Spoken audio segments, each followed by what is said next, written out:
Hello, colleagues. Hi, all BA Fox. Thank you for joining today and welcome to our second BA Excellence Conference, hosted by the Global BA community in partnership with EPAM and Community Day Organization. I'm Evgenia Ovcharenko, head of the Global BA community, and I'm super proud of being here and opening this great event. We are excited to bring together business analysis professionals to explore working strategies, tools, best practices, and take a look at real cases from our own experience. As I usually say, this conference is about business analysis and for BAs. Today, we will delve into the world of pre-sales, discovery phase, and collaboration of BA and dev team. We will explore objectives, activities, and positioning of BA during pre-sales. We will look at discovery phase, and especially we'll try to sort out some no ordinary cases. Finally, we will discuss some real cases of collaboration between BA and dev team. There are 9 hot topics in today's agenda. I know that it's quite a lot. There is why in the middle we will conduct cool quiz for you and a special entertaining part for the most loyal attendees, Quest. During the whole event, we will show you several pop-ups with different words. Collect them and try to guess what word is encrypted. Send your answers to us via special form and take your prize. Besides this conference is an excellent opportunity for the dialogue. No matter where you're joining us from, please feel free to ask your questions, to share your thoughts and provide feedbacks. We are monitoring all chats and we will make sure to direct any comment, any question to our speakers. Making long story short, let's start the Excellence Day. Stay with us, enjoy our content. Okay, have a nice day.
Hello, dear colleagues. Good morning, good afternoon, good evening, depending on the time of your day.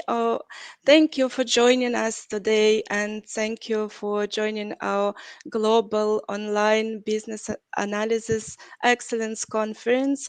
Um, um, I would like to mention that this session is being recorded, and the recording will be available in a week after the conference. Please post your questions in the agenda page, and our speaker will answer all your questions after his talk today.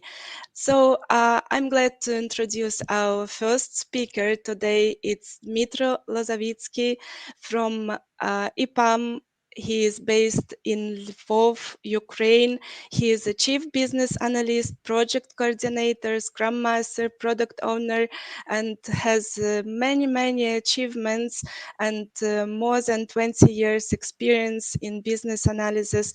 Also, he has a PhD degree in economic science, and he conducts many webinars.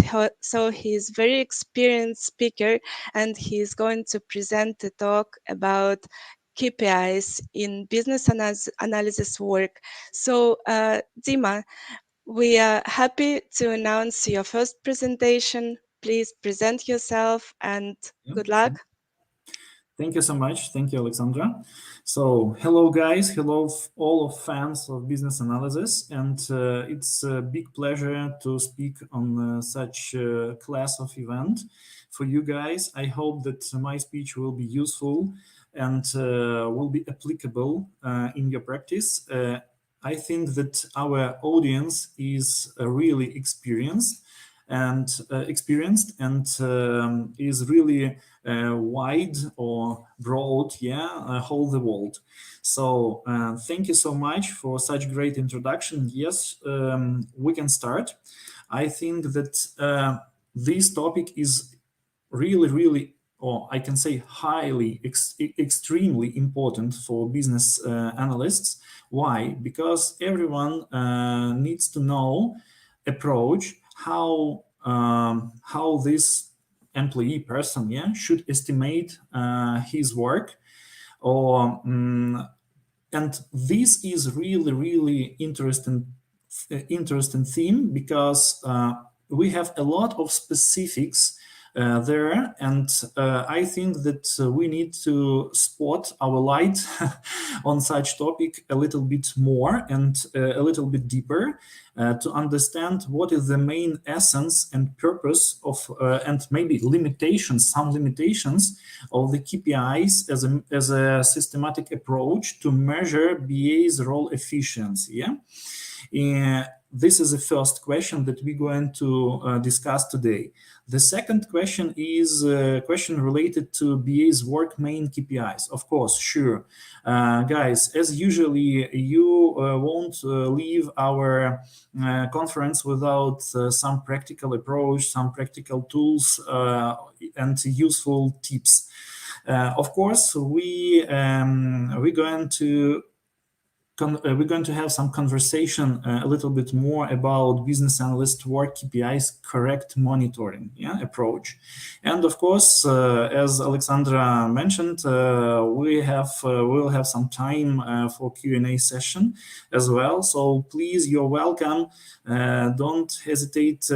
Don't be shy. Please ask your questions. If we have a lot of questions, for sure you will receive some writing answer on them after our conference as well. So why I choose this topic? A couple of things before we're going to start. I think that we can start this topic from the famous quote of René Descartes. You know this guy, everyone knows this guy. And I like this thought. I like this thought very much. He told us some time ago that we only manage what we can measure, and this is really true. It's real true, And only in that case we can get some point of review of our efficiency and how we should correct ourselves during this process. It's really deep idea, and I mean all of us, implemented this idea in our everyday life, not only in work life, just in general in life as well. And if we're thinking about our work questions, this is a trigger to correct ourselves, to make ourselves better in our proficiency, on our proficiency level, and on our actually experience level.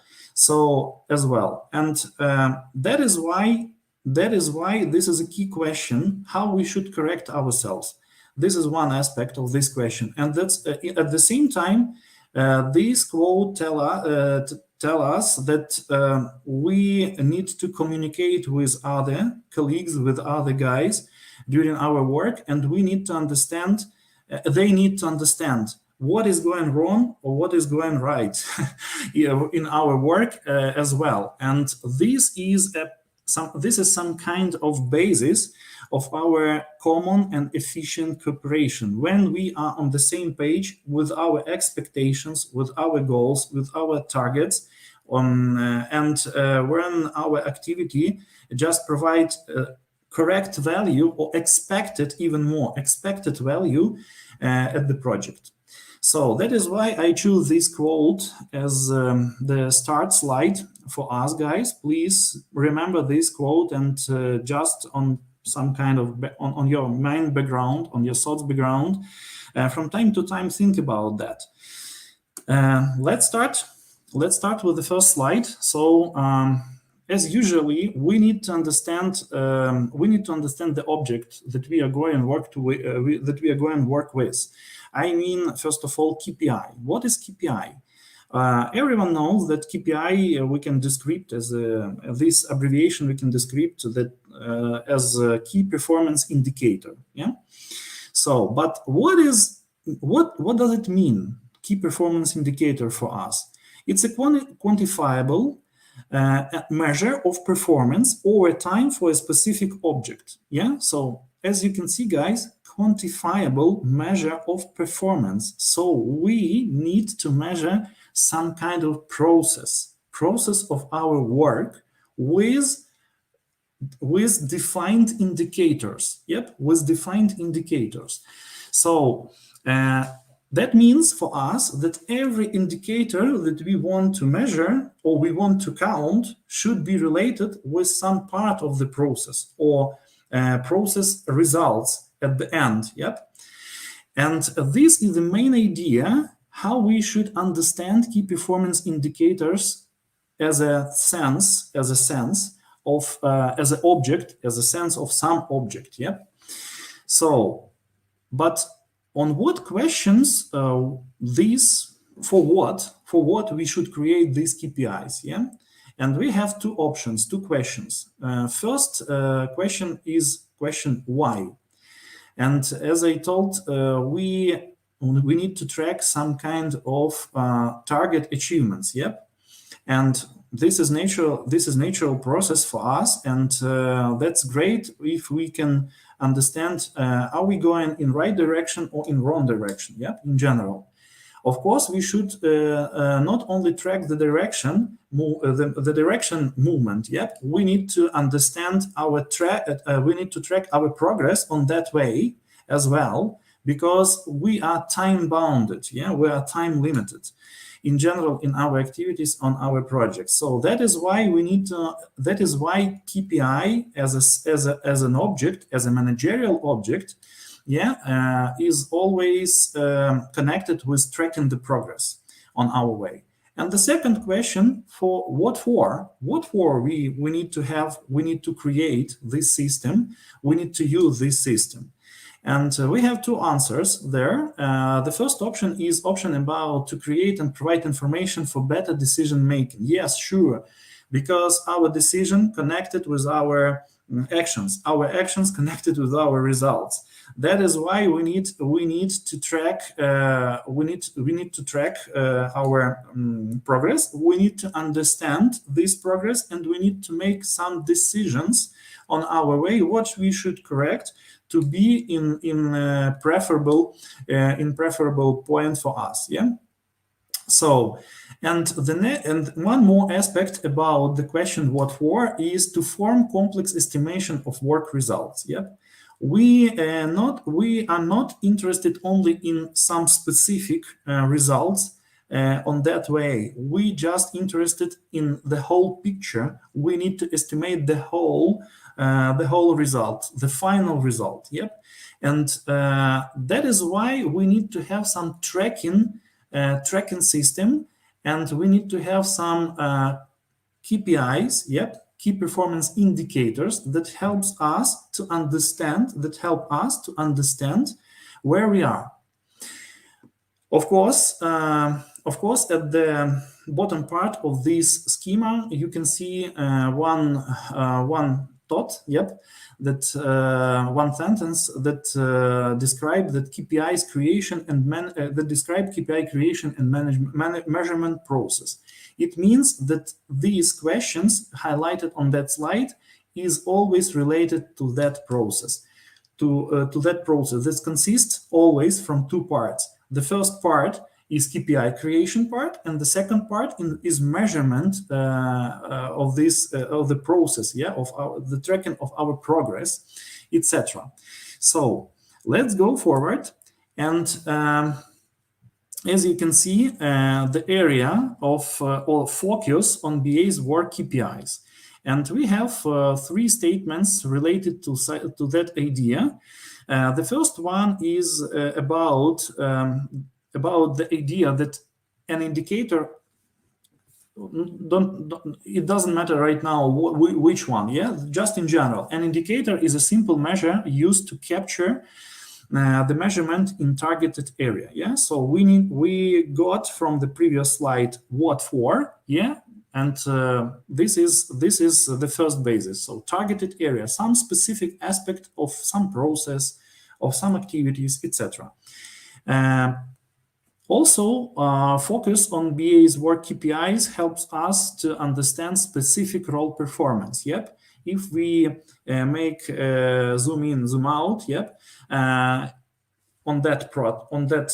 our work process, we understand that people doing work, and we need to understand specific role performance. And why? Because the whole project team is a one body with different that consists from different parts, and we can compare this just picture in our head with different roles in project team. So if some role doesn't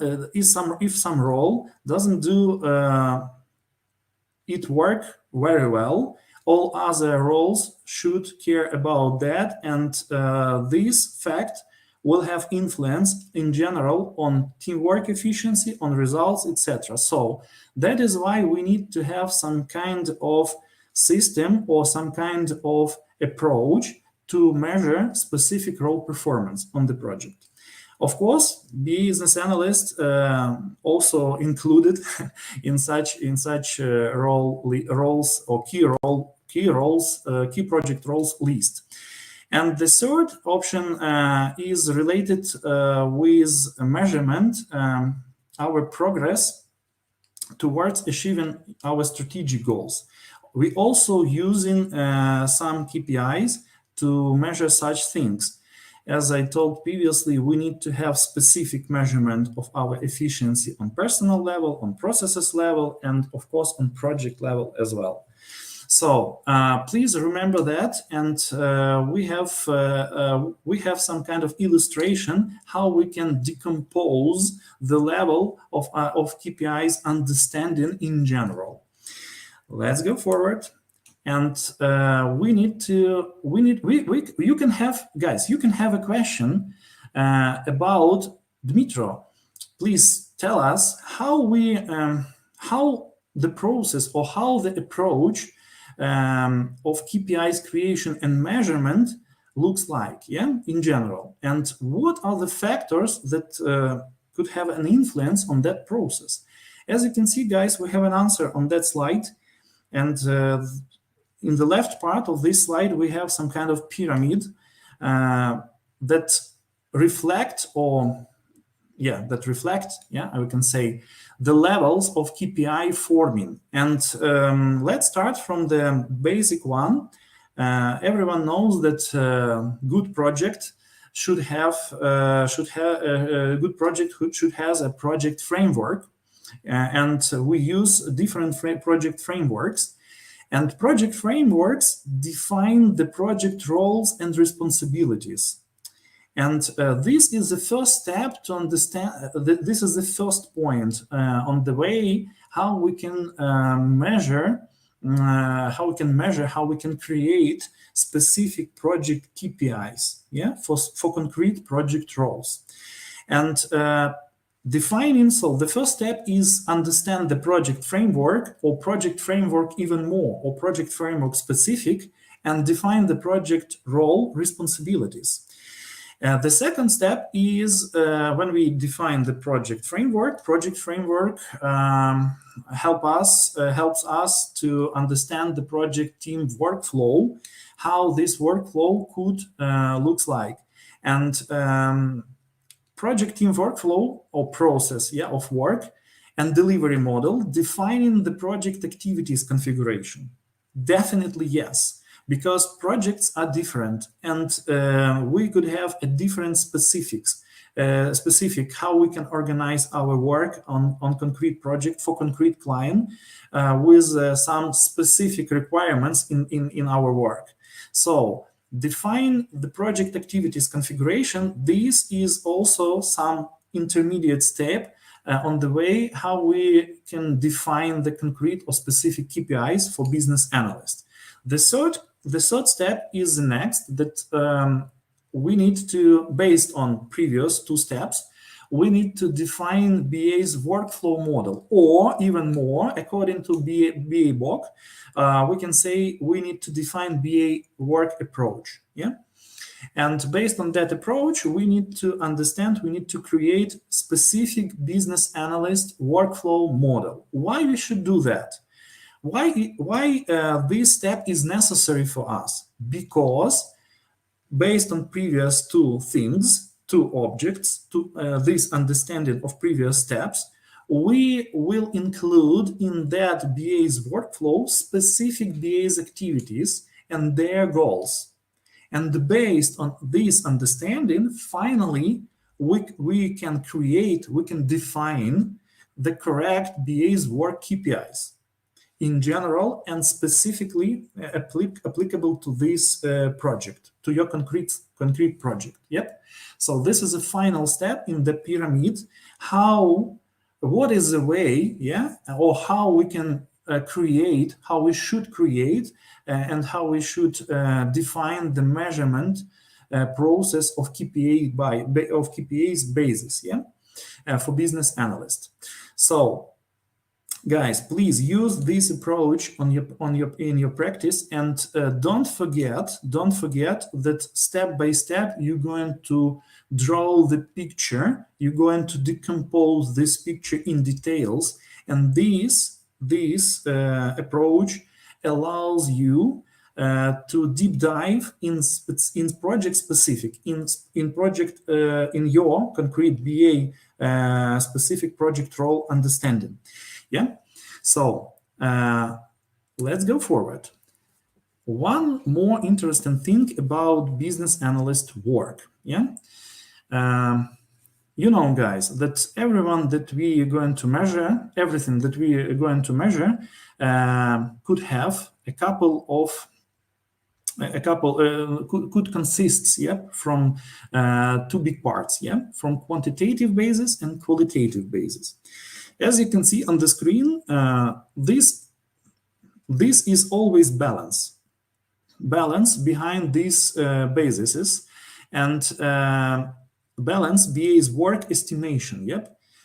This is the central idea to combine the correct KPIs that are related to quantitative basis and qualitative basis, and based on this, based on combination of these KPIs, just create the balanced BA work estimation picture, yeah, or just model approach, whatever. So these things really directly connected with expectations that we have in general from different sides at our projects. First of all, business analyst role is complex role, and business analyst is always communicated with three big groups of project stakeholders. Yeah. First one is our client business representatives, different business representatives. The second one is our managerial staff. I mean, our managerial staff in the company where business analysts works. And the third one is our project team or teams. Yeah, the business analyst support during his activities on the project. And that is why we need to understand the clear picture. We need to create even more, guys, please, attention, even more. We need to create the clear picture of expectations from business analyst role. And we need to compare these expectations with our basis that we're going to form before and the first step that was demonstrated on previous slide. Yeah. So we are working with expectations every time, and we have such bright example. For example, yeah, just an example. Let's imagine the situation when a business analyst doing a great job on his project, and in general, project was successful. All results were achieved, etc., etc., etc. But at the same time, the pleasure of work with a business analyst in the team is not so high. Yeah. Does this situation will have some influence on the future BA work on this project or in the next project with the same team? Of course, yes. So that is why it's always important to us not only to achieve the results, but to create a good process of collaboration. And to do such thing, we need to measure expectations as well. So that is why this is the whole picture we can say that of understanding how key performance indicator, what is the structure basis of for key performance indicators on our project for specific business analyst role.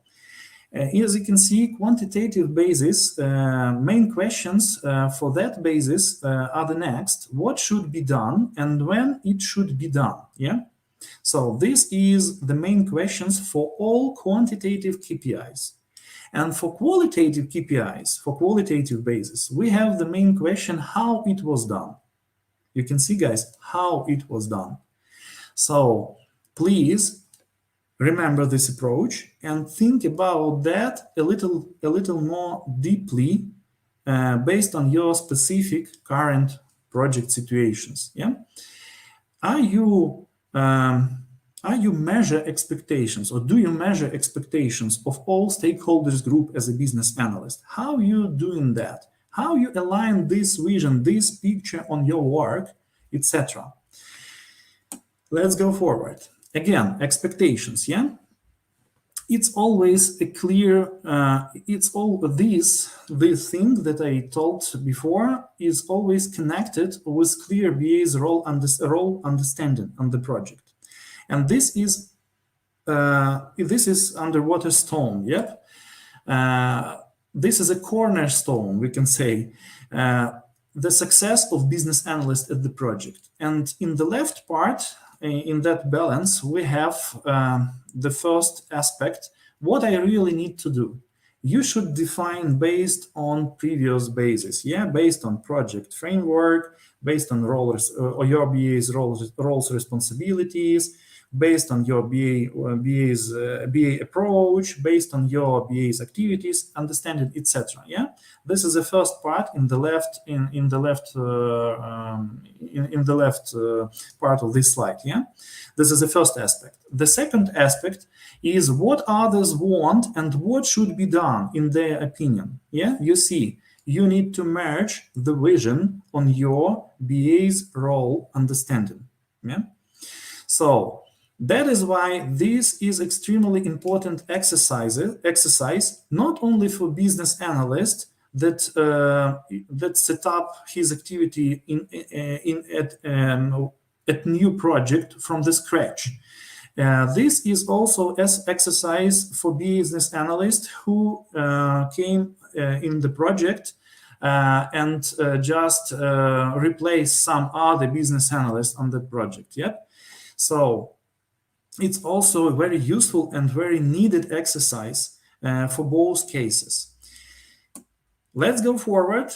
We reviewed the basis, how we should work with KPI, how we should understand KPIs. What is the main basis? How we from what things depends the process of KPI creation? What is the correct approach? How we should do that? How we should decompose this picture in our heads? And what is the key control points for us? So again, expectations and balance of these expectations. But right now, let's switch our attention a little bit more and deep dive into the topic related to specific KPIs characteristics. Yeah. So as you can see, guys, in theory and in practice, we can see that we have a lot of characteristics of good KPIs. Really, from I saw different variants when I was preparing. When I was preparing my speech for you guys, and in general, I just stopped at these eight top characteristics for you, because we have different variants from 3 characteristics up to 16 characteristics in general, etc., etc. But the most important, in my opinion, are the next. First of all, every KPI should be simple, really. As simple as possible, because if we have some complex KPI, if we use some complex KPI to measure something, to track something, it means that this complex KPI should consist from a lot of parts. And every part you should monitor. You should understand how you're going to measure this, etc. It's a complex process that could take from your side really too much time. So that is why please use simple KPIs. Simple doesn't mean not efficient. Simple means understanding and applicable. Please don't forget about that. Relevant KPI. KPI should be relevant to the process, relevant to the targets, etc. KPI should we should have ability to measure this KPI, preferable for us. Approach that is preferable for us to measure to automate the process of measurement of that KPI. In ideal case, yeah, KPI should be straightforward. Straightforward, it means for us that you can use this KPI directly to different things in your not to different things, to define things in your activities. Yep. And you can use it straightforward. Yep. So that is also some kind of characteristic.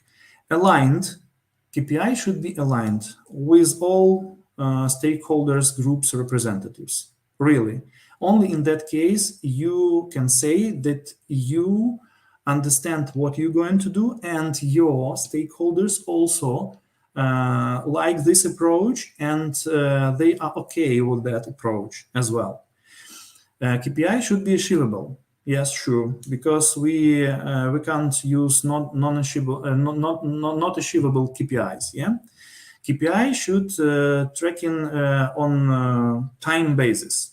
Really. Yeah, and KPI should be visible. Yeah, KPI should be visible in general on general project level, and KPI should be a part of project. Your KPIs also should be a part of project reporting system, etc., etc.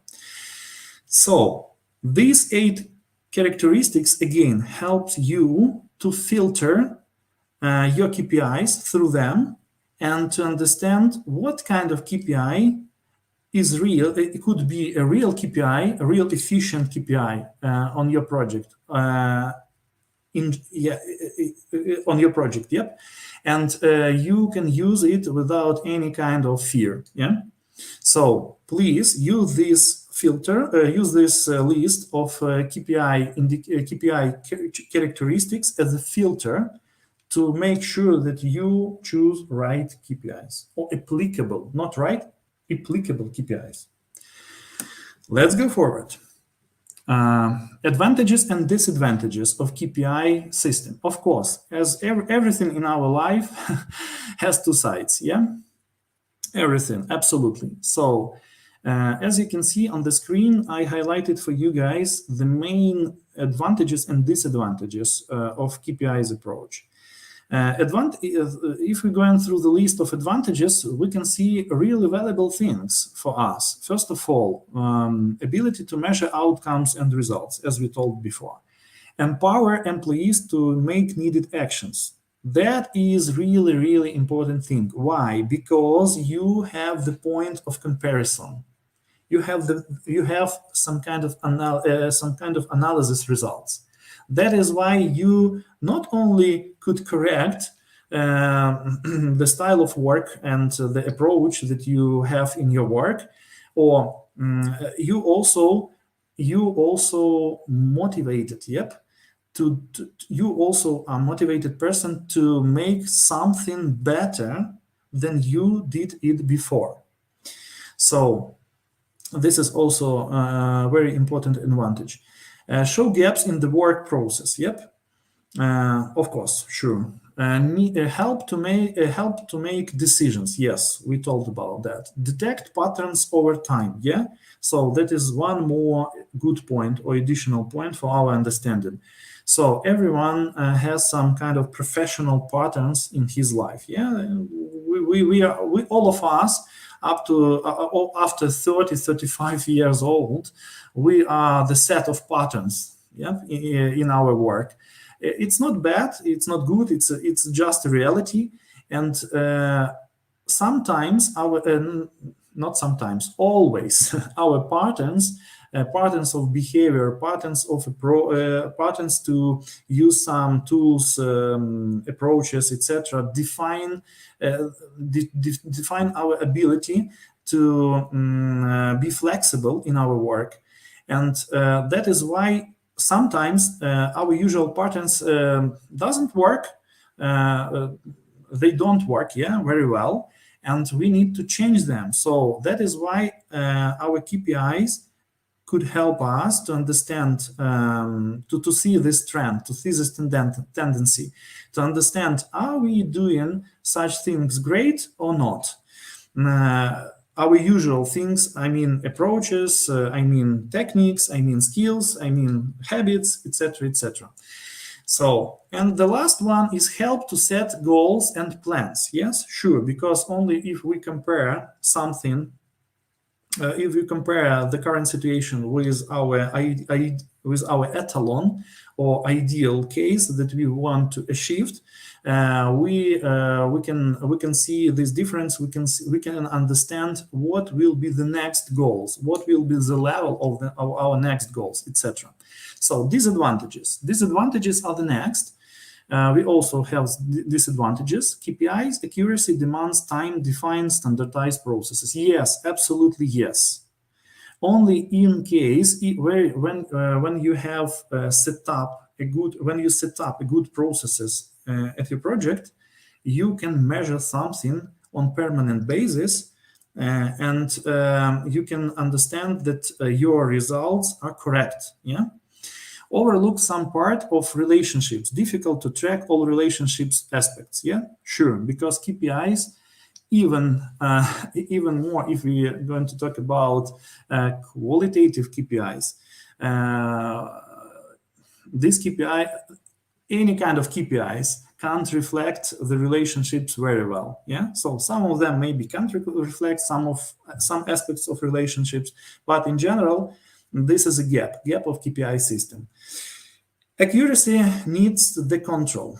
Yeah, sure, definitely. Accuracy needs the control, and you need to pay attention to the monitoring, to KPI monitoring process on permanent basis. Yeah. Need extra efforts to make and maintain them. Yes, sure, because this is additional activity for business analysts, and we need to be aligned with that. We need to be ready with that, to use that approach, etc. So, based on this slide can help you to understand: do you need to use KPI system, or do you need to implement some kind of simple KPI system on your project, or not? Or you can just leave without them. Let's go forward, and the next slide's related to KPIs creation rules. Yeah, so we have six simple rules. I defined these rules for you guys, and the first one: identify objectives and intended results. Yes, sure, everything starts from that point. The second one is select the right measurements for each objectives. Yes, sure, this is some kind of challenge because you need to understand the process very well. You need to understand the results very well. And you need only in that case, if you understand the process, if you understand the steps, if you understand incomes, outputs from that step, who should do this step, with what results, etc., you can select the right measurements for each objectives and for each KPI. Make KPI as simple as possible. We talked about that. Define the method of KPI measurement and tracking. I mean, how you should automate this process. Make sure that KPIs cover the target need. Yep. And share and align results with the team and stakeholders. Yes, sure. This is the 6 simple steps or 6 simple rules how you should create the efficient KPI. And as I promised before, we can present you guys some kind of simple KPIs that you can use on your project from scratch. Yeah. So quantitative KPIs. First one is about set up and align BA approach with the team and stakeholders. Just simple quantitative KPI. Yes, no, done or not done. Just binary system. You can easily track it. Yep, with your management, project management representatives. I mean, delivery manager, project coordinator, maybe account manager if you need it, if you need him, etc. So create a backlog for the plan horizon. Yeah, yes, no, done or not done. We are not talking about right now the quality of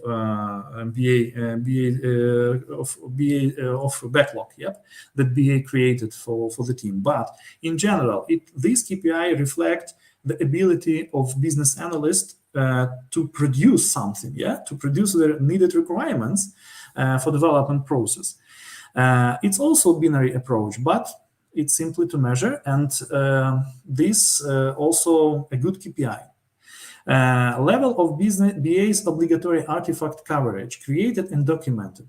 Yes, no, yeah, because business analyst as a role at the project should produce some kind of artifacts of his activity.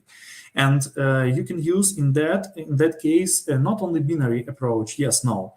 You can use also the percent of scale, yeah, so type of BA's docs covered and created, yeah. So this is also a really important thing, because these KPI reflect the fulfillment of your BA business analysis approach that you're going to use on the project, and this KPI helps you to track the progress on that way as well. Because only in the case when you're going to create some artifact, BA's artifact, regarding to your BA's activities, regarding to your BA approach at the project, you can show only these artifacts shows the final results of your work. Yeah, so that is why you can measure these percents of scale, and it's also help you to understand where the gap, where I did some things bad or good. Yeah. Set up BA's communication process with stakeholders and the team. Yep. Yes, no. Confirmation by regular meeting schedule. Simple, but also shows your activities. BA's involvement in teamwork planning process on a permanent basis. This is a separate KPI that I recommended to use. Why? Because when business analysts involved in all teamwork planning, in the whole teamwork planning process on different levels, on strategic level, on operational level. Yep. In that case, you can expect the good understanding from business analysts, the whole situation at the project. So just a fact, yes or no, are you involved in that process? If yes, good. If no, bad. Yeah, and you should highlight that point to your management. So simple quantitative KPIs just reflect the general BA's activities in the project. Yep, general BA's activities in the project.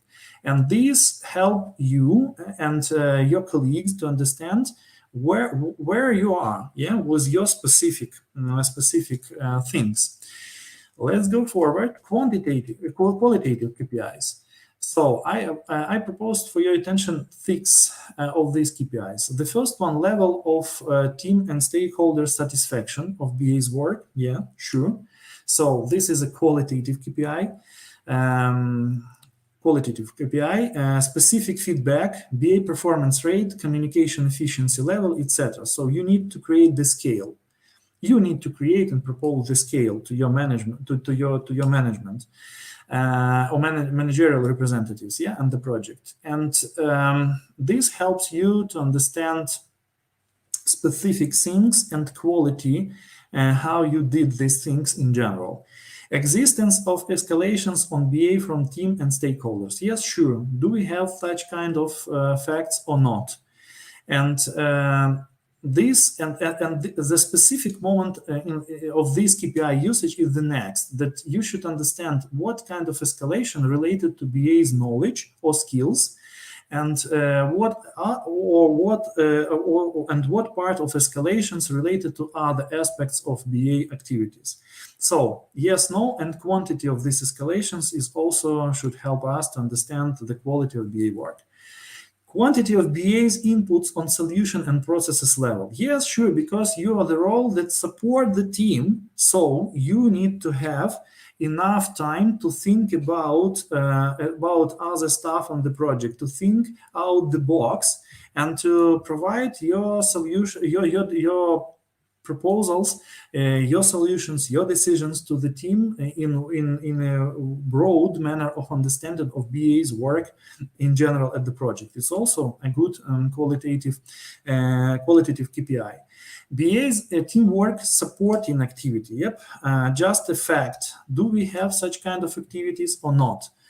Number of defects in created requirements. Yes, sure, our standard KPI, just a fact, yes, no, or quantity of defects per period, sprint, requirements, numbers, etc., whatever. And the last one, number of created change requests initiated by BAs. So that is what that KPI is also means for us that you as a business analyst work good. Yeah, because if you find the gaps in requirements, if you initiated some kind of improvements, it's also great. So simple qualitative KPIs for your understanding, guys, and you can use these KPIs also to manage some kind some part of expectations from the side of your stakeholders in general, from client representatives, from your managerial representatives, and from the development team or teams. And of course, some kind of recommendations from IIBA. As you can see, guys, we don't need to just review all of them because we have a lot of KPIs here. But when you're going to review my presentation, I think that you can Google it, just find some kind of KPIs in the best BA practices and use them. But the main idea of this table is the next, that all KPIs just divided into categories through the business analyst activities, groups of business analyst activities. Yep, as you can see, communication and planning, requirements management, BA skills, change management, effectiveness. Yep. So please don't forget to review them and to use them. And finally, I can say that we should make some conclusions. Conclusions for whom? First of all, for you guys and for your managers as well. What are the main managers' mistakes? Yeah, what are the main managers' mistakes in the process of business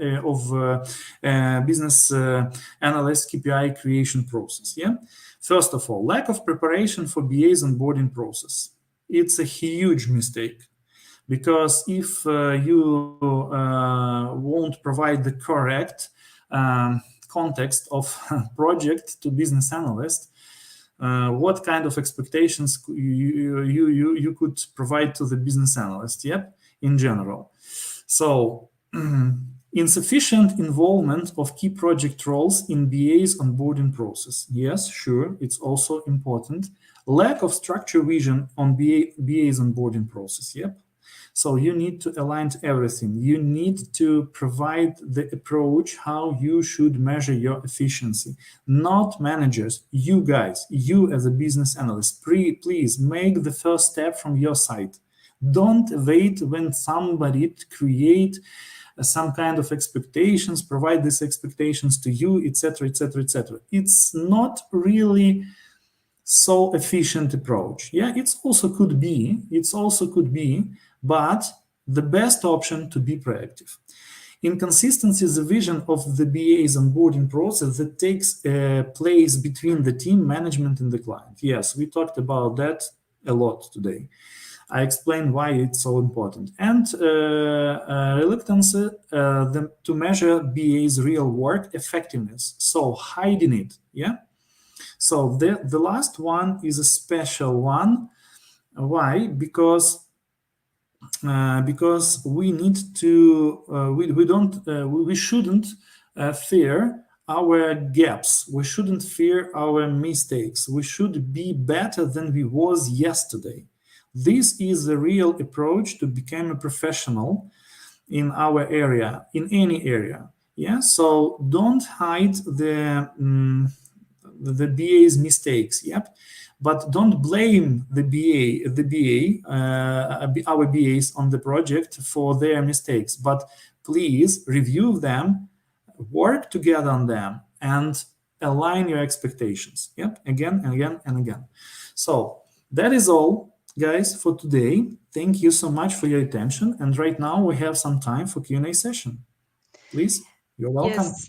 Dimitrios, thank you so much for such useful presentation of such a boring KPI, topic. Yeah, because you have presented really in an interesting way, and we got quite a lot of questions in the chat. Thank you so much.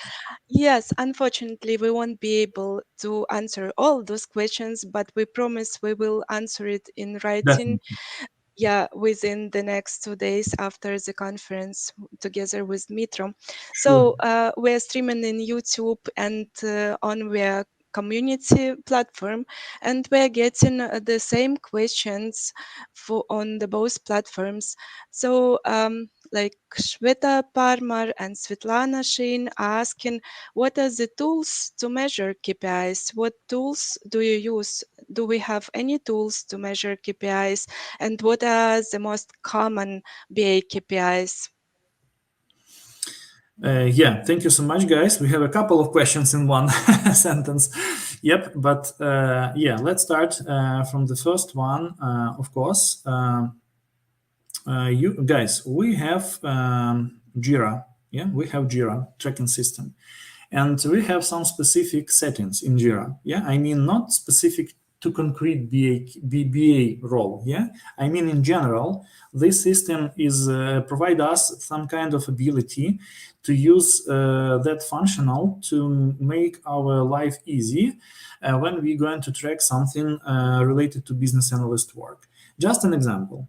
You can use the labels, yeah, and you can use after the filters to sort, for example, sort it out what kind of progress we have in backlog question, in CR question, in some kind of actually risks analysis, etc., etc. So, or solution creation, by the way, as well. So please use it. Don't forget about that. In general, what else? It could be any kind of tool, yeah, that you can use on your project. The main option is to specify the settings, specify the functionality of this tool to your concrete KPIs. I think sense and tracking process. Yep. Of course, we can use Excel sheet as usually. It's also work. Why not? It's simple tool. Of course, it can't help us to automate for 100% these activities, but this activity, KPI tracking activity, but in general, it also could be helpful for us. In my practice, we always trying to provide some additional filters, some additional settings in Jira to track our business analyst KPIs or the measurements, yep, to calculate such KPIs at the end of the sprint or PI or quarter or year, etc. So. And this is my answer to the first part of question. The second part of question is about the simple KPIs. Guys, we reviewed 11 KPIs, quantitative, qualitative KPIs today that I recommended from my practice to you. Please think about them. They won't provide from your side. It don't take from your side too much time to track them. Yeah, and also please be aware about some kind of specific KPIs that came from IIBA practice to us as well. I think that's all. Yep. Thank you. Yeah, thank you so much, Dima. And we have another question that it's most voted, so I will announce it first, and then we'll see if we have more time to answer some more questions. So we have a question from Natalia Ivleva, and she is asking, is it possible to create KPIs that may be applied to the whole BA department, considering that everyone have different project with different processes? Great question. Thank you so much for that. It's really important and interesting topic, because if we're going to talk about, for example, projects with a lot on big accounts, yep, with a lot of development teams, with a lot of streams, with a lot of business analysts, in that case, we need to understand that we need to create the governance structure, BA governance structure. This is a separate topic and very extremely useful and important topic. Of course, it's more rare case, I think, for the mid-sized companies, for the small-sized companies, IT companies, but in case of enterprise level IT companies or just large IT companies. Yep, this is a pretty regular case. Yeah, when we're going to create some kind of governance structure, and this governance structure, BA's governance structure, should care about a couple of things. First thing is business analysis approach. They need to define specific business analysis approach, applicable to concrete account, to concrete group of projects, etc., etc., etc. So it's really important thing, because based on that, you can get the visibility on your workflow, on your BA's standard activities, on your BA's standard artifacts, on your BA's how you can standardize your BA's vision to this approach, etc., etc., etc. So in that case, this is the first aspect. Yeah, the second aspect is how this governance structure should monitor and should understand the process of BA growing at the project. Yeah, professional growing on the project, or professional development on the project. So this is separate group of activities, and you can have some separate group of KPIs for such activities. How you should implement your best practices tools, to just a technique, yeah, best practices technique usage, how you should implement your lessons learned technique usage, how you should doing a lot of things related to the professional development process for business analysts. And the third group of KPIs should be related to the BA motivation aspects. So we have a lot of things there, really. We have a lot of things there. And you need to monitor the mood of business analysts group at the project. And because you should understand the main question: Are your people really motivated, or they are burnout? So it depends. From that option depends a lot of things. First of all, depends the movement process of specialist at the project. Yeah, so continuation of BA work at the project, average BA work at the project, etc. And you need to focus on such groups of KPIs, and you need to work on concrete or specific KPIs with the BA governance representatives.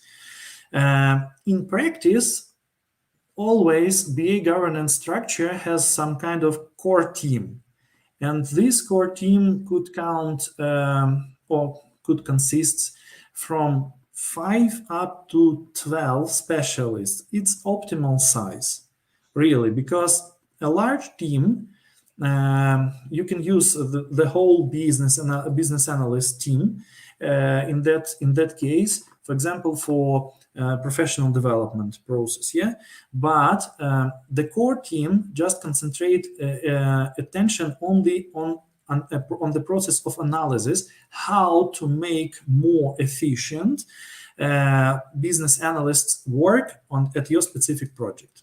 Thank you. Yeah, and we have only 1 minute left, so Sure. I want to say thank you to Dima for your great presentation, a useful presentation, as I mentioned, and to all our big audience today. And we are going to answer all your questions, and we'll send you the recording later. Thank you so much for joining us today. Have a great start of the day and enjoy. And please stay with us. We have the whole day at BA Excellence today with full of topics. Thank you so much. Thank you, guys. Thank you. Thank you very much. Have a great day and have a great conference. Have a great day. Bye-bye. Bye. Thank you.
Hello, everybody, and thanks for joining this conference. And thank you all who have been staying with us from the previous talk. I hope you have had the time to take a sip of water to continue with our next talk. So it is a BA Excellence Conference that is conducted by Global BA Community, a community with over than 4,000 community members. Please feel free to join us. We will be glad to welcome you inside our team members. I will post all the links in the chats.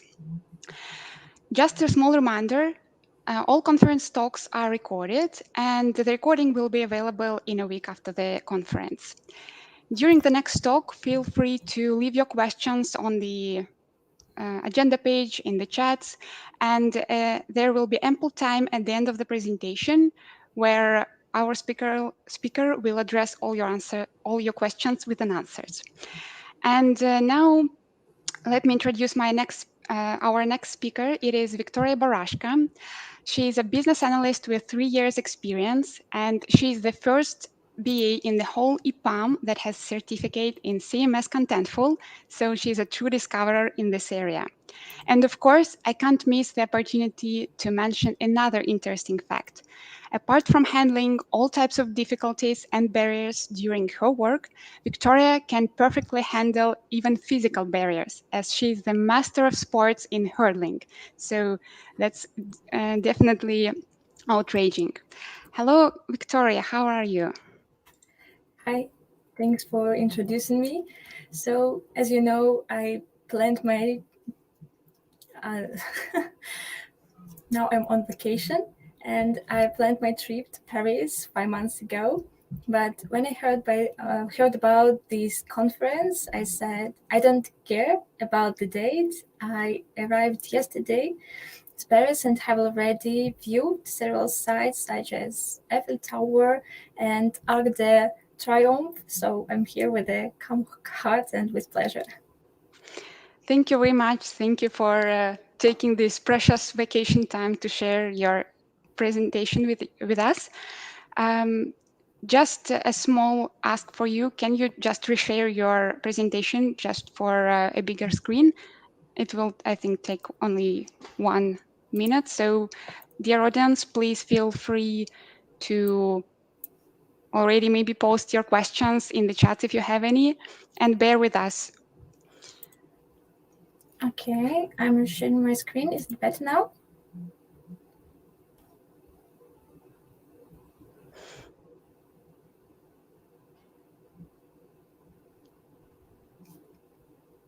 Is it okay? Yeah, I see the same picture, but I guess it is visible. So let's continue, and please feel free to start. And Okay, good thanks. luck. First of all, I would like to say that I'm very glad to be here today and have the opportunity to share my ideas and experience, because when I started working as a business analyst, I worked in a small company and I was not a part of any of various analyst communities, and I didn't even know about them. Therefore, I practically had no one to ask for advice, and I didn't know that something could be done in a better way. So I haven't asked to our audience until we have started the most interesting and useful part of my speech. If you know a novice specialist or those who have not participated in Discovery yet and they're not here, just send them a link or advise them to view the recording, because the main purpose of our conference is to share expertise and help each other to develop. While you're inviting your colleagues, a few facts about myself. So you already know that my name is Victoria, and I'm a business analyst in EPAM, and I'm working in e-commerce domain for 2 years. And during this time, I took part in 4 discoveries. 3 of them I've conducted as the only PA. And one more achievement, which I'm really proud of, is that I survived on a fixed price project. So today I want to share with you my understanding of how to conduct discovery to avoid scope creep. And to do that, I'm inviting you to scan the QR code first, because I would like to know a little bit more about yourself. So you can scan this QR code and go to Mentimeter and answer several quick questions. So while you're joining, I can tell you why have I chosen this topic, how to conduct discovery to avoid the scope creep. I've faced scope creep several times, and each situation killed my vibe for weeks. And one day I just decided to investigate how can I prevent it, or at least mitigate the risk of scope creep. So I'm stop sharing my presentation, and I would like to share you some slides in Mentimeter. If you have successfully joined, you can just send me a reaction. Okay, I see participants are joined. That's cool. Let's wait for a minute. Now you again should see the slides and the instructions for those who have just joined.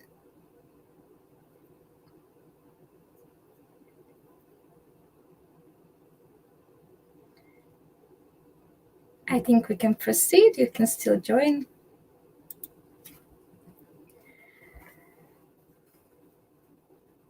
My first question is, what is your role or title on the project? Let's see who has come to our conference. Okay, I see for now middle specialists are winning. We've got more and more senior specialists. It's also great.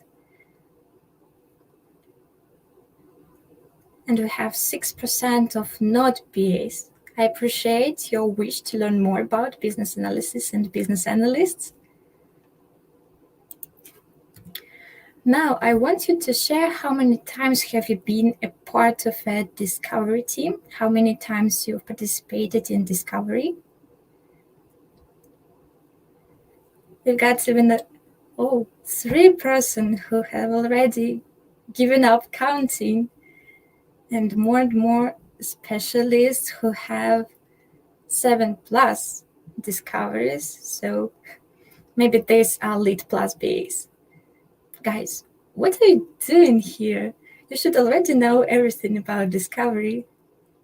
But don't mind. I'm glad that you joined. Please stay with us, as we'll need your advice a little bit later.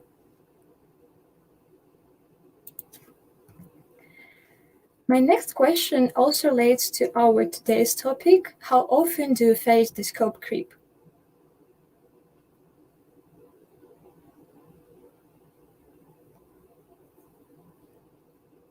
You see that we have an option that you don't know what is a scope creep, and it's absolutely normal. We'll talk about it in 2 minutes.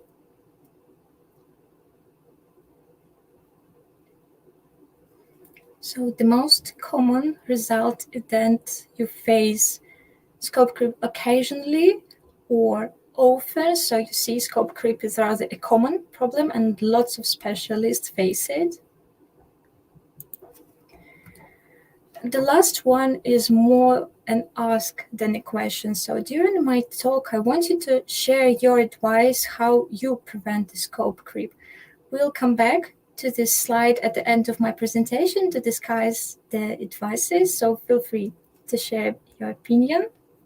And meanwhile, after we got acquainted, let's go back to my presentation. Give me a minute. I'll reshare the screen to go back to my presentation.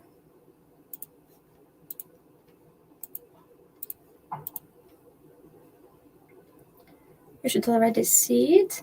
And I hope you haven't forgotten about our topic, how to conduct discovery to avoid the scope creep. Now, a few words about our agenda. First, we're going to discuss what is a scope creep and what consequences it can lead to. Then we'll have an overview of how business analysts' work should be organized during discovery. And then during all the presentation, I will be sharing with you useful tips, the lessons I've learned, and the conclusions I've made. Also, at the end, we'll have ample time to discuss your questions and take a look at the advices you've shared. Let's start with the definition of a scope creep. Scope creep is an uncontrolled and often unmanageable growth of a project's requirements or scope once it's underway. And under project requirements, I mean not only requirements business analyst is working on, but any kind of work including development, testing, environment stabilization, etc. Among the reasons why you may face the scope creep, we can find unclear project scope, missed requirements, poor planning, lack of team understanding, poor communication, and last, absence of change mechanism. A little bit later, I'll provide you with examples of each of these reasons. Now we can think about the consequences of the scope creep and why we should avoid it. On the client, it has the following impact. Expectations are not met. For example, me and investors expected the team to provide the estimates of minimum viable product in 2 weeks, but actually it took them 4 weeks to estimate all the features. The second consequence is more conflicts happening between the stakeholders, because the first one thinks that without this particular feature, we cannot go live. At the same time, others think that their feature is more important, while the third stakeholder, for example, project manager, insists on postponing both these two features because of the third consequence, and it's over budgeting. No one likes it, but that's what often happens while the scope is growing. Also, scope creep has an impact on the vendor. First of all, it leads to team frustration and burnout because not always the project or the whole company has resources to open new position on the project or hire required specialists to deal with the growing amount of work, and it makes the existing team to overtime. And frustration is reinforced by uncertainty. It's very difficult to plan anything when you have no clear understanding of what should be done before the deadline. And after the project manager gets the understanding that these particular features are not change requests, they are part of a committed scope, and we need 3 more developers and 1 more QA to work on it, it leads to additional costs on the vendor side. To scare you even more, I can provide a couple of scope creep examples that I've met. During my first discovery, I was the only business analyst, junior business analyst. I suppose it's not a rare situation in startup companies or small or even middle-sized companies. And one day, the client asked me to think over and create mock-ups for 1 more module. In a nutshell, we were working on a scope for a rather simple online shop with such roles as seller, buyer, admin, and then client suggested adding a module to manage deliveries. I thought, why not? It's a useful set of features. My project manager, also junior, said, why not? Just don't track it as an overtime. I hope you see that we were both proactive beginners willing to show our best. And I hoped to finish everything on time, but the price was rather high. Sleepless nights, burnouts, moving of deadlines because the team needed more time to estimate new features. And the most offensive, not so many people would appreciate and recognize your achievements and efforts until you claim it. So my advice is do not take extra work until you make sure that this decision is approved by project management and you will be paid for it. The next story was larger scale and took place during implementation phase. Maybe it wouldn't happen if we hadn't had insufficient discovery, but I don't know its details and can't assess it and its quality because I haven't taken part in that particular discovery, and you can face the same situation as I. when you join the implementation phase after discovery had been conducted by another analyst. So during 9 months of working on minimum viable product, we raised more than 170 change requests, had to hire an additional Scrum team to work on this change requests, and it caused a significant expenses increase, and all the time we had a big mess and terrible headache during this project. We'll go back to this example a bit later to discuss the mistakes that were made during discovery. And now I suggest you to have some rest and take a look at two noteworthy examples of the significant scope creep happened outside the software development sphere.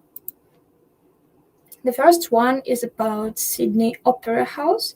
The project was supposed to take 4 years and be achievable in a budget of 7 million Australian dollars.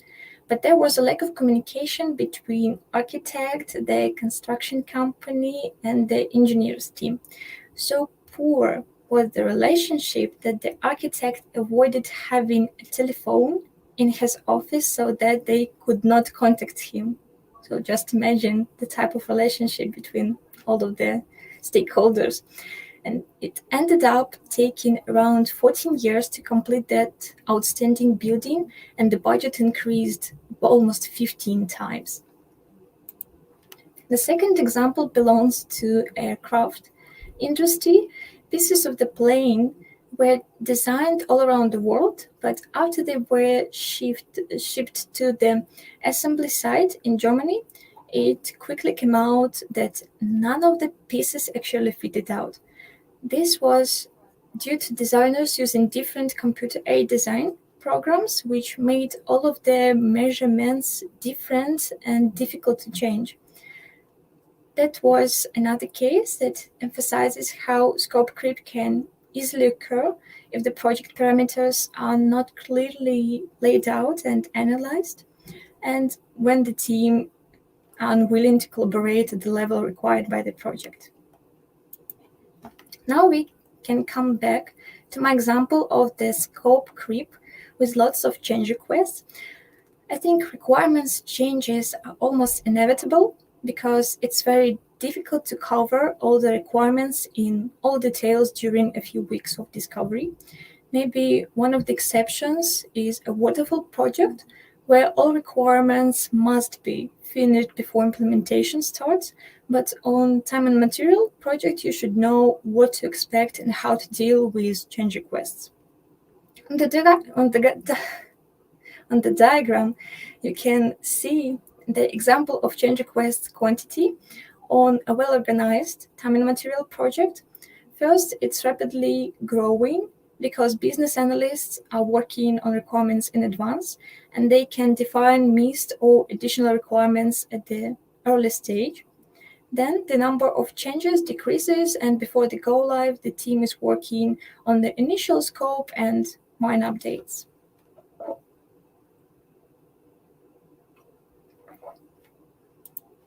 But on my project, there was another situation. It was fixed price and we had fixed deadlines, so it added us a lot of issues when we started to receive change requests.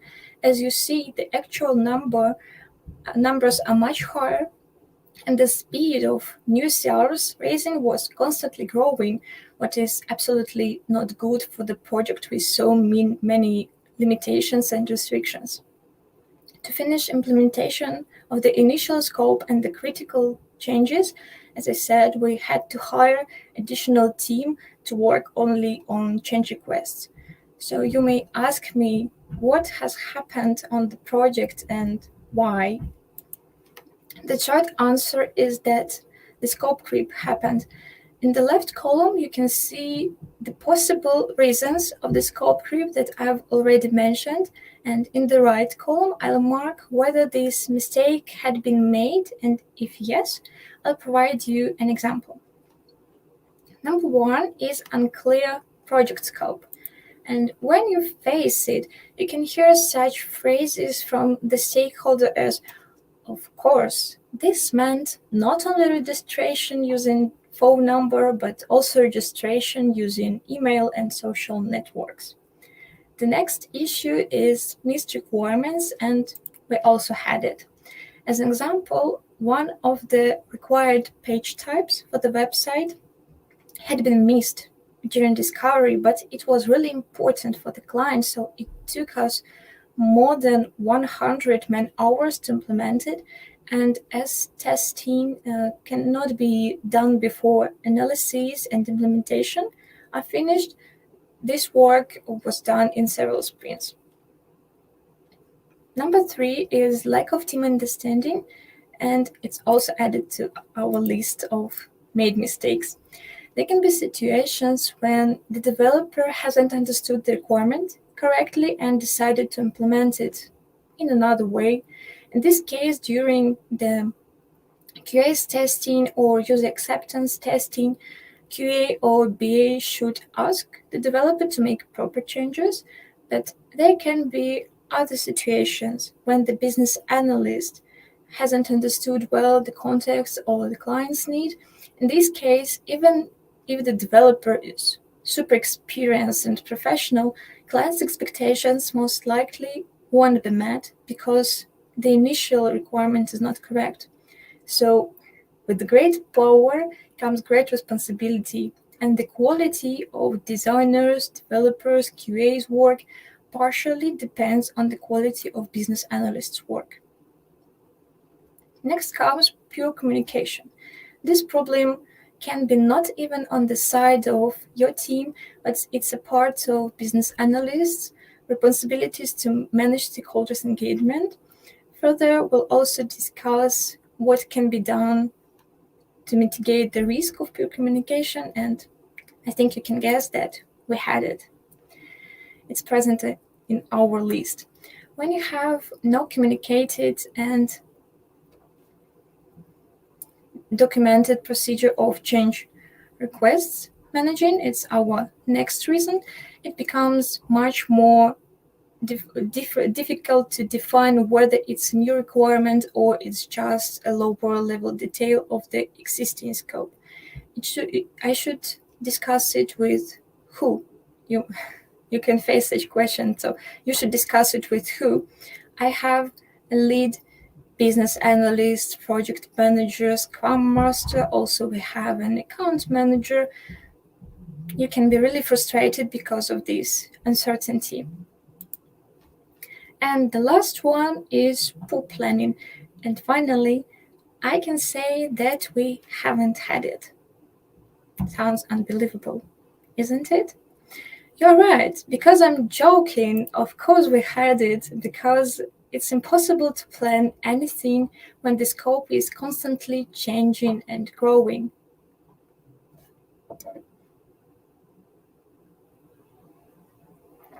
Okay, what we can do to avoid all these reasons, all these issues, or at least mitigate the risks, here we go into the next part of my topic and discuss how business analysts' work on discovery should be organized.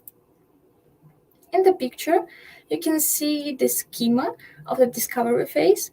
We've got inputs from pre-sales team. It's usually a proposal that they've created for the client, and in this proposal you can find some information about the client's business needs, the high-level details of the suggested solution. Also, if it's not a greenfield project and you don't need to start something from scratch, then you can get a link to the existing website or any other client system. So you have viewed the inputs. Based on the proposal, you have an understanding of the expected outputs, such as mockups, vision and scope document, etc. Now you may have a question. What kind of BA magic should happen to transform inputs into outputs? Let's discuss it in 3 steps, as discovery can be divided into preparation, execution, and wrap-up stages. We can keep the same structure, inputs, outputs, and have an overview of the tasks to be done during each stage. In addition, I'll share some tips to prevent the scope creep for each stage. So let's start with discovery preparation. And usually when you're assigned to discovery, you have 1 or 2 weeks before it starts. And after you get acquainted with the proposal and information about the client, you need to prepare a discovery plan, which also includes scheduling a set of meetings, workshops, or other elicitation activities. And you need to do it in advance, because if you'll try to do it underway, you may realize that the schedule of your stakeholders is already planned and overcrowded, and they just don't have time to talk with you today or tomorrow. Also, if you set up elicitation activities in advance and define the topics, if it can help stakeholders to prepare, start thinking and focusing on the scope, and will help you to prepare the outputs, discovery agenda, and materials for elicitation activities for at least 1 week ahead. My favorite technique is workshops, because it allows you to discuss the questions with a group of stakeholders and get the answers immediately, or leave these questions opened for the next workshop. Now let's discuss several tips how to prevent scope creep while you're preparing for the discovery. To avoid a situation when you have unclear project scope, I suggest you getting as much possible documents from the pre-sales team, discovery delivery manager, or project manager, or client's points of contact. Then, to cope with missed requirements, I suggest you to create a list of the most common domain features and extend it from project to project. For example, on our current project, when we were selecting a content management system, we had a list of common CMS features, and we asked the client to define which of these features they need. They have selected several and added several more metrics, and it helped us to select the best solution for our project. The next comes lack of team understanding, and while planning the discovery agenda, you don't forget to invite solution architects or dev team lead to all the important discussions, because anyway you'll need to discuss with them the outputs one more time. Poor communication. To prevent it, you should start working on stakeholders management approach in advance, and you should think over different cases. What will you do if, and then you have a list of such cases. It will help you to prevent unexpected situations. Then, absence of change mechanism. I advise you to think over the change mechanism process based on the project specifics. So you may have different approaches for a waterfall project and for time and material project. And last, poor planning. Just try to plan as many discovery activities as you can to avoid unexpected tasks. You can consult with your more experienced colleagues. Let's go next to the second stage of discovery execution. So we use discovery agenda and accompanying materials to conduct elicitation activities. And you should know at least several elicitation techniques to define the future scope well. You can use documents analysis, surveys, observation, workshops, prototyping, market analysis, and many other techniques. After elicitation activities, you should prepare meeting minutes. If it's not a document, it can be an email or follow-up after each meeting. Also, you'll be working on feature list, the list of further BA activities for discovery and implementation phases, and perhaps you will be working on mockups.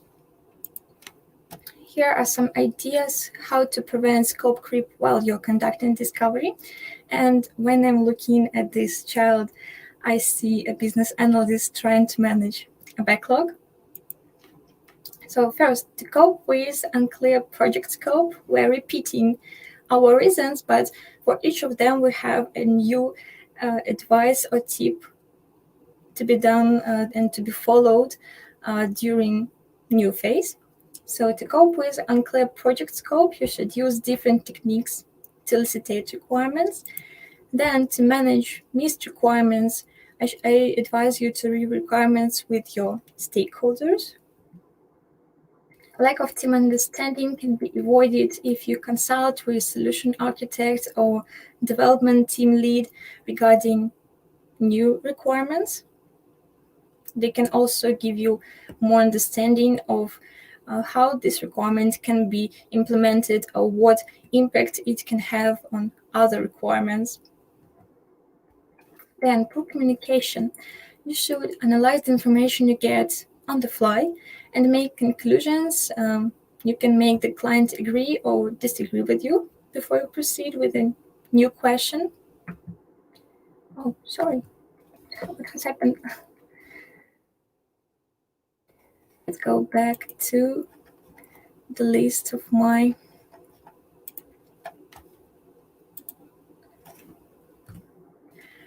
I hope we have finished with poor communication. Yeah.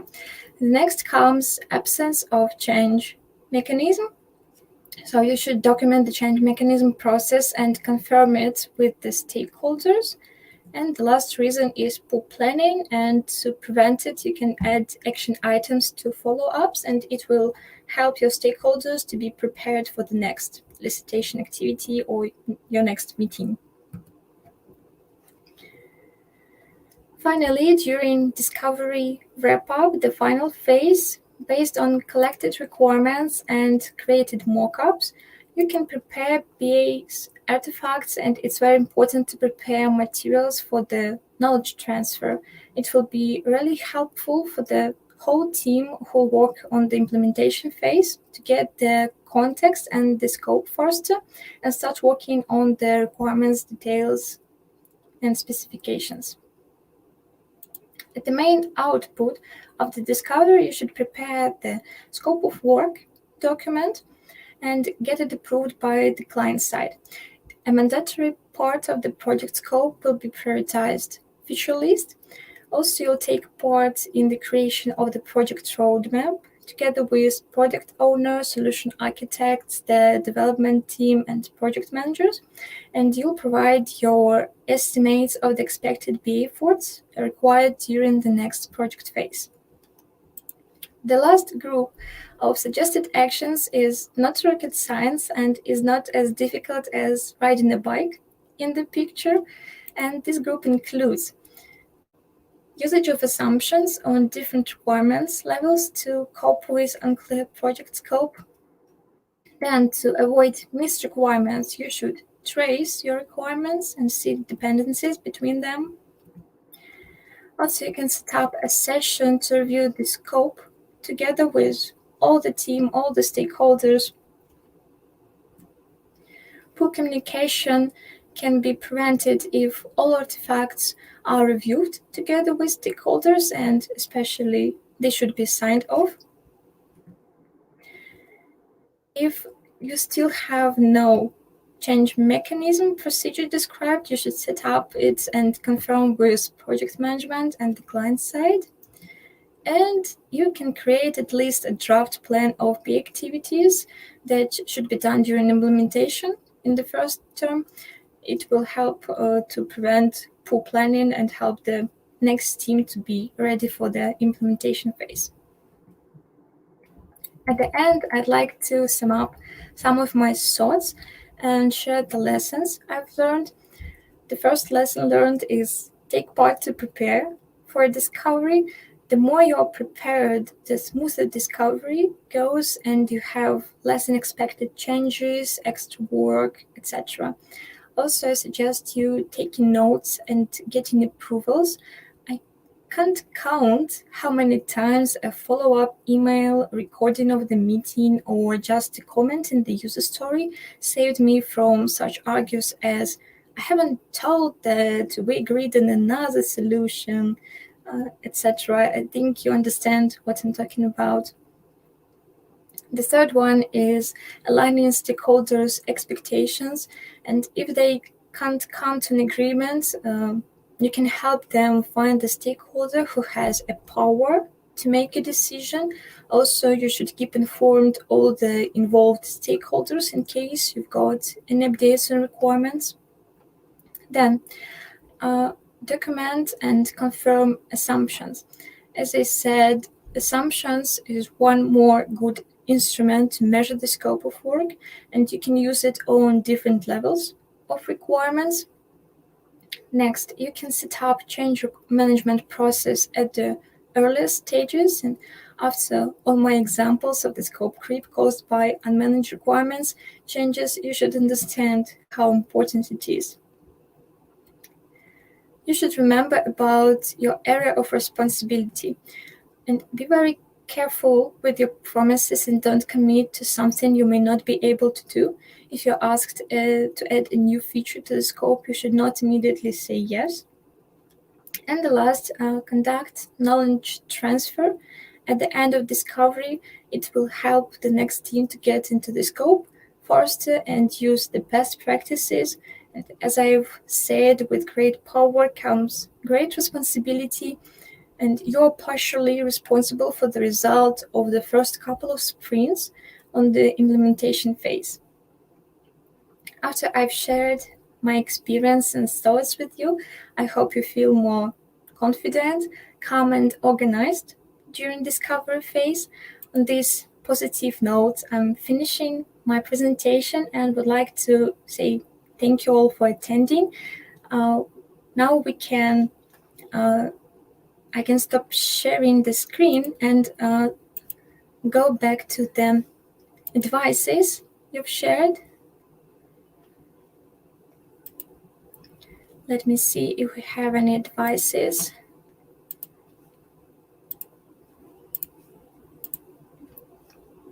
Okay, as I see, no advices even from our experienced PAs. Okay, maybe you have shared them in comments. Valeria, let me know if we have any questions from the audience. Yeah, thank you, Victoria, for this absorbing and interesting presentation. And we have actually several questions. So first question is, how do we professionally say to customer that we will stick to the deliverables committed in a statement of work if sometimes customer will unintentionally add more requirements to sprints? Oh, very interesting and useful question. And I think it's very common situation when the customer or even the stakeholders ask to add any new requirements. And I think also it depends on who is asking. If business analyst is asking, I would say that you should not immediately say, yes, we'll do it. But you also should not immediately say, no, we will not do it. Because a new requirement means additional efforts, additional time and resources, and I think it should be delivered to a project manager or delivery manager because they're responsible for managing the resources, and it will be their decision whether we can add it to the scope or not. So you should, first of all, you should highlight to the client that it's a new requirement and it should be discussed with the delivery manager. But if you're a delivery manager and you're asking this question, or you're a project owner, a project manager, my advice would be, first of all, to estimate these new requirements with the development team, even into short size, just to understand approximately the time and efforts required for implementation of this new feature. Then you can prioritize it with the product owner, and if you see that it's really critical and it's a must go live of any phase, you can review the roadmap, you can review the scope with the product owner and discuss whether you can remove something from the existing scope and take this new feature instead of this one. that would be my recommendation. But I'm not a project manager. Maybe they have any other life hacks. Okay, thank you for sharing your thoughts. Another question. Many times discovery period is seen as not needed by the customer, as he has given you the requirements in an Excel sheet, so beforehand. How do you motivate the customer to go ahead with discovery anyway? So after you review those requirements in a spreadsheet, you can discuss with the client that this list may be insufficient.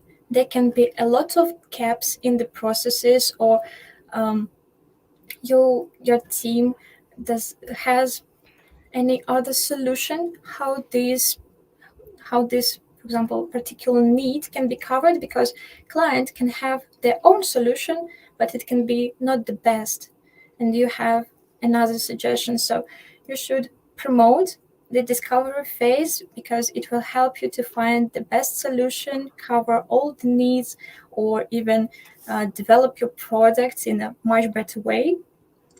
And also it will help all the team to provide more accurate estimates, because as I said, in this spreadsheet there can be a lot of gaps, or even you cannot understand the scope of the project well, and it will not allow you to provide accurate estimates and define the scope of the project.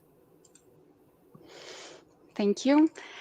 And we have one more question. What other effective tools we can use to run discovery sessions other than a PowerPoint presentation, for example? Discovery sessions. So, and PowerPoint. So I think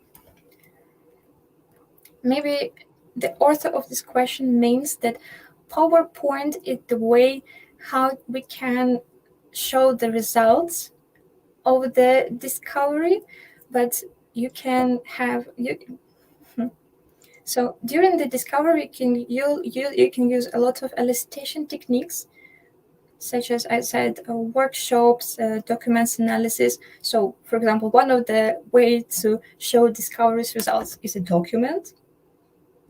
Also, as you have mentioned, we can use PowerPoint. Why not to use Miro board to display any diagrams, or, for example, mind map to define the whole scope of the project?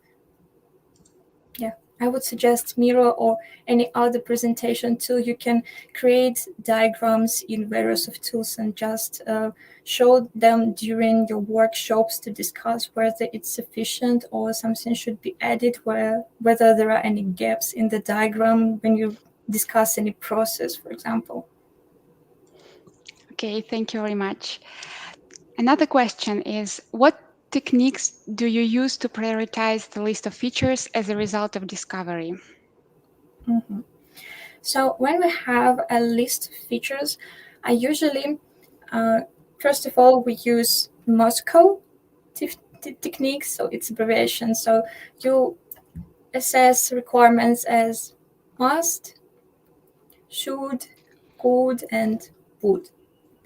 And after you have estimated and assess these requirements with the usage of Moscow technique, then you should also define what requirements should be included into MVP scope. And that's one more technique, because even if some of the requirements are must, they can be must for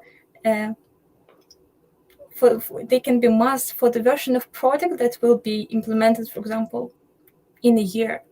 But first you should focus on the minimal viable product. So you should understand the key features, and maybe killer features that should be implemented first, and they should be prioritized with high value. Okay, great, thank you. And we have quite a lot of questions, so I'll proceed with the next one. Do you use product vision board as an artifact to document the discovery output? Vision board. So we usually, as a business analyst, I took part in working on the roadmap, but I'm not really sure which instruments project managers usually use to create such boards, because it's usually their responsibility to work on the roadmap and to manage it, to discuss it with the client.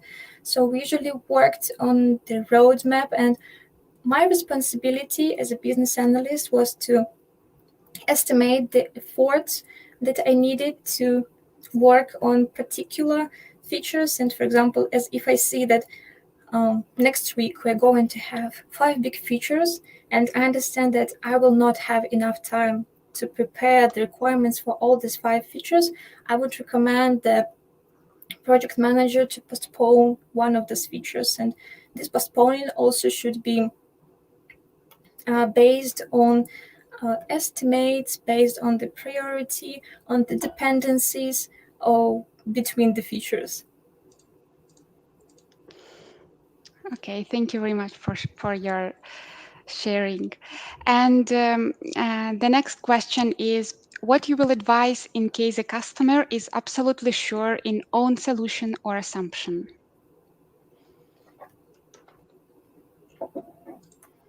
Mm-hmm. So as I understand, the customer doesn't want to take maybe your opinion, your point of view. How will you prove that your thoughts are viable and valuable? Yeah, so if you see that there are some gaps in client's solution, or something can be done in a better way, I would recommend you to conduct market analysis just to show other examples how it can be implemented, and maybe these products are more effective and they are more successful, and it may promote your client to change their mind. Or also you can, if you assume that there can be some technical gaps or other ways to implement the solution better, you should involve solution architect or development team lead, just also to hear his arguments for this or that solution. And then if the client is absolutely confident about its assumptions, first of all, you should document them to avoid the situation when then they change their mind or something happens on the project because of these assumptions. It will help you to avoid the situation when you are the root cause of the problem. So if you agree with clients' assumptions and you document it, you can proceed working taking into account these assumptions. If you haven't coped with changing their mind, even after provided market analysis and discussion with all the technical experts. Okay, thank you very much. And I think the last question but for now is, how would you handle the case when the timelines of delivery that were agreed upon with product managers are not the ones that they communicate to senior management? The difference is significant and not feasible, the author says. So I'm not sure you as a BA have faced such situations, but maybe you can share your vision on it. So do I understand correctly that we have, for example, project managers which are communicating the estimates with the team, but at the same time, these project managers are communicating with senior management, and these estimates are very different, right? The timelines are different, yeah. The timelines. Okay, so as not a manager, as a BA, as a developer, or anyone from the development team, if you see that the timelines are really different and you will not be able, and it's not feasible to implement all the required scope in this particular time limits, you should highlight it as soon as possible. maybe not to the senior management directly, it's not a good practice, but you should communicate it with your responsible product manager. And after you communicated it, maybe it will be not your fault if you haven't coped to implement all these features in time, because you have communicated it, you have highlighted this risk, maybe you have even suggested any strategy to reduce this risk, to mitigate it. You have suggested how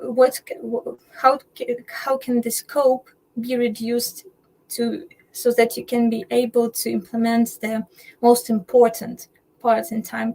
And after you have done all this, all these tasks, and you have no more other ways what can be done to implement the scope in time, then it will be not your fault. Okay, great. I guess we are out of questions, as I see. So thank you, Victoria, once again for your insightful presentation, for your, again, valuable time which you cut out from your vacation. And I wish you a pleasant continuation of your vacation. And thank you to the audience who have been very active, that you posted your questions, your comments. We really appreciate it. And Thank you. I guess, yeah. Wish you to have a nice conference and get a lot of useful knowledge. Thank you very much. Thank you. And dear audience, I guess we will take a short break here until our next speaker. And our next speaker will be Irina Pirwan with the topic, how do we speak to developers? So please bear with us, stay with us, and enjoy our conference.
Hello everyone, my name is Yulia Tymoshenko. I'm a Senior Business Analyst Manager and also the visionary of the Global BA community. Our community was created with intention of sharing and exchanging ideas and the realization of the innovative solutions. Let me highlight on how everything started in detail in the late 2021.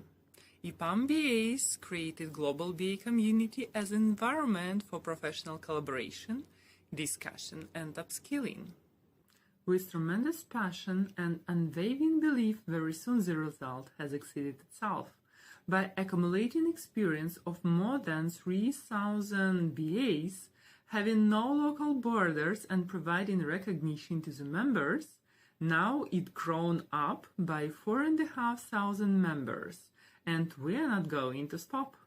In the past years, we have focused on increasing our presence by supporting local communities in different continents, which has been met with resounding success. As a result, now we have a vast network of individuals who are passionate about driving change and contributing to the betterment of the industry. I am delighted to announce that now we have community members spanning across 30 different countries. This is testament to the dedication and hard work of each of you, who helped to make this community what it is today. Our community success is not just due to its growth in size, but also in the quality of contributions and insights shared by its members. It is through this sharing of knowledge and ideas that we continue to drive innovation and progress in our industry. Nowadays, Global BA Community is an umbrella for dozens of initiatives and hundreds of local representatives. It keeps knowledge of its members about business analysis and all related fields. As we look towards the future, I'm confident that our community will continue to grow and strive, pushing the boundaries of what is possible in the world of business. With our continued support and dedication, I have no doubt that we achieve even greater success in the years to come. Join us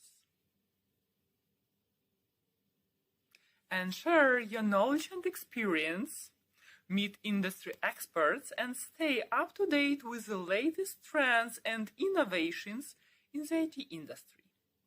Thank you for being part of our community and for your unwavering commitment to driving positive changes.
colleagues and guests. Welcome to Business Analysis Excellent Conference.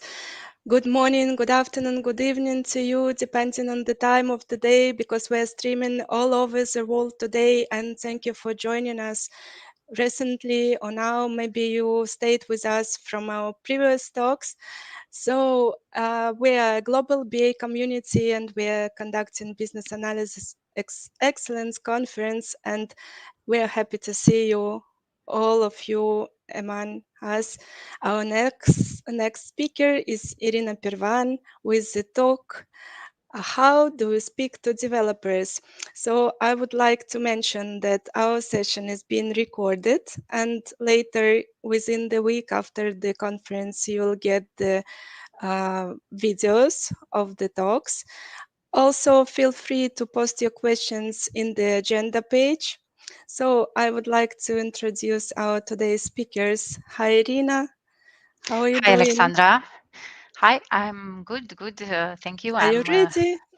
I'm ready. I'm a little bit nervous, but Don't yeah, I'm worry. also happy and looking forward to share this Yeah. topic. Thank you so much for joining us today. Irina is a lead business analyst. She is an expert and assessment committee head expert in EPAM. So Irina will be speaking about how we speak to developers. And as I know, you're based in Switzerland. Have you always lived in Switzerland before? So I'm originally from Romania, Bucharest. That's also where I started my work career. Then I moved for 9 months and I worked in Brussels for ING Belgium. So that's where I learned safe and agile, and it was a very interesting experience. Then moved back to Bucharest, and then 2 years and 3 months ago, I moved to Zurich with my family, so my husband and my 2 small children. So it was a very long journey to get here. It was a tough period, let's say, for the past 2 years, accommodating with the 2 small children, the role, the new place. But yeah, in the end, it all went well, and we're in a good situation now. Yeah, it's very interesting. It's nice to get to know you better. So we're ready for the talk. Yeah. Yeah, Thank you. Thank you very much, Alexandra, for the nice introduction. As I've already mentioned, I've started my career some time ago as initially as a developer. Then I went through the role of technical consultant, solution architect, business analyst, and product owner. And currently, I'm business analyst and Scrum Master. So I've had a various set of roles and a various set of companies. I worked for small companies, for service providing companies, and also internally for the current client, let's say, just one client, not project based, let's say. So I would like to go through these perspectives, let's say, the perspectives of interacting with developers and testers and technical people. My perspectives, actually. Then communicating requirements, some tips in doing this, and then being the middleman. And last but not least, showing how empathy helps in this communication. So first of all, about perspectives. Like, communication is a skill for everyone. It's not just for business analysts. It's for business analysts, project managers, team leaders, architects, developers. Anyone who's working in an IT project has to communicate. And sometimes it's challenging to talk to technical people, to developers, automation testers, technical architects, security people. So you have to find the right way, the right words to talk to these people, because they are more hands-on. They are more let's do things, like can do attitude, but not talking about it. So the greatest help for me in my experience, was probably my technical background, because I started as a developer and I learned the language and I learned how to do the translation. But anyway, I mean, all these people in the end, they speak English. So yeah, it should be easy. Mainly the successful project solution is to have a very good communication between business and development. So this has to be sustained by a good business analyst, a good consultant, a good translator, if you wish, that is capable to make the right connection with both sides, that is able to translate development technical stuff towards business, and business words for developers who don't really care what the functionality in the end is. They just want to know what they need to do. So this skill of communicating and translating, it's something that you can train only in practice, experience by experience. Reading about it will not teach you how to act and behave in a certain situation. The skill is what you make of it and what you interpret of it. It will always go through your personal filter. I mean, it doesn't matter how many books you read about it, it's still how you bring flavor to it with your own personality. For me, for example, I'm always trying to have this like a funny type of conversation, even when we're doing analysis. I want to have a light atmosphere. I want people to enjoy being there and not having it just as a work function. So that's my trait, but you don't have to do it like that. You pass it through your own filter. So having that said, I would like to move on to my perspectives. So first of all, I started as a developer. So I was on the developer side, young developer working for a small consulting company, and I was developing a system for the accounting department of a client. So what I was expecting, that I would get clear description of their business needs, that there would be no open points in their description, their process whatsoever, and that they would have patience in explaining what they need and also patience in understanding my technical perspective. So I was thinking that they can tell me all the scenarios by themselves as they are working with these things every day. But surprise, I did not get that. So the client business analysts and stakeholders, they were not tech savvy. They didn't really understand the technical background, like what is happening in the background of the system. And my technical explanations weren't passing through. They didn't have the patience to understand. I was still in university. So facing direct business analysis coming from university when you don't barely know how to do these things, it was a pretty tough learning opportunity, because I kept trying to make them understand the technical part, but that they didn't care.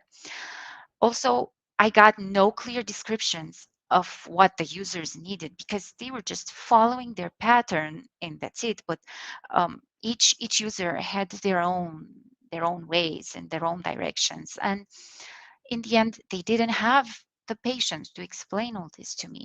They were thinking like, I'm going to read their mind and I'm going to implement whatever they need by reading their mind. So in the end, I had to guess the scenarios. We had to implement something. I was working as a developer on the project and doing the analysis and the UATs and everything.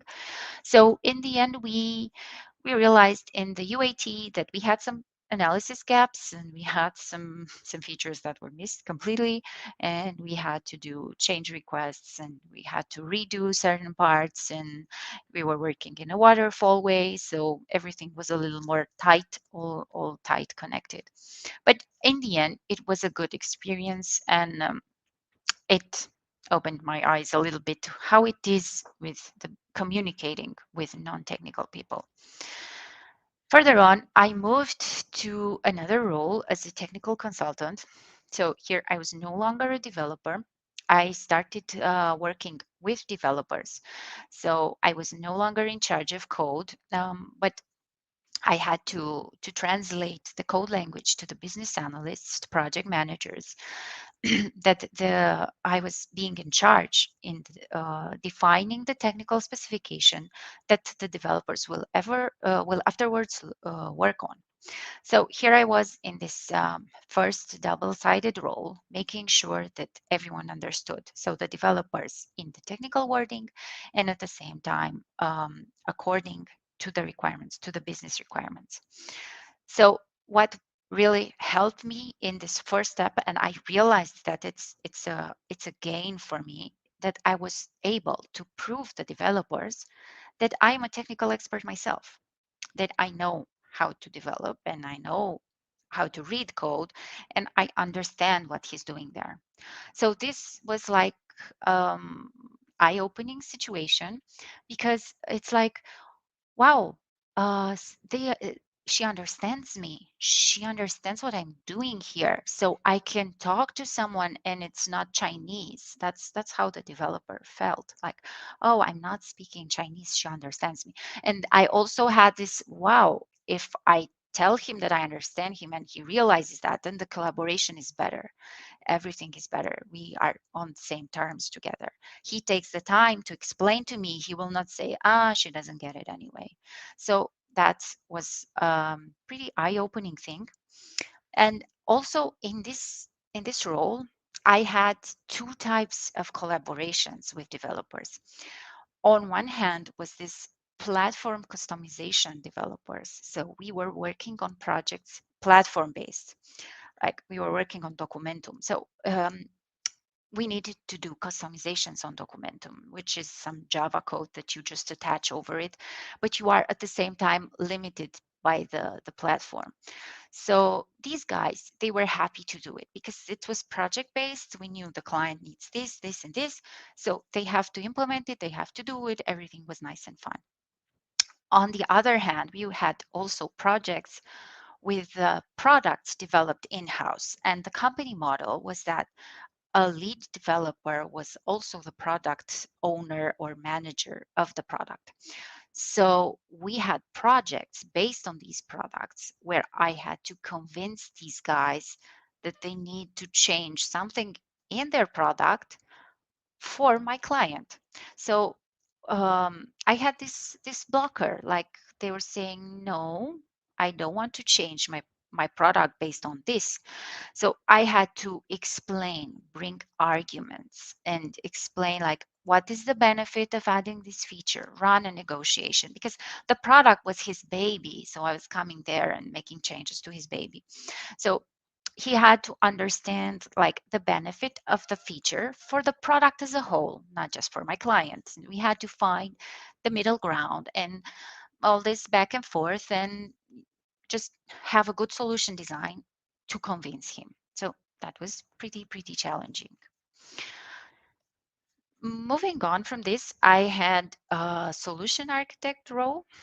So here I was also developing and doing some solution architecture on custom solution for a client. And this role was like changing into a leader of the team. So the team would look up to me, would try to look for my agreement on my solution design. But here, I mean, I realized that I have to look for solutions together with the team, so not just by myself. I realized what means merging code. So working with clean code, sharing the same code base, because this is like an aspect that's usually hidden from the business analyst and the product owner. They don't see this kind of stuff. They don't know what is happening there. Yeah, you're delivering a feature. But if you go behind the scenes, you understand. If you write clean, understandable code, collaboration between developers will be better. If I write things in my way and another developers in his way, and then we switch, then we will not understand what we're doing. So guidelines in code writing are relevant, and ignoring technical depth and having poor technical decisions can have a larger impact on the project. I mean, instead of finishing something in an hour, you finish it in 2, but we are talking about 1 hour. If you multiply that, you will get hundreds of hours lost just by not being on the same page and not understanding the benefit of clean code. And I also learned that you have to reject business requirements when they're bad, because also good code means high performance. So we had a requirement from a business stakeholder that wanted a lending application in just 1 page, where we were bringing data from the background in more widgets, and it was running a lot of services that were bringing documents as well. So the performance would have been very, very low. The users would have been super unhappy because they have to wait for the page to load. So where's the benefit in having everything in 1 page if you have to wait for it a lot? So here we just had to tell them no, push them back. And this came from a collaborative development discussion. Yeah. So these are like the technical aspects that PAs and POs, they tend to overlook in business as well. So this is relevant. This is also relevant. So what I learned. So I had some changes to my mindset. I learned to both speak and listen. So if you're in a leading role, you have to listen to the team around you. You have to speak your mind, but also listen to the others. The more opinions there are, the more chances of not missing something out. So even if you have an edge case, a scenario that is very not likely to happen or completely not likely to happen, it's better to say it out loud, to speak it, to have it written, to see it, to visualize it. And then maybe you can find some little detail that is near it that will also help you. Finding out things that you could miss, I think it's the best thing that can do for your project. Then I like to call this like learn to use the collective brain of the team, which is have everybody speak up.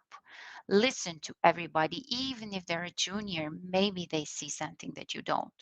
So I think the biggest fail is not using the collective brain of the team.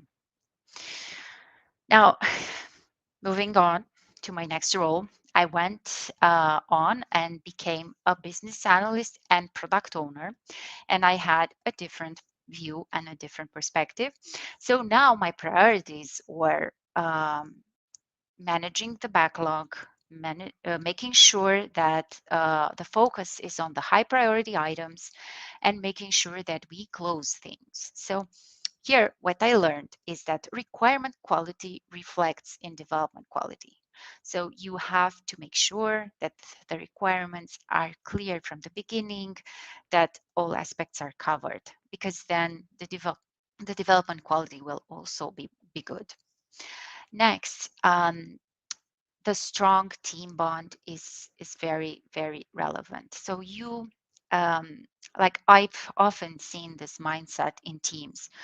They see that the product owner is their manager, is their team manager or their leader that tells them what to do, and this is wrong and it's against how it should be. And agile principles say that it shouldn't be like that, but people have this reflex of just I have to follow directions from someone.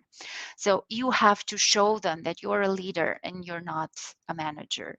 You prioritize, you make sure you prepare what needs to be done next, but they decide. You have to make space for technical depth. You have to ask for their opinions on how things should be done further.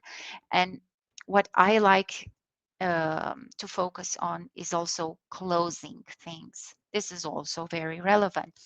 Closing things is giving a sense of accomplishment to the developers. So they have the feeling that they delivered something, they finished something. Like imagine having 10 features, all of them 80% done. So you have leftovers from every feature. Then your feeling of accomplishment is not there. You cannot strike them down. They're still open. There's still something pending. So I like to close what we start. Close what we start makes also a good feeling in the team members. So it's not just about following the principles or whatever. It's the feeling of accomplishment.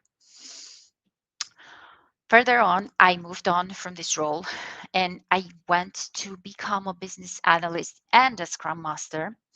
And I added here also or parent because coincidentally, this phase in my life came at the same period with my kids being at communication stage. So no longer baby mode. So I could not help not see the similarities because we are talking about respect towards people in the end. So developers, team members, children, they're all people. So respect towards people. So I made like this parallel, let's say, focus on quality and equality. So equality is super, super important. Since I have 2 kids, I always have to buy donuts multiple of 2. Yeah, because you can't buy just one. You will fight. You have to not make any differences. Yeah, not make differences because like one is smaller, one is older.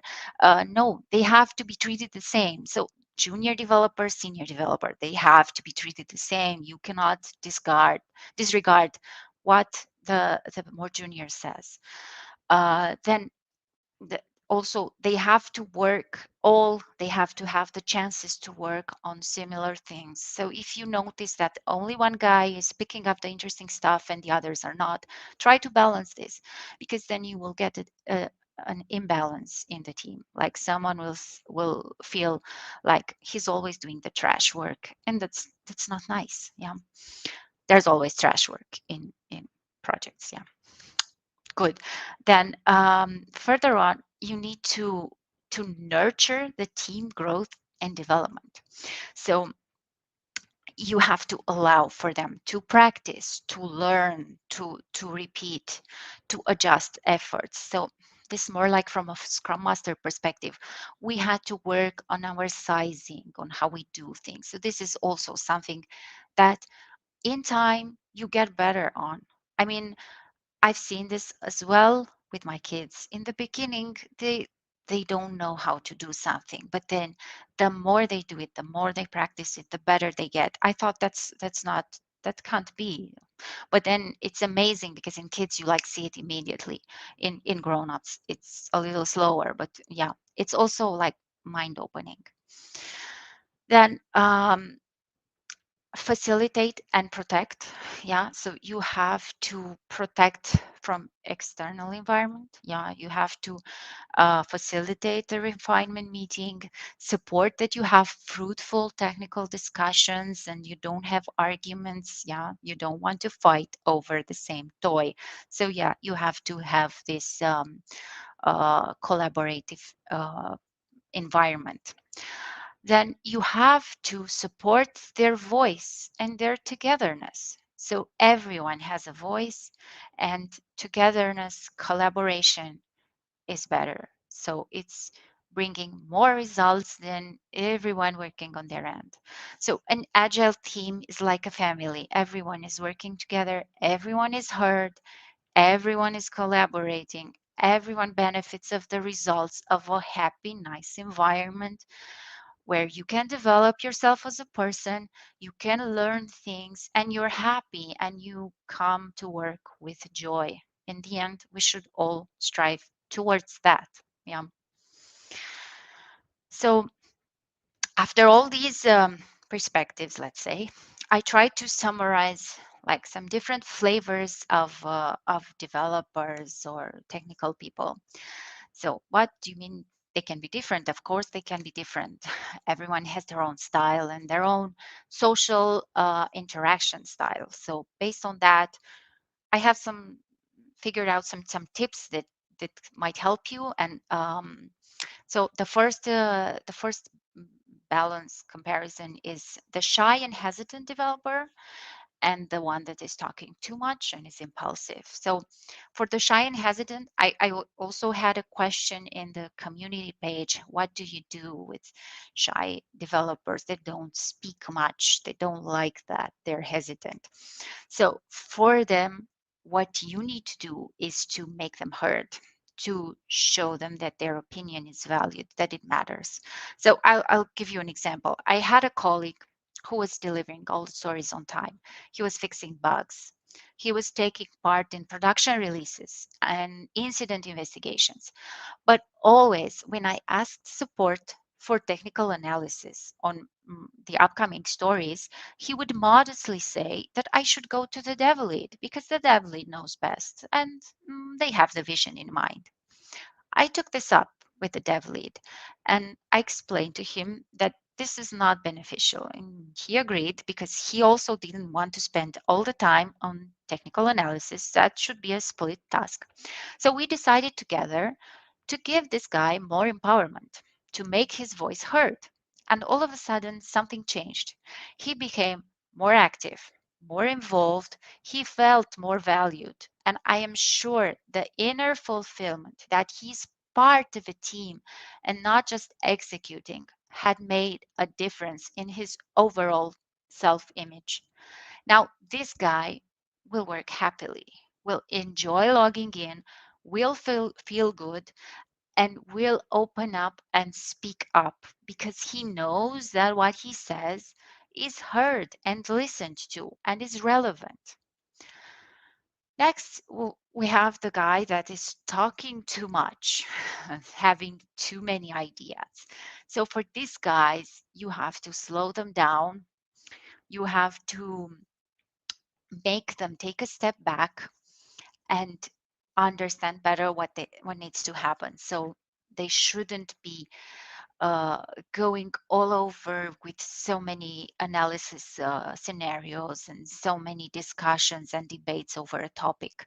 So analysis helps figuring out things, but taking it slow and not going around the subject, going towards the subject. That is what matters. Next, I've got other two types. The procrastinating developer that delays doing something, that he does only what he likes, and what he doesn't like, he forgets or just puts it for tomorrow. So for these guys, as a Scrum Master, I mean, not necessarily as a BA, but sometimes it might be the case that you need something from them. You need to follow up with them. You need to track what they're doing, check with them the timeline, remind them the goal, remind them the due date for that, asking how much time is it left, and also show understanding. Explain to them, I know this is hard. I know this is an unpleasant thing to do. I know you would prefer to do more interesting tasks, but someone's got to do it. So we have to get over it. And the sooner we get over it, then the better, because we have this result and this result. Yeah. So that's one thing. And for the guys that are overdoing, these guys as well, you have to slow them down. So I have a colleague of mine who we decided in grooming we will split this story because it's too large. We split it in 3 stories. Each of them has its own sizing, all nice and well. We start the sprint, and this colleague of mine, he starts the first story and actually does the other 2 inside the first one because he thought it's better that way. So I'm not going to say it's a bad thing. It happens. I mean, yeah, it's fine. He did it. He did it well in the end. But we had a reason for splitting it, so that it's just, let's stick to the process. It's better if you deliver small chunks, then they're tested and you find bugs faster and everything. So yeah, that's one thing. Next, they're the guys who always say yes and the guys who always say no. The guys who always say yes will rush to do everything. And then the second day you realize that what they just implemented is not needed anymore. So these guys, you have to keep in touch with them and discuss with them and make sure that everything is clear before they start. And the guys that always say no, these guys, they need to be presented like, what are the reasons why we are asking you to do this? Because um, they need to know the goal that needs to be achieved. So maybe it's not their job to do that, when that thing for which they say no, but it's good and it's important to for their help. Their help is needed. Their help is required. Yeah. So here again, don't avoid the guys that always say no and go to the guys that always say yes, because then you will end up with a situation where only one person is doing the analysis and the others are working unbothered. So you want to always keep it balanced. Now, moving on to communicating requirements. I try to collect some tips on that, what I found like being super relevant. So first things first, you should know what you should know. So imagine this, you're refining stories, you're preparing a business requirement, and one team member asks you something you haven't thought about. What will you do? This means time was wasted, discussions back and forth, many meetings, and also the lack of reliability on your story and requirement and future stories as well, maybe. So you have to have thorough business understanding. You have to have all the answers, identify all the scenarios, and have good technical understanding over the subject. Try to describe in the same functionality in business words and in technical words, and confirm the understanding. Confirm the same understanding with the developers when you present your requirement. The acceptance criteria has to cover all test cases. It has to be discussed and agreed. And if possible, if needed, discuss with the developer to identify other technical implications in advance. Next, communication preparation. So here, before you present a new feature, it is always nice to put a frame around it. So prepare a concise and clear descriptions. I have seen long descriptions which I don't have patience to read. Why would you expect someone else has? So concise description, who, what, where, why, when. That's it. Then try to eliminate any misunderstandings. Try to not leave gaps or open points. And also visual. So preparing visual designs, like if you have a UI, have some mock-ups. I use Snagit for that. So I just create there something, then I put some numbers on it, and then I explain what those things are. So mapping, in user interface mapping is always super helpful. Design prototype and a diagram. Workflow diagrams are wonderful if you have to explain a process. If you have various use cases, use more diagrams. So this is like worth 1,000 words. Words cannot describe something as well as a design prototype. And of course, acceptance criteria. I mean, this is something which I've discovered to be helpful. Using Gherkin language helps. It's not just a framework. It helps you identify alternative scenarios. It does, it really does. Next, you have the technical analysis situations. So for that, you have to offer support because you can't do it. Yeah, in the end, you're not a technical person anymore or whatever. You cannot provide the answer for their technical implementation. So you have to support. You have to prepare a template, a framework for them to work on. They have to know like in detail and that the wording is understood across the team. If your requirement is opening a new window, explain what the new window is. A new tab, a new pop-up, what is it? So yeah, that's relevant, like being on point. So for this, I have this nice use case, which I've been through.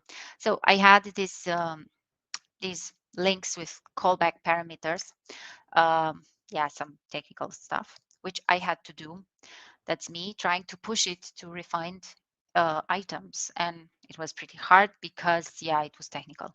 So I asked for a developer. I said, hey, can you come and help me to push these things into refined items?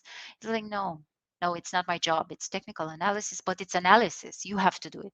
Yeah, but I don't know how. I cannot do it. It's too technical for me. So what I did, I came up with this very nice table, categories, the set of links. I said, okay, these are the links. These are the categories. Can you help me fill in that thing? And he did in the end. He agreed and he said, oh, yes, this helps. I can do that. Yeah, I can fill in the blanks. It's easier for me that way. And then we managed to refine this item. So yeah, that can happen, helping them doing the technical analysis. Next, more on being the middleman. So this, again, it's not just a BA perspective, it's a general person perspective. So first of all, listening is very relevant. Listening is part of communication. You have to listen carefully what the developer are saying. You do not interrupt them. You can ask them to rephrase in a more understandable way to make sure that you understood. Also try to rephrase yourself in a technical businessy way. And even you can ask them to define a schema or a design proposal for clarity. So they can come with a proposal and then you see if you're on the same page or not. This way, the technical part will become more clear. Next, mediate. So all the time as a BA and as a Scrum Master, product owner, you need to do brainstorming sessions. You need to mediate the conversation by asking questions sometimes. So instead of you answering, you ask. So ask them anything that comes to your mind. And also disagreements can happen, especially if you have 2 or more senior developers at the same table. So then what you have to do is remind them of the purpose, the outcome, the goal. We're trying to create a button. Hey, let's stay on the same page for the button, please. So always focus on the goal.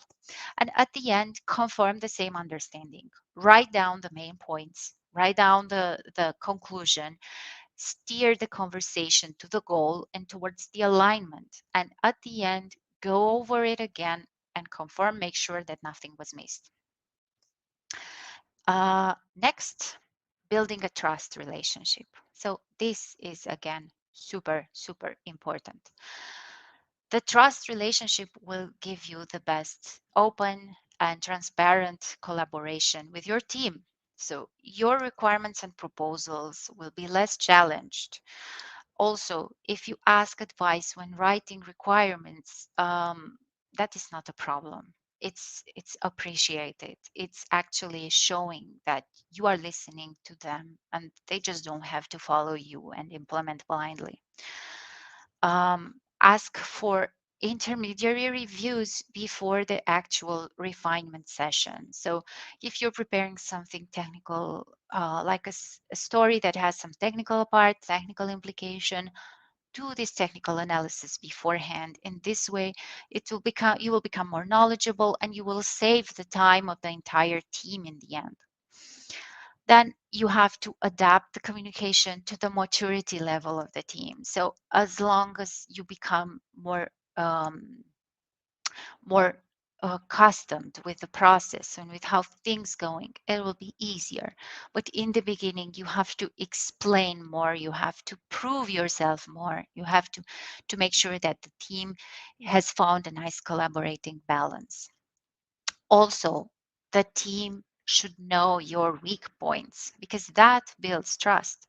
So if they know that sometimes I am forgetting this kind of open item in story definition, then they will remind me. I mean, I don't have a problem with that. I don't think that's like, oh, I found a mistake. No, that's we found something that we can fix in time, and that's great. That's super good. So that is like really, really helping this kind of balance and communication and being on the same page. Also, about that, we have defined a story template together in the team. So we have this clear list of things that every story should or could contain, like description, acceptance criteria, open items, dependencies, technical analysis, UI design. So I have the template, and for every story, I try to make sure to cover all these things, and this helps. And it was established together with the team, what everyone felt that was nice and relevant for everyone. And lastly, I want to talk about empathy, because this was like the base for all my general collaborations. So empathy brings ease of communication and ease of life. It's the perfect medicine to get through complicated situations. If you understand the other person's point of view, you can relate to his view, and you can respect his view. So you don't disregard his view, you don't disconsider his view, you understand him, you can put yourself in his shoes. And also, if they see that you do that, you have the openness to do that, they will relate in a different way, because they will feel understood, and they will feel part of the team, and everyone can then see and use this collective brain of the team and have this in a more beneficial way. So yeah, that's about it. I added a fun slide in many languages, because I think it's funny, because it's the same language, even if we speak in different languages. Talking to developers is the same. So cum vorbim cu dezvoltatorii. We will just speak in Romanian if we need to. Podemos hablar en español. If they're Spanish, of course, they will feel better.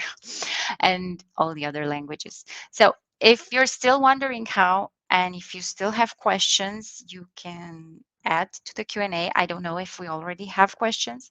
And I really, really hope that my ideas will stick with you for a long time, like stay in the back of your head and help you throughout your day and throughout your projects and work. Yes, Irina, we've got a lot of questions, and I would like to thank you for this brilliant, really brilliant and informative presentation. After your presentation, I personally heard how great communicator and presenter you can be. So I wish every team has such a business analyst or product owner like you to communicate and to explain the requirements and to manage all the troubles within the team. Yeah, I see that you have already covered many questions from what we got in the chat, but we still keep getting some questions, some specific questions. So I will start from the most voted questions, and we hope that we will try to answer all of them. If not, then we'll answer with Irina all these questions after the presentation, and we'll of course we'll send the recordings of the presentation in a week. So the most voted question is, what visualization tool is typically used to present requirements to developers, to verify requirements with developers, or QA testers? So what visualization tool do you use? So mainly, as I already mentioned, I try to follow the story structure. And inside the story structure, like description, acceptance criteria, everything, we always have the design. The design is basically a mock-up of our application with the changes already there, done in Snagit or Paint or whatever tool you prefer. Then I put numbers and I highlight whatever needs changing, and then comes the description side by side with it. So usually I do this if I have a very large requirement. I do it on a Confluence page dedicated for this.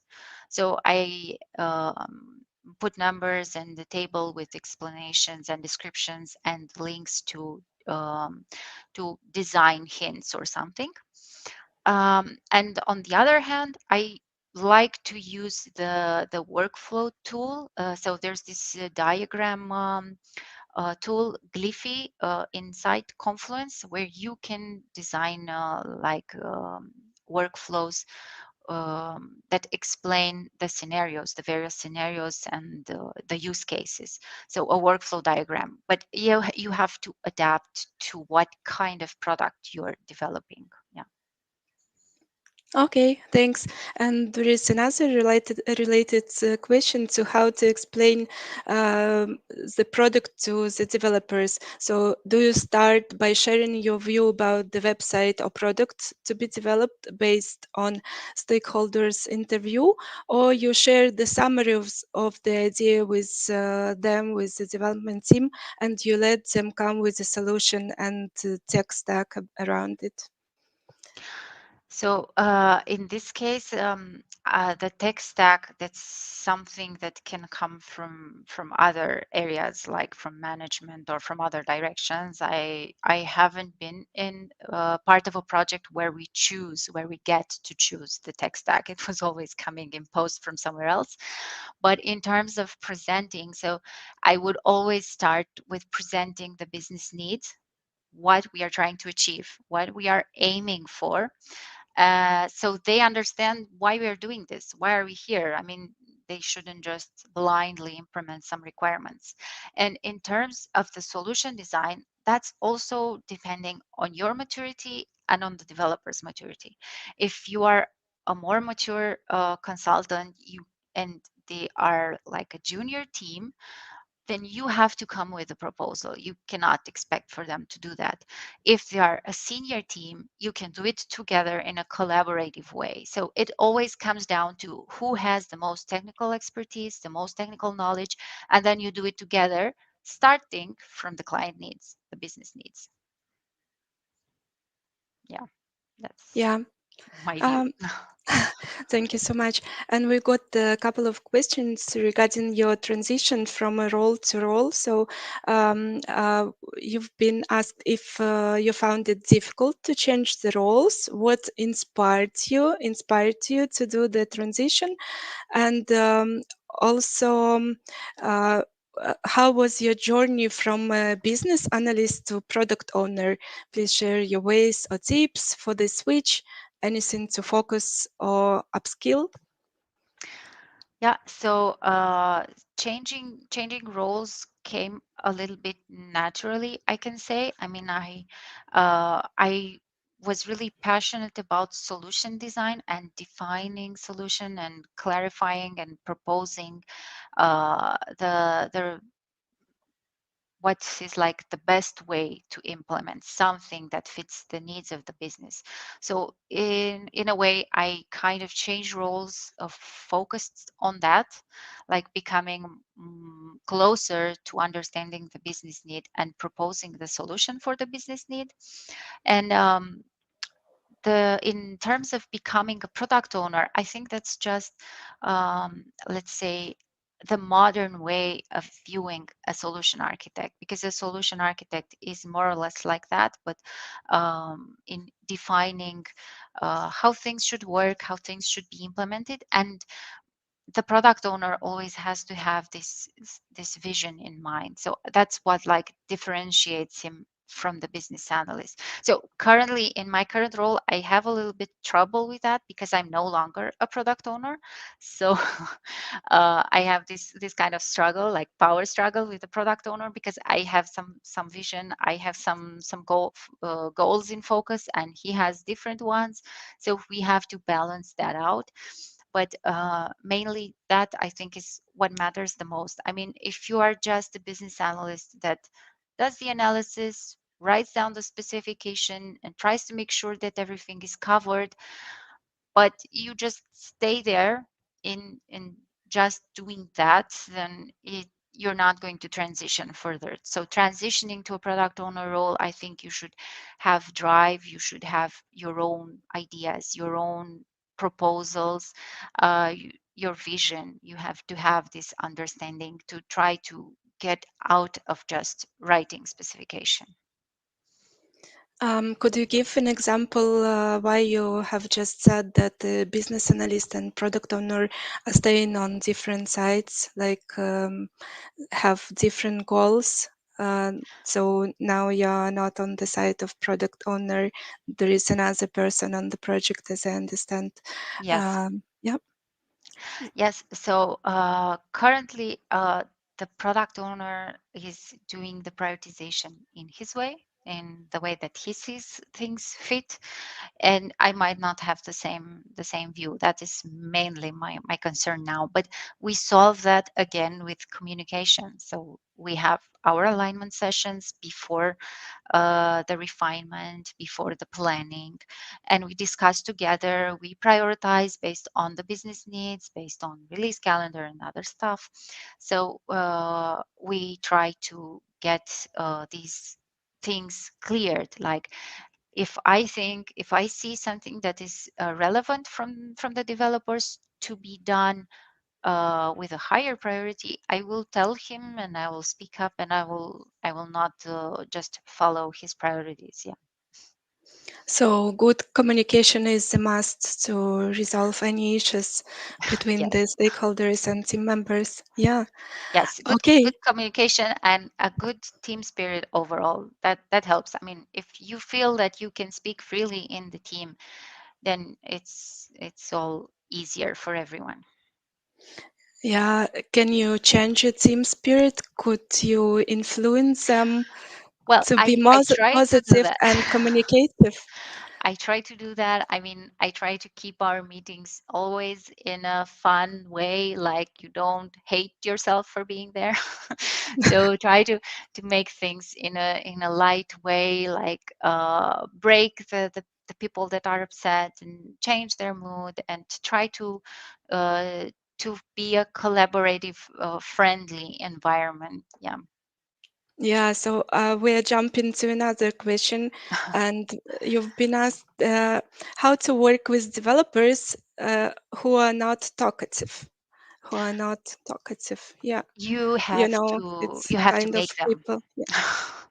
You have to make them. So you have to first talk more for them, and you have to discuss and try to understand them, have one-to-ones with them, and try to get their perspective better, and try to become friends in a way, like work friends, because you're on the same team. So even, I mean, I worked with teams that are all over the world. I worked for a company for 3 years. I have never met my developer team, so I've never seen them physically, face to face. All only remote, only in calls.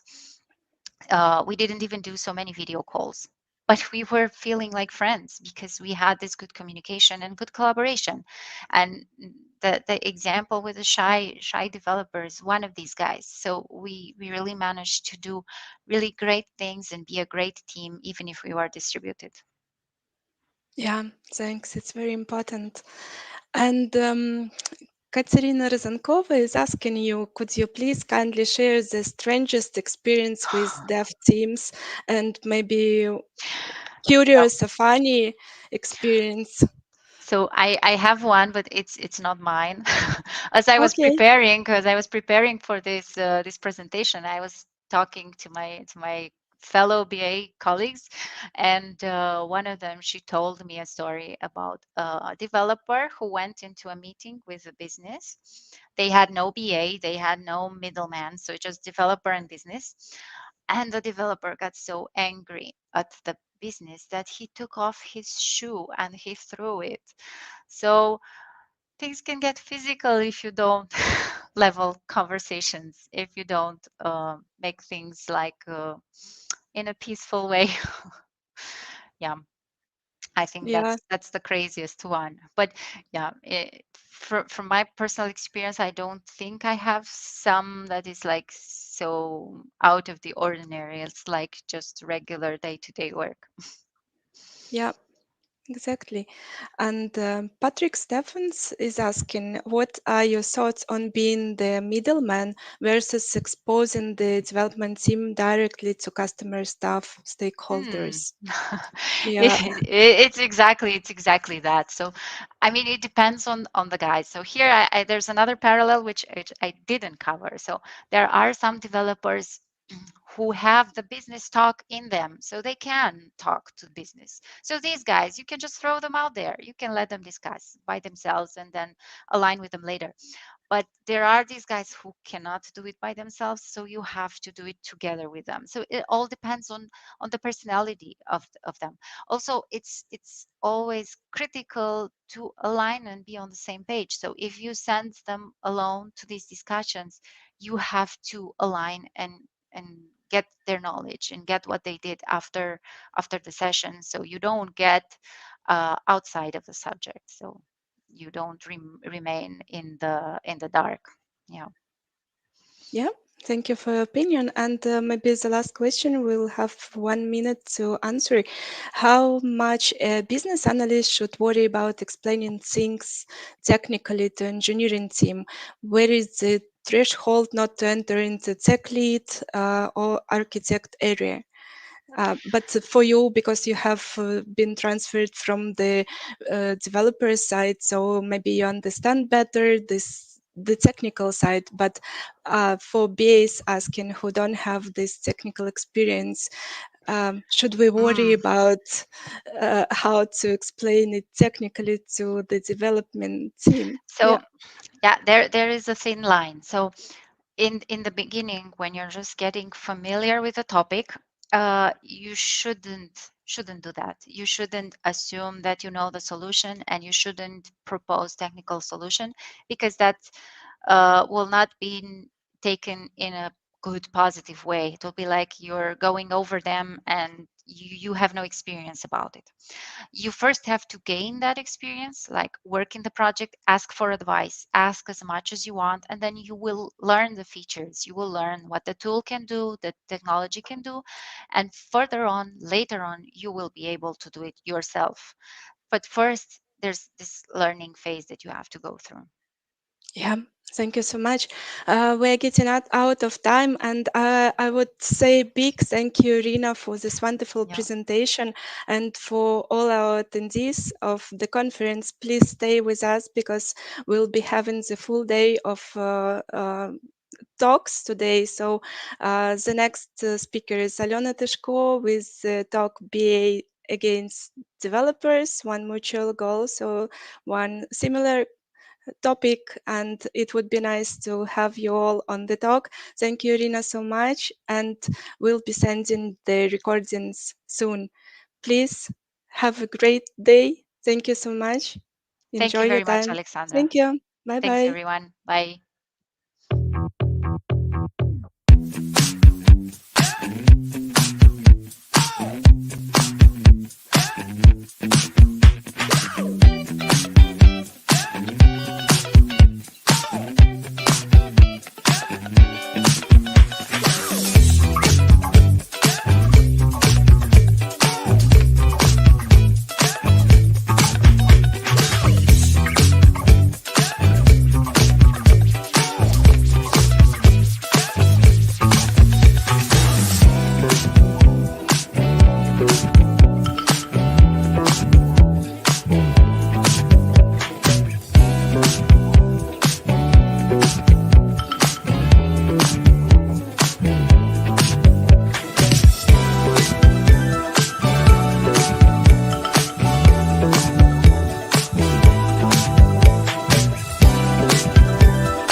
Hello, everybody.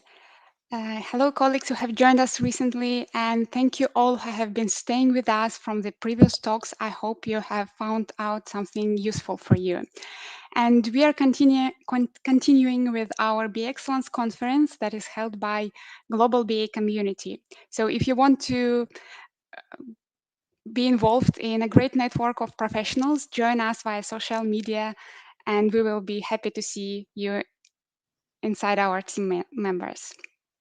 So we remind you that all conference talks are recorded, and the recording will be shared in a week after the session, after the conference. So during the next talk, you can leave your questions as always, and at the end of the presentation, our speaker will answer them. And please welcome our next speaker. It is Alona Tishko with the topic BA and Devs, One Mutual Goal. So a small introduction of Alona. Alona is a senior business analyst, certified in SAP Commerce Cloud and as a professional product owner. She has plenty of experience working with different international development teams, covering all roles and levels inside the team. Apart from that, Alona is good in arranging various events and groups of people in achieving the same goal. Also, Alona has a beloved cat that recently gave birth to several kittens. So, hi, Alona, how are you? How is your day going so far?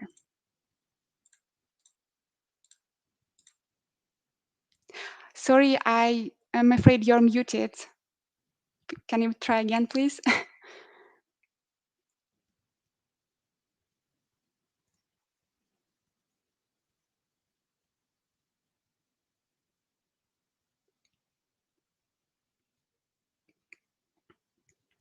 Yeah, Alona, can you please find the unmute button at the bottom of your screen? Yeah. It's okay, a little bit of a technical issues, so bear with us.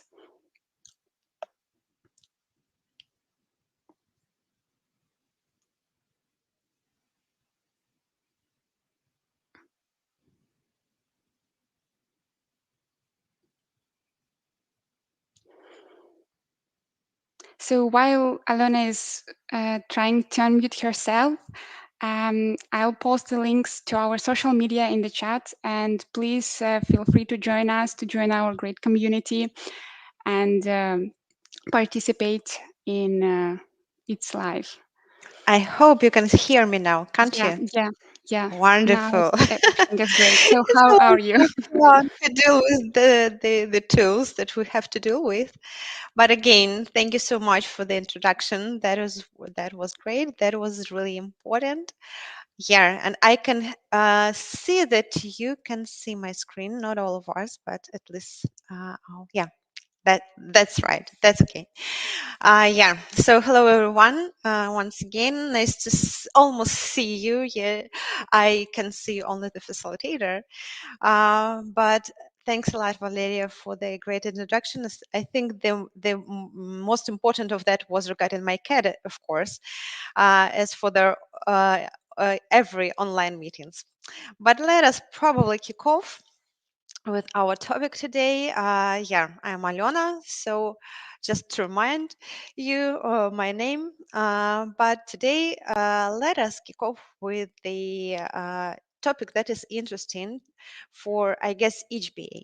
Each and every BA, even if you're a very experienced one or you're just a junior, and let's just have wonderful time talking about topics that are interesting for each of us.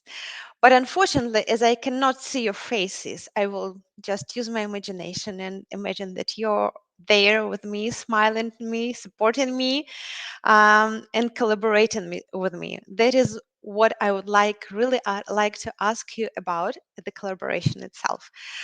So you do have your chats there, and sometimes during the presentation, I will ask for your ideas regarding this or that topics, and I would appreciate if you can leave some ideas of yours, so we can even collaborate now during our online conversation. So please do that if it is convenient, and Valeria will help us to of course. And let us kick off. Our topic is regarding collaboration, as I said already. And while I was thinking on that, I imagine and probably understood that we are SBAs are kind of balancers. We need to balance between the stakeholders from one hand and the team from the other one. Um, I see that there is a little discrepancy in time while I am showing to myself and how you see it. But anyway, let's proceed. Yeah, we need to kind of balance. We need to please our stakeholders. We need to make them happy during our conversation, during our production time, during our releases, etc., during our investigations as well. But from the other hand, we have our team there, and they like it's given by default that we need to please them as well. They need to be happy with our documentation, with our user stories, etc., with the way how we collaborate with them. But if from our stakeholder side, we have all the tools, all the techniques at our hand, we have racing matrix, we have communication plans, we have negotiation trainings on our side, expectation management, power interest grid, everything that we train, we learn how to manage that. But when we're talking regarding the team, I'm I'm not sure about yourself. I'm just telling about myself. I didn't have a lot of trainings of how should I collaborate with team itself. What should I do when I meet the difficulties there?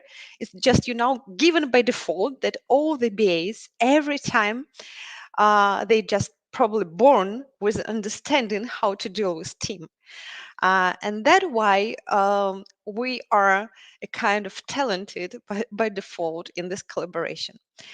But for BA, it's really hard to balance, and we are afraid of stepping aside because we feel that if we step aside, we make a mistake, we can fall in our BA role, unless we have a solid background.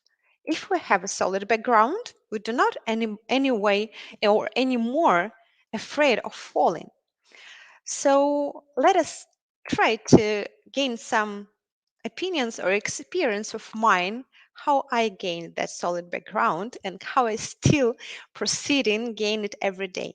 So our agenda will be really simple today. I will share with you some sad experience of mine that I had in my BA practice while dealing with the team. We will talk about the ideal world where BA and developers live wonderfully together. And also we'll talk regarding some tips and tricks from my expertise that probably will help you a little bit, or at least you can understand that somebody as a BA do mistakes sometime and feel irritated or sad due to this or that. And afterwards, of course, question times for any question. Please don't ask very difficult questions. I'm still just a BA. So let's probably start. We will start with the sad experience of mine. Once upon a time, I've got a new feature. I was a really young BA who just started the work, and I understood that though the feature itself wasn't really hard, still it required some BA work from my side, but developers were busy. They were almost at the release time, a difficult release. Everybody were on fire. I couldn't get a word from developers because they just didn't have time to spare with me on something new. They're busy with the current feature. So what I did, I just spoke with the stakeholders, very wise, very experienced, and I gained their approval, elaborated the stories I had already to refinement and I hope to the development backlog. And time of refinement came. And what has happened? How do you think? I prepared the stories, refined them with the team, and team declined them. They were very angry. They said very many unpleasant words because, as they said, the main concept of the entire new functionality was wrong. Oh my goodness, that was really tough time for me. I didn't know what to do next. But that was the time when I learned that experience and collaboration between developers and BAs is vital.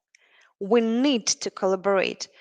Regardless of business, regardless of time we have, we need to collaborate.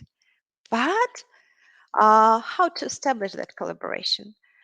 Though we understand, and I understood at that point of time that collaboration is vital, how to establish that? I don't know about your world, but the world where I live in, it's always like this on the screen that you can see right now. It's always on fire. Developers, QAs are very busy with the upcoming release. They are very busy with the current task. They cannot think of on anything future. They don't worry regarding the future. They think that BA should investigate everything. So BA just need probably somehow to learn how to read thoughts of developers or how to read code, etc., etc. But now let's talk and imagine the ideal world before we go on for the trips and tricks. Ideal world of the BA and ideal world of the developers. And here is where I'd like to ask for the collaboration from your side. I'll share my ideas regarding how the BA world should look like. What do we as BAs expect from developers? And if you have your ideas, please share them in chat so we could see them. And let's kick off from this. So from my point of view, I would expect that developers would be always ready to discuss things with me. They would be always at my hand, to to explain me how it works right now, what is the logic there, or how to understand the technical details. And actually, they would be ready to discuss technical details with customer. I would really love that. I would not even like to dive in technical details. I don't know about you, but I don't like such strange new words that I do not understand what they mean. And I would love if developers could come to the technical meetings and discuss everything with the stakeholders and afterward just explain to me what that or this or that means. Well, oh yeah, we have one idea from the outside. Developers should love BAs. Well, that would be perfect. Unfortunately, Mr. Donut, it's not so for each developers, I would say. But let us proceed. I would expect also that developers can help me anytime when I need it. Doesn't matter whether they are busy with their current tasks or whether it is released tomorrow. My questions are urgent, almost on the same level of urgency as their questions. Because if I do not prepare my part, they won't have task for tomorrow. Well, let us see. I don't know, maybe you're living in another world. Maybe you have another idea of what developers should do. But meanwhile, let us think what developers, how they see our BA duties. What BA should do from the developer side. I did investigate that. I've asked several developers and QAs, and what I've got from them is the following. BAs from developers' point of view should definitely speak technical language. Well, this is like a contrary to what I expect from developers, or what I would like to avoid in future. Meanwhile, if you have any ideas regarding the or what developers expect from BA, you're welcome again to type in the chat so we can discuss it together. But proceeding from what I've gained so far, developers expect that BA would hide developers from customer. The developers themselves would not even come to the meetings with stakeholders. I don't know about your experience, but in my experience, the majority of QA developers, etc., part of the team, they do not like to speak to the stakeholders. They like to just do their job. They like coding, testing, sitting before their screen, talking to nobody, or maybe just to their colleagues, but not to the stakeholders. What else? Developers would like to know, would like us as BAs to write the stories from the what point of view, not how. I don't know whether I faced such mistakes. I did in my life, in my experience. Oh yeah, we have another opinion here. BA should not talk follies. Well, that is very helpful, Mr. Joy. Unfortunately, I as BA talk follies sometime, and I'm not afraid of that. Let us proceed. Uh, Developers would expect us to take all paperwork. Have you ever heard that developers do not like writing anything except of code? If they need to write a user guide, they are always like, oh no, I don't want to do that. Why BA cannot write that? I will correct, but BA, please try to write yourself. Well, and developers would like to have easy to follow documentation. That is something that I think we can work on as BAs. It's not so difficult, I guess. And now let's see what tips and tricks I had in my experience to establish this good collaboration. This will be a UI example that easy for understanding. I think many of you have faced something similar in your life and your BA experience. But let us see. Uh, Once upon a time again, we had a very easy story, I'd say, rather ordinary one, when we had to manage and a kind of redesign the menu. Um, there would be just little changes. Um, Everything that my team wanted from me, as from BA side, they asked just list the items that should be mentioned there, the words itself, what should be there in the menu, and we will do the rest of work. Well, that is easy enough. I did complete that task, complete that task rather well, and provided the list of items, boys, babies, etc., this and that should be there. I like such user stories, just mentioning what should be there. But later on, while I was facing with and working with another team and had the similar task there, provided the similar level of fidelity in my user story, uh, team came to me with the questions.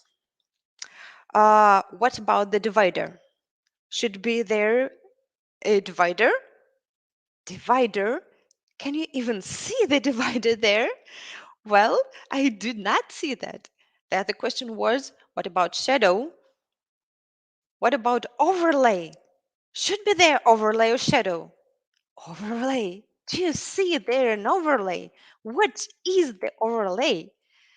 Well, I did not know what that. Oh yeah, Mr. Joe, you're there. I would say having fun with me. Yeah, I did not know what the overlay is, but I had to learn. Well, next time when I provided this user story, I had to mention all that stuff.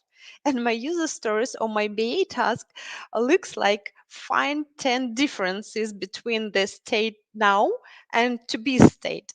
I played that game all the time from that time on. But next time, when in another team, I faced the same level of task, And I did provide all the overlays, all the shadows, everything that was at my hand to see on comparing is this and to be states. They asked me, why you mentioned this to me? Why are you doing this story so long? We are just mentioning everything that we know already. We know how the shadow should look like. We know that there should be an overlay, etc., etc. We do not want to read such long stories and be busy with that forever. Oh my goodness. Can you expect that? Oh yeah, thank you, Mr. Donut. You know what I'm talking about. That's wonderful. You know, I've learned something from that time on. When we are changing the teams, when we are changing the projects, when we are even probably inside one project moving from team to team, we need as BAs to know how to listen. Listen to our team, what they want, what this or that team wants to, what they're interested about. Because it doesn't mean that you can have similar tasks, but you need to always think on who are the main consumers of BA documentation. Is this stakeholders? Is this end users? Is this your team? Well, sometimes it is stakeholders. Then you need to provide your documentation up to your stakeholders. When it is user guides, for example, and that should be understandable for each newcomer, then you should provide in such fidelity or easy to follow way as anybody could understand it, even a child, if child read this. But when you're elaborating the user stories or any other documentation for your team, listen what they would like to see there. Learn from your experience and from your collaboration, and it is not so hard to understand and adapt yourself to the questions that your team raise. From this point of view, I'd like to have one statement. BAs are the most agile people. I think that is a wonderful statement, and we can kind of be happy on that. Moving from project to project, from team to team, we are as BAs facing with stakeholders, new stakeholders from one side, which we need to whom we need to adopt, and from other side to the team. And we are rather agile. We need to be agile, and we are very agile people. Let us just bear that in mind that we are agile, we can adapt, and it's not so hard for us to adapt to the situations. Let's just move on a little bit further. And again, I welcome you to help with any ideas of yours. If you understand what I'm talking about, I'll give you an example and probably you'll understand and can help me with your ideas there. Next, my tip and trick would be elicit. But what to elicit? Very easy. Elicit, is it you that probably team irritated with? Or is it a process that the team is dissatisfied with? What I'm talking about? I'll just give you one example of mine. Once on one of the project, I had a DM who was talking and saying something like this. He said, we really need to make stories less detailed because BAs are the bottleneck for our progress right now. Nice statement, isn't it? BAs are the bottleneck for the progress. But isn't it so? Or is it really so, better to say? Oh yeah, Mr. Joy, you think that BAs are the bottleneck. Oh well, many does have the same idea. Well, but you know, we elicited and asked SBAs, is the detailed user story is a problem, or the uncertain requirements from the stakeholders at the time when they give us the requirements? Oh yes, said DM. The stakeholders never managed to communicate their wishes on time. Well, then probably let's think on the process and maybe rearrange some meetings or do something so we could gain the requirements on time so that BAs would not be a bottleneck anymore. And we did. We did rearrange the meetings, we did rearrange the way of elicitation from information requirements from the stakeholders, and we were not bottleneck anymore, you know? Oh yeah, great thought. Thank you, Mr. Donald, for supporting me. And probably let us move on and have some other examples on that. So, for example, again, try to think and elicit when somebody is angry in your team. Developers or QAs are angry, irritated, dissatisfied. Is it your skills that they dissatisfied with, or some unclarity or time consuming, or anything else? Another example of mine would be like this. I had a way of writing user stories again in my junior BA age, let's say like that, when one story or one acceptance criteria refers to another one, you know, to simplify my BA world. And I did a story like this. Result of AC1, result of AC2, and that is it, and so on and so on. And my case, oh yeah, thank you, Mr. Donut, you did the same. I'm not alone in my world. Case came to me very angry with really cross words saying, we do not understand a thing. What are you talking here about in this story? This refers to that, and this refers to that, and we cannot find ends here. Well, they were irritated, but were they irritated with me as a person, as a BA, or with the story?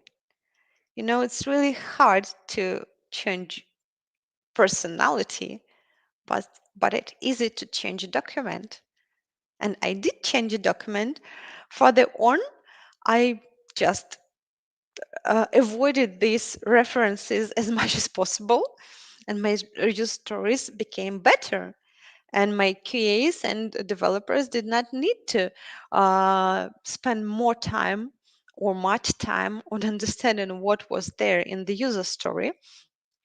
Oh yeah, I see, and you'll see right now the Mr. Joy supporting me in every sentence. Wonderful user story. Well, Mr. Joy, I've learned.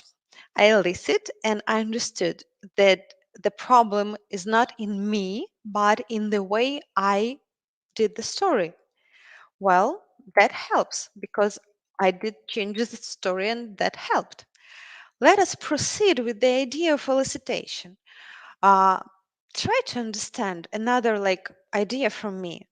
Are people in team, developers, QAs, whoever, are they irritated with you as a person, even if they are irritated, if they unhappy, if they do not want to speak with you on a polite manner, whatever, are they irritated with you as a person, or they are probably fatigued of battles? You know, here I have another example. I faced so many times when developers and team irritated with the CRs. I don't know, maybe anybody of you like CRs, but I've never faced such teams, and I myself personally do not like CRs. But the idea is here that even I, as BA, can manage to bring to team only one CR among 10 that stakeholders wanted to do, though it's me who bring CR to the team, it's not stakeholders.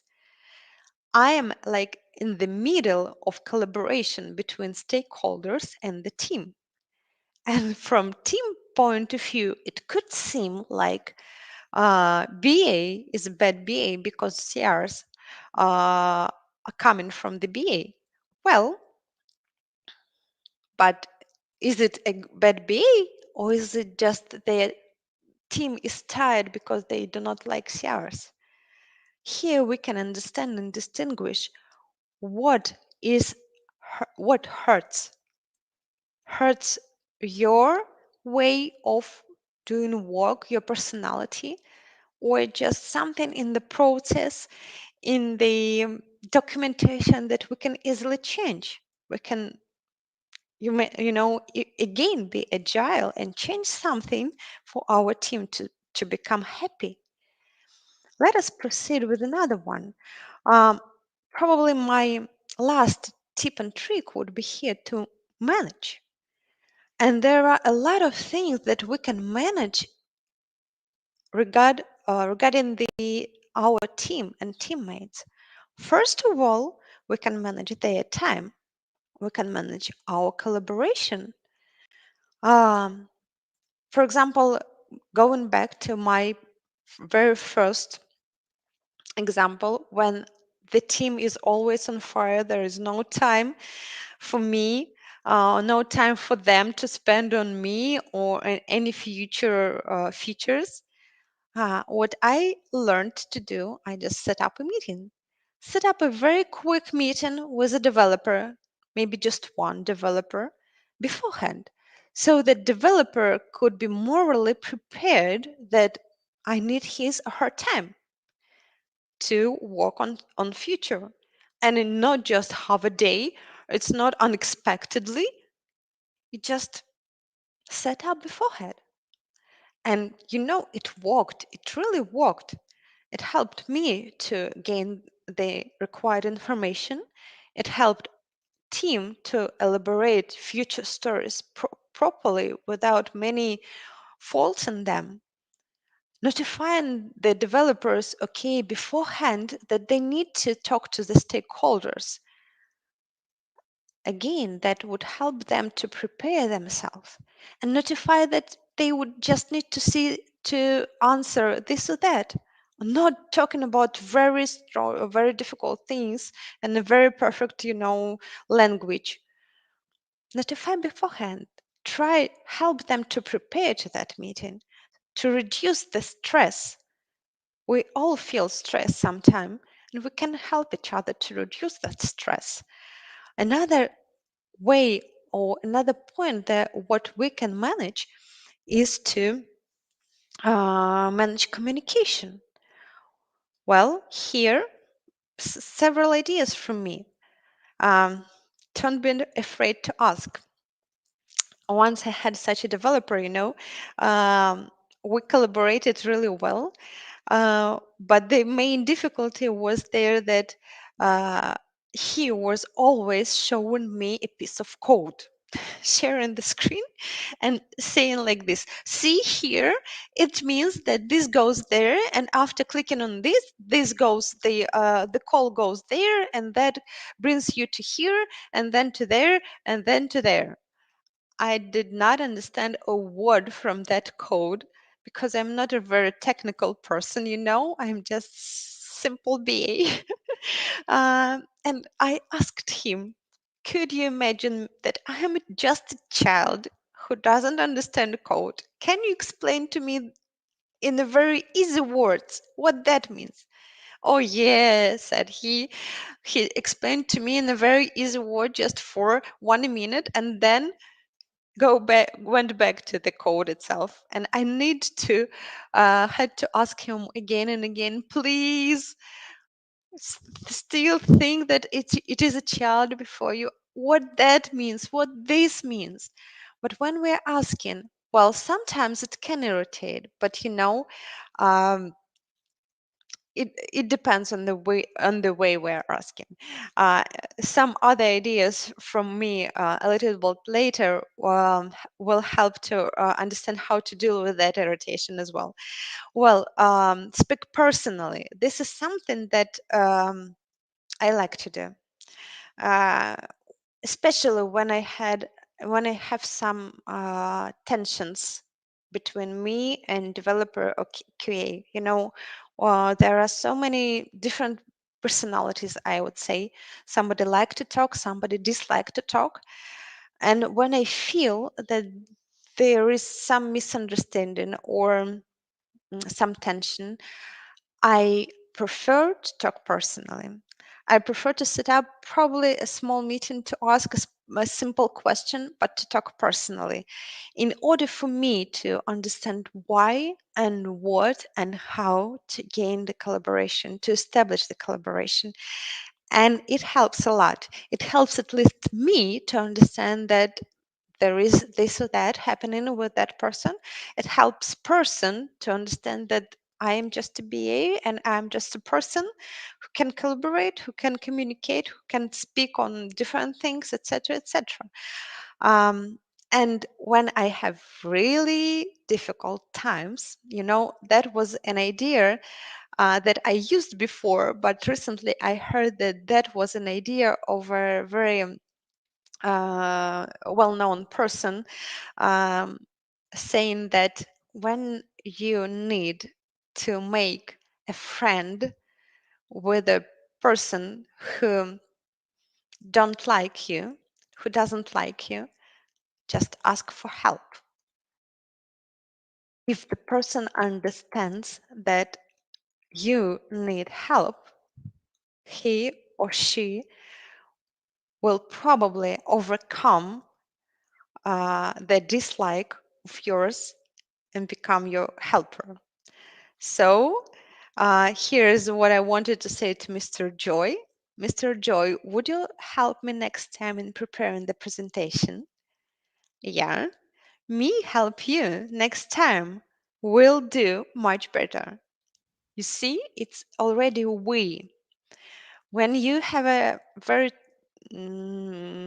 difficult relationships with somebody, either this developer, okay, try to think when and how this person can help you, in which way, and ask for that help. That would help you to overcome some barriers between you and the person. Appreciate. That goes to don't be afraid to ask and to all other points. When somebody helps you, when somebody answers you, when somebody accepts your meeting, etc., etc., don't forget to appreciate. Don't forget to say thank you. That helps. That helped me with this and that. And don't afraid on don't hide yourself from saying thank you before the entire team, and if it is possible before the stakeholders. It really helps when we hear pleasant words towards us. It helps anybody to when they hear thank you from our side to them, and especially among other people, you know. My idea here is just to think of one next step you can do to overcome a barrier between you and a developer or a QA, or to make your relationships better, smoother, etc., etc. One next step. Don't try to overcome a mountain, but try to just make a step. That is easy. Yeah, Mr. Jonathan, thanks. One step we can think about, and it will bring us at least to the experience of ours. We can at least see whether it works, or we need to think about the next step or another step, or learn from the wrong step that we had in our practice. Well, recollecting all that we heard in these 30 minutes, listen, elicit, and manage. And that doesn't go to the stakeholders, to the requirements. It goes to our team and our teammates. One thing that I always bear in my mind when I think on my team, when we have some difficult times, when we are irritated, doesn't matter with what we are irritated or with whom. I'm thinking that we have one mutual goal. We are not trying to overcome each other to win the battle between one another. We are having mutual goal, and that goal is our happy customer, the quality product, and the successful team. Well, I would say that it's not so hard when you trying to concentrate not on the problem and strict words, but trying to look a little bit further on our mutual goal. When we have some mutual goals, we can help each other to make next steps. We can help each other to forget about some difficulties and to concentrate on our future, to be proactive, to be happy, to make quality product and be successful. And yeah, thank you, Mr. Joy. It's not 3 goals. It's not different goals, I would say. It's one goal. Because when our customer is happy, when we release quality product, we understand that our team is successful and we congratulate with each other with this. We can be happy ourselves, not just our customer, you know. And that is it. That is it, what I wanted to share with you from my experience today. And now let's see whether you have any questions. Oh yeah, thank you, Mr. Joy. You'd like to work with me on my next project. That's helpful. Even if Mr. Joy does not smile that much today, you know, people who do not smile doesn't mean that they do not like you, that they do not want to collaborate with you further on. They just mean that probably there is something you still do not know about that person, but you still can collaborate really wonderfully. Yeah, Valeria, your time. Thank you. Thank you very much, Alona, for this fascinating, inspiring talk. It was really interesting to hear your practical cases from your experience. And we actually have a question maybe from the other part of these barricades. So the question is, how do you deal with the difficult stakeholders during requirement solicitation, and how would you suggest to involve or encourage them to work on the requirements document? I guess stakeholders can be considered customers and dev team as well. So please share your thoughts on these questions. Yeah, thank you for the question. First of all, I would say, first of all, and as I've already mentioned, try to listen. Try to listen if they don't want to help you. Try to understand why. What is the problem? In many times, I understood that they just do not want do not know how to start, do not know what is the first step to start. And the second problem was they do not have time to start on helping with you, collaborating with you. So in any case, you can try to help them. Try to ask the just small questions to help them to start communicating with you, help them to start collaborating with you. Even if you ask a very difficult question, it's hard to answer. But if you ask just small questions, you know, step by step, it always brings a kind of relief to person.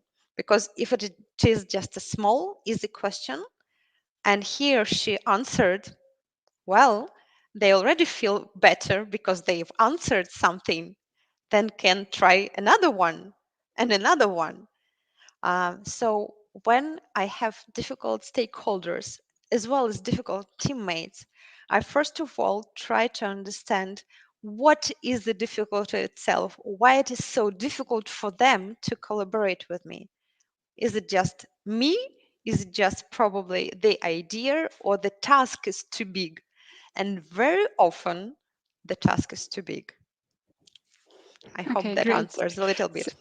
so the general idea is never give up and try to find your Exactly. way. Yeah. Okay, great, thank you. So let's move on to the next question.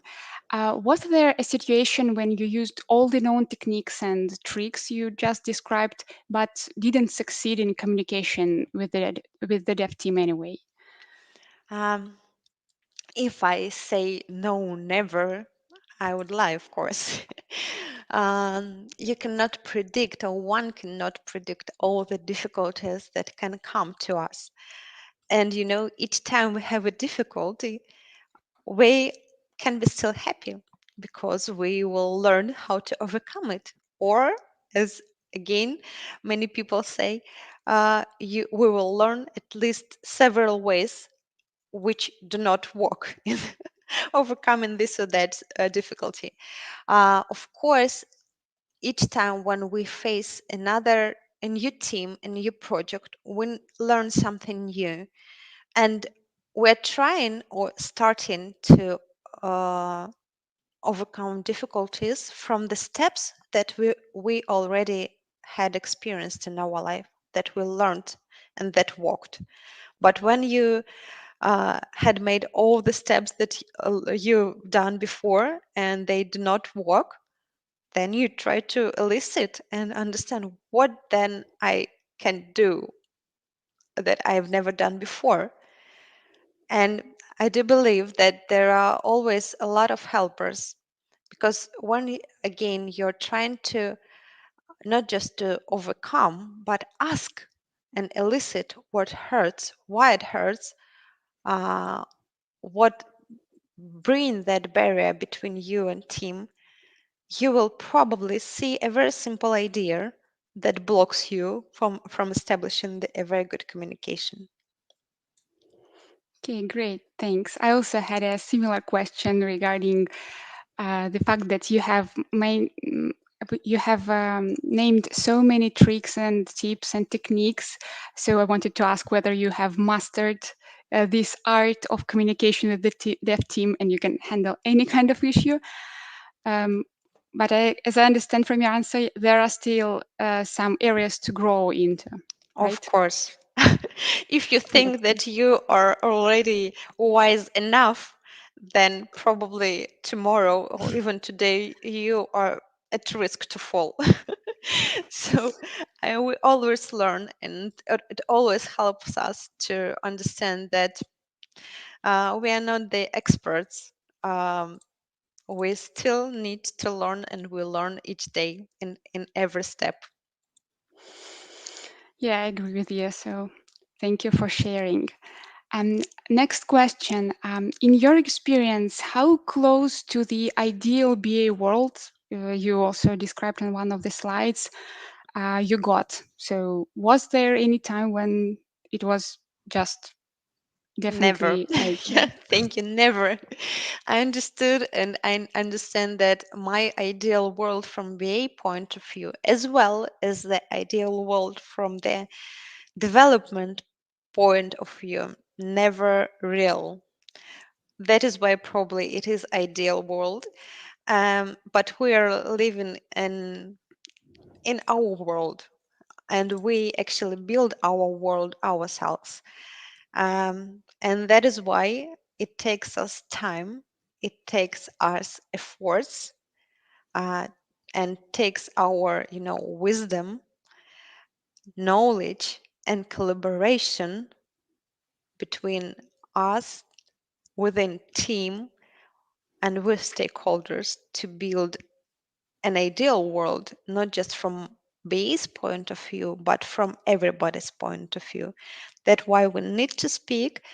We need to understand what are the expectations and try to provide our expectations, so we can finally understand what we can build and where we need, to forget about our expectations and just to try to meet their expectations first, and maybe then our expectations will be met.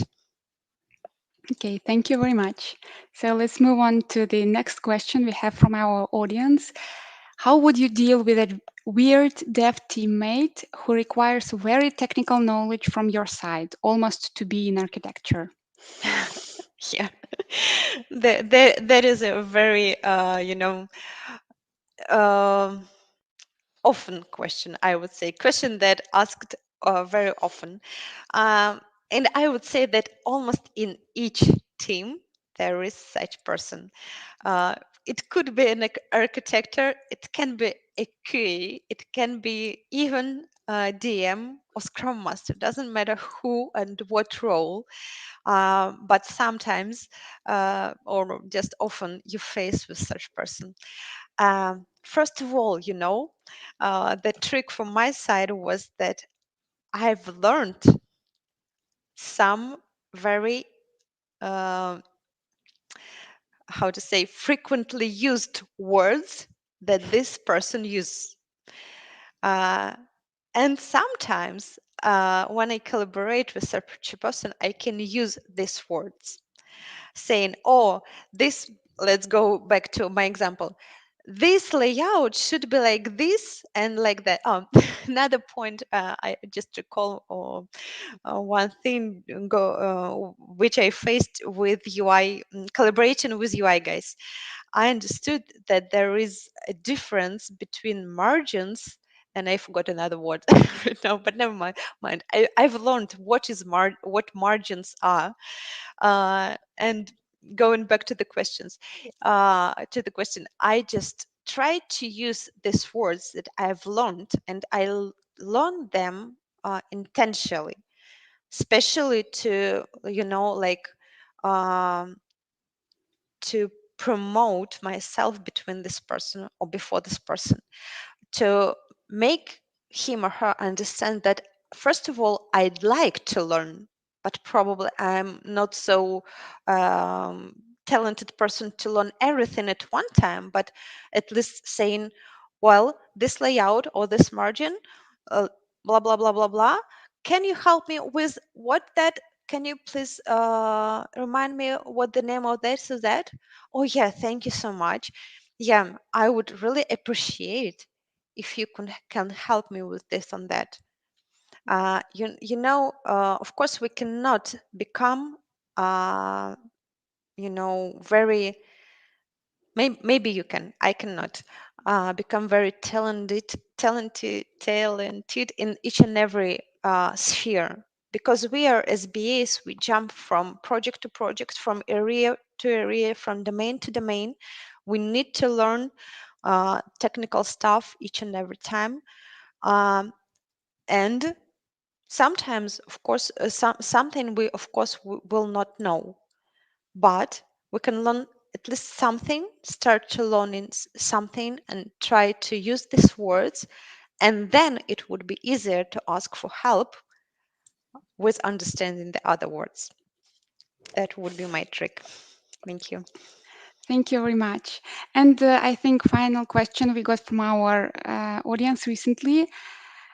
Could you share your opinion on how can one grow the art of communication with the dev team so that they can understand your point? So that's basically what is your presentation is all about, but maybe you can share some additional tips and tricks, additional sources on how someone can grow to the definite level of this art of communication. The answer is very easy, just step by step. There is no other way.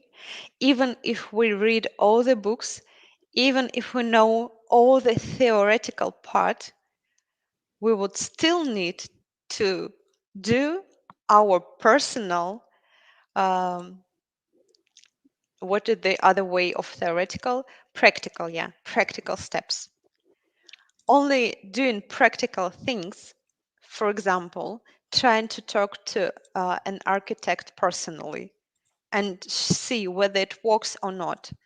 Try to appreciate this development before the team and see whether it works or not. This can work for one person and can be terrible for another one. And you can just learn yourself. So just try to make one next step and see whether it works or not. Great, simple and perfect. Thank you for your answers, and thank you for your time for inspiring presentation. I hope our audience have gathered some valuable tips and tricks for them.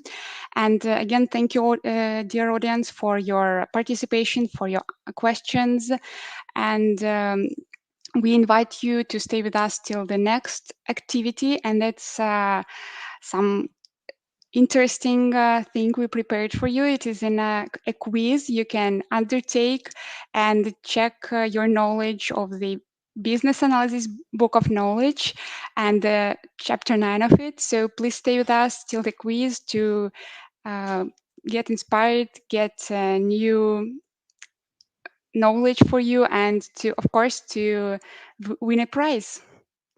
See you. Thank you so much. And Thank you, all. Valeria. See you. Bye.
Hi everyone, my name is Mariana Cortin, and today I'm going to play with you BA quiz.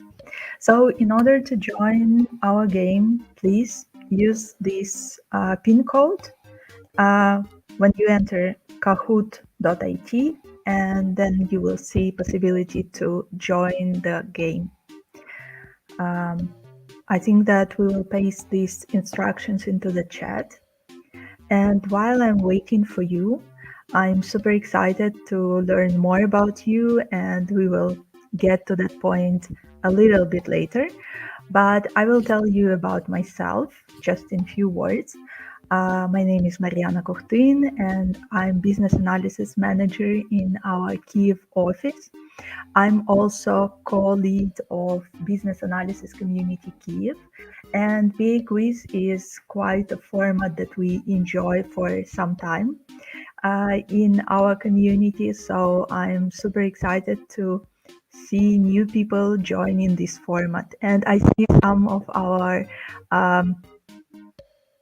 recurring participants joining us. That's super cool. So it's 15 of us already. Let's give extra time for people to enter the chat, enter the software and put the pin. All right. I hope that all of you put the email during registration so we can track you down and find the winner and give the prize. Great, so it's almost 30 of us. Let's give another half a minute for people to join us.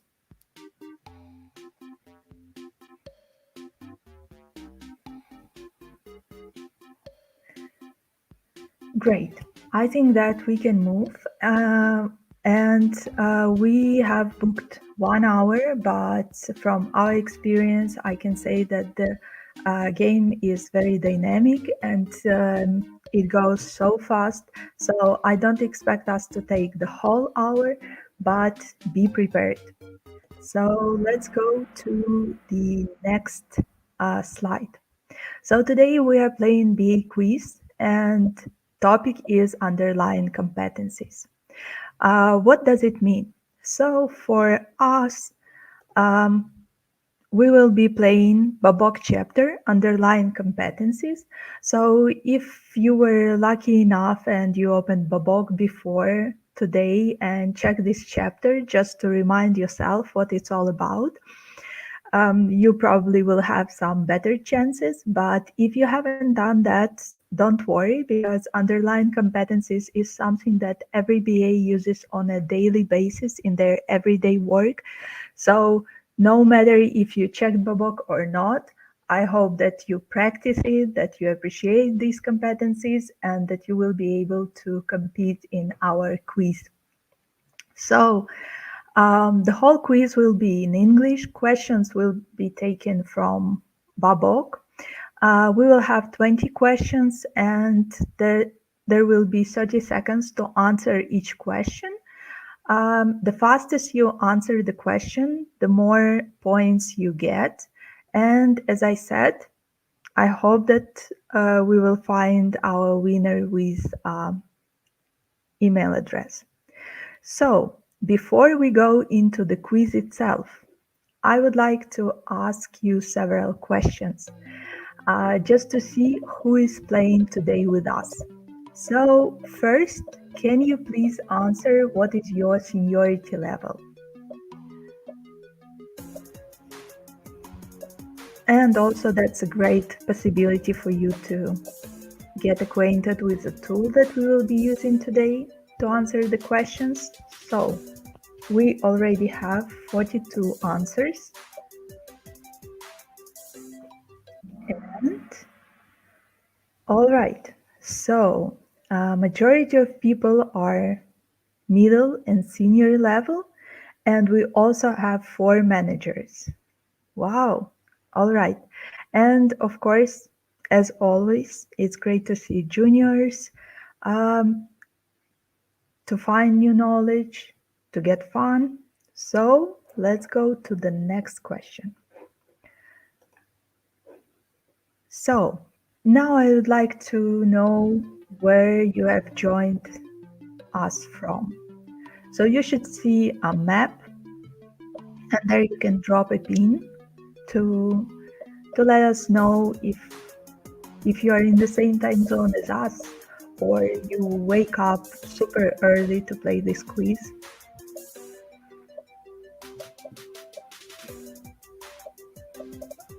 All right, last second.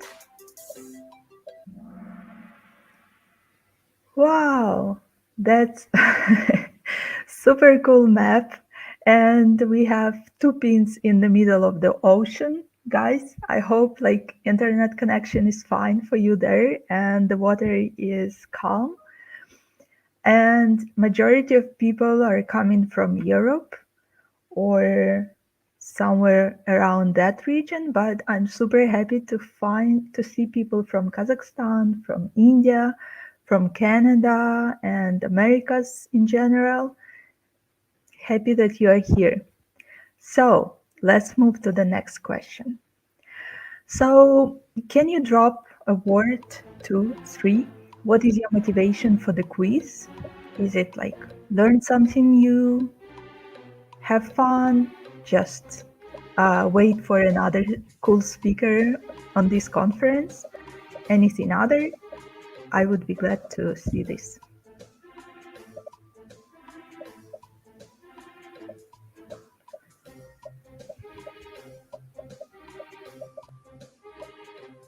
All right, 40 answers, 41.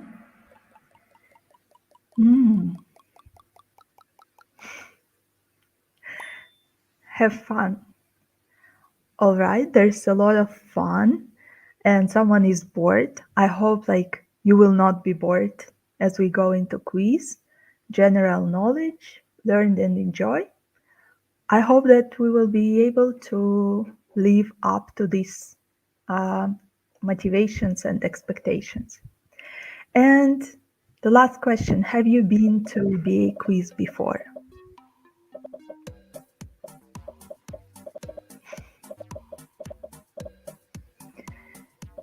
Thank you for prompt answers. And if you joined us later and you are not voting just yet, please join kahoot.it and put the pin that you see on your screen.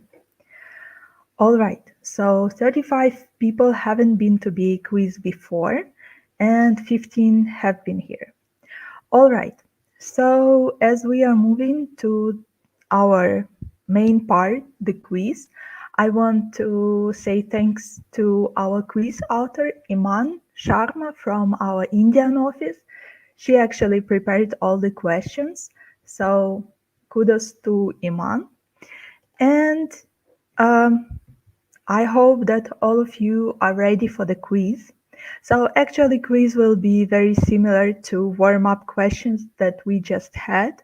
You will see question, you will see countdown, you will see mostly 4 options, and you should check the one that you think is the closest or correct one, or just you like it the most.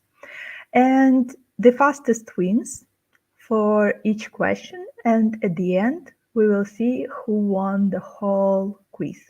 So I hope you are ready.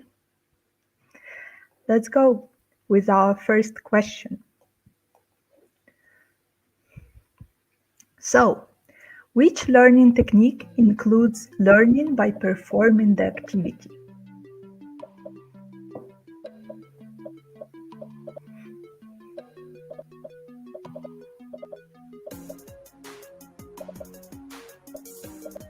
All right, active voting. Can we make it to 50 votes?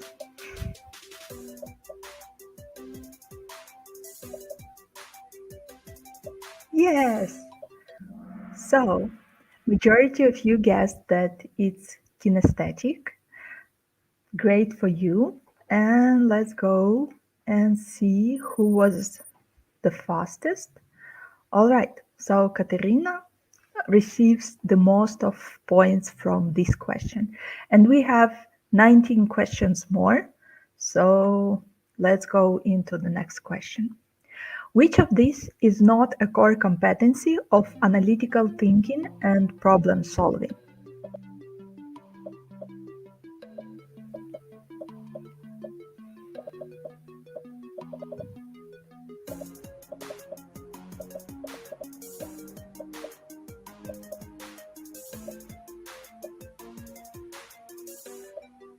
All right, we are almost there.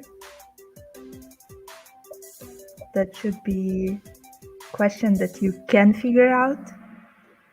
All right, so that's problem thinking. So the idea was, and please pay attention, that some of the questions, they are formulated like what is not. So problem thinking, there's not such competency. We only do problem solving, not problem thinking, and hopefully not problem generating. So not a lot of people figure it out, but a lot of thought on visual thinking. And let's see our scoreboard. All right. So Katerina is still in our leaders. Let's go to the next question.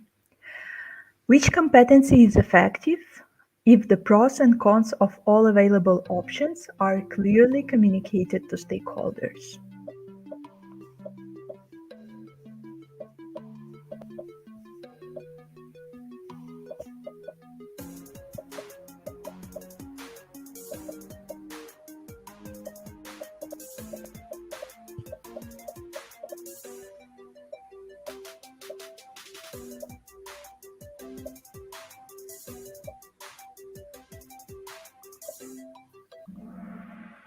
All right.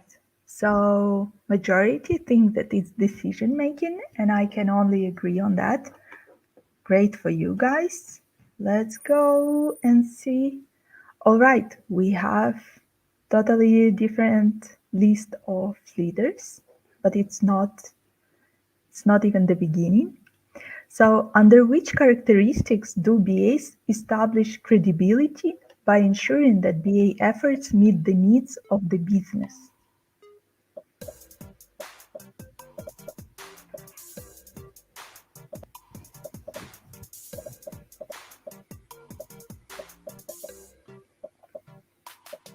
I think there are a lot of characteristics that are interconnected between each other, and you should be careful just pinpointing the one. But then actually in real life, we never use just one. We always use combination, and that is personal accountability. So we establish credibility for other people. All right, let's check. Shiv is still in leaders. Let's see with this question. Which of these is not a core competency of interaction skills?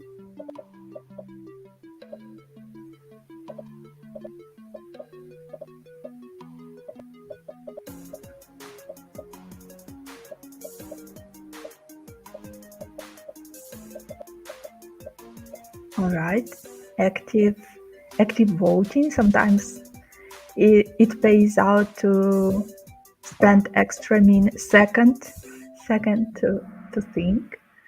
All right, and majority of you thought that teaching is not core competency of interaction skills, but actually teaching is part of these skills for BA as well. So I think we teach a lot. Our team on Scrum processes, our customers maybe on just general IT processes. So teaching is part of interaction skills, and listening is not like a separate skill that we would employ. All right. And let's go to the next. Something is the ability to understand business needs using experience and knowledge obtained from other situations.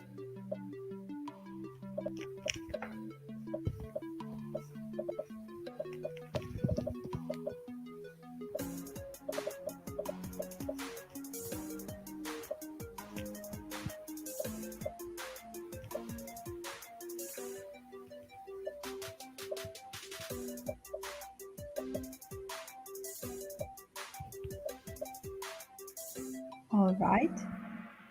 So it's business acumen. It's not business knowledge. So the idea that you can predict or you can develop some intuition about business needs from your previous situations, it's more closer to business acumen against just knowing the business and the landscape and so on. So let's check the leaderboard. All right, so the competition is quite tight. For which core competency, fostering a collaborative working environment is an effective measure?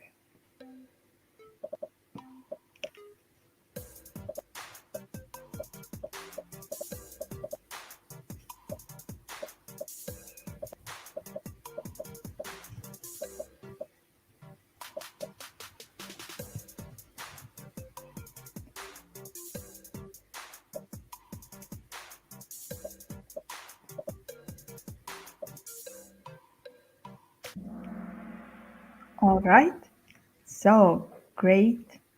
That is teamwork. So let's see how this changes our leaderboard. And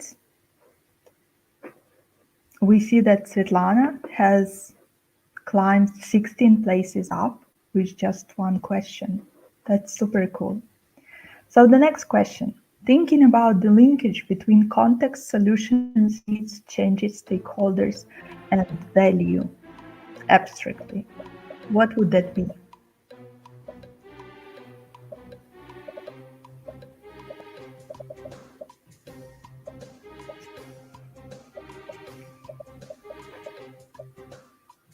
All right, super active voting. You can hunt for correct answer, or you just can play excluding incorrect answers and just picking between two of them.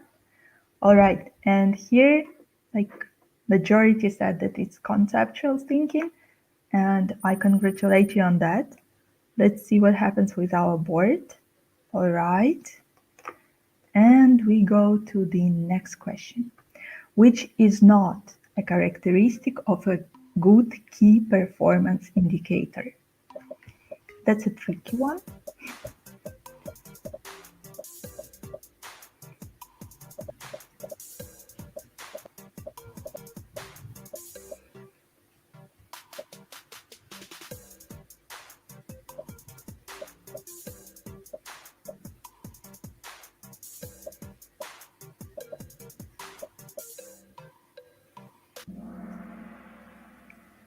All right, so adaptable is not part of good key performance indicators.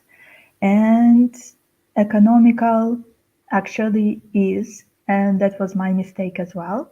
But then I double checked with Babak, and it said that good key performance indicators should have economic dimension to it.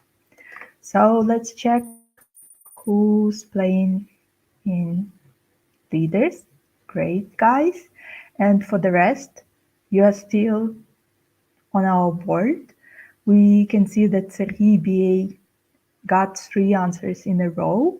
And I think sometimes it's better to, slow and steady wins the race. So do not give up. We still have a lot of questions ahead of us. So the next one is, due to a recent change, some key stakeholders were moved to different teams. What competency BA must do differently?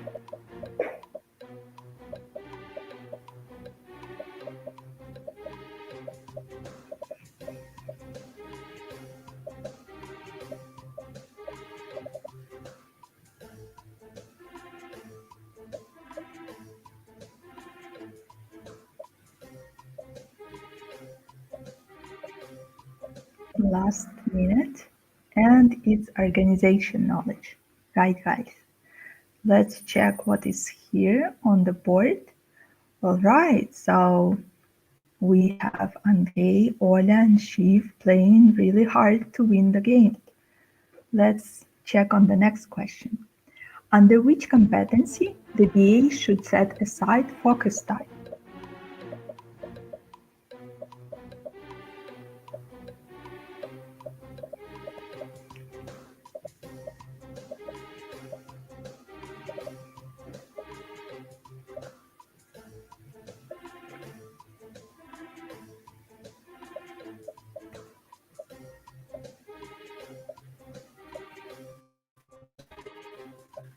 All right.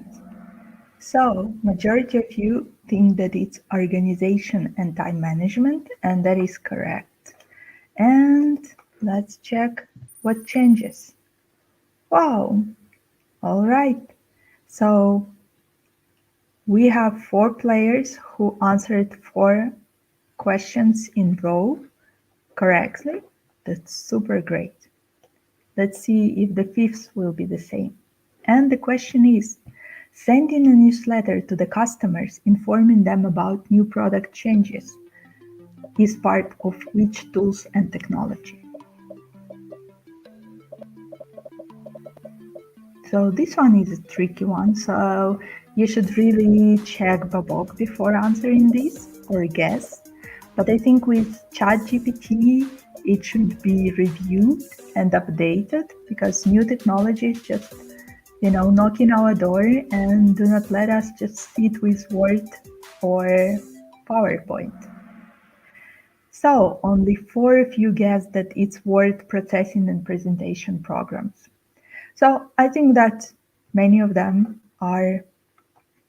can fall under this definition, but we are playing Babok. So, whoa, and let's go to the next question.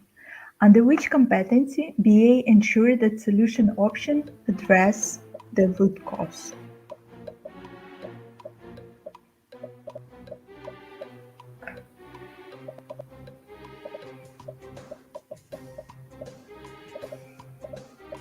All right, so it's definitely not generating problems or thinking about problems.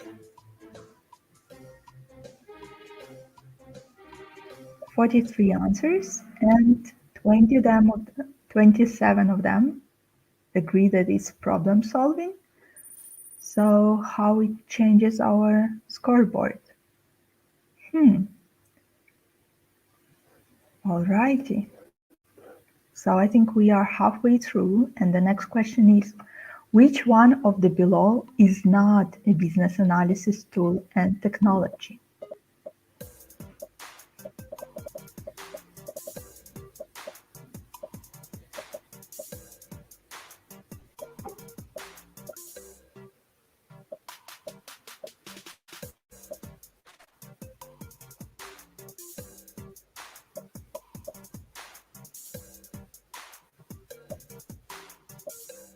All right, 44 answers, and project management tools, they are not named as business analysis tools and technology, even if we have a lot of intersections between BA work and PM work.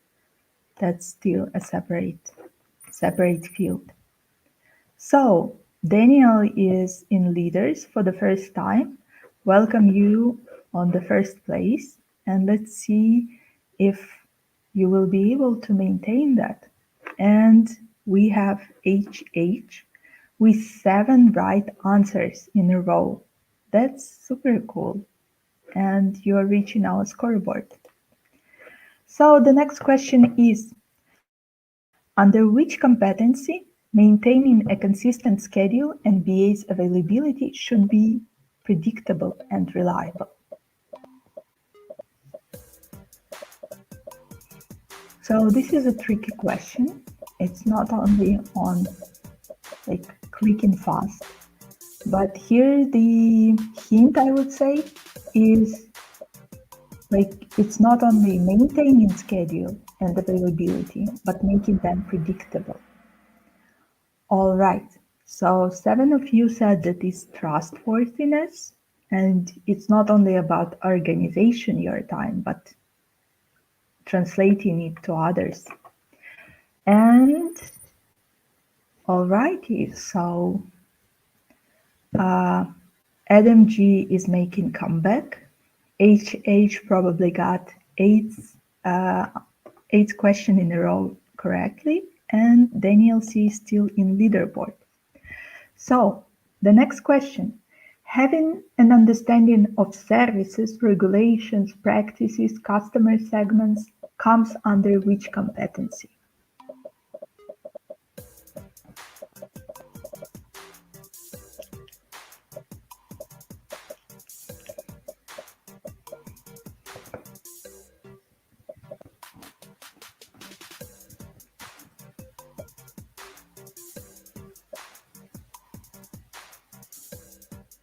So last second, and we have 44 answers, and 39 of you say that it's industry knowledge, and I have to agree.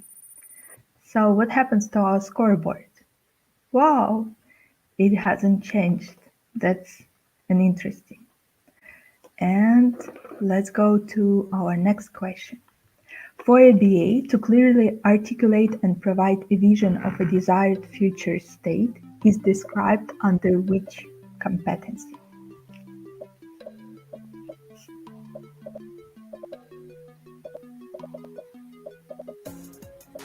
So here would be a hint, like clearly articulate and provide a vision.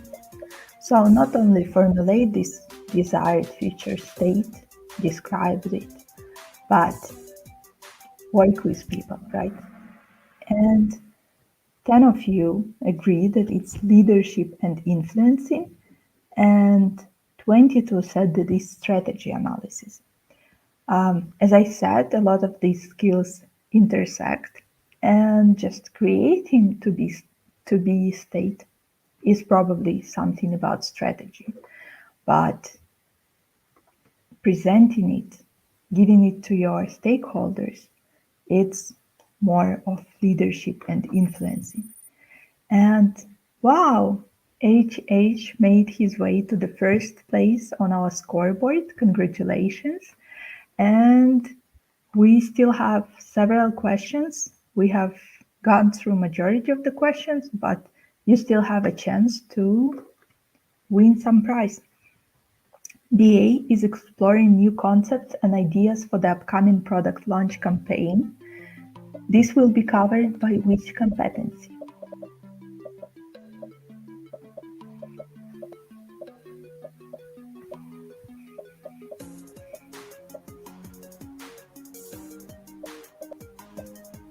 So here you can try to exclude answers that do not work for exploring new concepts and ideas, and then try to pinpoint the one that can work for that. And 26 of you really did it. So it's creative thinking that we need to have as well. And our scoreboard looks almost the same. So we have 2 or 3 questions left. I think 2 of them. Let's see. The underlying competencies are divided into how many categories? So in Babok, there's a grouping of underlying competencies, and it's either 5, 6, 7, or 8. Make your best guess if you don't know for sure.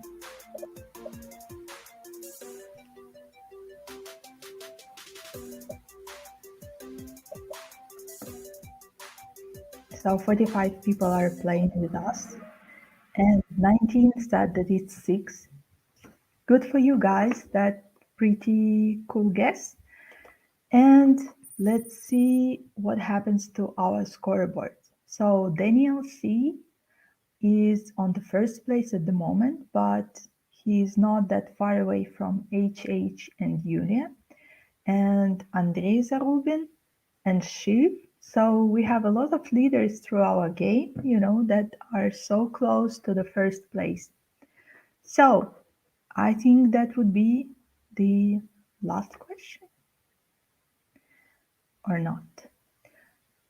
The underlying competencies as described in Babok are unique to Business Anand. analysis. So that's the last question and the last chance to catch a little bit points here.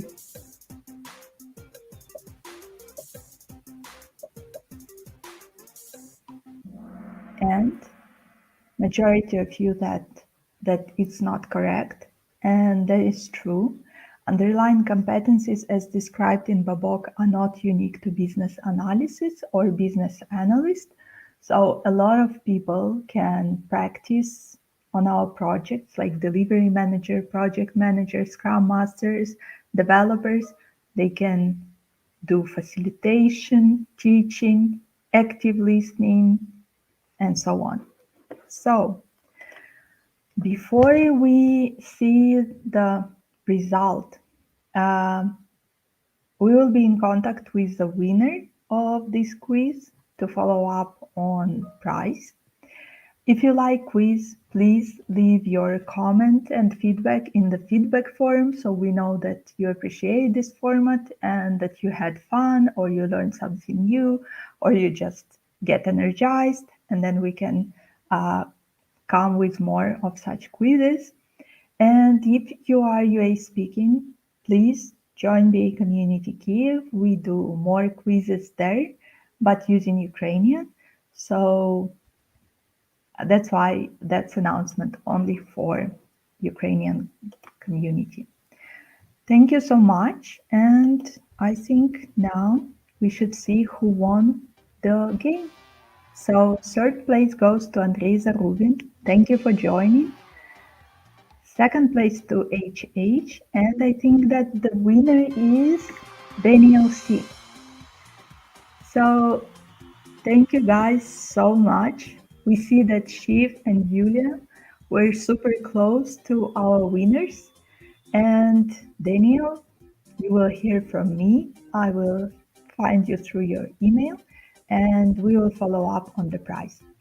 Thank you so much, guys, for spending this half an hour with, and I hope to see you soon. Right?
Hi all, my name is Roman Sakharov and I'm Director of Business Analysis at EPAM Systems and the Head of the Global Business Analysis Practice.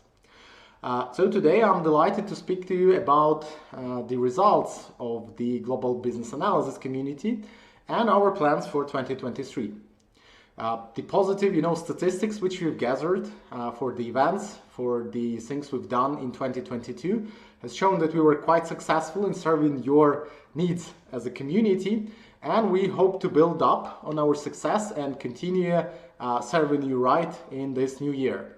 And of course, for that, we have organized several important initiatives, or I would like to say even like directions, working groups, which will help us to become an even better community, even better as business analysts in 2023.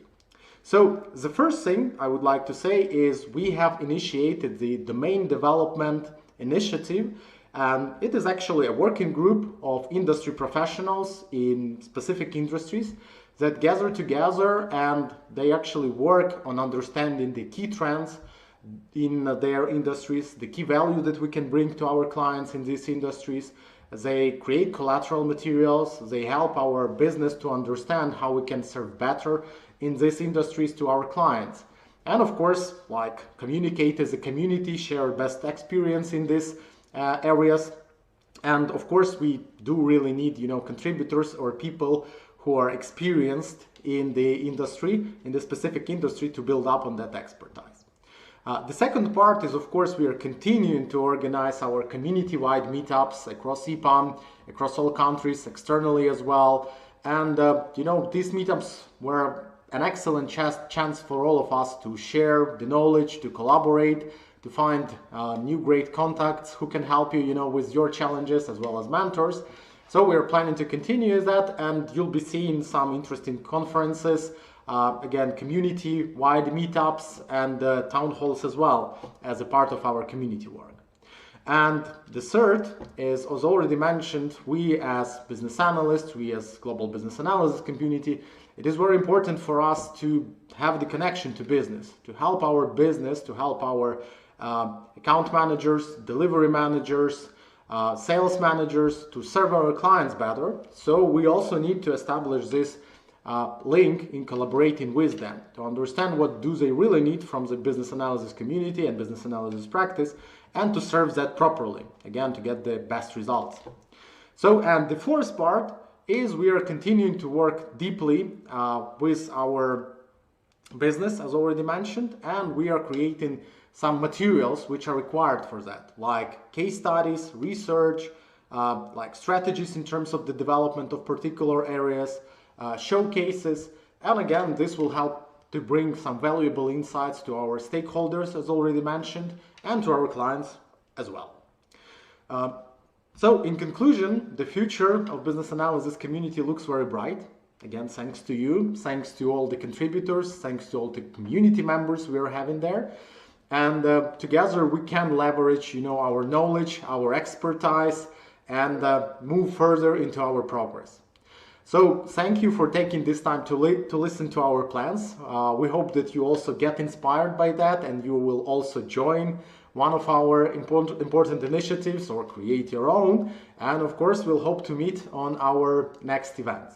And of course, we've prepared some interesting links for you where you can actually join and you can use for understanding better what's inside. So looking forward meeting you and seeing on board with us soon.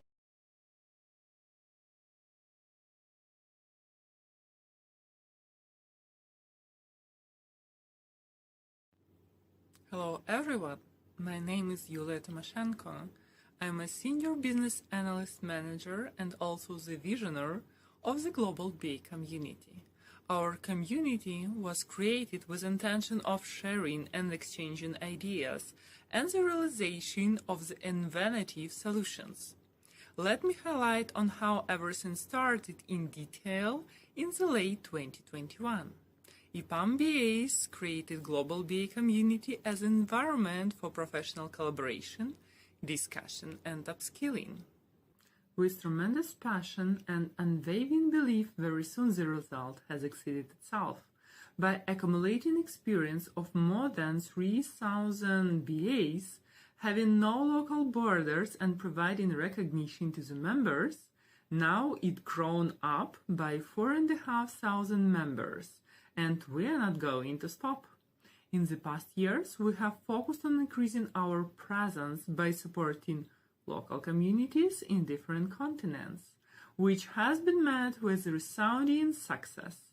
As a result, now we have a vast network of individuals who are passionate about driving change and contributing to the betterment of the industry. I am delighted to announce that now we have community members spanning across 30 different countries. This is testament to the dedication and hard work of each of you, who helped to make this community what it is today. Our community success is not just due to its growth in size, but also in the quality of contributions and insights shared by its members. It is through this sharing of knowledge and ideas that we continue to drive innovation and progress in our industry. Nowadays, Global BA Community is an umbrella for dozens of initiatives and hundreds of local representatives. It keeps knowledge of its members about business analysis and all related fields. As we look towards the future, I'm confident that our community will continue to grow and strive, pushing the boundaries of what is possible in the world of business. With our continued support and dedication, I have no doubt that we achieve even greater success in the years to come. Join us and share your knowledge and experience, meet industry experts, and stay up to date with the latest trends and innovations in the IT industry. Thank you for being part of our community and for your unwavering commitment to driving positive changes.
Hello, good afternoon, colleagues and dear guests of our Business Analysis Excellence Conference. Thank you for joining us today. We are in the middle of our conference. We have the full day full of different topics and most experienced presenters. So all our presentations are going to be recorded. So lately we'll be sending you the recordings, and I'm happy to introduce our next speaker. It's Galina Harkevich from Belarus, Minsk. She's a senior business analyst at EPAM, and she's going to present you a topic, business analyst versus developers. Who is the boss here? So the communication and interaction with the team, it's must have. Galina is very experienced business analyst, and she is eager to learn psychology to understand people communication. So hi, Galina, are you ready? Yep. Hi, everybody. It's very nice to be here, and I welcome everybody who is interested in communications and building trust within team here today. Yep. Yeah, thank you, Galina, for joining today. And I would like just to mention that feel free to post your questions in chat, and we'll be able to answer all your questions as much as we can after the presentation. Thank you so much. Let's start, Galina. Yep, here we go. Yep, as mentioned, today we're looking into the details of communication between business analysts and developers. And actually, what I'm trying to loop into is the nature of this connection first, what are the main mistakes and how we can convert them to strengths, if it's possible at all. And last but not the least, to mention discrimination issues in BA Dev communication and in our IT sphere in general. My name is Galina. Natively, I'm from Belarus. I was born in Orsha. Now I'm working in EPAM in Poland, in Gdańsk. I have to say that I've started my career as a business analyst, even not knowing that I'm a business analyst, because I've graduated from Belarusian State University as a computer linguist. And just to mention, computer linguistics is like a separate particular part of business analysis. And that's why I've been learning how to create requirements for particular type of programs, kind of translators, machine learning and stuff like that. And only later on, after I already graduated, I realized that this is like a part of business analysis activities.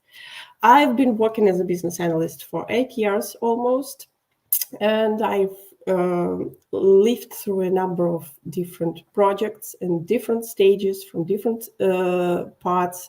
I've stepped into both discoveries and long-lasting multi-team or startup projects, and all of them have some advantages and disadvantages, and that's why it allows me to say that I'm pretty experienced in business analysis as well. Experience makes the masters. I should also mention that I've always been interested in psychology, and as a part of psychology, as of now, you can maybe know, the Scrum Masters are those who help us to build the process itself and to build the communication.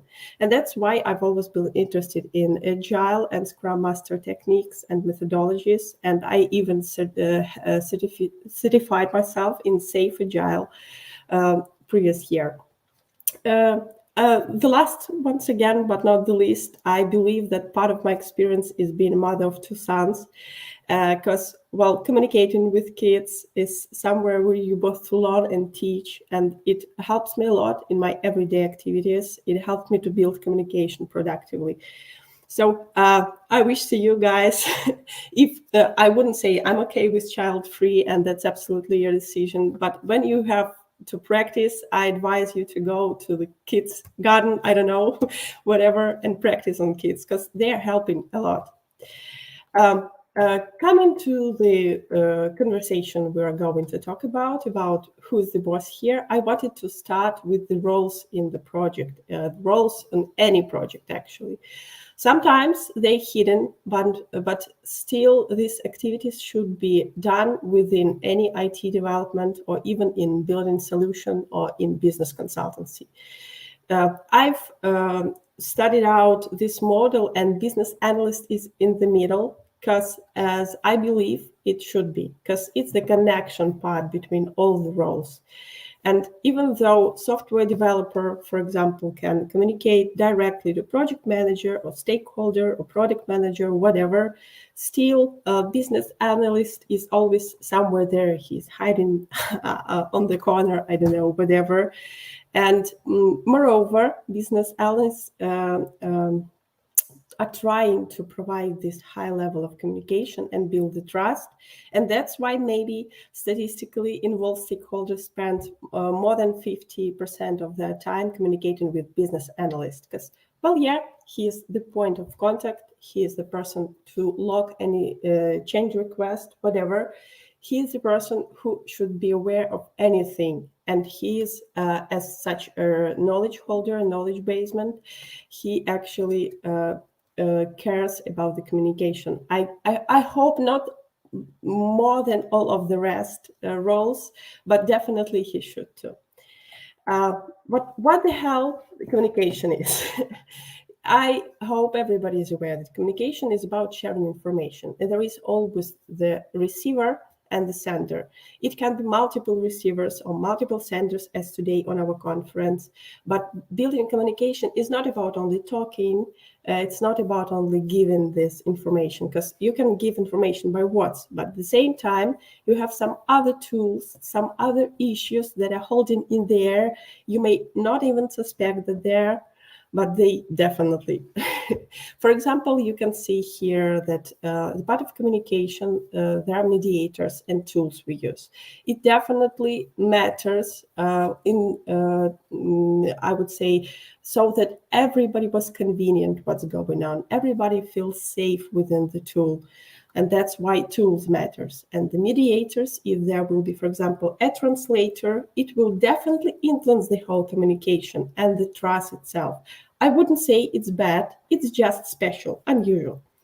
Moreover, there is always culture. Now we're experiencing the detected teams. That means that somebody is from Africa, somebody is from India, the other one's from Mexico, and so on and so forth.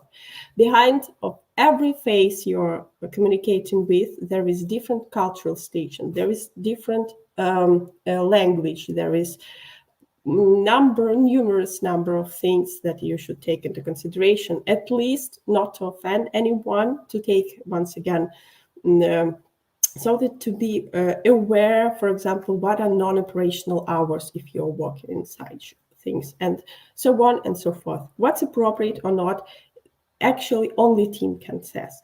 But to build the communication, you should take it into consideration. Definitely emotions matter. You can see by your personal example that sometimes emotions, and I would say almost all the time, emotions influencing or trying to influence your decisions, what you're saying, how do you say it. For example, how are you ready to defend yourself, or maybe you're quite loyal right now. If you're pleased, if you're happy, it's pretty okay, because you're building this optimistic view and you're trying to build the communication in this skill. But what shall you do if you're suffering from something serious, kind of depression, maybe not depression, but a little stressed? Maybe you're not feeling well enough today. For example, I got a flu today and I was worrying whether it influence our today communication a lot or just a little bit. I hope it's going to be just a little bit, because my voice is a little bit lower and that's it, I hope. But still, feeling the emotions and building the communication are really independent, and so on and so forth. There are numerous things that influence communication. Especially it matters when you're just starting. and everybody is unknown people. You do not know what's the culture, what's the tool we're going to use, who are feeling something. Maybe somebody is introvert, and that means that he will be suffering a lot to build this communication, much more than extroverts. Vice versa, maybe this person is an extrovert, I don't know, and he's trying to communicate a lot, and he's taking all the space, and it can influence badly too. Nothing is bad, or nothing is wrong, nothing is particularly right. It's only up to you. But you can just first be aware what's going on and what can influence the whole communication this way or another. I would say that definitely there are a lot of types of communication, even gradations differ a lot. But the most common one when we're talking about the communication is verbal or non-verbal. Once again, as I mentioned, there are absolutely different types of, not types, but parts of communication. And we are most commonly used verbal and believe it like the main one, but definitely it's not. And the business analyst will be the first person who can mention that listening is as meaningful as talking, sometimes even more meaningful. And that's why this is one of the main skills we should have. Ability to question right and to listen to the answer attentively and accurately putting it into the requirements is actually one of the, I know it's a golden ticket for business analyst. Moreover, there is visual communication. That's why presenter is highly advised to always present his own face, because sometimes it's something extraordinary, like signing I'm doing right now. This is something I'm trying to deliver. Both with it, I try to transfer my optimism, my emotion, and my point of view, definitely. And the thing is, with all these small signs, like nonverbal communication is what you're doing with your eyes and your mouth, your lean of a head.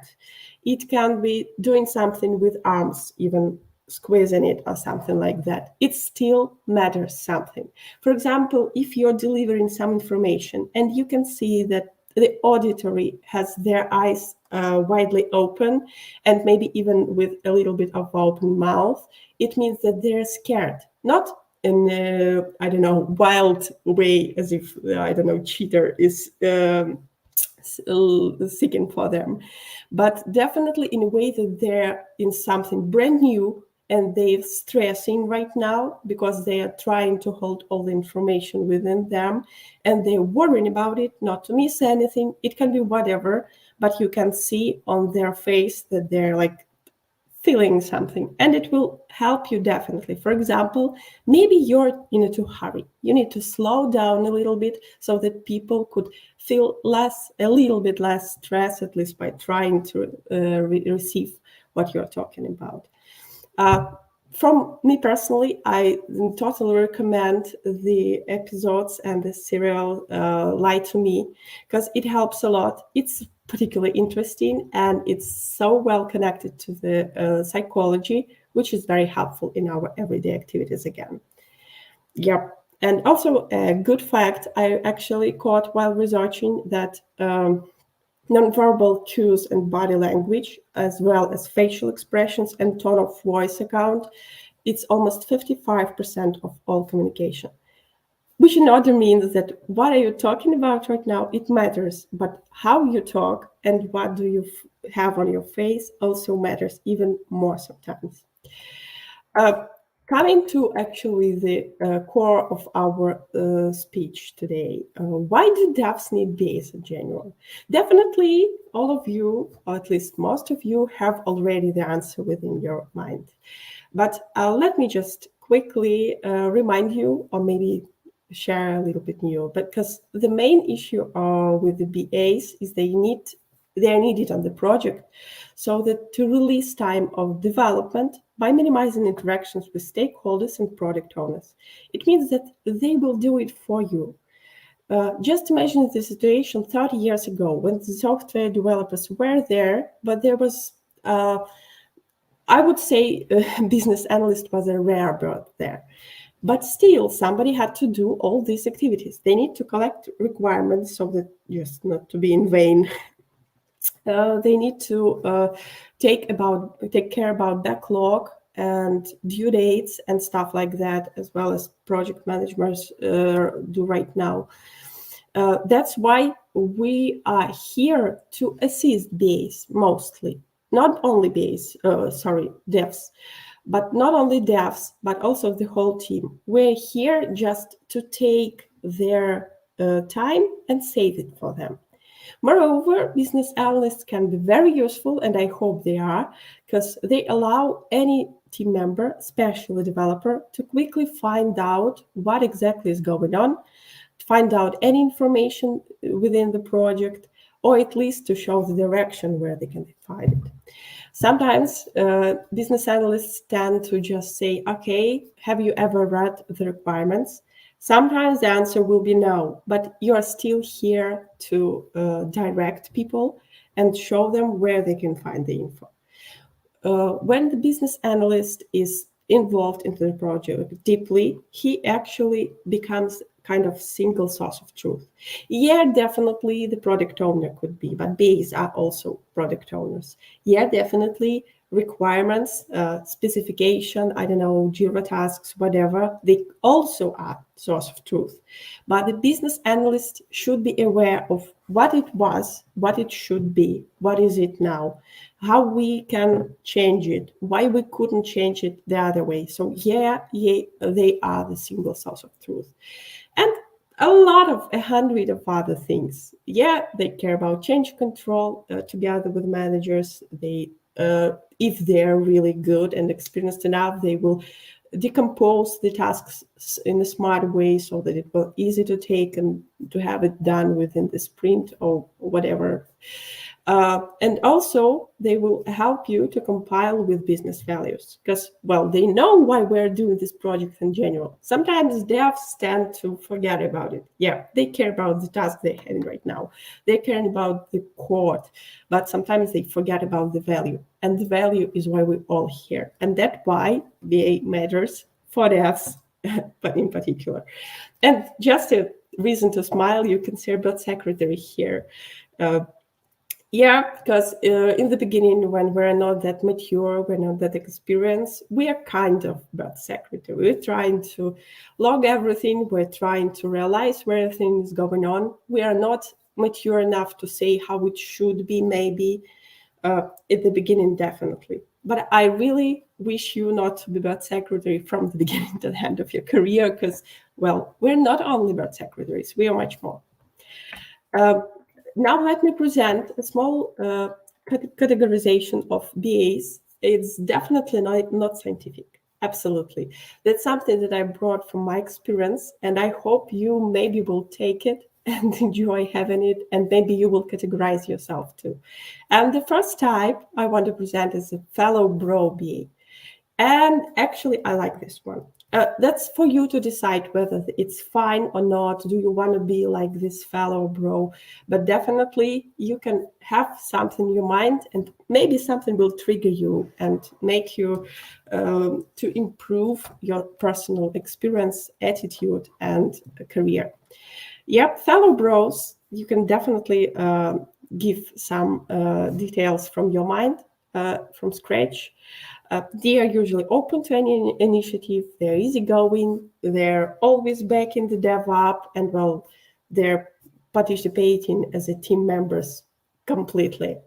But definitely there are some cons here, because sometimes they have a lot of gaps in documentation just because they take care about communication and being a bro much more than logging something, and that's something bad that can happen to you. They are not really a protectors just because they are not there on the, I would say, administrative level. They're together with the team. They will share the blame if there will be something. They will definitely share the wins, but they won't be able to protect anyone just because they're part of the team, not holders. Then another one is a poor baby.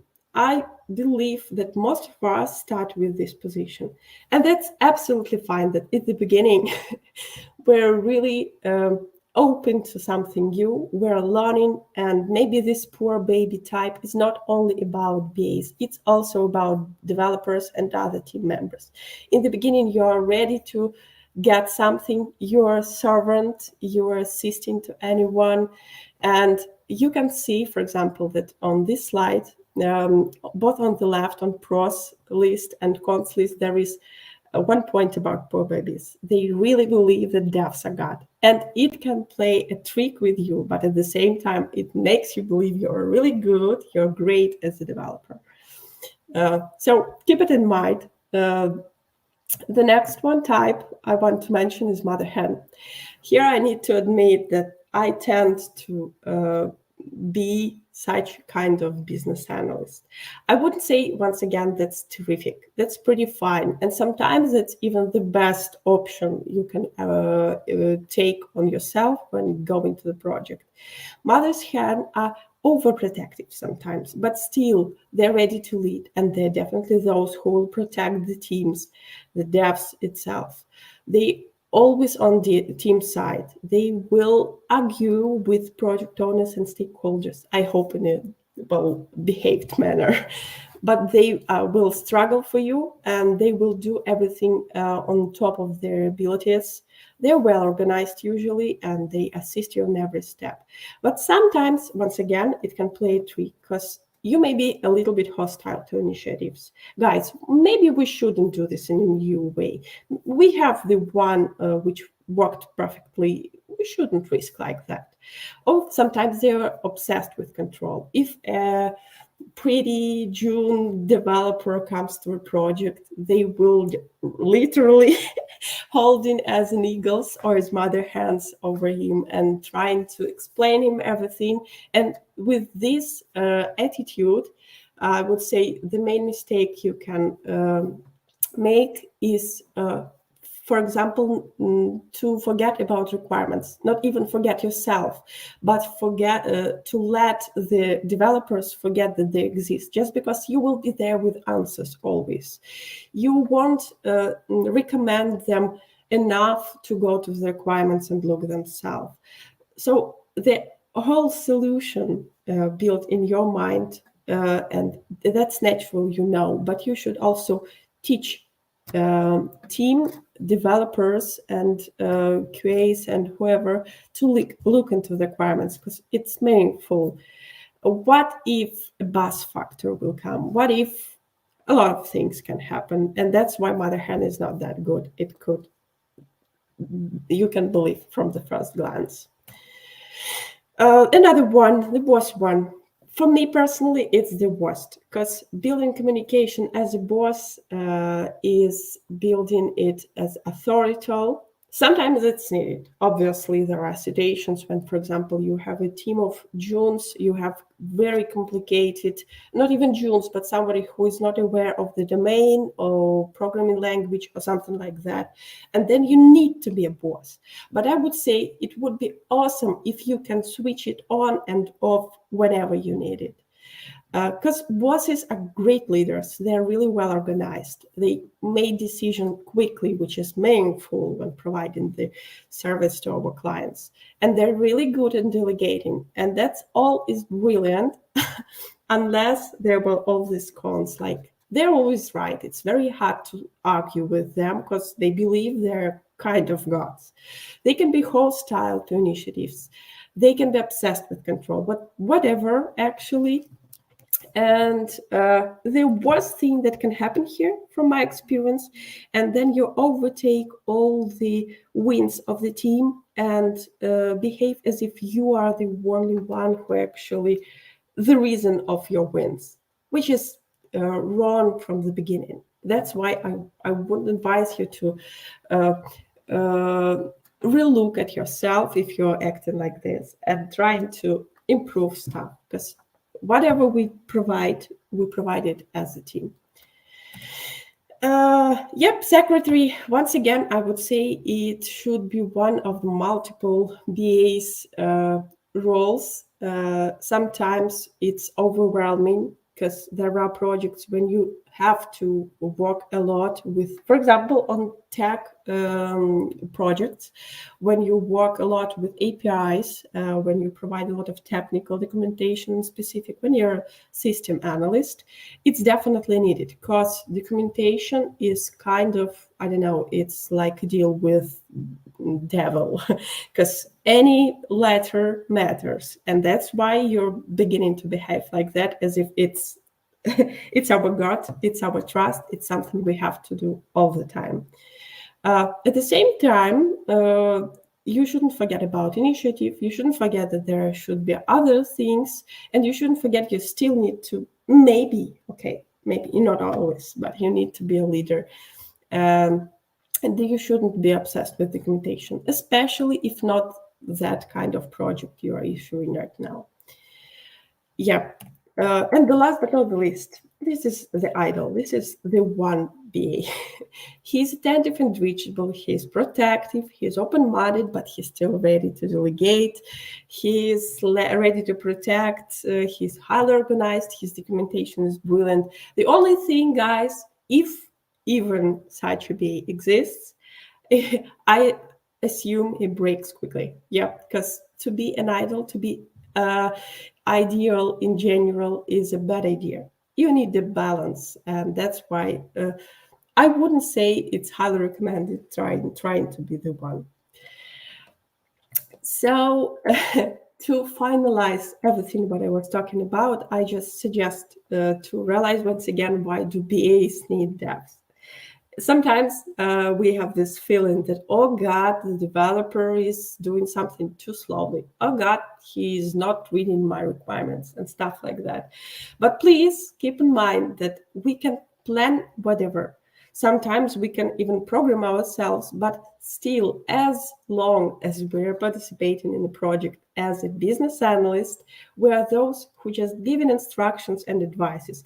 But the devs are the one who actually bring the value. The devs are the one who actually bring some particular buildings when we think about it. I hope you admire the pictures, because, by the way, they're provided by the artificial intellect.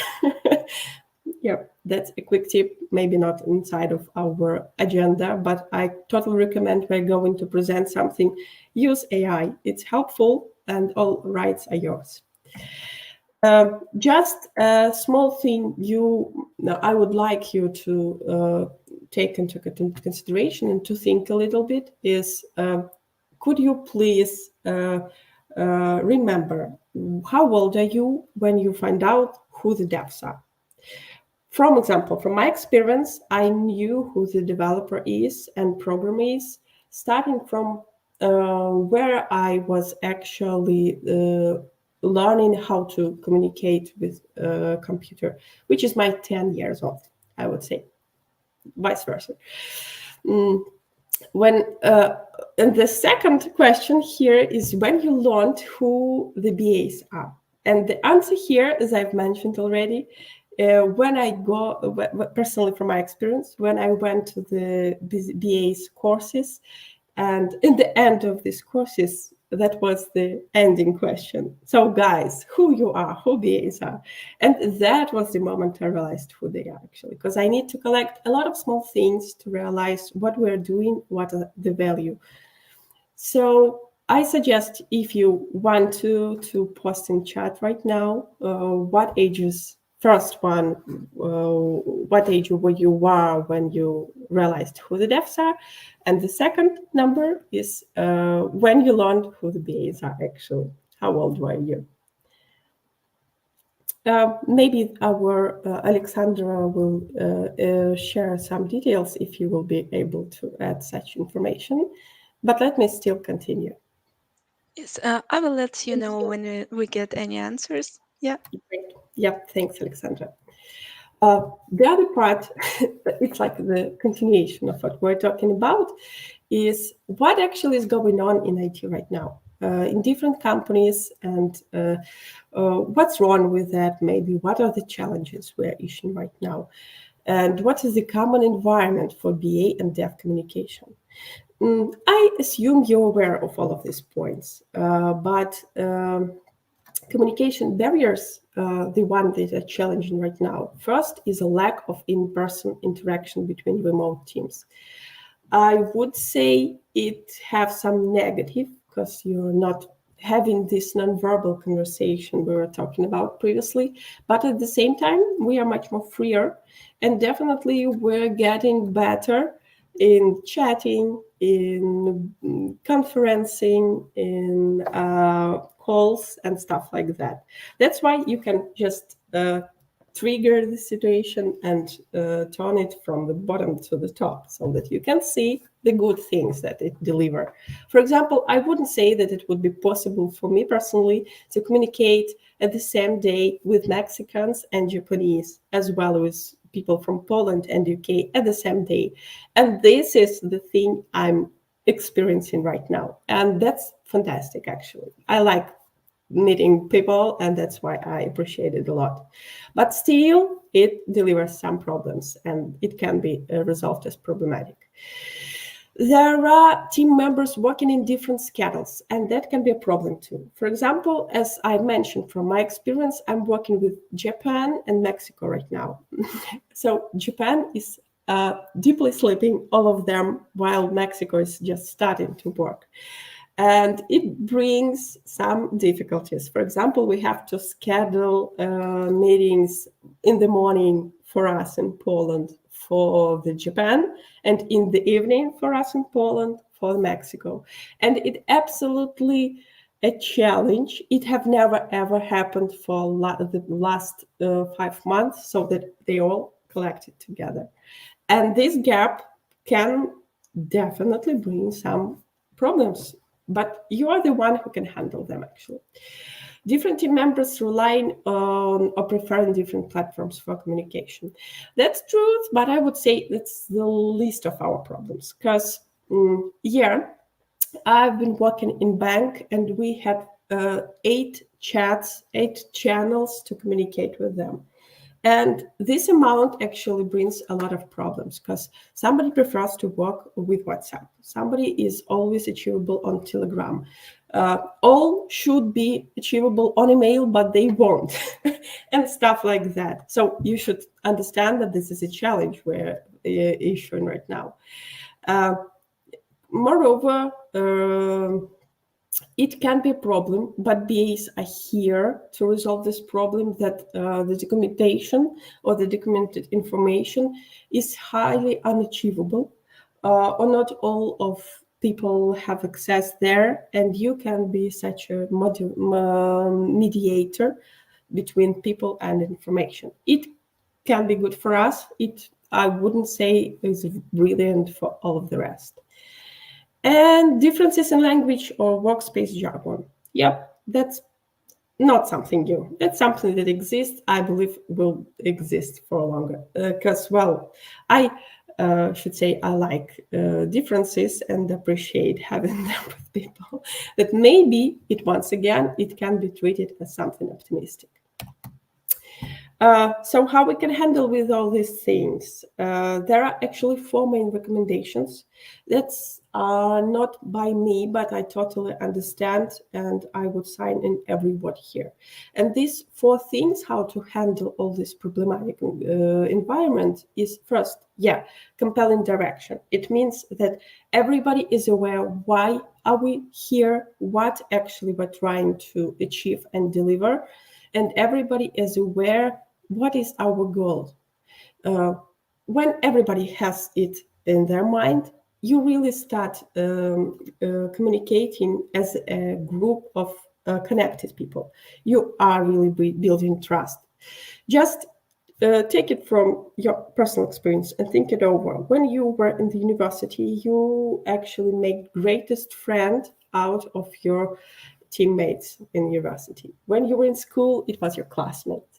And that is what goal builds. It builds a trust. It makes you something unique. It identifies you from all the rest of the people. The second one is a strong structure. Yep, definitely. If you know for sure that there is some handbooks how to do this or that, how to take care about your taxes, how to take care about issuing something about going wrong, when you know for sure that there is a person who is aware of giving accesses to this particular site, you feel comfortable, you know what to do. And as well as you realize that you participate in this project, in this particular role, there are others and you aware absolutely who is doing what. And that once again, it helps build trust. It helps you feel a team and a real organism, which consists a lot of cells, and they're working together to bring the value so that we could breathe, we could speak, we could communicate, and enjoy our life. The third one is a shared mindset. Once again, it's very close to the first one I was talking about.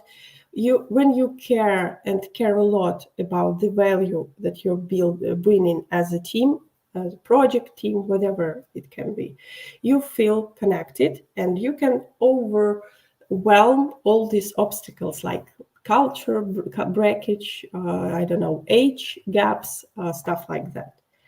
And the last but not the least, supportive contexts. It's much more about project management, but still business analysts should be aware that when people know for sure that they will come to work and will have particular class notebook, they will have all the pens and notebooks to make their notes. They know that there will be warm there will be a cup of coffee there and a glass of water too. And all this make people feel comfortable so that they can concentrate on the value they're providing and on the communication itself. So a little bit of my experience here. What could go wrong? What are the main mistakes maybe in the issues, particularly from my experience? The first one, developer won't read documentation. Already mentioned today, and I believe will mention forever, because I don't believe that it seems to change one day. Developers don't want to read documentation. They are here not to read documentation. They're here to provide value, to code with the greatest value. They have so much things to do. Why should they read documentation? Yep. Common thing. Just let me not comment here because the next slide will be with answers and tips how to deal with it. The second one, developer believes he knows better. Maybe he does, but maybe he doesn't. Maybe the other developer believes he knows better, and this is a conflict here because, well, they know different things are better. What shall we do? The third one, developer can't get what he must do. I mean, he wants to have some tool, but he's not allowed to because it's too expensive. Maybe sometimes it's about sense. For example, he just doesn't understand what's going on, what do you want from him, what is stated in acceptance criteria, and why we're here. He's lost a little bit. He doesn't get it. The fourth, developer is not motivated to address to you and prefers to go to the source of requirements. So the business analyst is not mature enough. Go away from here, guy.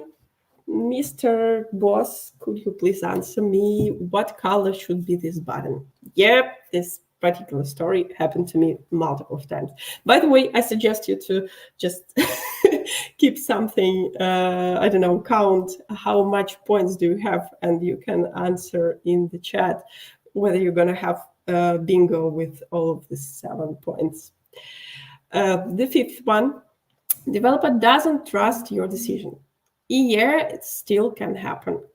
For example, you say that you should do this color in blue, but he personally don't like this blue, and that's why he's starting to refer to anyone. And that's brilliant if he refers to the designer who actually will say him the numbers and letters of this particular blue or other color.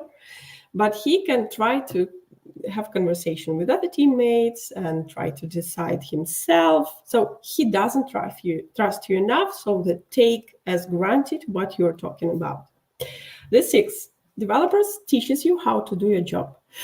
That's my personal love. And I should say that's maybe because of my type of character, because I hate instructions which are given in a bossy way. I hate when people think that I'm not experienced enough, but I'm struggling with it, guys. And we all need to struggle, because definitely there will always be things you're not aware of. Definitely somebody can teach you with something new. Maybe he even definitely know better than you. But still, we need to hold our emotions and try to treat it okay. But that's fine. Just sorry that's tipping already, but still, I just advise you to say that you're irritated a little bit. Could you please put it another way? Yeah, the seventh, a developer doesn't know who are you and how he should communicate to you. And that one is very easy to overcome, but still it happens from time to time. Once again, most likely with Junes.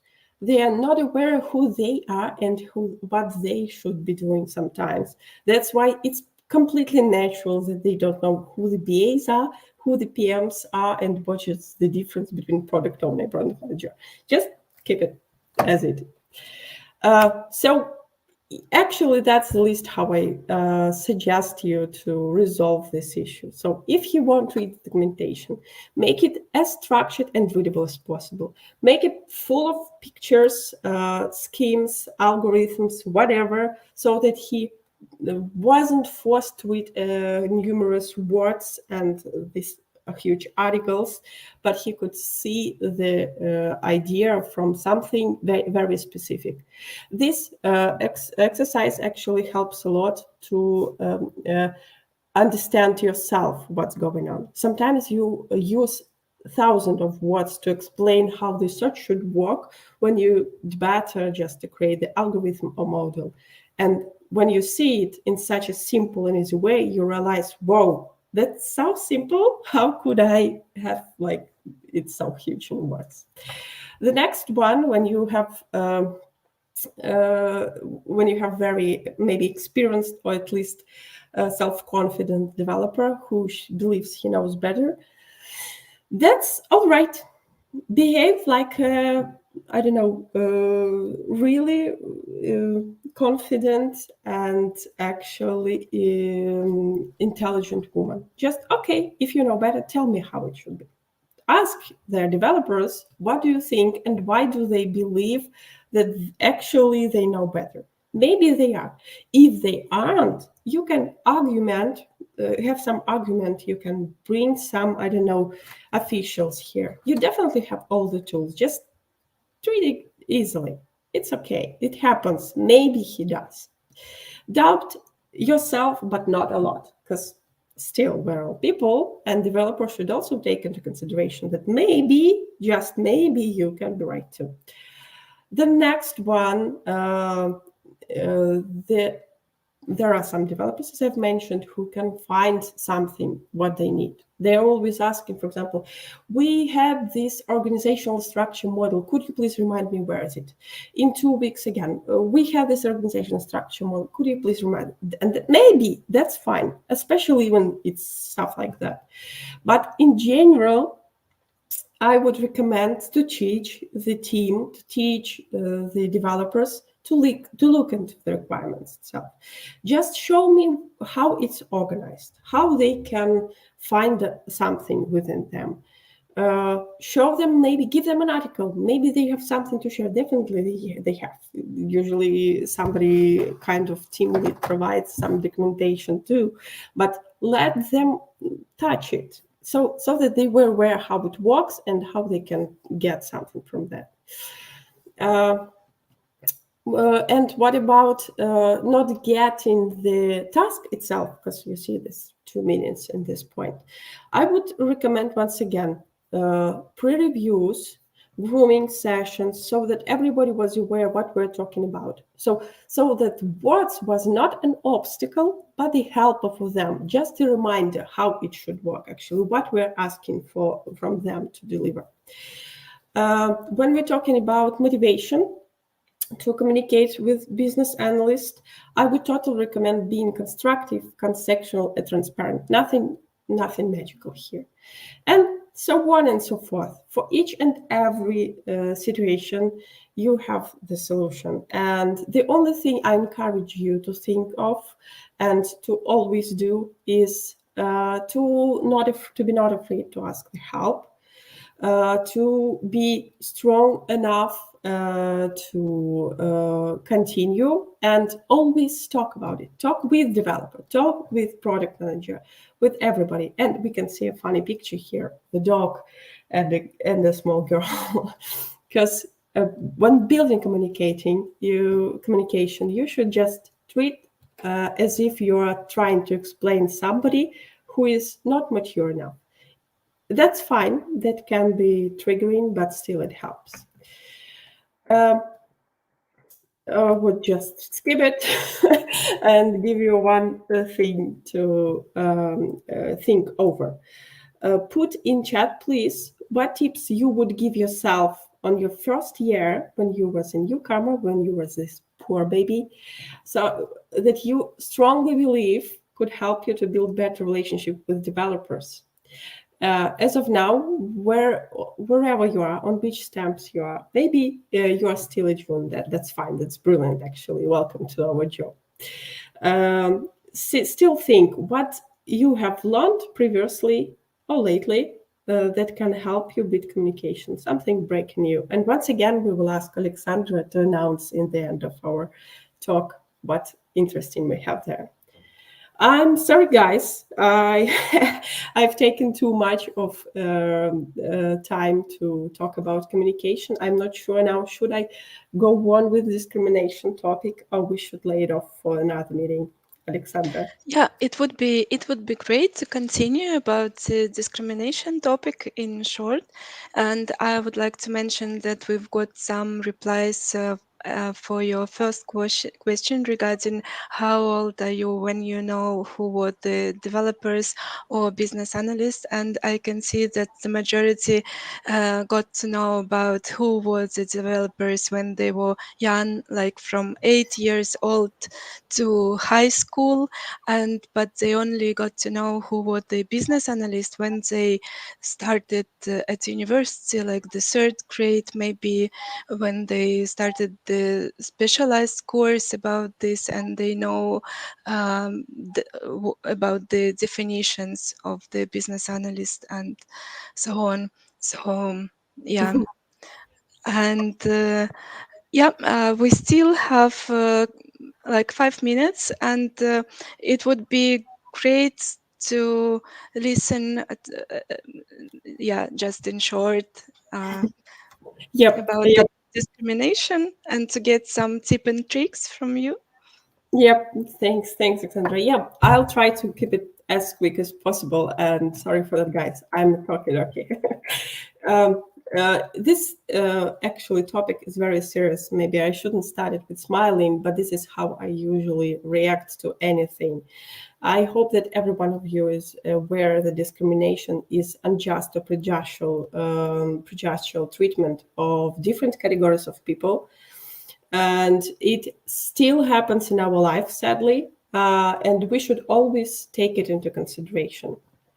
For example, there are a lot of laws and regulations that actually trying to resolve issues with discrimination. They're trying to put people's attention to this issue, and they're fighting against it. So it's okay that you appeared in the court when you've done something especially mean.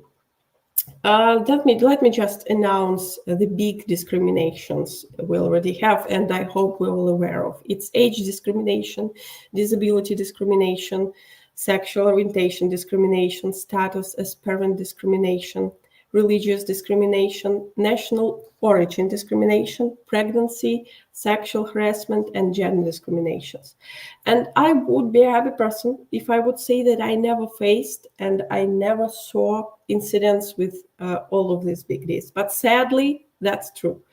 I wouldn't go deep into the details because we're not issuing my personal offenses here, but it still happens. It happens in Belarus, sadly, and more likely in Poland even. And why we're here and why I'm trying to accent your attention is that we shouldn't take it as not a big deal. It's a big deal, especially if it's something really mean, like, I don't know, beating people, harassment or stuff like that. It's just not normal. We shouldn't treat it like that. This something I want to empathize right now. That's maybe not of that great value. It won't teach you a lot of things, but show you how the situation actually is serious.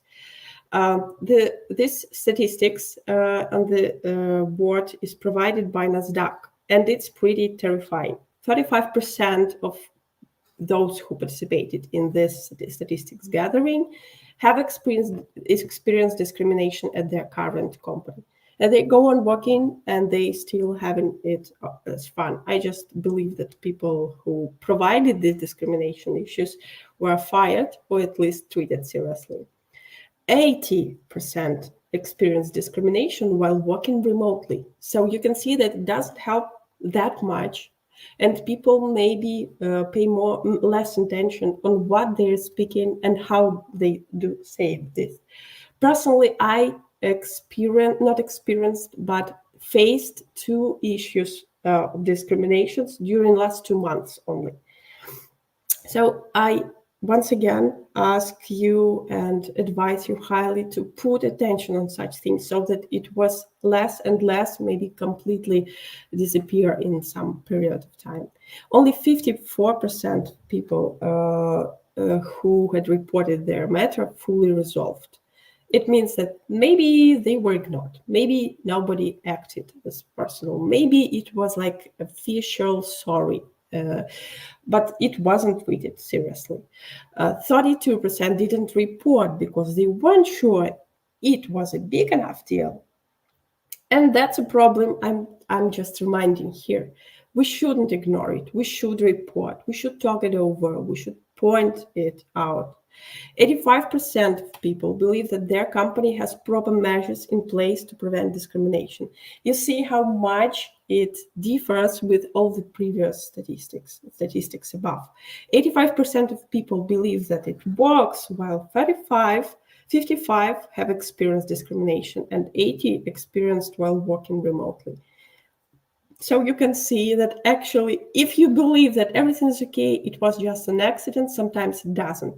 For you, it's an accident, but maybe there is a person somewhere there who is suffering each and every day or even each and every moment. And you are the person who can help here. Just to put it in a little bit more friendly way, this is a small bingo of actual small offenses in our daily life. I wouldn't suggest you to resist it strongly as if it was sex and gender discrimination, but it's something that exists. Sometimes, if you take as granted that usually people joke, and the joke has part of reality inside, there are a lot of jokes about seniority. Oh, you're June, come on, what can you know about it? Even though a person researched for hours. Discrimination about profession. What would you have in your mind when I say designer? Definitely you would imagine something, I don't know, birdie fairy or something like that. Well, it isn't, because sometimes they're really serious, and only when you face you, oh, come on, it's all stereotyping. Coding language jokes. Guys, it should be stopped sometimes, because, well, it's going on whatever project I participate in, there are these jokes. And that's fine. Once again, as soon as everybody is comfortable with it, both with seniority jokes and profession stereotypes and coding language and humor sense and whatever, even this continuous struggle between cat lovers and dog lovers, they are all pretty fine unless somebody is strongly incompatible with that. National origin. Okay, when you're announced that your next project is going to be with India participators, especially if you're European, especially if you're West European, you will have kind of flag there saying, oh, it's going to be a problem. They're quite specific and talking English and stuff like that. And that's okay to have this flag. That's not okay to bring this to all of the people, and especially to make this, in my particular experience, endurance people, as well as gender and so on and so forth. So what I suggest here is just to first try to stop this. Second, always be sure that you are talking with people who are not offended with what you're talking about, especially when these are serious things like gender discrimination, stuff like that. Absolutely inappropriate if your manager comes and on the break-in interview with stakeholders, one of the teammates mentioned that she's reading psychology book, and the manager says that, oh, maybe that's because you're single and you're looking for a husband. That's inappropriate, guys. So just take into consideration what's matter also. And you should treat it carefully. And you should treat people kinder. Maybe one day we will wake up in a kind world where everybody will be happy with what's going on, and everybody will be ready to help each other. Let me just stop here. I had some exercise, but I guess we're run out of time. Alexandra? Yeah, we're getting out of time and we're getting to the end of our conversation. So I wanted to thank you, Galina, for such a presentation and managing your communicating skills topic. So it would be nice. We've got some more questions in the chat. So we just promised to all our attendees that me and Galina will write answers to these questions in writing. Yeah, you'll get the answer, of course. And I would like to thank Galina one more time and all the audience for participating in our topic today, in our talk. And also stay with us because the next presenter will have a complex topic about the business business analysis in pre-sales. So yeah, just stay with us and enjoy the BA conference. Thank you very much. Thank you, Galina. See you later. Stay with us. My Thank pleasure. you. Bye-bye.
everybody, and we are going on with our BA Excellence Conference held by Global BA Community. We are gladly welcoming all of you with us. Thank you all who have been who have joined us recently and who have been staying with us from the previous talks, maybe even from the beginning of our conference. We hope that you have already gathered some useful, valuable insights for you from our previous talks, and here is to come another one. We remind you that all conference talks are recorded, and the recording will be shared in a week after the conference. During the next talk, as always, feel free to leave your questions in the chat, and there will be ample time at the end of the presentation to address them with an answer from our speaker. And our next speaker is Elad Herzeg with the topic Breaking the Complexity Code, How Top BAs and Pre-Sales Pros Simplify the Unsimple. So he's a well-versed pre-sales consultant who knows what drives both BA analysts and pre-sales consultants, as he has background in both. Also, Elad has spent 2 years as IT business analyst and has 8 years of experience in international IT pre-sales. Apart from that, Elad is an avid learner and spends lots of spare time with reading, role-playing, or playing strategic games, and just simply likes to challenge himself in various sports and activities. So please welcome Elad. Hi, Elad. How are you? Hi, guys. Can you hear me? Yeah, we hear you. Yeah, okay. Well. That's good. Hi, Valeria. It's nice to see you again. Yeah, great. Thank you. So how are you doing? How are you feeling about your presentation to be done? Yeah, I'm excited, to be honest. Obviously, this is a pretty dense topic. I try to make it clear and concise, but I cannot promise anything. So we will see how it goes. I'm a bit excited. Yeah, let's start maybe. Great, I'm sure you will rock it. So please, I'll hand it over to you now, and good luck. Okay, yeah, thank you. So yeah, welcome everyone. I saw that today we have lots of topics about communication between business analysts and developers and the engineering team. I maybe bring a topic from the same thing, but maybe from a different angle. It's more about communicating with customers, with clients. And really, today I want to talk about complexity, to be honest. And to be more specific than that, how complexity appears and affects us as business analysts and pre-sales consultants, and why I think that complexity essentially holds the key in order to progress in our career. So really, this presentation is going to be more of a career advice, if I can put it that way. So let's jump right into it. Let me just go to the next slide. Okay. So the first topic I want to discuss is a little bit of a life journey, how I found out that complexity is sort of the code that is appearing in our job. And then in the next section, I will talk about practical steps that we can take to sort of understand complexity much more effectively. In the third section, I will talk about also practical steps, but more from the angle of talking about complexity. So how we can sort of effectively simplify complexity. And then I will just wrap up and highlight the key points. So to begin with, I would like to ask you to think about what could be the common factor in these three scenarios.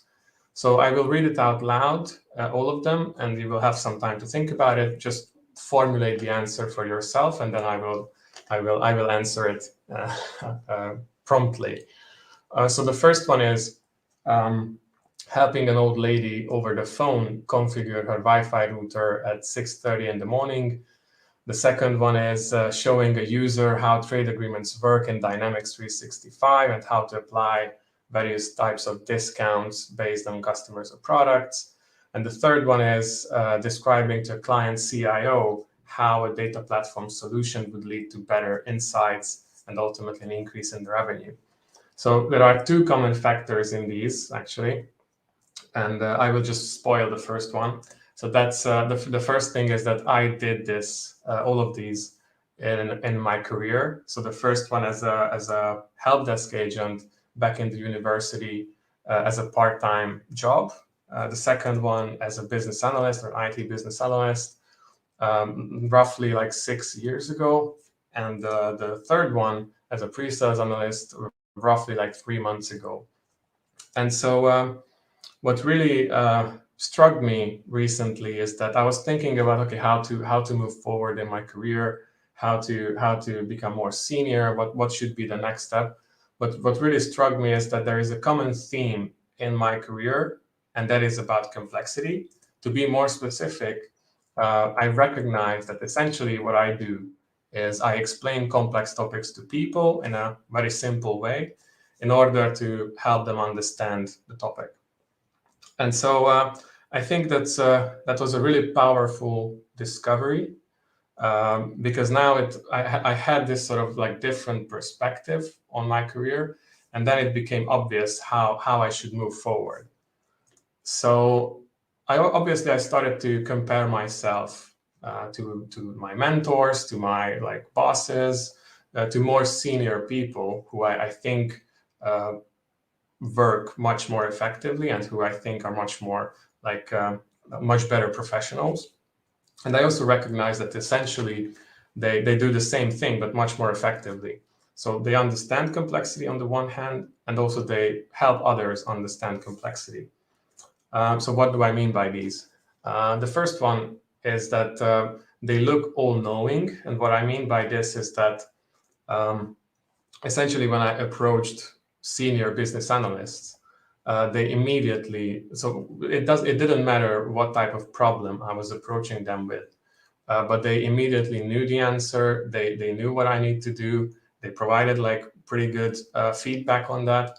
And it really struck me like, okay, how can you know this, all of this? And the funny thing is, the funny thing was that there were some cases when the business analyst didn't really have like previous exposure to a certain module in the software, but just because he had like this very high level understanding of the system, he sort of knew where I should look for the potential solutions. And that was really like impressive to me at that time. The second thing is that their logic is driven by common sense. And what I mean by this is that their logic is highly relatable. When when they explain complexity and the problem, it's really like usually it strikes me that okay, so if it's that easy, how come I didn't understand it so far? It seems like that their logic is very structured, and I was trying to sort of mimic that, but then I failed a couple of times. If we move forward, and that's on the other side. They communicate highly effectively. And what I mean by this is that it looked to me that they can convey lots of meaning and lots of content in a very short amount of time. So in most cases, with just a single sentence, they manage to sort of convey lots of meaning, and they manage to influence where the discussion was going. And lastly, what I also noticed is that they're very mindful about the audience. And what I mean by that is it seems that they have this sort of innate ability to understand the level of knowledge in the audience, and they can sort of adjust the message, the depth of the message in accordance to the audience's taste. So they don't talk about complexity in very like complicated terms, but they can adjust that. And so when I recognized all these kind of aspects, I was thinking that okay, maybe it's because they're more intelligent than I was. Maybe it's because they're just more experienced. Maybe it's a personality thing. Maybe it's an innate ability, they're born with this. Maybe it's just because of their environment and they got shaped by the previous like environment. But then I thought to myself that okay, this must be learnable, and I sort of set out to prove this. And I had to, essentially, because when I started at EPAM 5 years ago as a pre-sales consultant, I was immediately in the deep waters. So I was, so a little bit of side note here. Typically, a bidding process takes anywhere between 1 week to 2 weeks to prepare like a proposal. And so what I faced at EPAM is that essentially I need to work on a very dispersed environment. I need to work with various types of domains. So for example, when I started, I remember I had to work on a proposal about a data platform solution on AWS, and it was for a pharmaceutical company. Then as I move forward, I had to work on a mobile application. And you will see that as I move forward, I encountered many different types of domains. And so, yeah, I was really struggling with that at first. I was working on an RPA project. I was working on code refactoring proposals, implementing BNPL, buy now, pay later services for retailers, ERP system related proposals, digital factories, technical assessments. And this is just a small amount or just a small subset of the types of opportunities that I was working on. And so, as I said, at first it was really gruesome. It was really hard. I was really struggled because essentially honestly I didn't really understand completely what we are proposing and what the client problem was. And so over time I sort of developed some approaches and some practical steps and actions that sort of helped me understand customer problems, understand all these different types of domains, and also help me talk about our solution and the benefit of our solution and how our solution would solve these business problems for the clients. And then over time, I sort of recognized that I was getting much more comfortable with this, and it's sort of instead of like thrown into the deep waters and struggling to stay alive, it turned out to be more of like a drown-proofing exercise to me. So really today, what I will just tell you is exactly about these approaches that I developed over the years to tackle complexity, to understand these highly complex problems and systems, and to talk about these more effectively. So the next section will be about how we can understand and tame complexity. So first, before I just highlight the steps and explain those, I think it's fair to just clarify a few things. So the first one is, what is complexity? To me, obviously there is a very scientific definition, but to me, complexity is a system characteristic where a large number of components, interdependent components, are connected based on a number of fundamental rules that once we understand, we can sort of guess or predict the behavior of a system. And I think, as I just put it in the previous section, I think this is a very good differentiator of a good consultant, like the capacity to understand complexity quickly and then talk about them. So these are the steps that I sort of developed. I will tell you about each one by one, but before I do that, just one more side note. So let's see a couple of examples. So if we think about complexity as a scale, on the very beginning of that scale, we can probably talk about software systems, because there are usually a finite amount of components involved. These components are connected based on like mathematical rules, and obviously these are written by developers. So it's like it was written by people, so it should be easy to understand. If we progress on this scale, the next example could be anywhere something like an industry. Usually there are much more components involved in an industry. The human factor also appears much more explicitly. And as we move forward, you will see that more and more components are making up these systems, and more rules are appearing between those. And in the very end, as many experts consider the human brain, so that's the most complex system in the universe. But just for the sake of this presentation, I really like us to focus on the first part of this scale, which is software systems and industries, only because this is what I worked with mostly, and because I think here there are much less number of components. Components are driven by clear rules compared to the other side, where the human factor appear, and there are many. So it can happen that because of free will and because of the autonomy, it's very hard to predict how, for example, the stock market will behave. So what I'm proposing here is not a silver bullet, but I would say probably it's a good start, especially for aspiring business analysts and pre-sales consultants. Okay, so let's talk about the steps now. So the first one is a guiding principle that will help us understand complexity. And it's really about taking a step back. As a business analyst, I remember I was really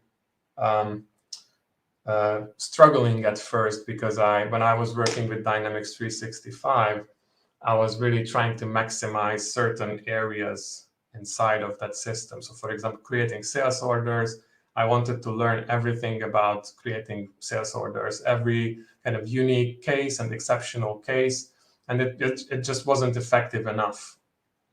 So what I did is essentially I decided to, okay, let's step backwards and let's see how the system behaves from a bird's eye view, basically.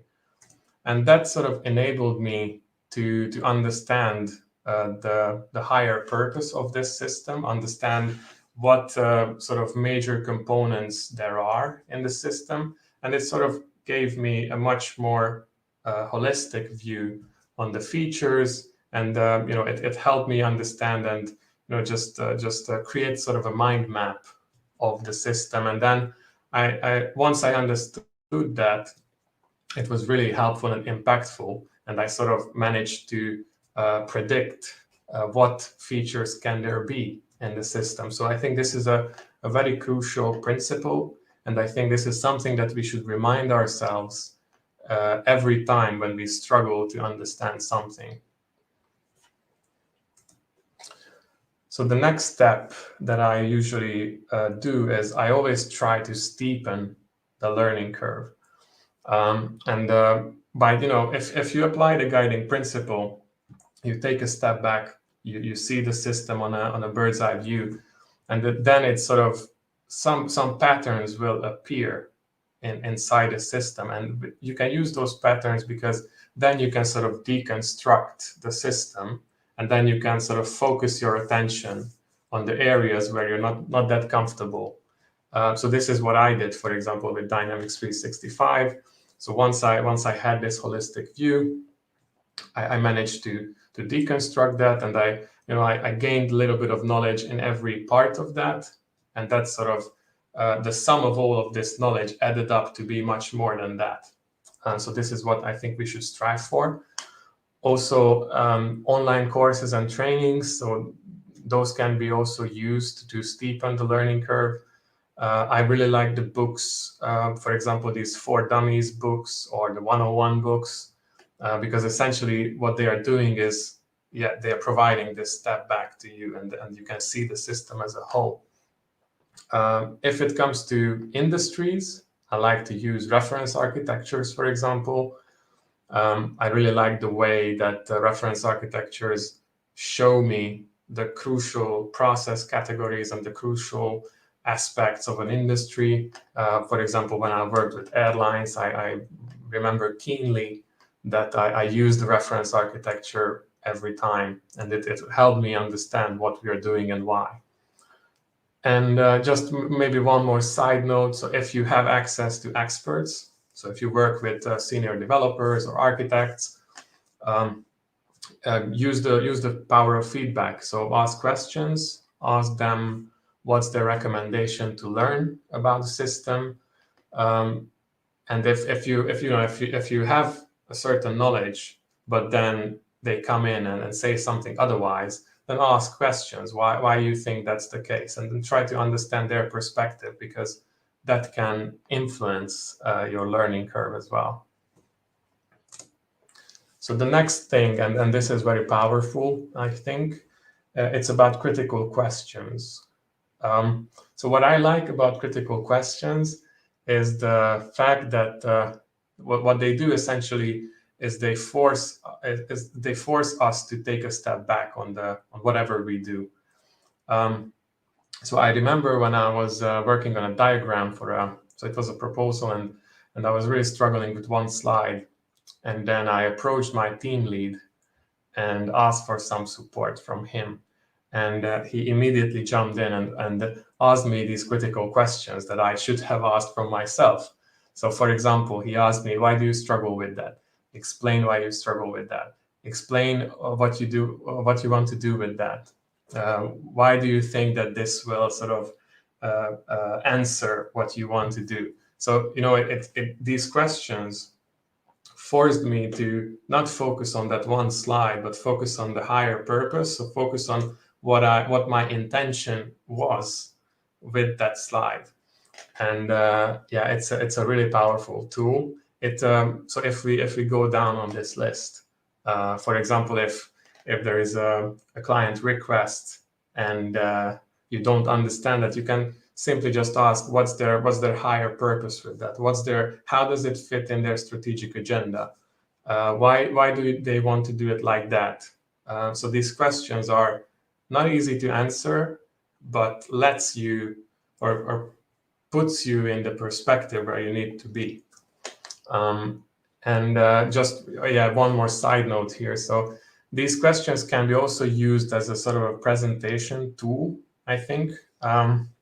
And what I mean by that is that instead of like telling the client what you want them to think, you can just ask the questions, and they will, if you ask them correctly, then they will arrive to the same conclusions. And it's always better to influence people and to gain this conclusion rather than you telling them what to think.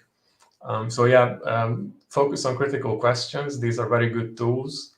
It will help you a lot, I think. So the next thing, and it's also a sort of a trick I usually do, is keywords taxonomy. I remember when I started with EPAM, and I started with a data platform solution. I was completely uneducated in this domain, so I didn't work with data platforms before. I didn't know anything about that. So what I did is essentially I created this mental map, this sort of taxonomy, using the keywords of the system, of the data platform.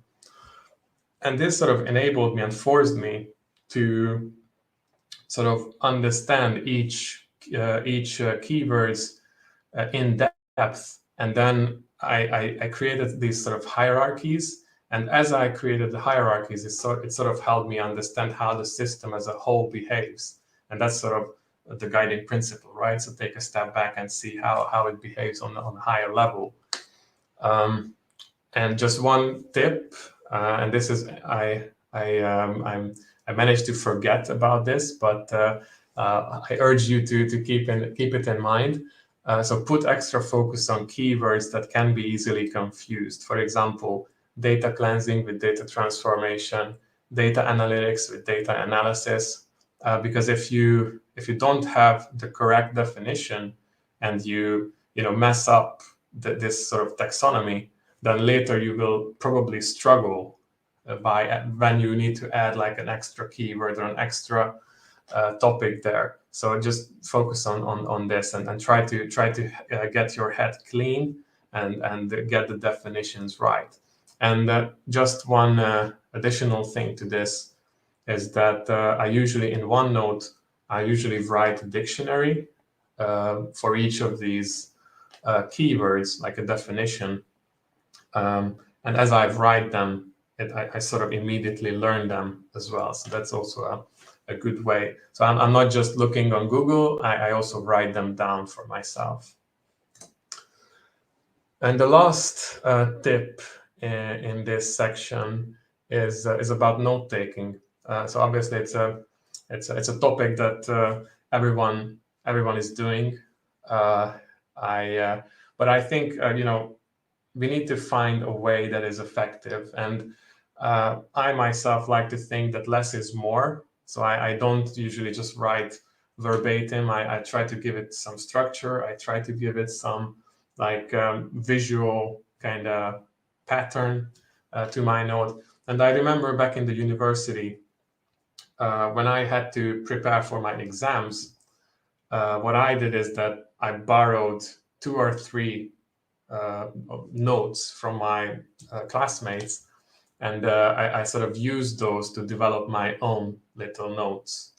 And as I created my notes, I sort of recognized that I immediately learned the subject as well. So I had to spend much less time with actual learning. So this note taking is really is a tool to learn rather than just saving for later. And a couple of ideas that I typically do is I do mind mapping. So for example, when I'm in a client meeting, I like to draw sort of a mind map. So for example, if we are talking about challenges, I like to write in the middle what's the key challenge, and then the rest. I try to give some structure to it.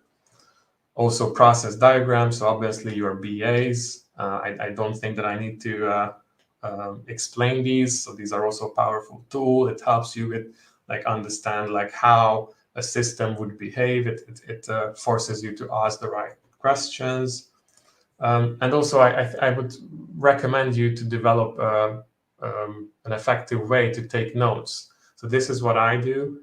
I usually on the right-hand side, I just write my meeting notes, and on the left-hand side, I write any kind of question that comes into my mind while I'm writing down the notes.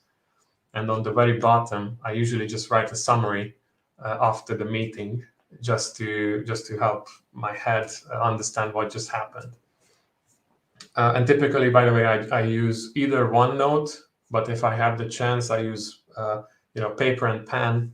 I think that's maybe I'm old, but that's the way I do it. Okay, so that's enough, I think, about understanding complexity. Let's move to maybe talking about complexity. And I really like this quote from William James, because I think it grasps the essence of what I will just talk to you. So the art of being wise is the art of knowing what to overlook, because whenever we try to simplify something, there is always something that we need to overlook. And if we are wise, we know what can be overlooked. And I think that's what we should strive for. So now we understand complexity. Let's put that in practice. Let's help others understand also.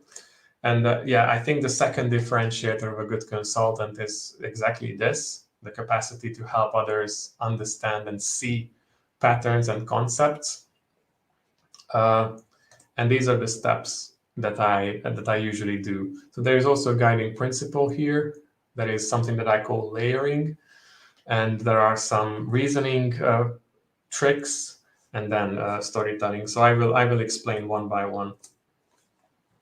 So talking about the guiding principle, there are 3 facts that I think we should be mindful about. So the first one is, according to research, our brain is sort of wired to recognize patterns. The second thing is that we like to understand things, and we like to come to our own conclusions about something. And whenever we discover something, we always feel nice about it. And the third thing is that in the modern era of social media and stuff, people's attention span are really shrinking. And so we need to be mindful, and we need to be very strategic how we communicate, because we need to convey lots of meaning in very short amount of time. So as a good consultant, we need to help the audience recognize patterns in the system. And these patterns can be either real patterns, so like obvious patterns, or you can make up your own patterns. And this is something that I will just show you in a minute. So there are a couple of tricks that I like to do. And this is essentially just diagrams. So the way I like to show patterns inside a system is by using diagrams. So if I want to show how components relate to one another, I like to use mind maps or quadrant charts or Venn diagrams. If it's about more like how a system is built, like what major components it has, then I like something like a pyramid diagram or a circle diagram or a tree diagram. And if it's about process or sequence of events, then Gantt chart, flow charts, funnel charts, so anything like that. So I think by using these diagrams, you can sort of visualize patterns in a system. And that's a very powerful tool because it, as just see fact number one. And here's an example. So this is what I did for a client. So I remember we got the request for proposal document from them, and it was like a wall of text. So requirements after requirements after requirements. And so what I did, just for the sake of understanding for myself, is I tried to give it some structure. And this is sort of I would say this is maybe a process diagram or a sort of a flow chart, which shows like, it was about the data platform, by the way, but it shows how the data is going through in this platform. And then what I did is that I took those requirements from the RFP document and I categorized them according to this diagram. And then it gave a much more leaner, much more self-evident like diagram, and it helped everyone's understanding about the subject. So this is, for example, I think it's a good example. So next one, layering. So probably developers have heard about this architectural model called C3 or C4, maybe some analysts as well. But essentially, I think this is a very good and effective tool to sort of apply the guiding principle that I discussed in the previous section, take a step back, because essentially this is an architectural approach where you can show the system on multiple levels. So what do I mean by this? So for example, if I say that I live in the 11th district of Budapest, let's say, so probably those people who are not familiar or who haven't been to Budapest, they don't know where the 11th district is. So then I can say that let's zoom in on Budapest, and there you can see the 11th district.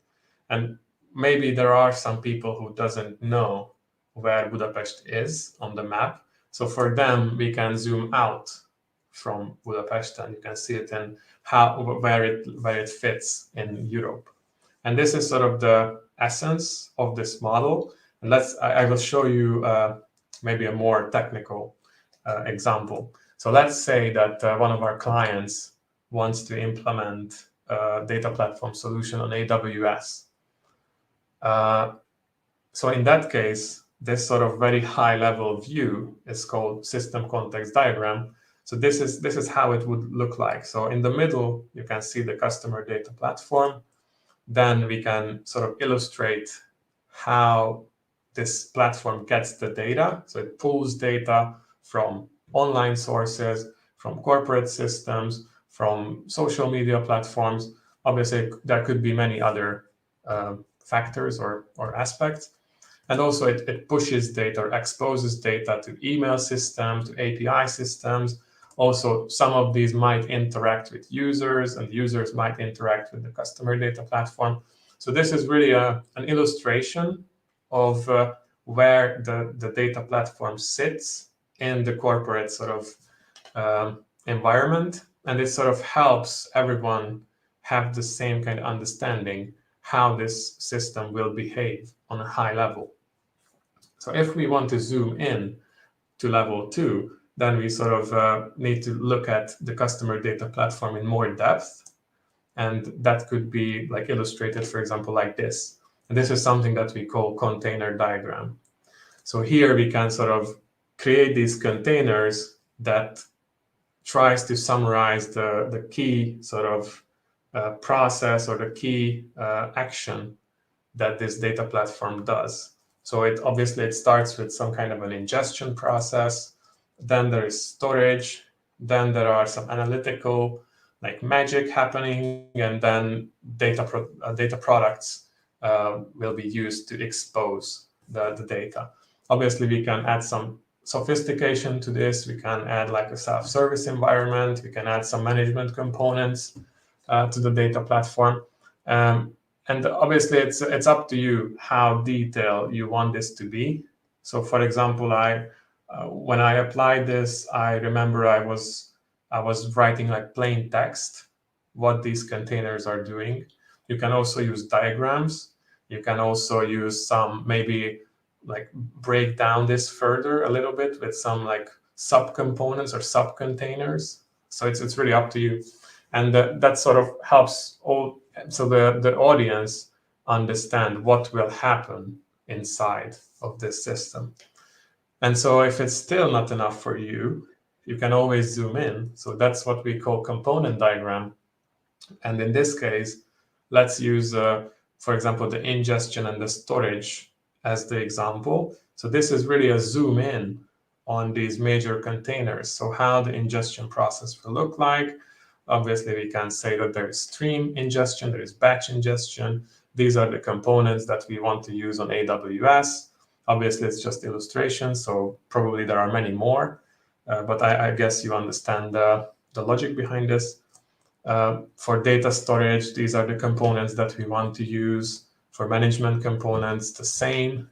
And really, obviously, you can always adjust the sophistication of this. You can add more components. You can add different modules. You can add arrows inside these kind of sub or smaller boxes.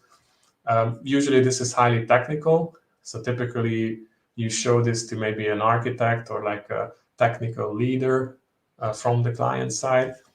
And as I said in the beginning, there is a level 4, but we won't have time for that, I think, to look at it. But that's usually very technical. So it's like how classes behave, how like code is looking. So it's like it's much more technical than this. I don't think that as on a business analyst level, we need to use those.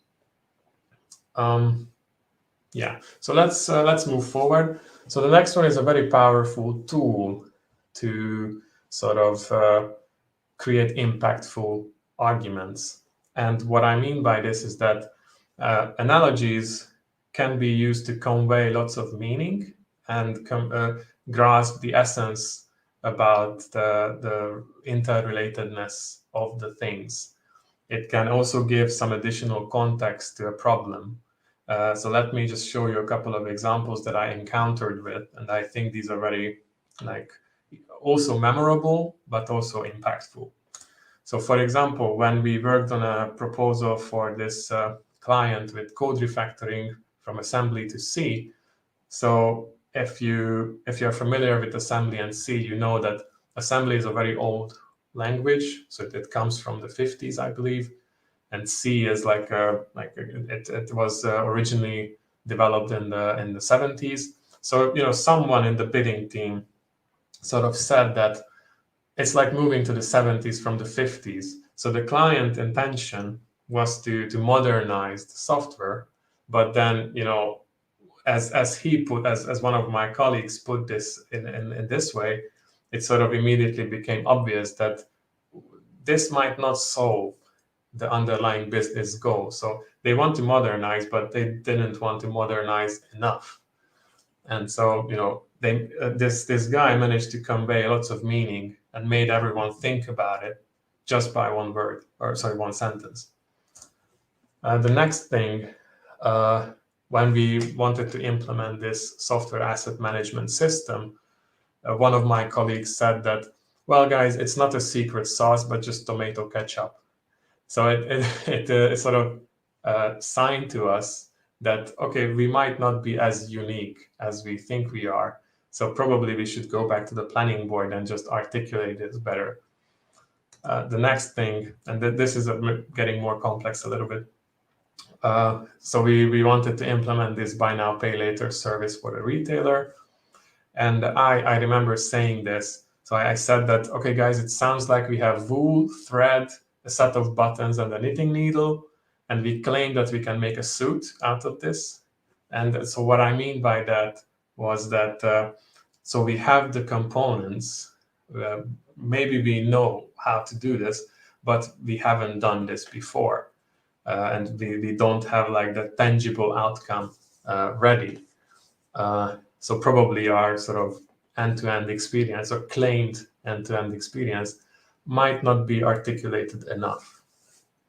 And analogies can even work as a presentation or in a presentation as a core message. So for example, I did this sort of Pagoda program presentation. It was for a manufacturing client. And the analogy was that they should behave just like as pagodas behave. So if you are familiar with Japanese architecture, you know that so these structures stand for hundreds of years. And you know, they survive earthquakes, they survive everything. And the secret lies in their structure. So if you want to, you know, learn about this, feel free to Google it. I really like, by the way, this analogy. And it sort of grasps the essence that there should be like a central pillar, just as the pagodas have, and then the company's departments would be aligned to this sort of central pillar, and then there is some like flexibility in this structure. So if we move forward, the next topic is this compare and contrast principle. So this is about handling arguments rather than, you know, just presenting stuff. I like this principle because it always forces me to think about my audience's perspective. So I always need to formulate what I really want to get out of this. So what I mean by that is, for example, if a client says that your story takes too long to implement, I don't want to implement it, it would eat up most of the capacity. Obviously, you can say that, okay, let's not do it. But if you like the challenge, you can say that, well, let's compare it with an alternative solution. So obviously, you need the feature, but you don't like how we would implement that. So let's discuss how we would implement that. So these are the alternatives, and then you can compare them. And in that case, probably the client will see that maybe it makes sense to implement this. So there is a conversation going on just because you started to compare it with something else. The same is true if you need to negotiate price, for example. So let's say you're an account manager and you need to like sort of force a 5% increase. And then what you can do is maybe preemptively, you can say to the client that, yeah, there's going to be a 10% increase, like a substantial increase in price. And then later on, you can say that, okay, I managed to, you know, decrease that by half, and now it's just 5%. And then immediately it sort of flips the conversation, because originally it would have been, so the customer would be focused around that 5% increase, and now they are focused on the 5% decrease. So it sort of immediately flipped the equation. And this is something that, for example, real estate companies are doing as well. So typically, they have this kind of overpriced flat in their website. And then as you kind of browse the list of other flats, you inadvertently, you sort of start to compare all the flats and all the prices to that highly overpriced one. And then everything looks like as it's fairly priced. And so you're much more likely to buy something in that case. So yeah, I really think that it's always good to argue. It's always good to start putting everything in contrast, putting everything in comparison. And this is a powerful tool, I think. The next one, and this is the last one, unfortunately, is about stories. So probably most of you have heard about storytelling, the importance of storytelling. So yeah, I'm here to remind you of that. I really like to urge you to go the extra mile and try to make your argument more memorable by stories. Stories are a good way to sort of simplify your message, to make a complex idea smaller or much more digestible. It also sort of breaks the monotony of facts. It's not like slide after slide, but something's happening behind. And also it triggers emotions. And whenever emotions are triggered, that makes it memorable. So let's say a couple of examples. So let's say that you need to provide a presentation about how business analysts and pre-sales consultants can get better in their career. So for example, here you can use the hero's journey sort of archetype of story, which is about a hero who goes on an adventure and then faces some hardship, but at the end rises to the tasks and becomes a better person. So this is what I did in the first section. I tried to do. I'll let you judge that, how good it was. The next one is about, it's a much more like technical example. So let's say you need to explain how a software product would better compete against a more established or more popular product. So then you can maybe use the archetype of the underdog, which is about a hero who, despite all odds, manages to overcome his adversary through fortunate events or maybe clever thinking or something like that. Or let's say you are interviewing for a project and you want to explain how your previous experience can be useful at this client, although this client is a very different one from what you used to work with. So then you can maybe use this voyage and return type of story, which is about a hero who's thrust into a strange world, a strange place, but he manages to sort of get comfortable with that and then find his way back home. Maybe that's a nice way to do that.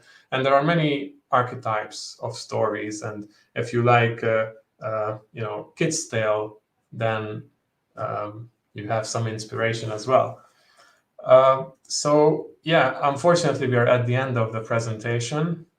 Just to wrap up the talk. So originally I said that I set out with this goal to prove that this must be learnable. And so nowadays I like to think that this is learnable, and you just need to practice it, and it becomes like perfect, and you will become much more comfortable around the topic of complexity. So thank you very much.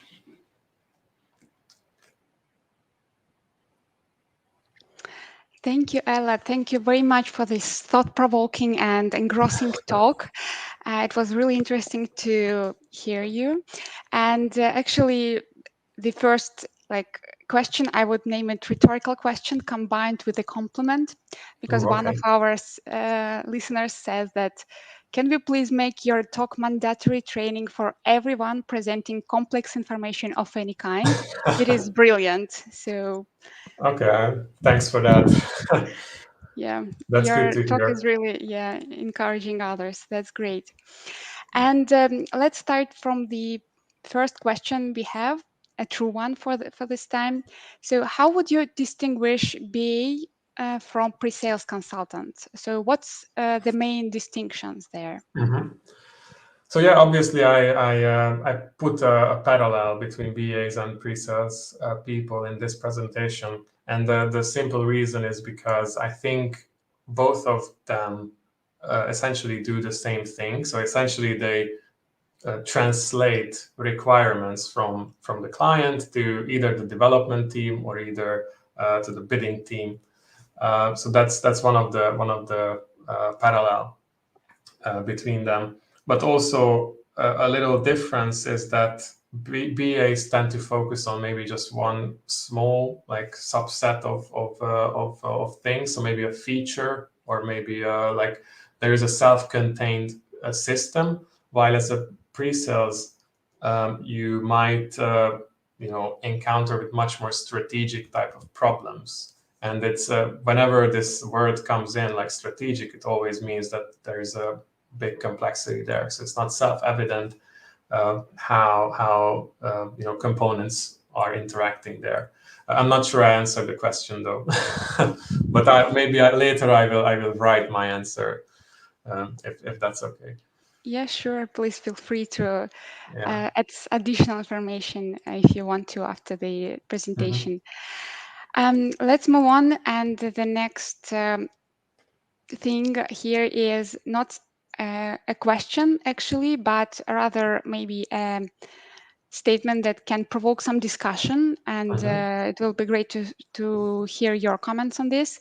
So our audience says that your definition of complexity seems opposite to the Cinefin framework. And there is a link where the differences is described. And additional comment there is that what you describe sounds more like complicated rather than complex. So I would phrase maybe the question out of this comment is, how do you define complex and complicated, and what is the difference for you, maybe? Yeah, very good question. And honestly, sometimes I interchange these definitions, but to me, complicated is a sort of a difficulty setting. So the opposite of complicated is easy, while the opposite of complex is simple.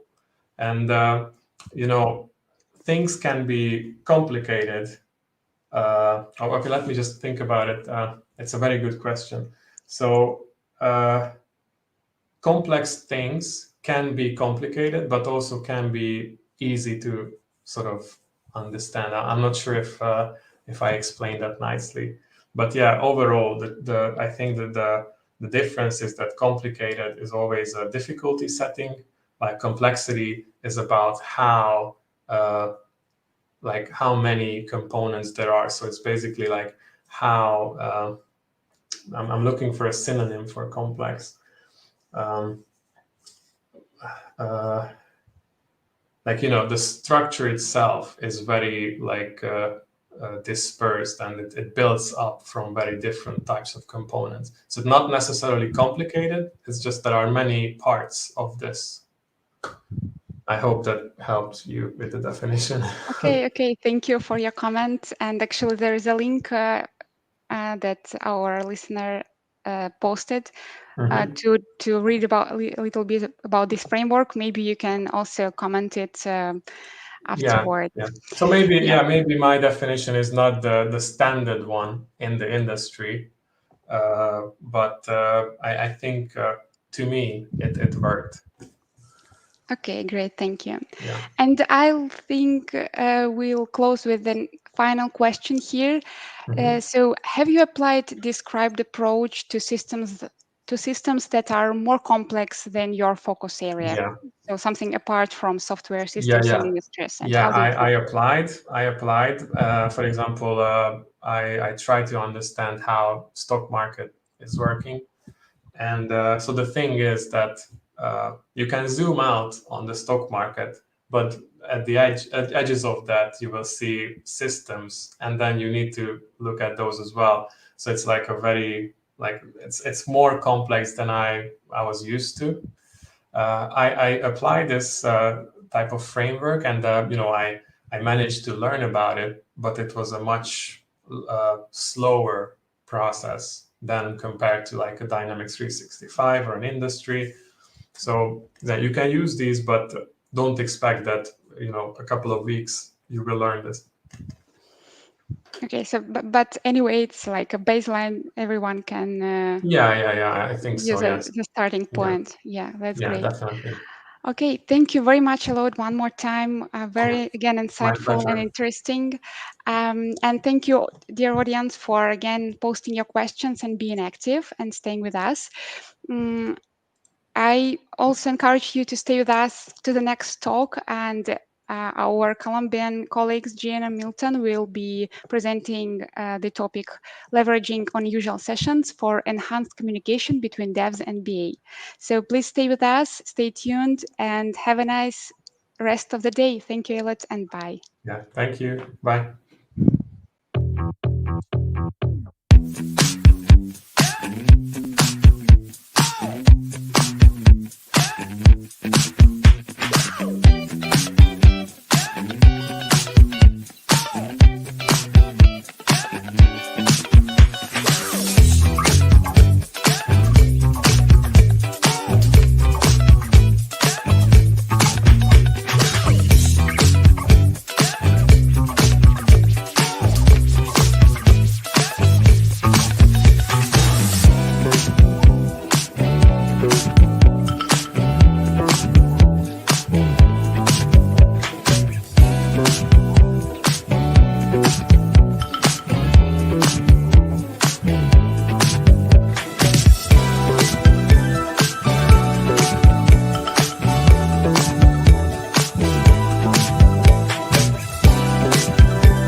colleagues and guests of our event, welcome to Business Analysis Excellent Conference. We're happy that you have joined us recently, or for those who are staying with us from the previous talk.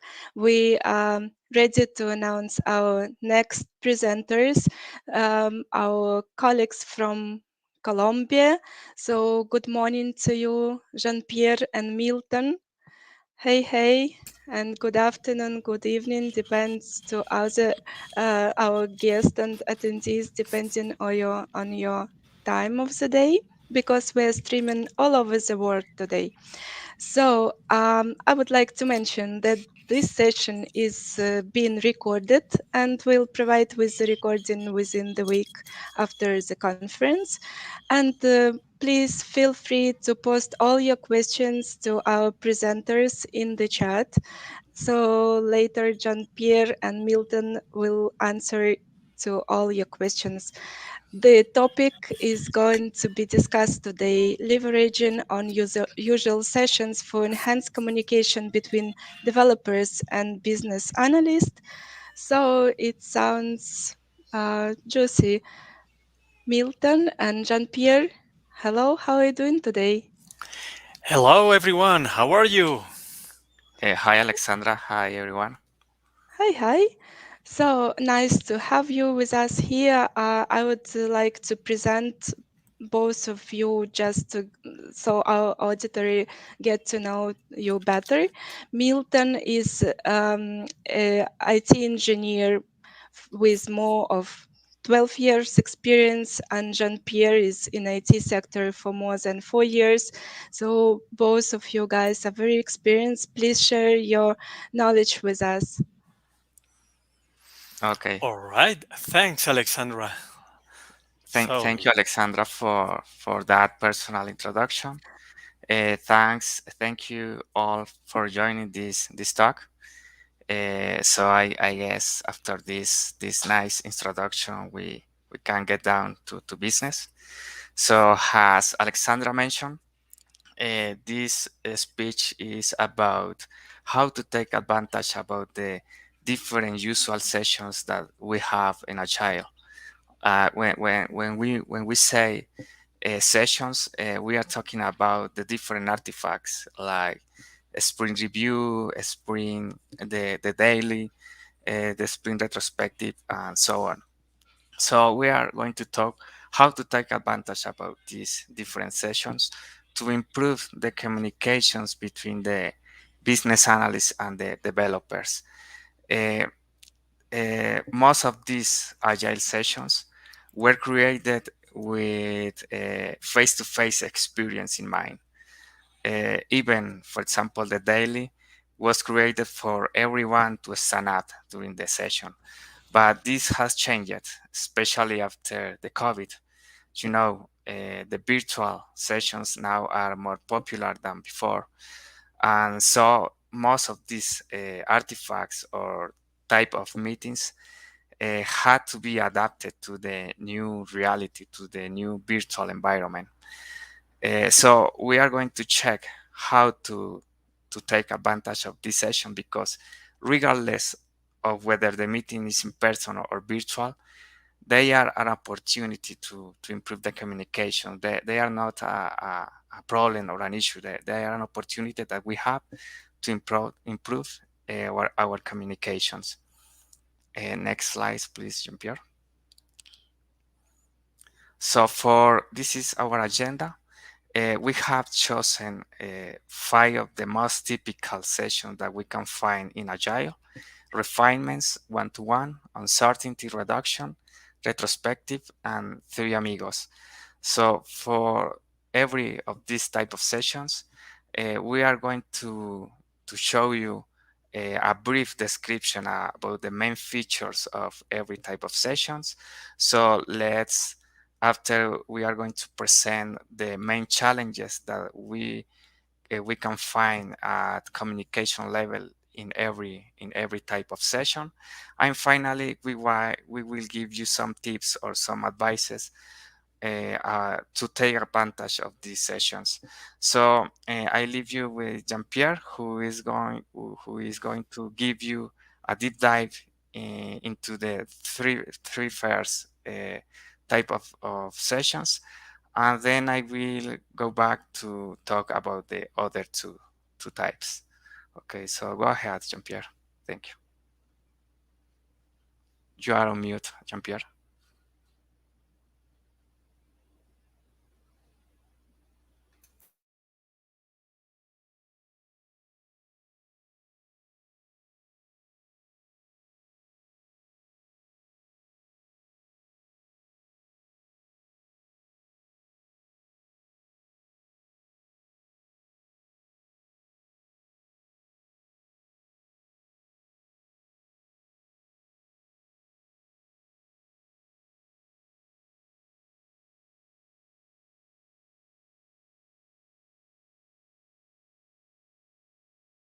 Oh, sorry, I was in mute.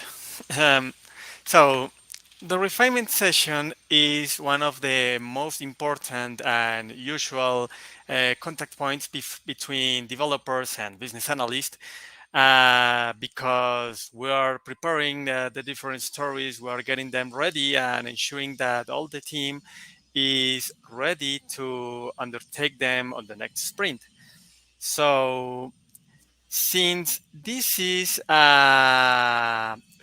held on a periodic basis, it might be perceived as a routine meeting. Why? Because, as I said previously, all the team is introduced to the different user stories. Also, those user stories are reviewed during each one of these sessions, and questions will arise during these activities. I mean, there are many aspects that has to be worked on about each one of the user stories, and everyone wants to have a clear understanding of what is going to be developed. But here we are going way beyond simply sharing our screen with the specifications for each user story. Actually, without an active participation of our development team, we might lose valuable opportunities, and unforeseen difficulties might arise later on when their stories are being developed. So we are encouraged, we are responsible to conduct these sessions and ensure that our participants engage on the topics that we are refining. So this is the big question, and that's why I arrived to this point. How can we get the most of a refinement so that the developers align with us and collaborate actively for the best possible outcome? How to how to obtain the most profitability of these sessions. So this is the biggest question here, because sometimes the refinements become very lengthy and difficult to us. So let's go ahead and continue. So as you might have experience on your past projects or current ones, since the refinements are a very recurrent meeting, lots of challenges will arise, and they happen every time. The first one, time management. That's something which many of us are fighting against. In my case, it happens a lot because we want to explain our stories as good as possible. Unfortunately, since we are lots of people taking part on this session, time, well, on some moments, time is not enough. Our time frame might be a little bit limited. Also, there is another situation, and it's when the meeting extends more than an hour, our attendants will get distracted. So that means that as consequence, they will not be understanding, or they might not be able to gather all those critical pieces of information that they need to think or to raise the hand and tell us, hey, something's going wrong here.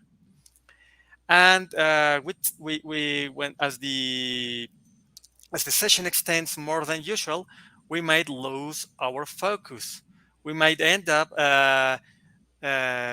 working or discussing about items that might not be the core of the user stories that we're refining. And this also affects the scope of this meeting. Actually, there is another three issues that are lack of participation among the members.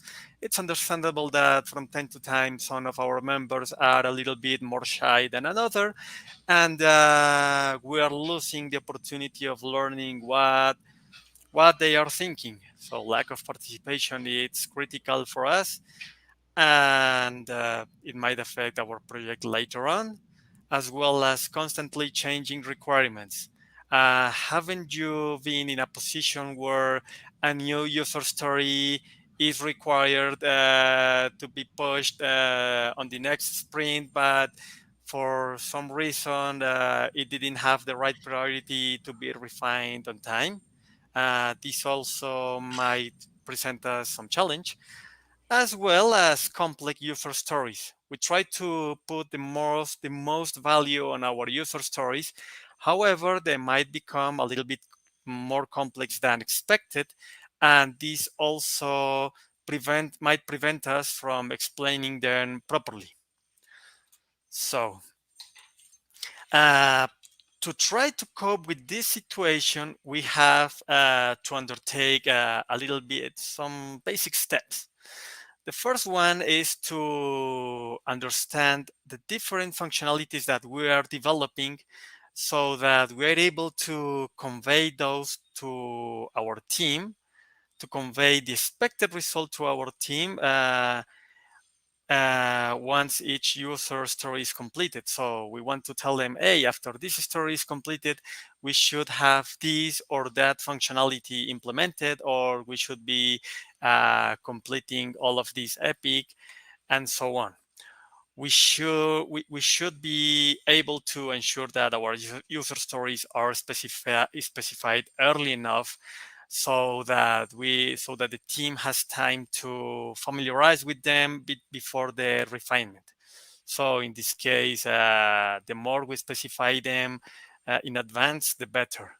So since we had our user stories specified with enough time, we should share with our team beforehand.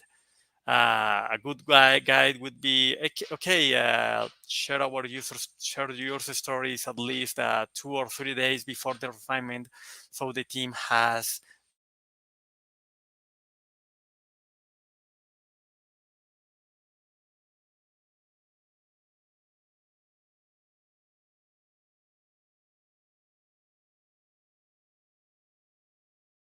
to be aware that some issues might be improved if needed. So this might help us to ensure that the refinement goes as smooth as possible.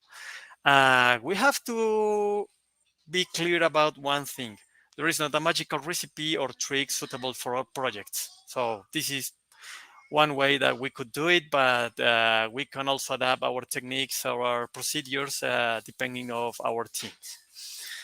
Now, once our team has all the stories and have read them, we should now go and refine our user stories. So in this case, we should be totally clear about the goal for our user stories. We should share thoroughly the flow that the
Hello.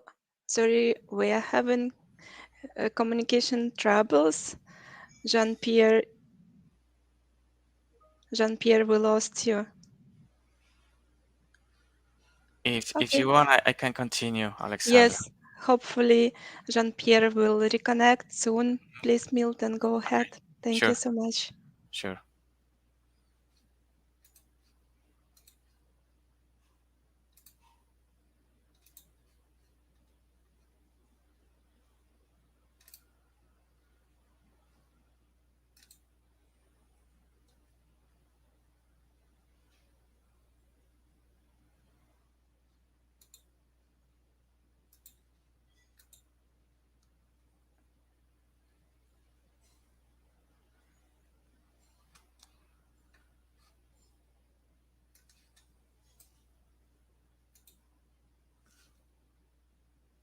Can you see my screen?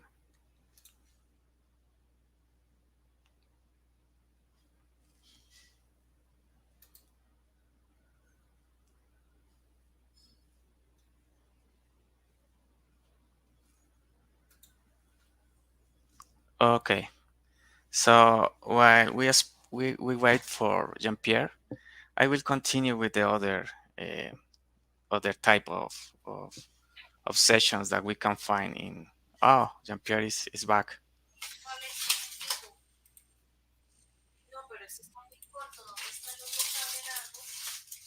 Jean-Pierre, can you hear? Can you hear? When did the session cut? Can you see me? In the time to refine slide. Okay, we can go up again. I don't know why the connection failed, but since things happen from time to time, there's always we've always have the guide to the way to solution this situation, please. So we were here. How can we get the most of our refinements, right? Yeah. All right. So in this case, please let me know when did you let me? Did you lose me here? Or here? There. Okay. Sorry, that's something that was an unexpected failure, but we took steps to solution this. So let's go quick. So there's not a magic recipe or trick suitable for our projects. However, we should keep in mind that a deep understanding of what we are developing, it's crucial to tell our team in a clear way that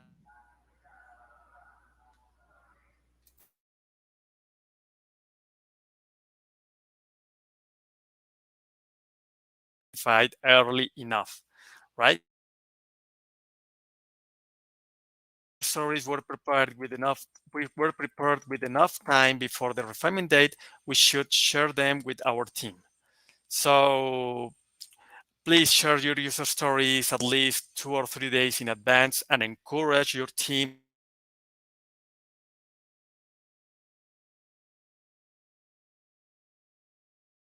adjustments before the refinement takes place. Once the refinement has arrived, once the refinement time has arrived, we should take in be aware of assertive listening, right? So the first thing is to be clear over the goal for our user story. We should share the flow in a thorough manner, and the thorough flow that the flow that the user will take when the user story has been implemented, as well as the different technical, functional, and non-functional requirements. And we should be ready because doubts and questions will arise. Perhaps the proposed flow might be enhanced a little bit, or additional technical task has been discovered while the story was being shown. If a large change or a split is needed, please take this user story and place them into the back burner. you can go to the next user story, and that story that was reserved can be reworked and presented onto a further refinement session. So do not hesitate to involve all the developers. Sometimes we have to ask them if they have questions or suggestions. This is critical. So if you have a developer that is a little bit more shy than the others, please ask them with their name. Hey, John, do you have another particular adapt on this user story?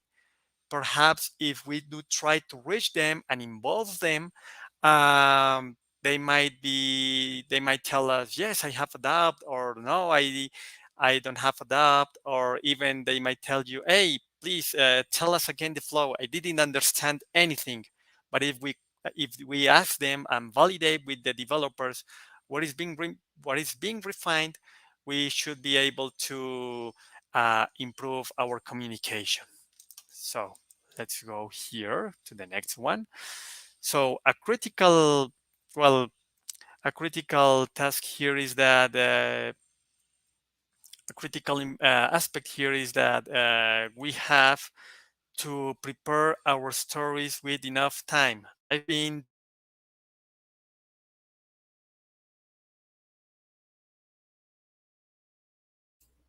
You are on mute. For us to get acquainted with what we are trying to convey to the development team, as well as give the team the opportunity to get the context before the meeting takes place.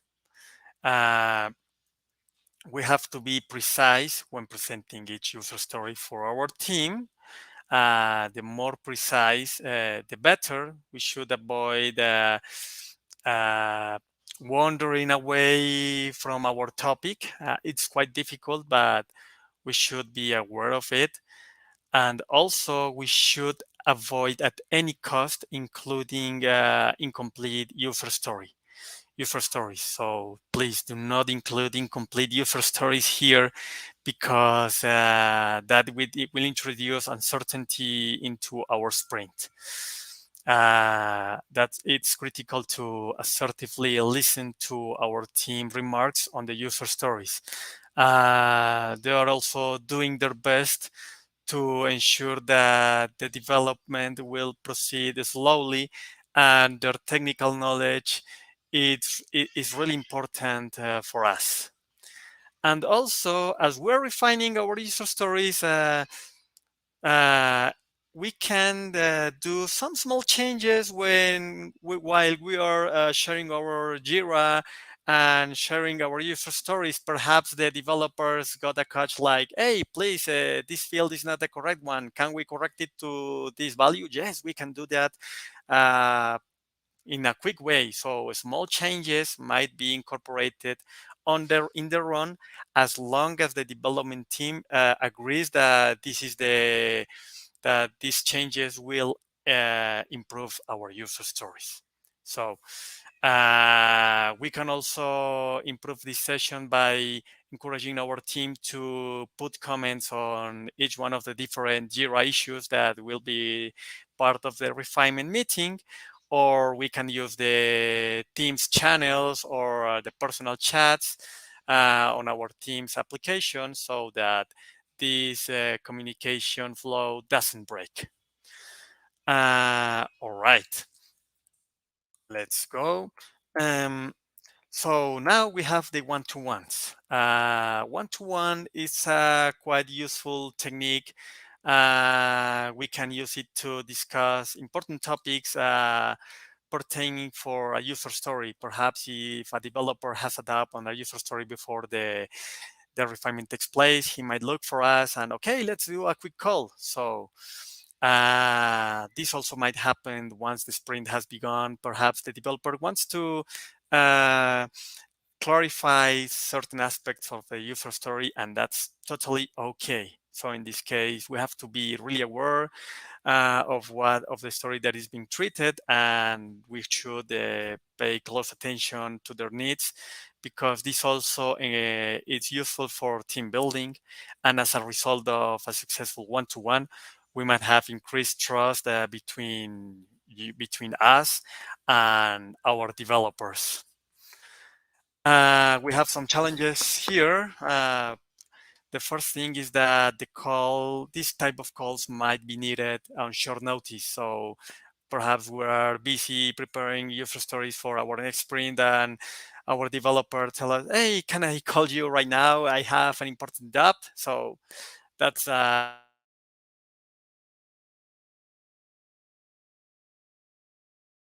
basis. As the topic becomes more complex, a third member might be required. So this wouldn't be one-to-one, but will become onto a three amigos or so. We should be eager to take notes on the most important topics in case that we don't have the answer and we have to look for someone else to help us. And since these calls might interfere with other meetings, we have to be very careful with our time management.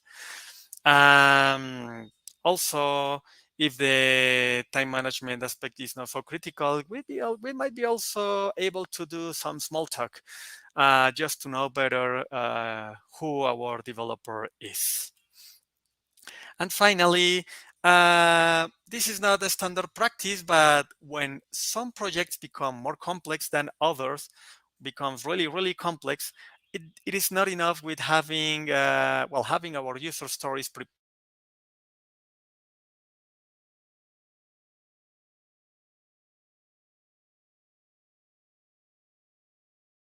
technical activities to achieve the goal.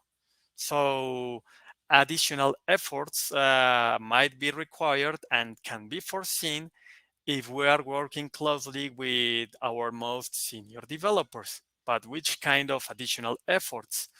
So if we are in a project that requires integration or data ETL or so, anything that's quite complex and requires lots of implementations and architecture efforts, we should look for our developers and encourage them to research on those previous activities that might benefit the flow, the development of the different user stories, like setting up an environment or so. Why that is an useful practice?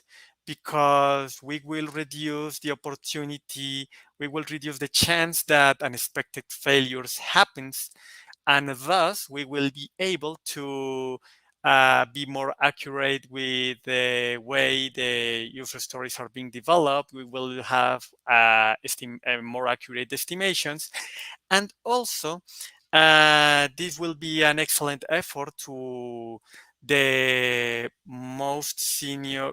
This effort will benefit the most senior developers, especially for those developers that are aiming to become architects, for instance, because these activities are more suitable for architects, but perhaps the architect is not.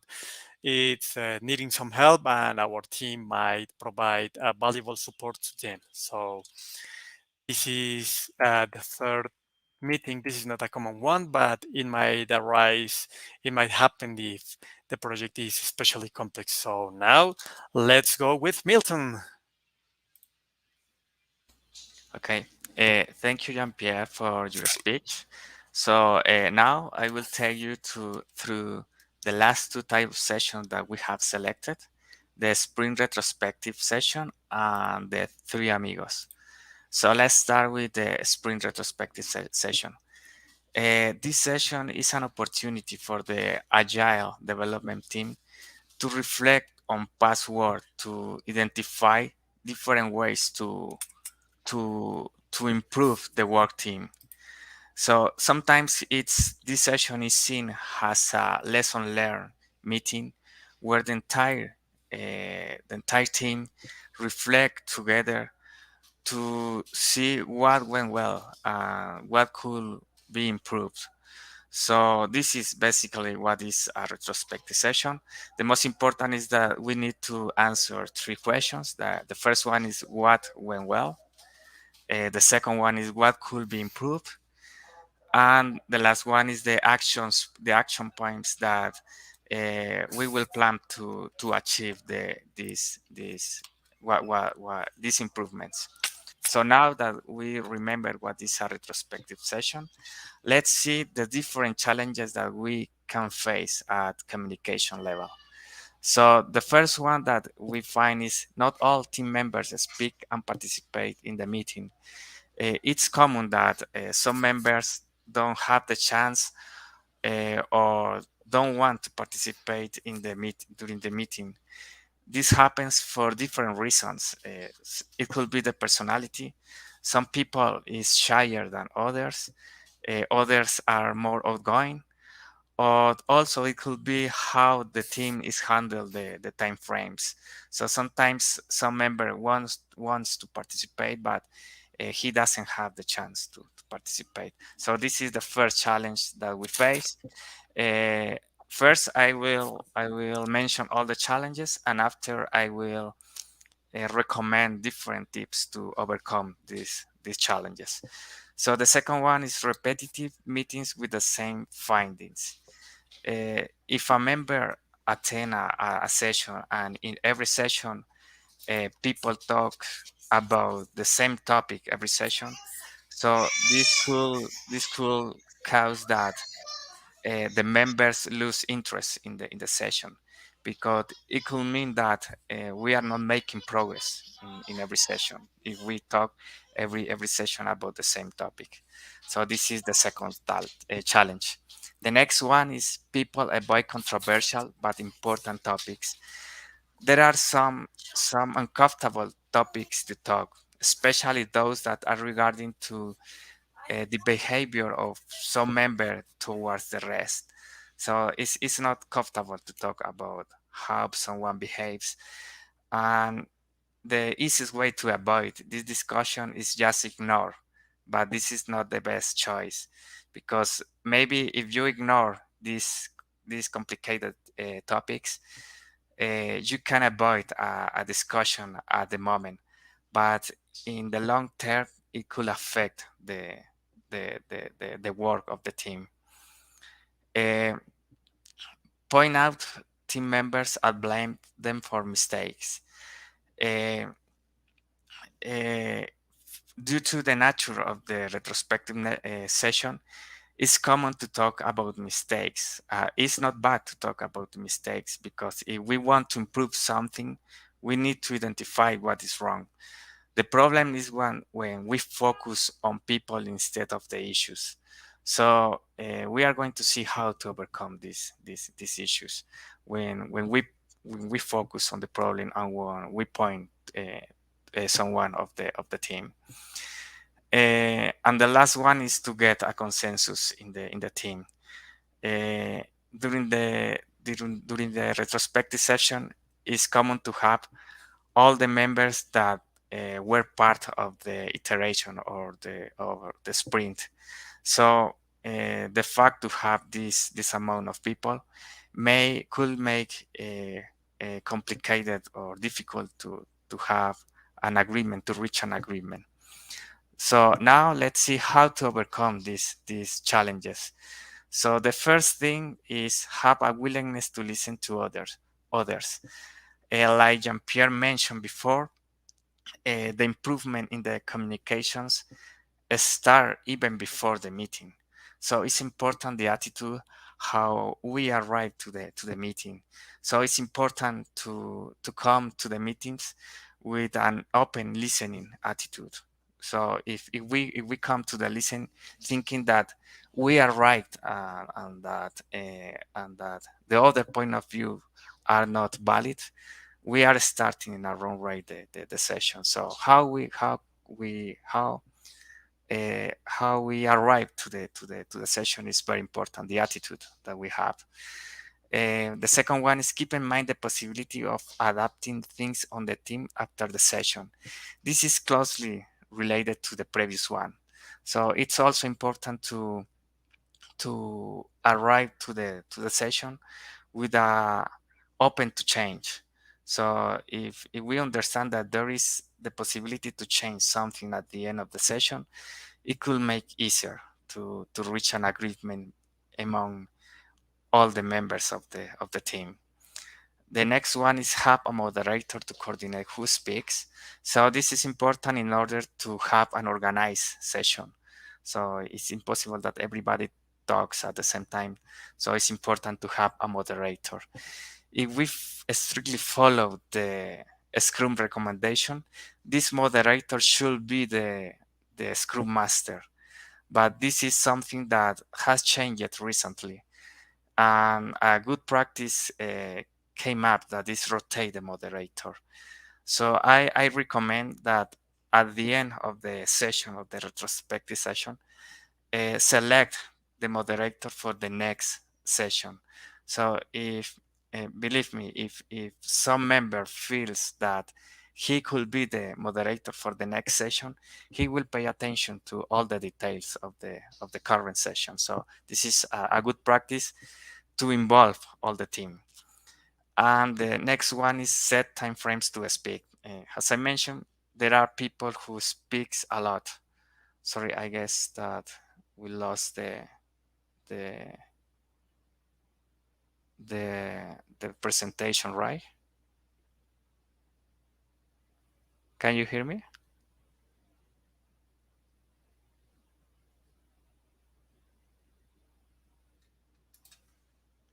So let me share my screen.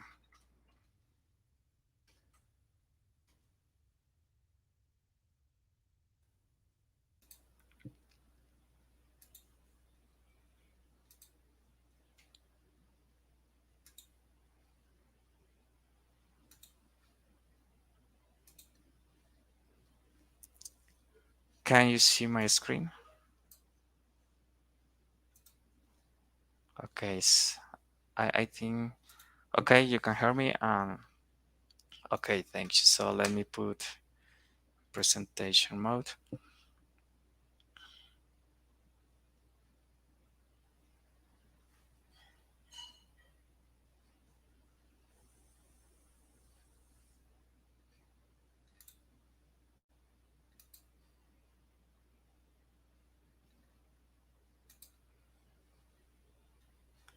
Let me try again because I'm trying to share my presentation, but I just got.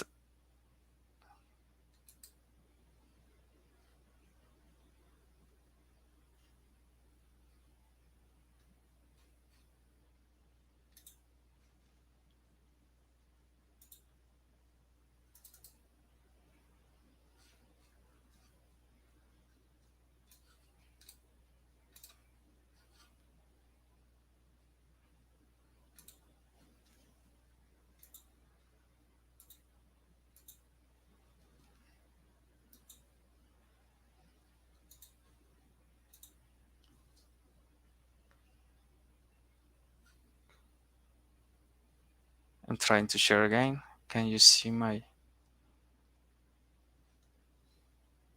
Okay, now I think you can see my screen.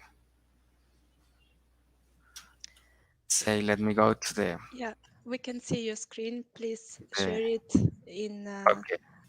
Okay, thank you. I think in the you can see. presentation mode. Yes, we apologize for inconveniences caused by technical issues today. Yeah, sorry. I apologize for these technical issues. So let's move on. So we were in the different advices that we can provide to overcome the communications challenges for a retrospective session. So as I mentioned, a good practice is to rotate the moderator. This ensures that everyone is involved with the session. The next one is set timeframes to speak. As I said before, so there are people who speaks a lot, so it's important to set timeframes before the session. The next one is have a template shared to everyone during the meeting and fill it in real time. One of the pillars of Agile is the transparency. And so it's important to ensure the transparency during the meeting. And we can get this through a template, but not only to share a template. It's important to fill it in real time, so all the members have the chance to participate in the session. There are different models or drafts of templates for this type of sessions. Here on the right, I put the most typical, that is a space for what went well, what went poorly, that is basically what was wrong or what didn't work well. Based on what went well and what went wrong, some new ideas could came up to the team, and what action will we take. So these are basically the action points that we will take to achieve our goals. The next advice that we have is don't point fingers at members, use team language. As I mentioned before, due to the nature of the session, it's common to talk about mistakes, and this is not bad. If we need to talk about mistakes, we can do it. The problem is when we focus on the person instead of the issue.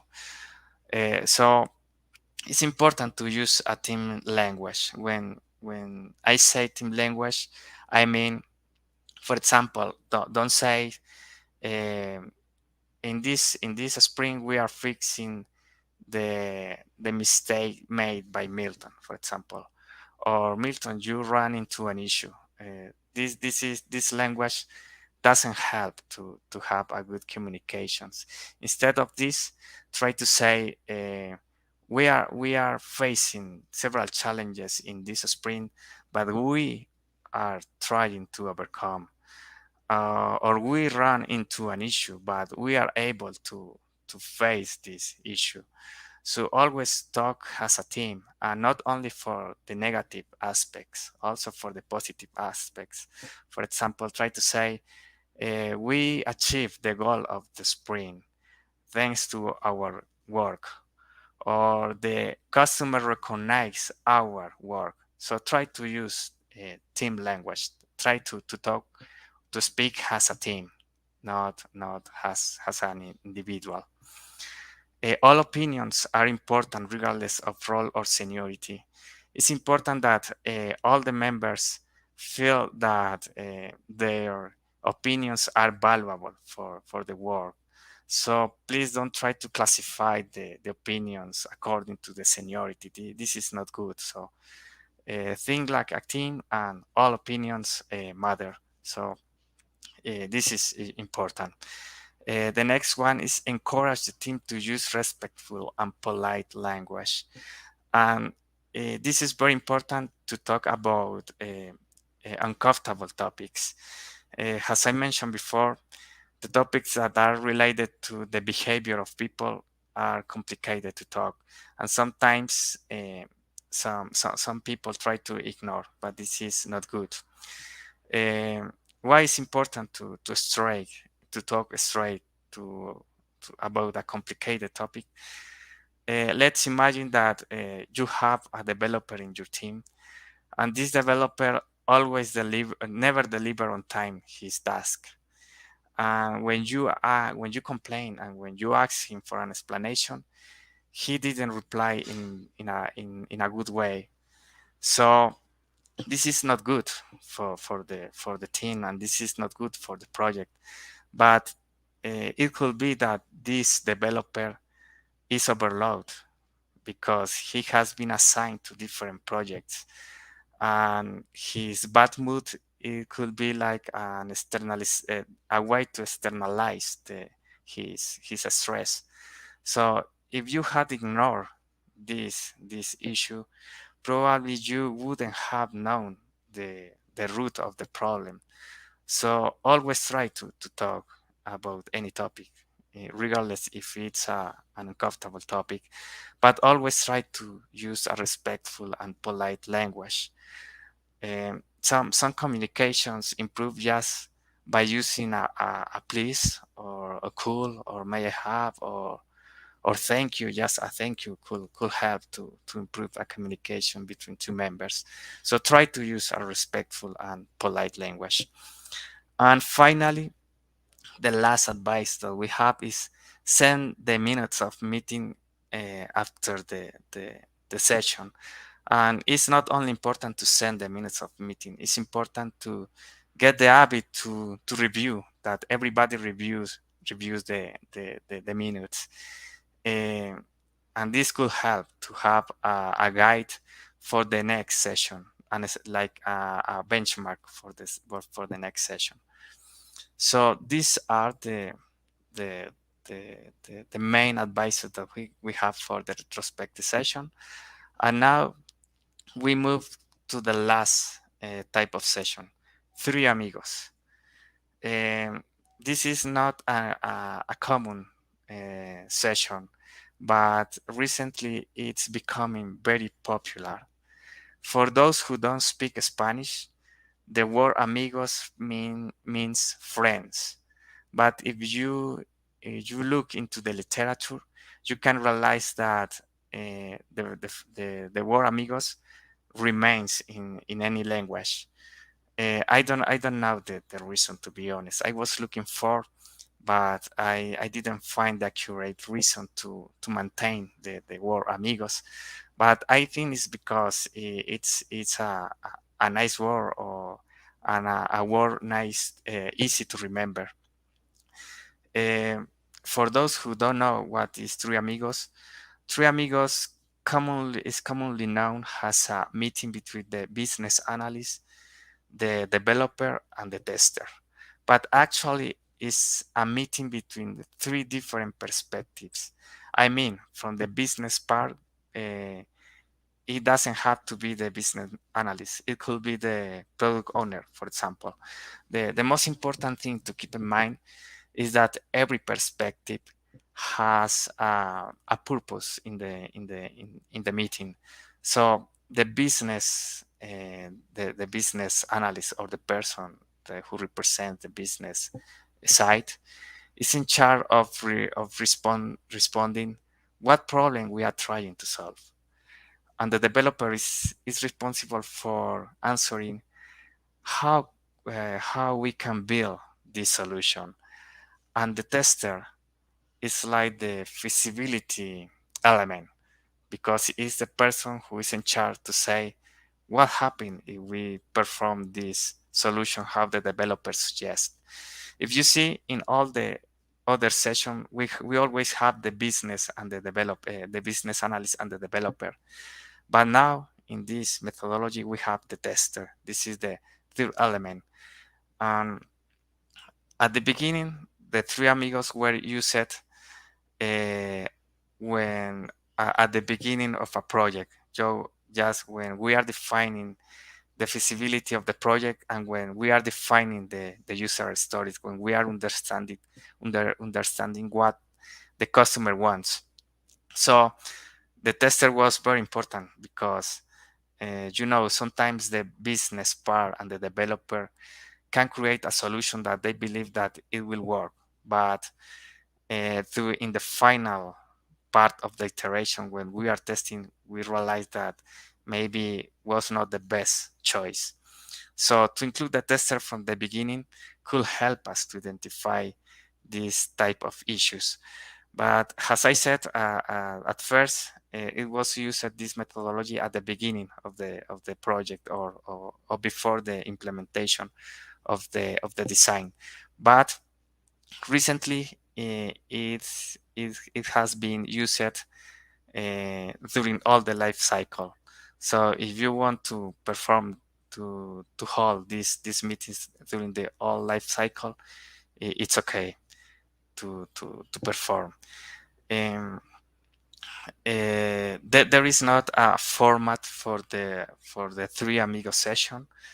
The recommendation is to have just short sessions, 30 minutes, maybe 1 hour, but not so long sessions. But this is the main features that we have in Three Amigos. We have a third element, we have three different perspectives from different areas of the project. And now we are going to see which communication challenges we can find. So the first one is keeping the number of attendees reduced to 3. It could be difficult. This is one of the advantages, but at the same time, it could be a challenge because it could be that there is a stakeholder that is important to make a decision. So we need to know how to face this challenge. And the next one is to make a decision. It could be difficult. We might think that it's easy to make a decision due to the number of people that we have. But we have people from 3 different perspectives. So this could make difficult, especially because sometimes every member tries to impose their perspective. These are the main challenges, and the advices that we have to overcome these challenges are: first one, have a willingness to listen to others. This is, as I said before,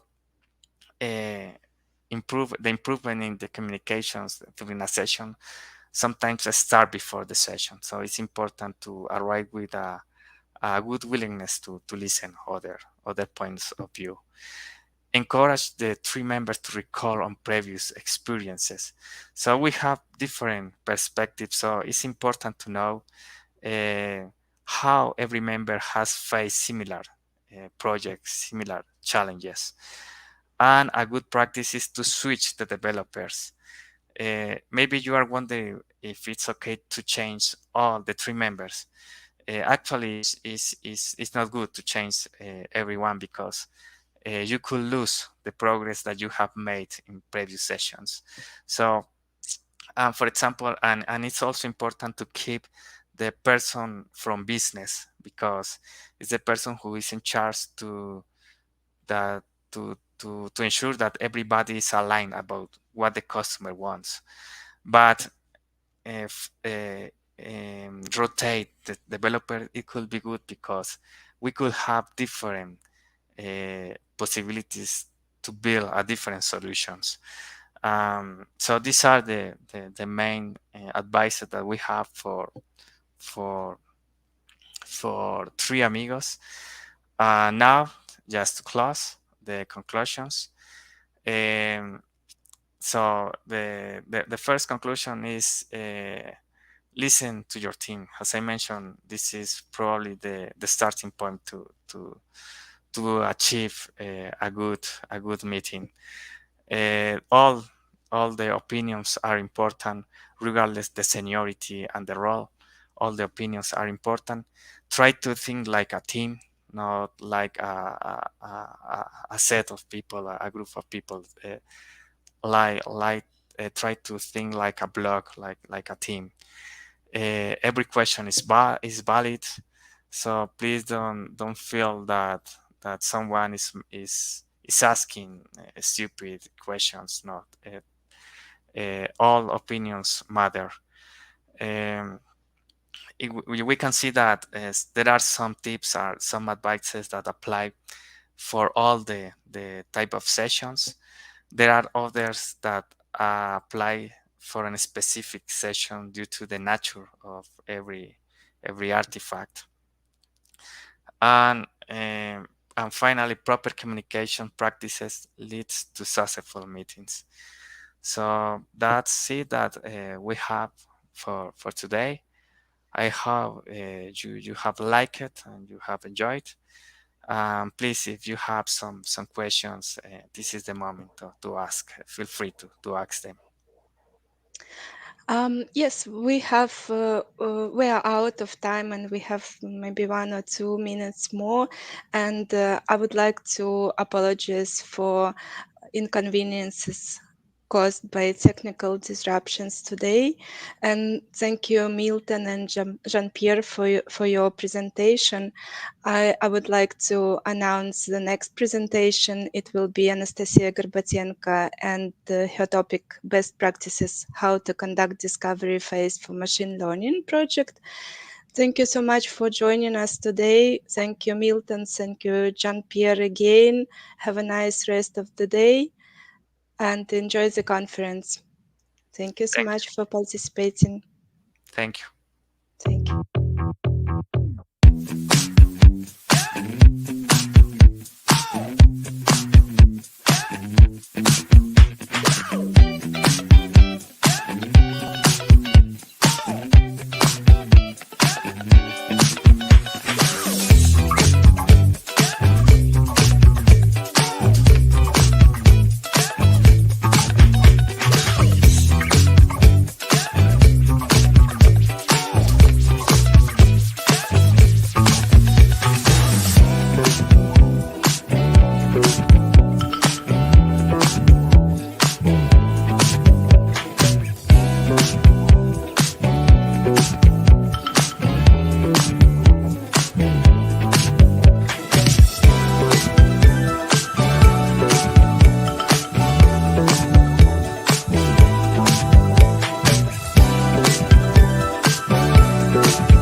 Hello and welcome to another presentation on our Today BA Excellence Community Conference.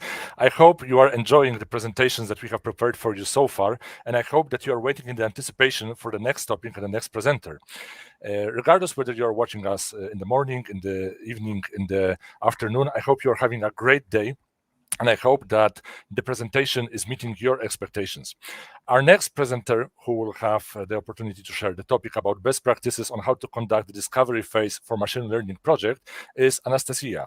Anastasia, hello, welcome. So happy to have you as part of our IT conference. Could you please tell us a bit about yourself, present yourself to our audience so that the audience who will be watching the presentation will get to know you as the specialist in the topic of the machine learning? Yeah. Hello, everyone. And our topic today is best practices, how to conduct the discovery phase for machine learning projects. We will go through specific of machine learning project, discovery phase, best practices, and conclusions that we will do in the end. And about myself, I'm experienced business analyst with over 8 years of experience. Also, I have master's degree in computer science. And second, my master's degree in law, and also I'm doing a PhD in computer science already 30 years, and especially my topic is machine learning, so have a lot of experience with machine learning as developer previously, because I started my career as developer after growth with startups and with our team, and already was manage and lead our team. And after that, I decided to take role of business analyst, because I'm like a bridge between our awesome team and stakeholders, clients.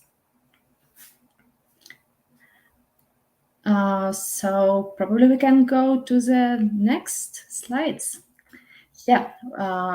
Why machine learning is the future? And here you can see the answers from ChatGPT. So it's already machine learning can answer to this question. And here we can see that ability to analyze massive amount of data, increase it automation, improve accuracy and efficiency, wide range of application. Overall, the ability of machine learning to analyze large amount of data, automate tasks, improve accuracy and efficiency, and have a wide range of application might make it promising technology for the future. And it's really true.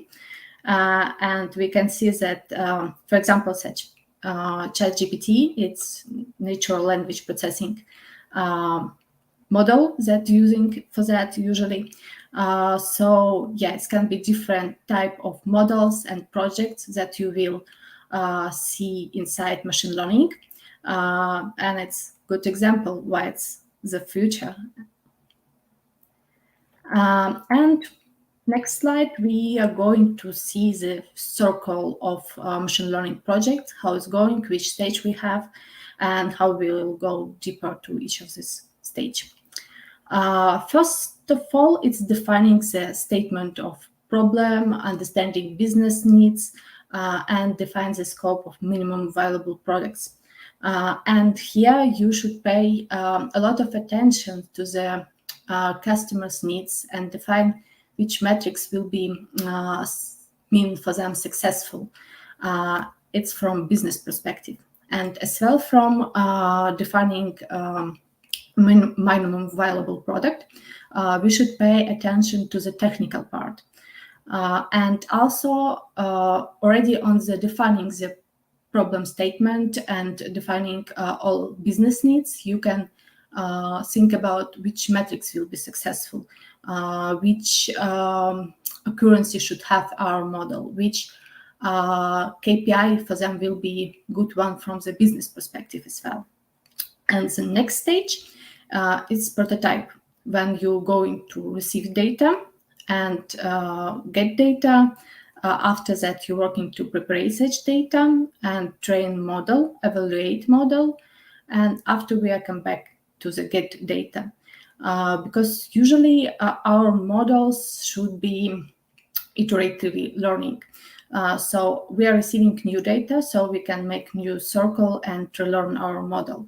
Or it can be make it automatically if you write for that special use for that special tools, or write it in your model, that we will take data some time, for example, per week from our database and to reuse for relearn model, and also set up time when it will be coming. So it's like small circle inside our big circle of each machine learning project. And after that, we are going to the production. Here, very important to think about infrastructure and understand which tools, which product, which performance you would like to achieve. Because when we, it's a lot of solutions presented by Amazon, Google Cloud, Azure that can help you with services that will help you to deploy your machine learning model. Also, here important to calculate cost, measure which performance you would like to have, how it will be going, and also already on the discovery phase, it makes sense to think about such part. And after we go to measure quality of our prediction, measure how good our model works from both perspectives, from the technical one and from business needs as well. And here we can go directly to the discovery phase. Why it's important? It's here we collaborate with our stakeholders. We collecting all data about the project. We have collaboration in team, and we setting our team. On such stage we should understand who we will need in the team, and also work on onboarding such person and start collaboration, research. And especially for machine learning projects, it's very important phase because here we need to already start with research, already think which data we will have, how we would like to collect such data. Sometimes it can be different sources, and we will need to normalize such data to the similar types, or to normalize or to use different techniques to collect or make our data set more bigger. So also we should think which efforts will be, also think about technologies that we would like to have, and of course collaboration with our stakeholders and clients, and think about their needs. And it's also why it's important, because it's the base and foundation of all of the project. And benefits of discovery phase. It's reduce the risk because when we already understand, for example, we can be not be sure for machine learning which model we will take, but we already can set up the list of models that we would like to try for this one, and make some first experiments, use test data and start experiments with that. And we will understand which of such model will be better for us. Probably it can require a few circles, but it will be definitely very useful for your future work. So it's reduce the risk that you will go the wrong way after, and also it's establish a roadmap so you can understand the phase and how your project will go, and build trust, regular communication, and in-depth discussion, establish trust in the team and in your collaboration with clients, stakeholders. And here you can see the best practices for conducting the discovery phase for machine learning project. First of all, it's defining the problem. And in the nearest slides, we will go deeper for each of that and with real examples. Define the problems. It's identify the problem you're trying to solve and desired outcomes, gather data, and we should understand sources where we would like to take such data, how it will be stored, if it will be video, images, or it will be some CSV file, or it will be different database, or we would like to collect it or combine some way. So here we should think about our data and how we will collect it, how we will process with it, and analyze our data to identify patterns and trends in this data. Also, we should understand which parameters will be important for us. After that, we can, in the latest phases, we can add some parameters, but the basis, how we will, which inputs will be to our models, we should understand from the discovery phase.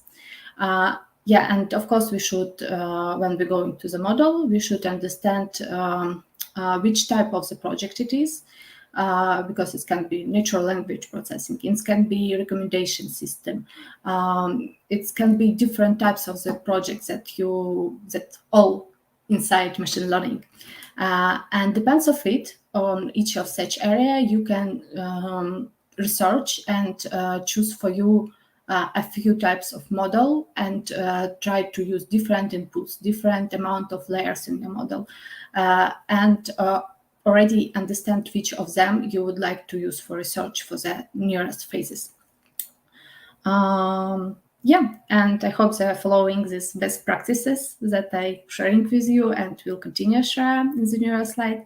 You can ensure that machine learning projects are successful and efficient. So we can go directly to each of such practices more deeper. And first of all, it's defining the problem statement. So it's when we understand all needs, defining means first document where we're describing what we would like to achieve, which metrics we would like to have, all requirements from our stakeholders, how they would like to see it, which metrics will be from the business perspective. Because our models can be works well, but depends on which part of application we will take it. It will have different impact to the end product. So if it's goal to change flow of the customer, or its goal to achieve some additional revenue, we also should put it in our requirements and validate it at the end, or we achieve it or not. Here I would like to share with you a real example, one of the projects where I work. So here I will share best practices, and after we'll go on the example of this project, how it's going in real.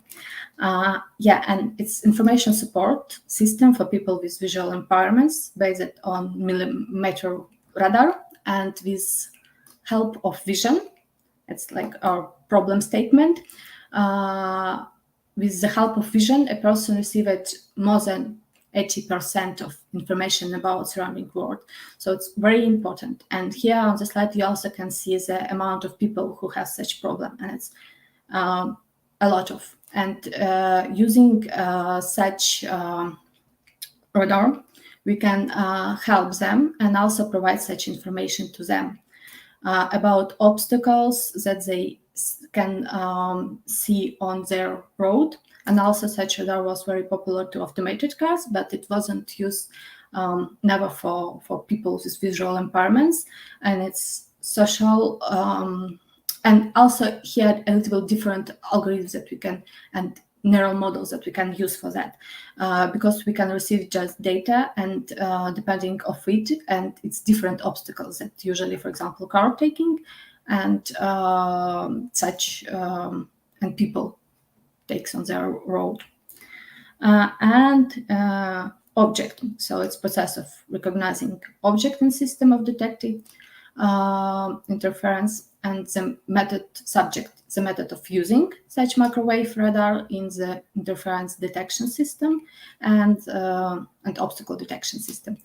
The goal is to increase the performance and accuracy of detect obstacles. And also, when we already go into the problem statement, we can think which tools we will use. And because it's hardware and software project, we think about both sides. And here you can see that why we choose definitely this radar, and it's providing, it's also have already inside some microcontrollers that can provide you data in specific different formats. And also it was a challenging part to take which of this data will be more useful for us. And we, on research phase, we a few times changed it because we can receive just signal, we can receive heat map, we can receive different types, different data that such radar taking. And also here you see that why we choose it. Here are different metrics that we calculate, like range accuracy, angle, speed, if it can measure the speed, because for example, if a person with visual impairments will be stay on the zebra and it will be going car, if it will be object with some speed, we can say that it's car or it's bicycle, and also we can, depends of our heat map, say it. So it's very, have good potential on it. Also works in the light, because some of cameras, it's medium one when medium accuracy when we are going to the dark. For laser, it's very poor. For infrared, also medium. And radar, for example, have very good accuracy when it's dark. So it doesn't matter if it's dark on the street or not. Or it can be rain, or it can be snow. It will be, doesn't make matter for these things to calculate all other things. I mean, measure speed, measure range to the objects, measure which type of the obstacles on the way. So already from the statement, you can make have some research that will provide you that you choose this to use and you choose such technologies. So it will be nice to do from the discovery phase. And best practices will continue, and next part related to the data. And here we need to identify the data sources that we will need to use, collect and pre-process the data, and of course explore the data. And here I will go also to the examples. It's data parsing that we received from such radar. It was different frames that have, so it's sending data by frames, and each frames have TLV. So T is mean type, L mean length, and where its value. So in each frame that we are receiving, we have firstly type and length of data that we will receive after we're receiving such data, and after its next TLV coming. So it's such radar and working in real time, and we're receiving data like each millisecond. And it's a lot of data that coming, and we should very fast react to that. Very fast react if it's wall closer to such person, or it's glass door. So we can go to the next one. Such TLVs in the common giving us matrix, range azimuth heat map. And such matrix showing us that we can scan in real time our space by 60 degrees in each direction, and also it's have you can change position of such radar, but it have 120 by 1 horizontal, or for example, horizontal, and for other direction it's have 60. So you can choose how you would like to scan space, and also you will see, so you can, it's the same time you're receiving you're receiving a lot of matrix that in common making you the space heat map. And also each row giving us the range. So up to 11 meters, we can see very well what's going closer. And here we can go, it's also the vision of such matrix, but it's more useful like for persons that we can for each direction to see like minus 60 degree, and to the other part also 60 degree. And here we can see the range to the object, how far away it's from the person. So can talk a little bit more about such data collecting. Also, we was decided which obstacles we would like to choose for first launch, and for that it was necessary to create data set fully by our own, because the similar data set wasn't presented anywhere. So it was created special script that giving us such matrix very faster and making a lot of experiments to receive it. And also was it was scripts that we are taking our radar, going to the different, for example, stairs up and stairs down, scanning the space and receiving data from different obstacles in different spaces. We have done such experiment, and in the end we're receiving a lot of data, and also we was receiving it's very fast, so we make it that we're receiving each millisecond different or few milliseconds. Yeah, it was very, very fast. Then we also can set up it on our script how many we would like to have. And for example, from one, it was very good for in such direction, because for example, when we're scanning, collecting data for the stairs up, from the just one stairs, just a little bit changing and the direction and how we see such stairs from our radar, it was a possibility to receive more data. So it was already the similar stairs, but from different perspective. And of course, it cannot be just one stairs that you will use, because in other case, your model will be very great to understand this stairs or very similar one, but different one will be already worse, because someone can be like circle or spiral doing. For example, if we're talking about stairs, so we should use different types, and then more different and biggest difference they have between them, it's then better data set you will have. And here we can go to the algorithms, select machine learning algorithms, split the data for that. We're always having training data set, validation, and test data set. So training data set is used to train the machine learning model. The validation data set is used to tune the hyperparameters on the model. And the test data set is used to evaluate the performance of the model.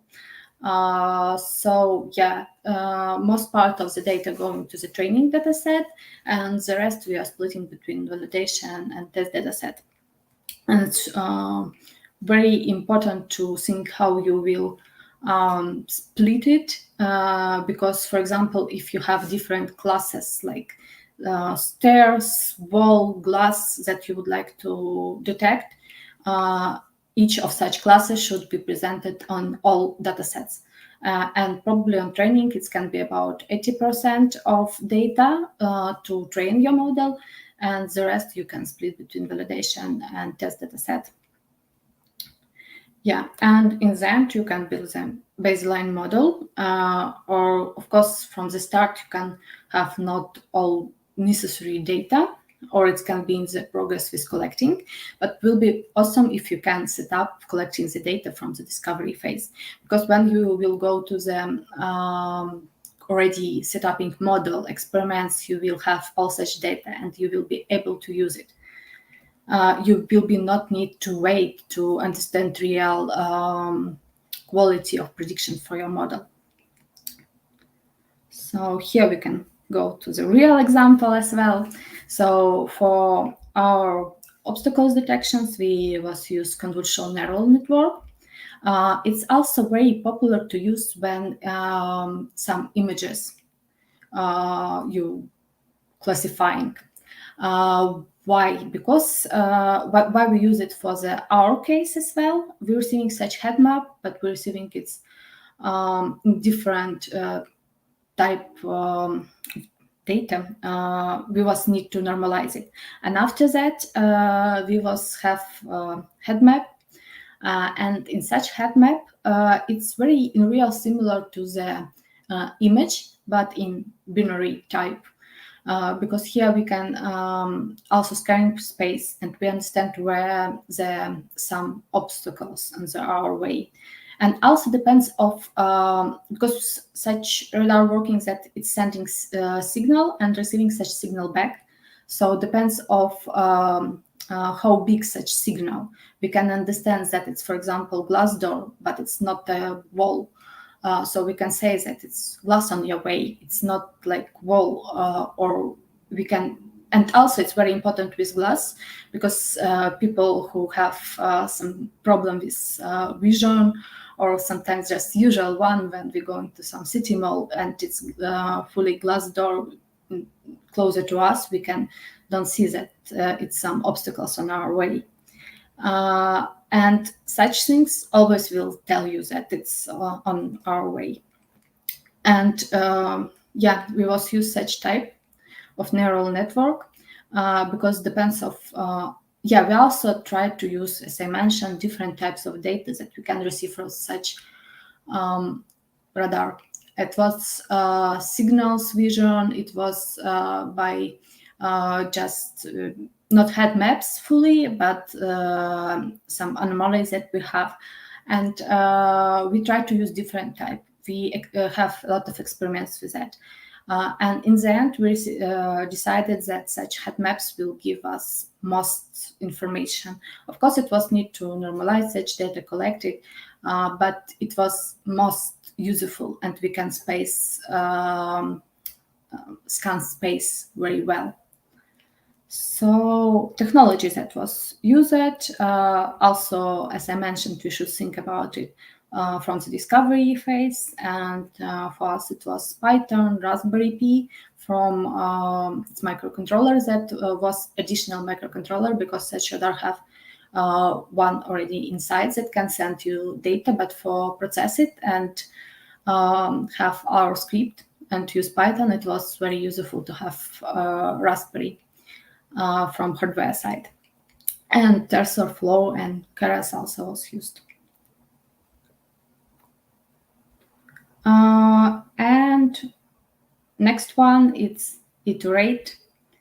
Iterate on model, validate our quality of the model, and probably we can make a few circles to receive achievement goal, because you can see that some additional parameters can have impact, or you would like to add new data to your training model, then you will need to relearn your model and come back to that. And also, of course, all such experiments, all such work should be documented. So you can pay attention to documents from the discovery phase, and especially on discovery phase, because discovery phase on machine learning, it's take more effort than usually on other projects, because here you have a lot of research. You should understand data sources. You should already think about data preprocessing, algorithm selection, the model performance. So to analyze it, you can start from the discovery phase, and of course all such experiments that you will do and why you will choose such technology, you should collect, because sometimes you can have chance to come back to the previous year experiments and experience and decide that yeah, such one, for example, have very good performance, but we would like, and prediction, make us very great prediction, and it works well, but cost of deployment, for example, too high, and we can use very similar one, but from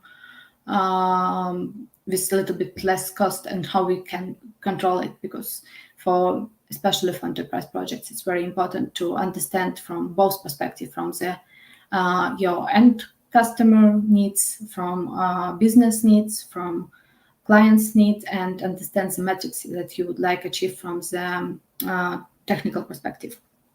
So I would like to say that it's a critical step in any machine learning project.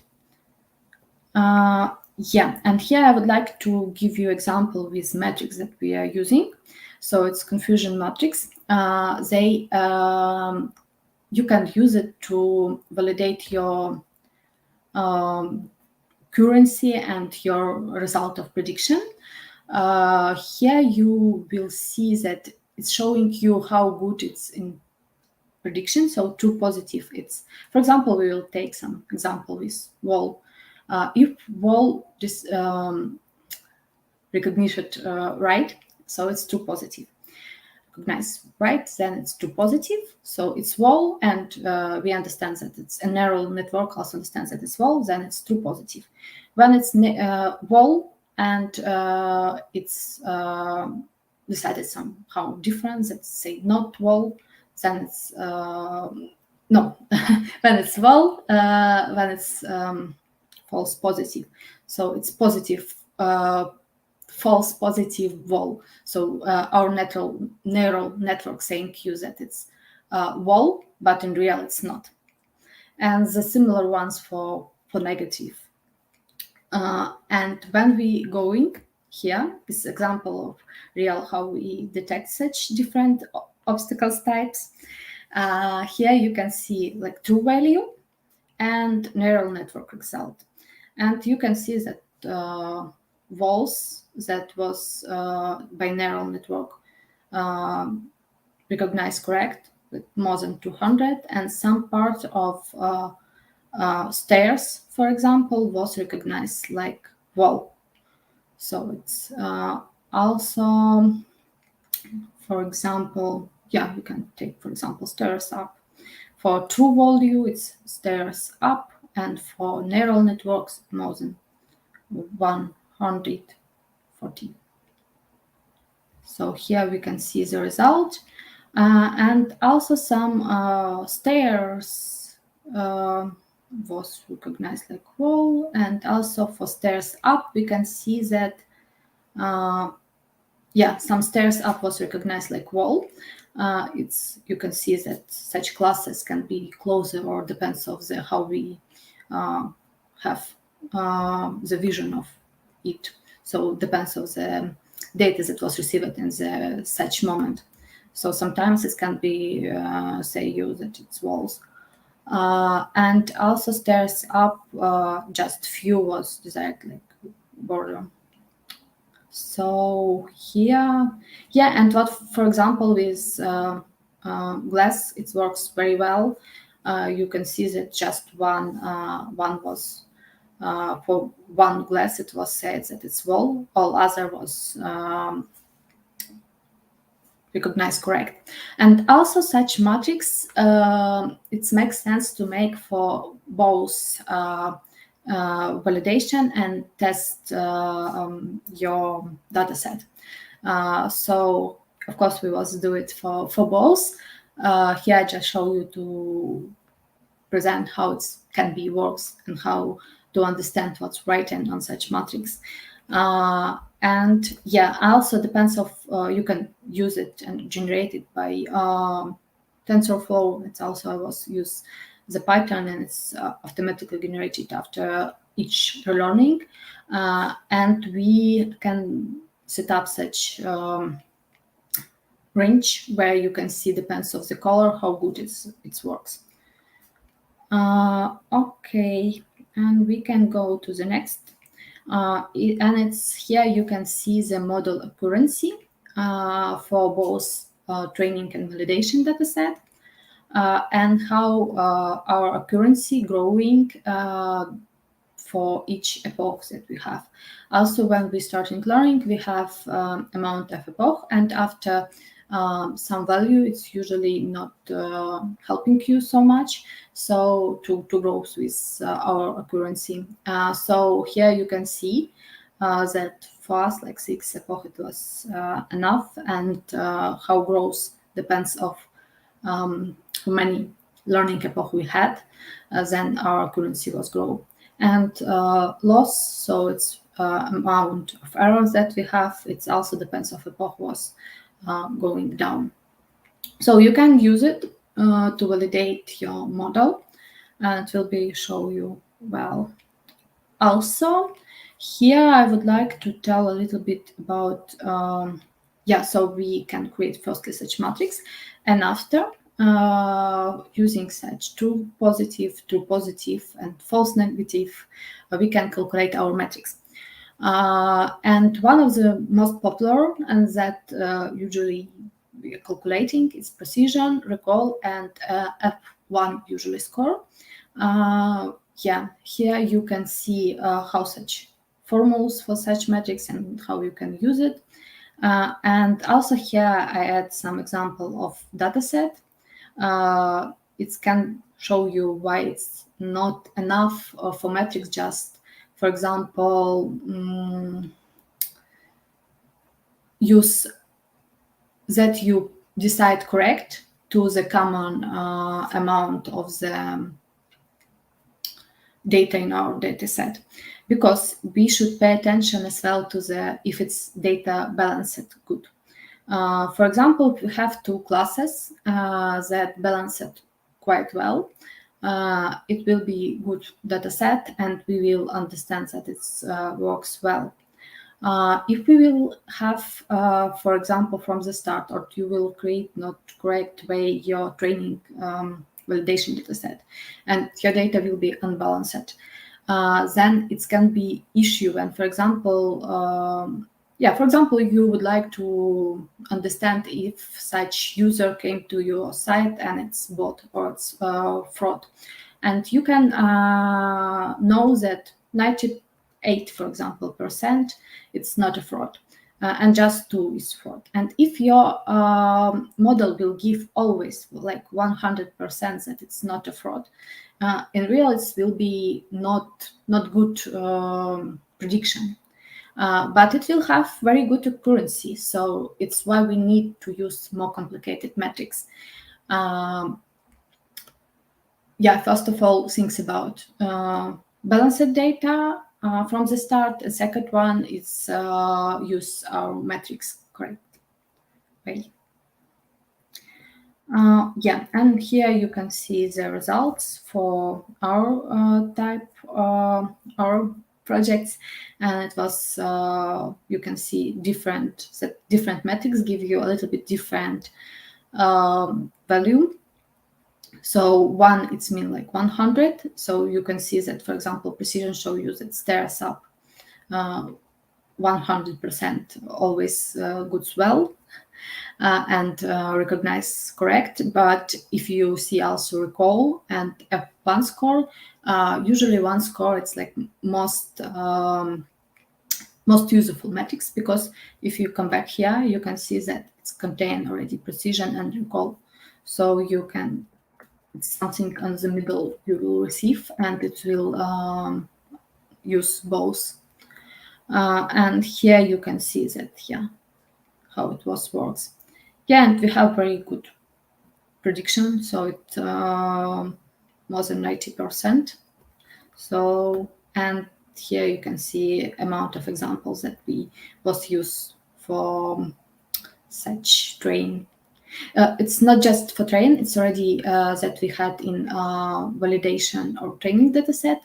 And also you should make such metrics, such table with metrics, or make just use, for example, just one of them for both for validation and for test data set.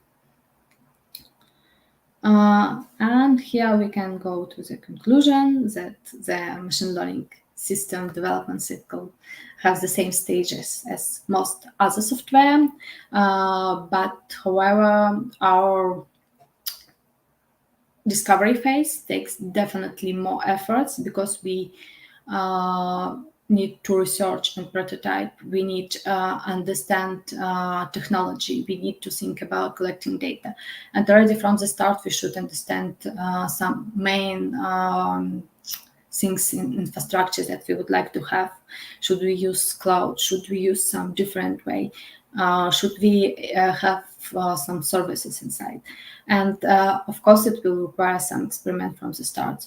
Then you can show that it will be works, and we have some minimum data that we will use, and you can understand that data that you takes will work well. So yes, at the end, you can understand that it takes more efforts, but it will give you a lot of success at the end. And then would like to say thank you, everyone. And if you have questions, you can ask it right now or during my speech in the our chat, and I will try to cover most part of them. And of course, you can reach out to me after if you have some additional one. Well, Nastya, thank you so much for being part of the conference and for sharing the topic with us. Actually, the topic is very interesting, and we do have quite a couple of questions. I don't know whether we will be able to go through all of them. However, the first question that has been raised by our viewers was, what would you do and what happens when you discover that the data that you have in the Excel sheets, in the CSV files, and in the database is a mess, and a lot of information is missing or is mistyped? How do you proceed in that situation? Mm-hmm. Yeah, it can happen. As I mentioned, it can be that we're receiving data from different sources, and our goal to have a clear data set. We can use as much amount of data sources as it's required, but we should understand most tricky parts, that you should understand that which parameters will be useful for your model and which not. So you will go, for example, as I mentioned, for our project, we used firstly measure the signal and amount of such signal.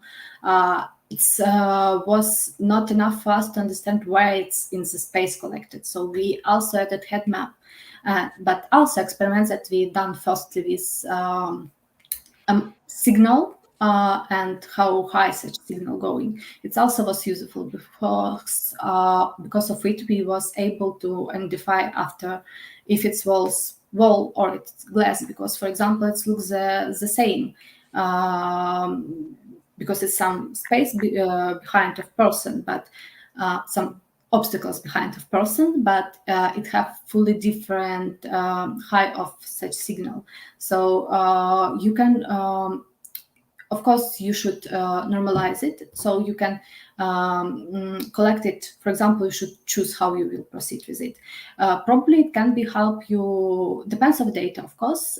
It can be some database that you can collect all of necessary parameters for you. So it also can be that you can some images inside it. So if you need to have not just text data, for example, if it's just text data, you can use CSV, or you can write, for example, for our example, it also was that we use Excel spreadsheet. To each of spreadsheet was collected different obstacles and a lot of example of it. So it was very useful to use it, because from this, and we write the scripts that will collecting take such data and after process it. So depends on the data, you can choose most suitable for you, and probably it will be databases help us with it a lot of. But if you have just, for example, text data, you can use CSV files, and its process of your learning will be more faster, and such data will be exploding from such file more faster. I hope I answered to this question.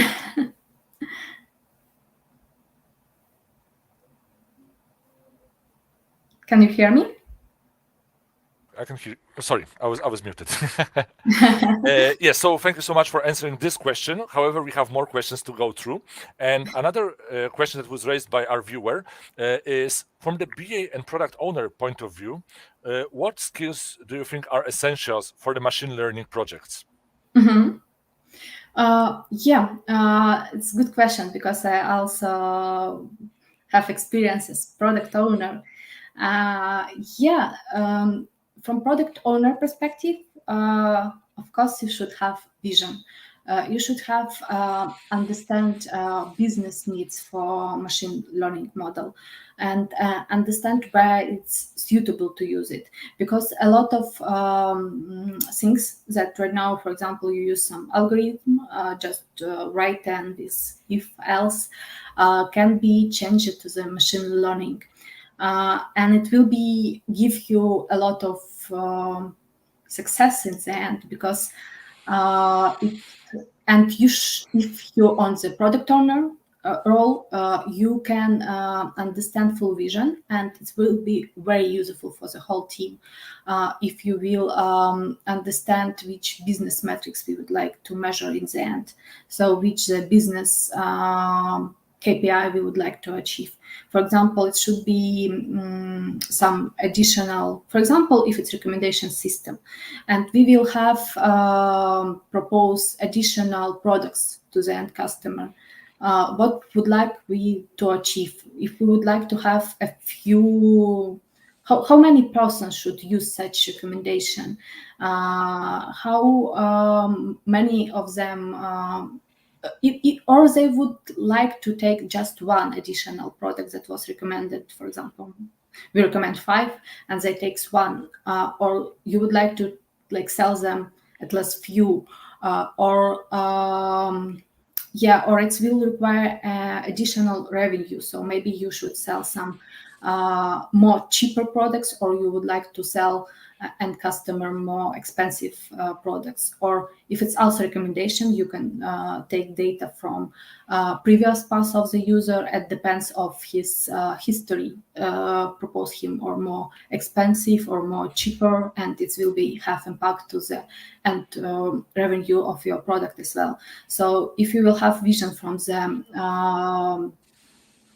product owner perspective, from the business perspective, it will be very, very useful. And also will be great if you have technical understanding how it works. We'll have understand technical metrics that, like I mentioned, sometimes you can see that we have 90% correct answers from our networks.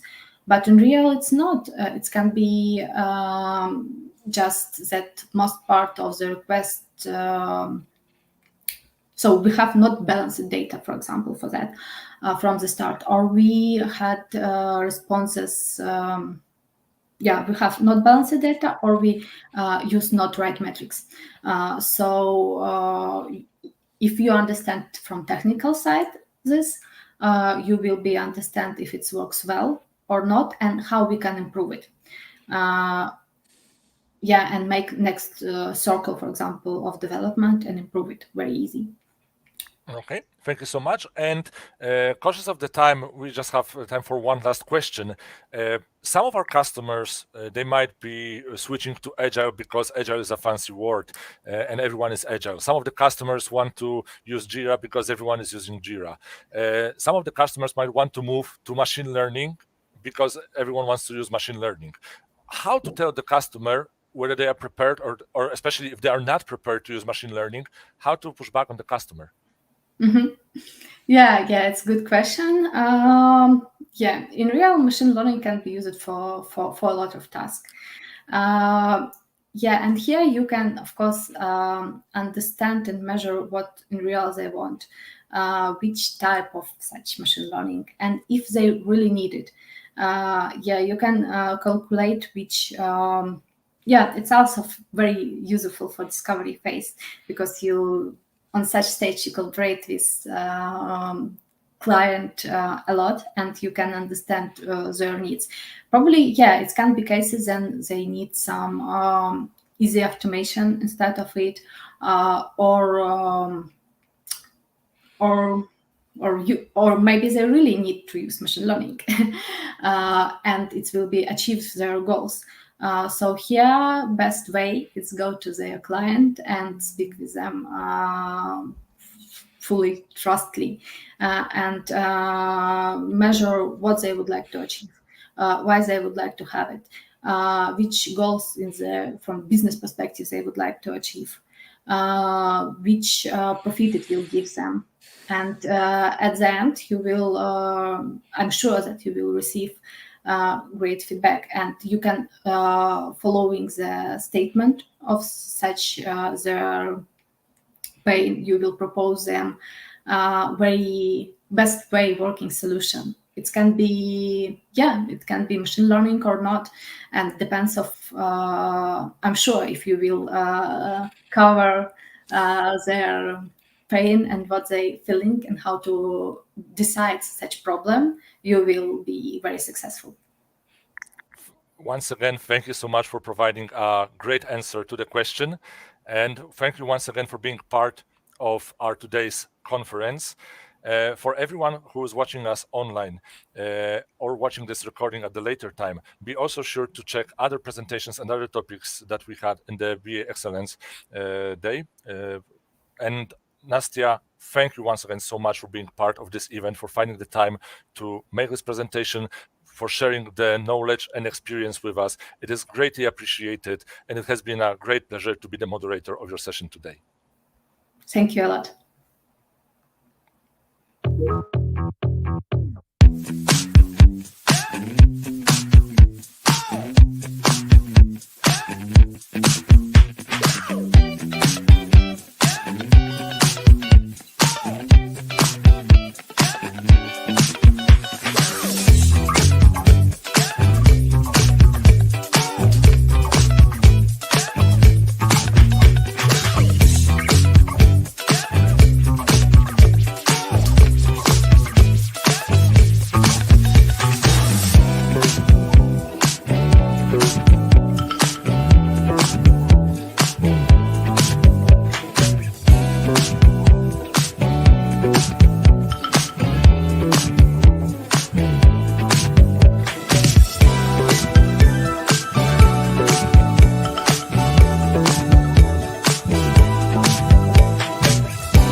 Hi all, my name is Roman Sakharov and I'm Director of Business Analysis at EPAM Systems and the Head of the Global Business Analysis Practice.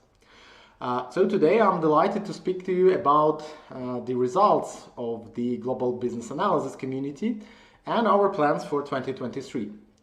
The positive, statistics which we've gathered for the events, for the things we've done in 2022 has shown that we were quite successful in serving your needs as a community, and we hope to build up on our success and continue serving you right in this new year.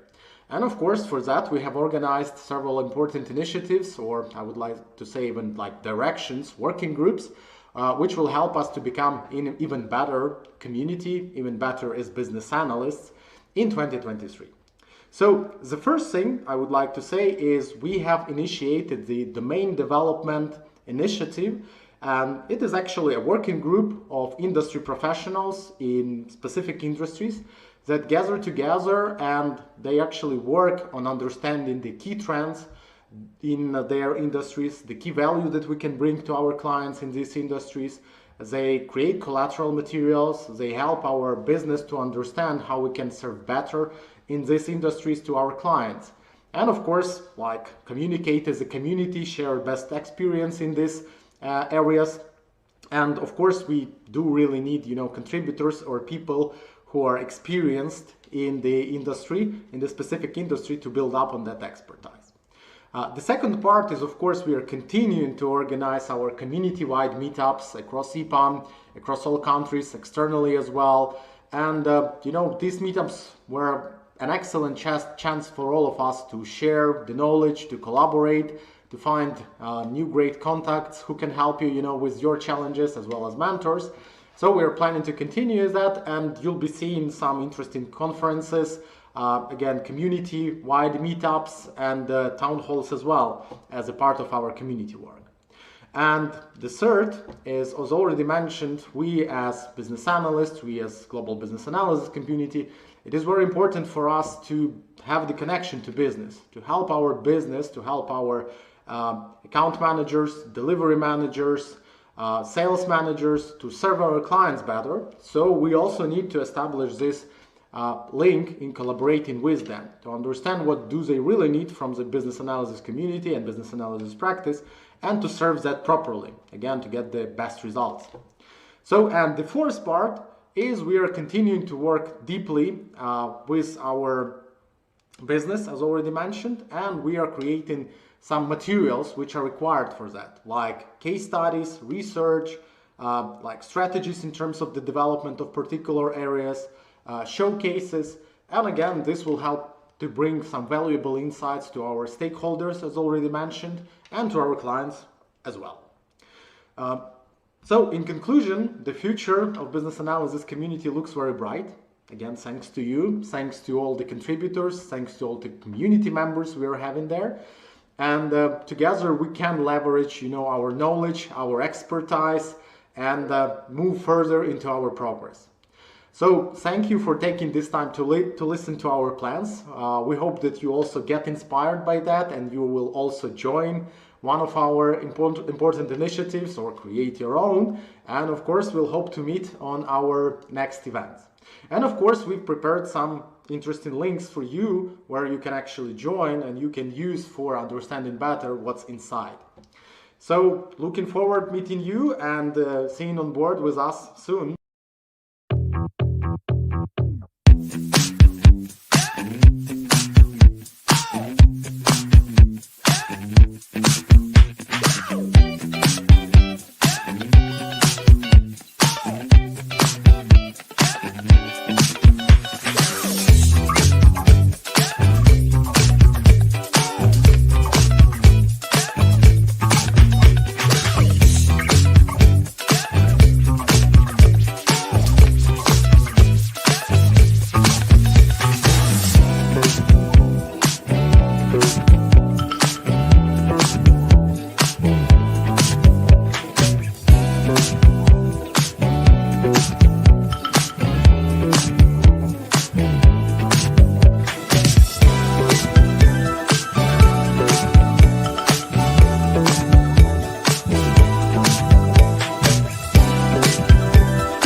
Hello, everyone. Good morning, good evening, and good afternoon.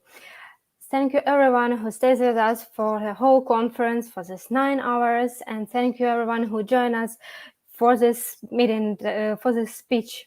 And yeah, we have our speaker today, Jan Mazurik. Hello, Jan.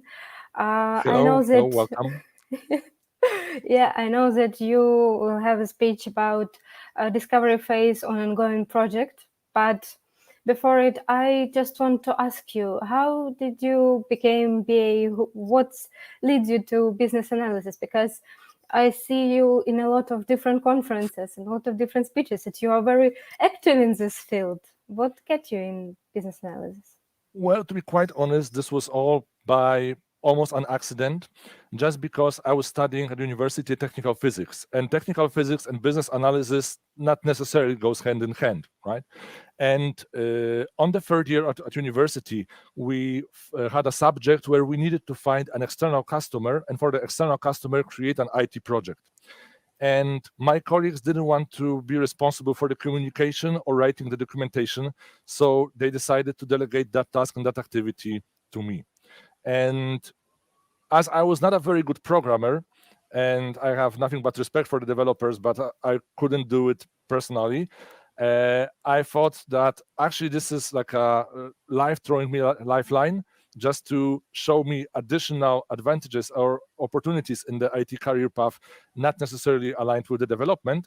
And I immediately became responsible for the contact with the client, contact with the development team, and somehow I identified that this could be a potential good career opportunity for me and to make a living out of that. And 20 years later, I am still doing that same work as a business analyst, working on various different projects, bridging the gap between the business and between the technical side. Wow, 20 years, it's quite a bit, quite a lot. What motivates you to be in this field for so long? There are still so many things to achieve, still so many things to explore and to identify in the IT world. Because if you look at this from this point of view, at EPAM, every project is a new challenge, is a new opportunity to learn something new, is a new opportunity to explore a different domain, meet interesting people from all over the world, have an opportunity to expand your horizons and to learn new things. In other IT companies, you would need to potentially switch the company to get exposed to new projects and new challenges, new domains, right? At EPAM, you have this possibility that, for example, me being here almost 9 years now, I've managed to work on, this is my, at the moment, 9th project. And, you know, every project was in a different domain. Every project was with people from different countries, using different technologies. So it is a great learning opportunity and great privilege to have the this opportunity to share that knowledge and experience with others. Hence, participating in events like this, when we have this BA Excellence Community Day, where we have the opportunity to share our knowledge and experience with our colleagues, is a really an amazing thing that makes me feel so humble to be part of such a great event. Okay, and I promise you, it's the last question from my side.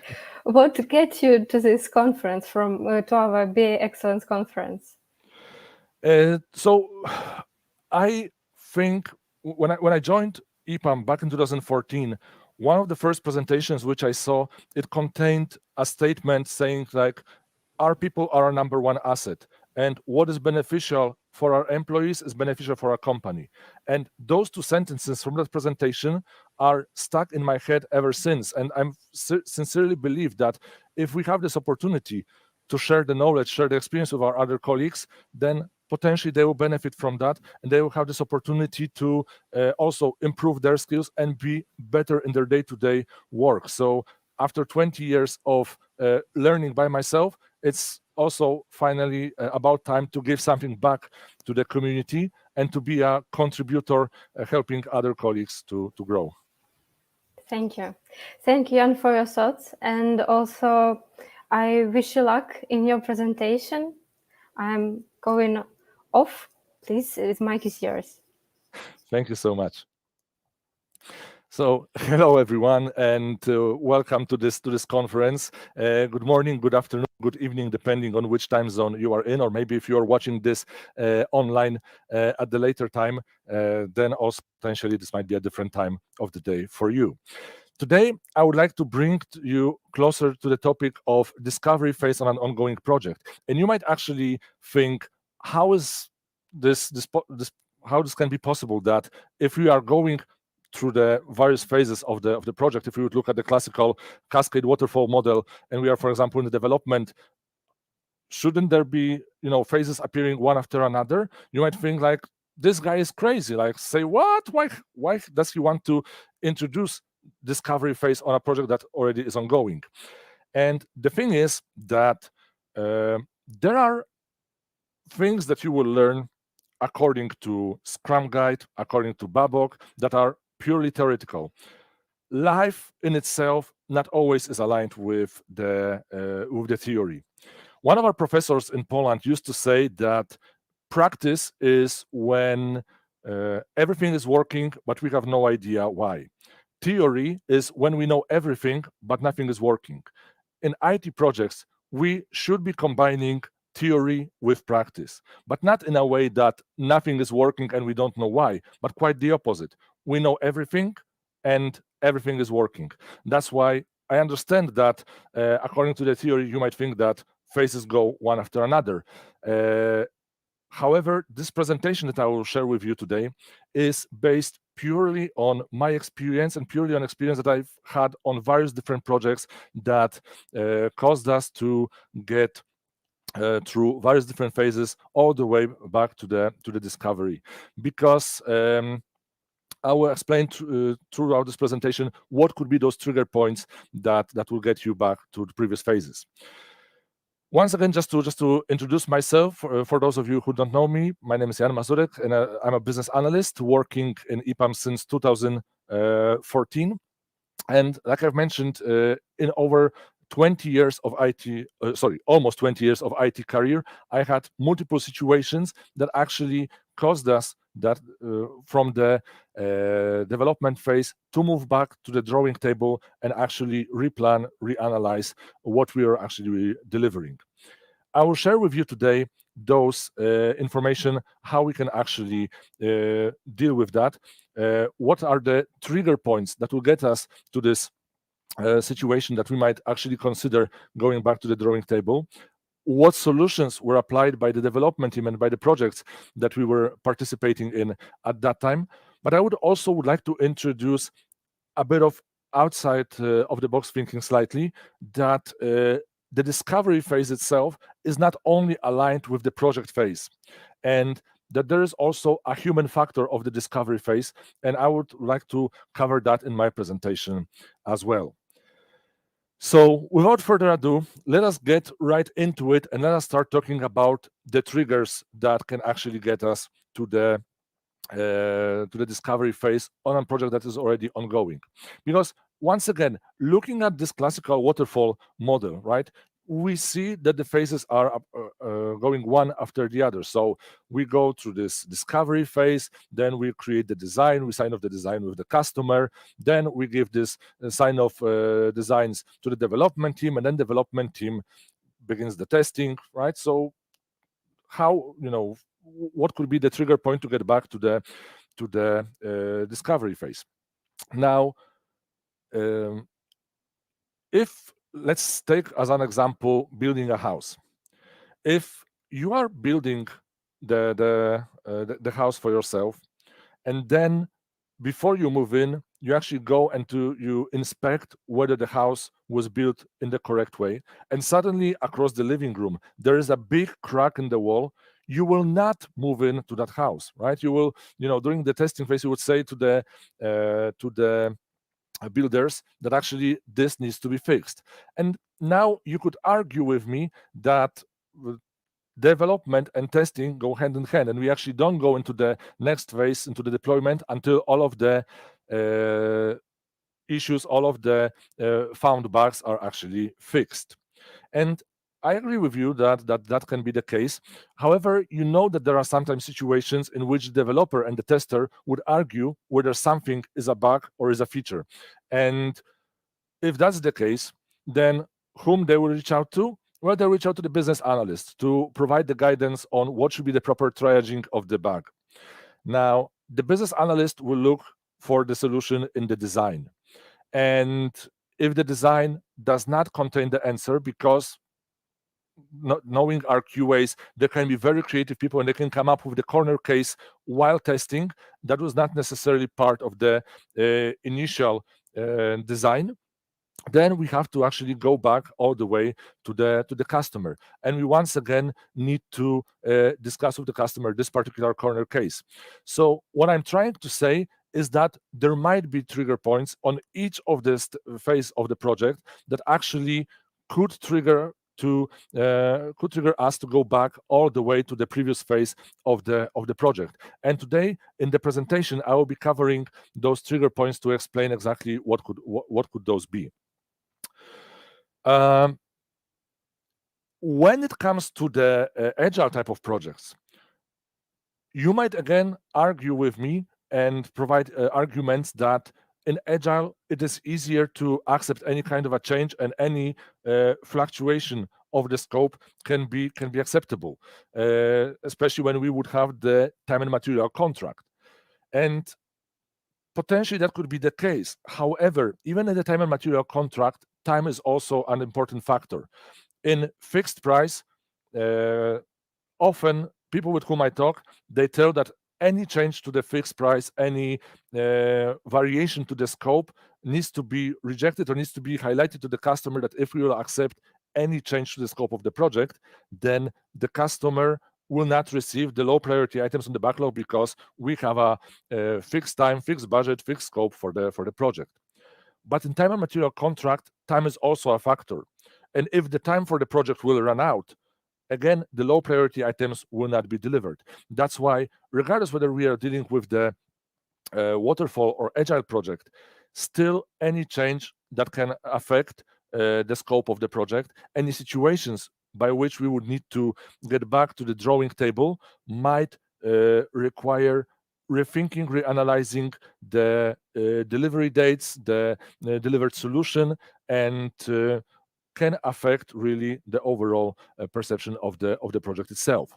So what could be those trigger points? Well, one of the trigger points that I have come across in my career was the fact that the project that we were delivering for one of the customers was in regards to reporting area for certain regulators. It was a financial application and targeting the trading, both front office and back office, for capturing of the trades. And that financial institution was supposed to provide information about regulations to certain financial regulatories, such as FINRA, such as SEC. SEC, not our software engineering conference, but SEC, the Security Exchange Commission. And turns out that during the audit, there has been reported information that not all of the information that the customer is reporting on is the one that the regulators would be expecting. And if the changes will not happen, if the changes will not be introduced to the scope of reporting project, then potentially the regulator might actually cause a fine, a penalty, or even lead to closing up of the business, because the operation for the customer is not necessarily aligned with expectation from the financial regulators. So this is one of the trigger points that we might actually reconsider. And despite the fact those initial those reports that the auditory would be expecting were not part of the initial scope, we would somehow need to rethink how to include those functionalities and those reports into the scope of the project.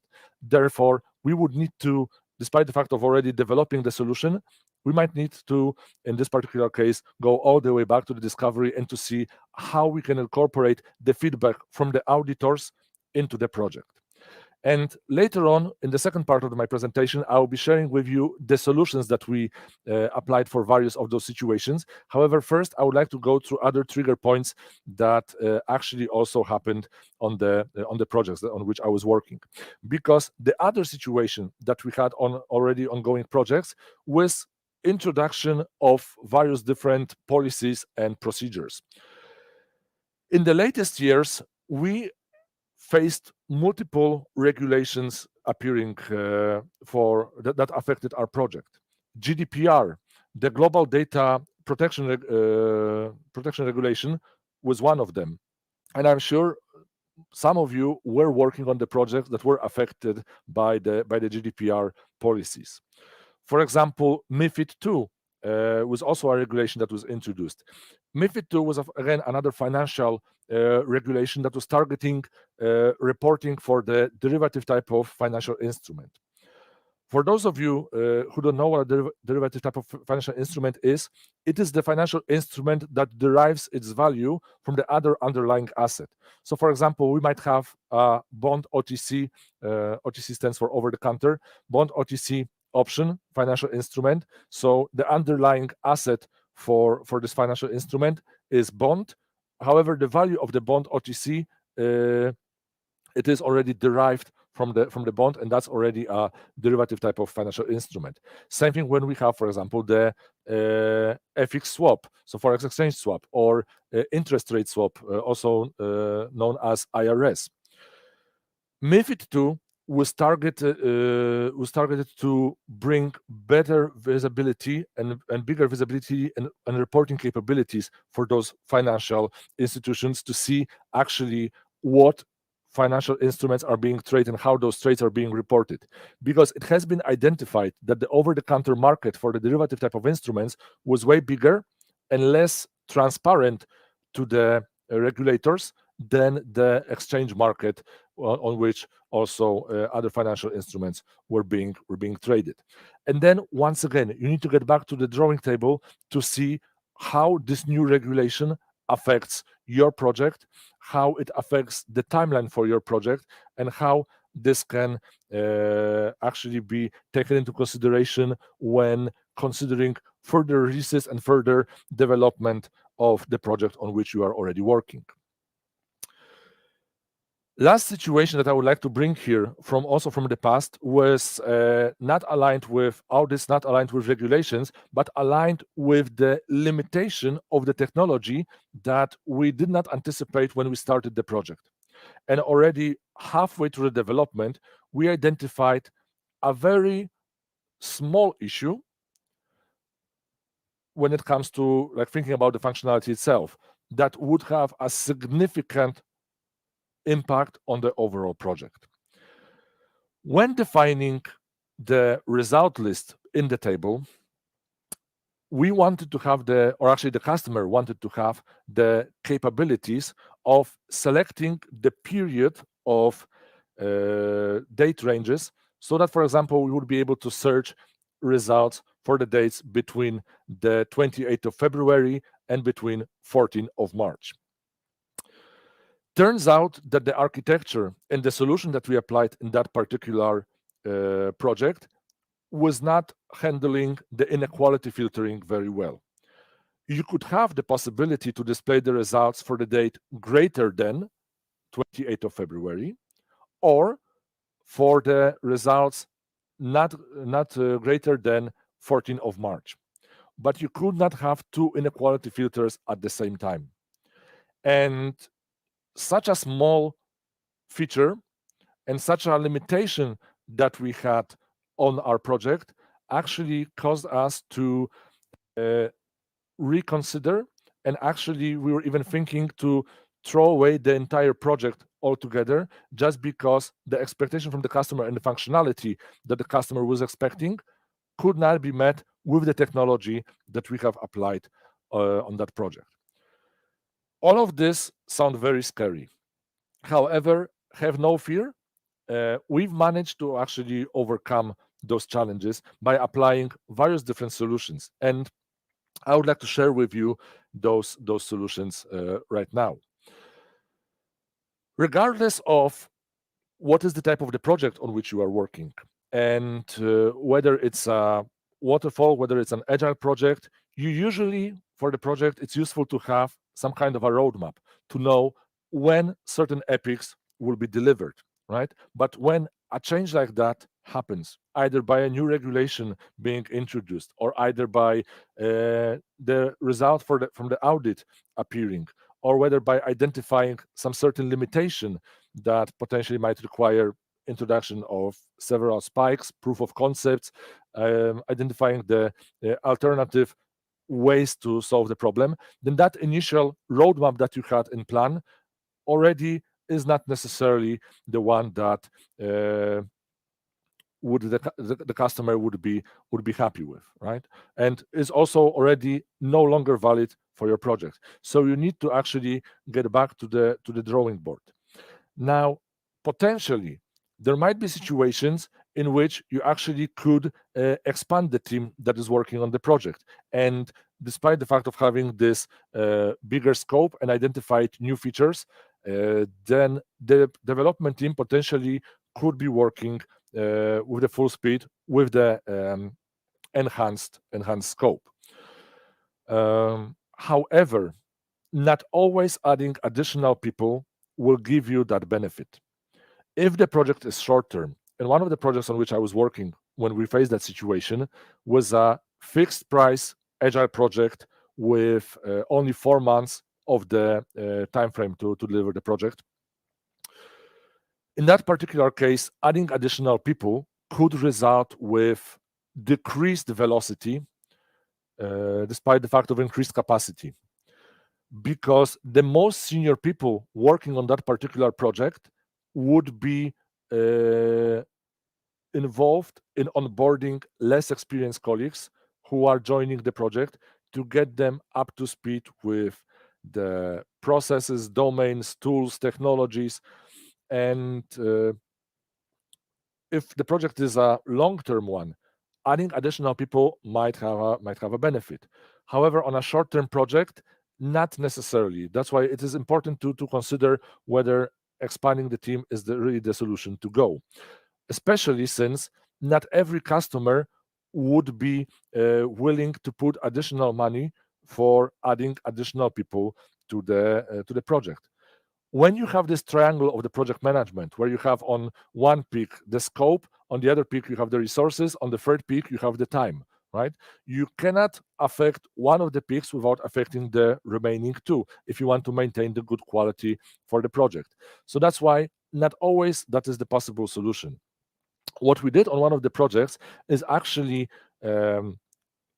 we've discussed this with the customer, and based on the customer's expectations, we decided to put the work on the further epics and further stories and further sprints on hold, and to actually focus on the new item, new input to the scope to identify and to perform this discovery phase, to identify, to put it into the roadmap, to consider this as part of the overall project, that the overall the team that was working on those first two epics, that they would also, knowing already the domain and the products and the technology stack, that they would also work on that new identified piece of functionality, piece of scope for the project. Adding additional team to the project also might not necessarily in this particular case be beneficial, just because if you are the most experienced person who performed the initial discovery phase and understands the potential impact and the ramification of the impact that has been identified, then it might be again decreasing the performance of the team if the most experienced person knowing the discovery will go to work on this separate piece of functionality as a separate sub project, and then there would have to be a need for a new person, a new BA, potentially a new development team, to carry on working with the old scope for the project, right? So not always, again, adding additional people to the project, adding additional people to the scope will bring you that benefit. But what worked for us is when this new application was introduced, we performed this discovery phase and we identified what would be the impact for that project, and we started to work firstly on those items, so that later on further features and further functionalities would be possible to deliver, already taking into consideration the change of regulation being introduced. When it comes to the case of the audit project, situation was interesting because the project was being delivered for the customer in Germany. And I don't know whether you are aware of this, but Germany is divided into various different lands, which you can see here on the screen. And different lands have different regulations when it comes to reporting purposes. What was suggested and what was also accepted by the customer is to divide the functionality and divide the reporting to not to include this for the overall countrywide specific behavior for the project, but only to report on what the audit was expecting to report in the lands when that audit was expected to deliver those reports, and to divide the big business into smaller entities so that we would avoid the risk, or the customer would avoid the risk, in which they would need to close their business in the entire country. So they would, for example, still be able to operate under different entity name in Bavaria, in, for example, Westphalia, Saxony, in Brandenburg, or in Berlin. But, for example, in Schleswig-Holstein or in Saarland, they would need to perform those modifications, those changes. So they would only, for the time being, until we will introduce this reporting capabilities, for the time being, they would potentially need to close the business only in those regions to avoid the overall close of the business across the entire country. Now, this brings an interesting point to the overall work of the business analysts, because we are not only expected to create user stories and to manage the backlog and to work with the priorities, but as our name itself implies, we as the business analyst should be capable of actually analyzing the business and trying to think how we can introduce changes and introduce regulations and introduce policies that will allow our customers to have some opportunities to grow their business, right? So this investigation, this discovery phase, and this identification of the fact that different lands in Germany have different regulations gives us this possibility to actually suggest to the customer that potentially there is a way to avoid the risk of closing off the business. And luckily, even in those lands where we decided to potentially put on hold the business operations until the reporting will be introduced, because the regulators saw the effort and saw the willingness to introduce those reports as soon as possible, they've allowed the business to run and to operate. So we had this as a contingency plan, as a potential solution. However, luckily, that was not needed, and the customer was still able to operate across the entire country. But nevertheless, it required from us identification and performing this analysis and this discovery of how we can continue to operate for our customers in that particular environment.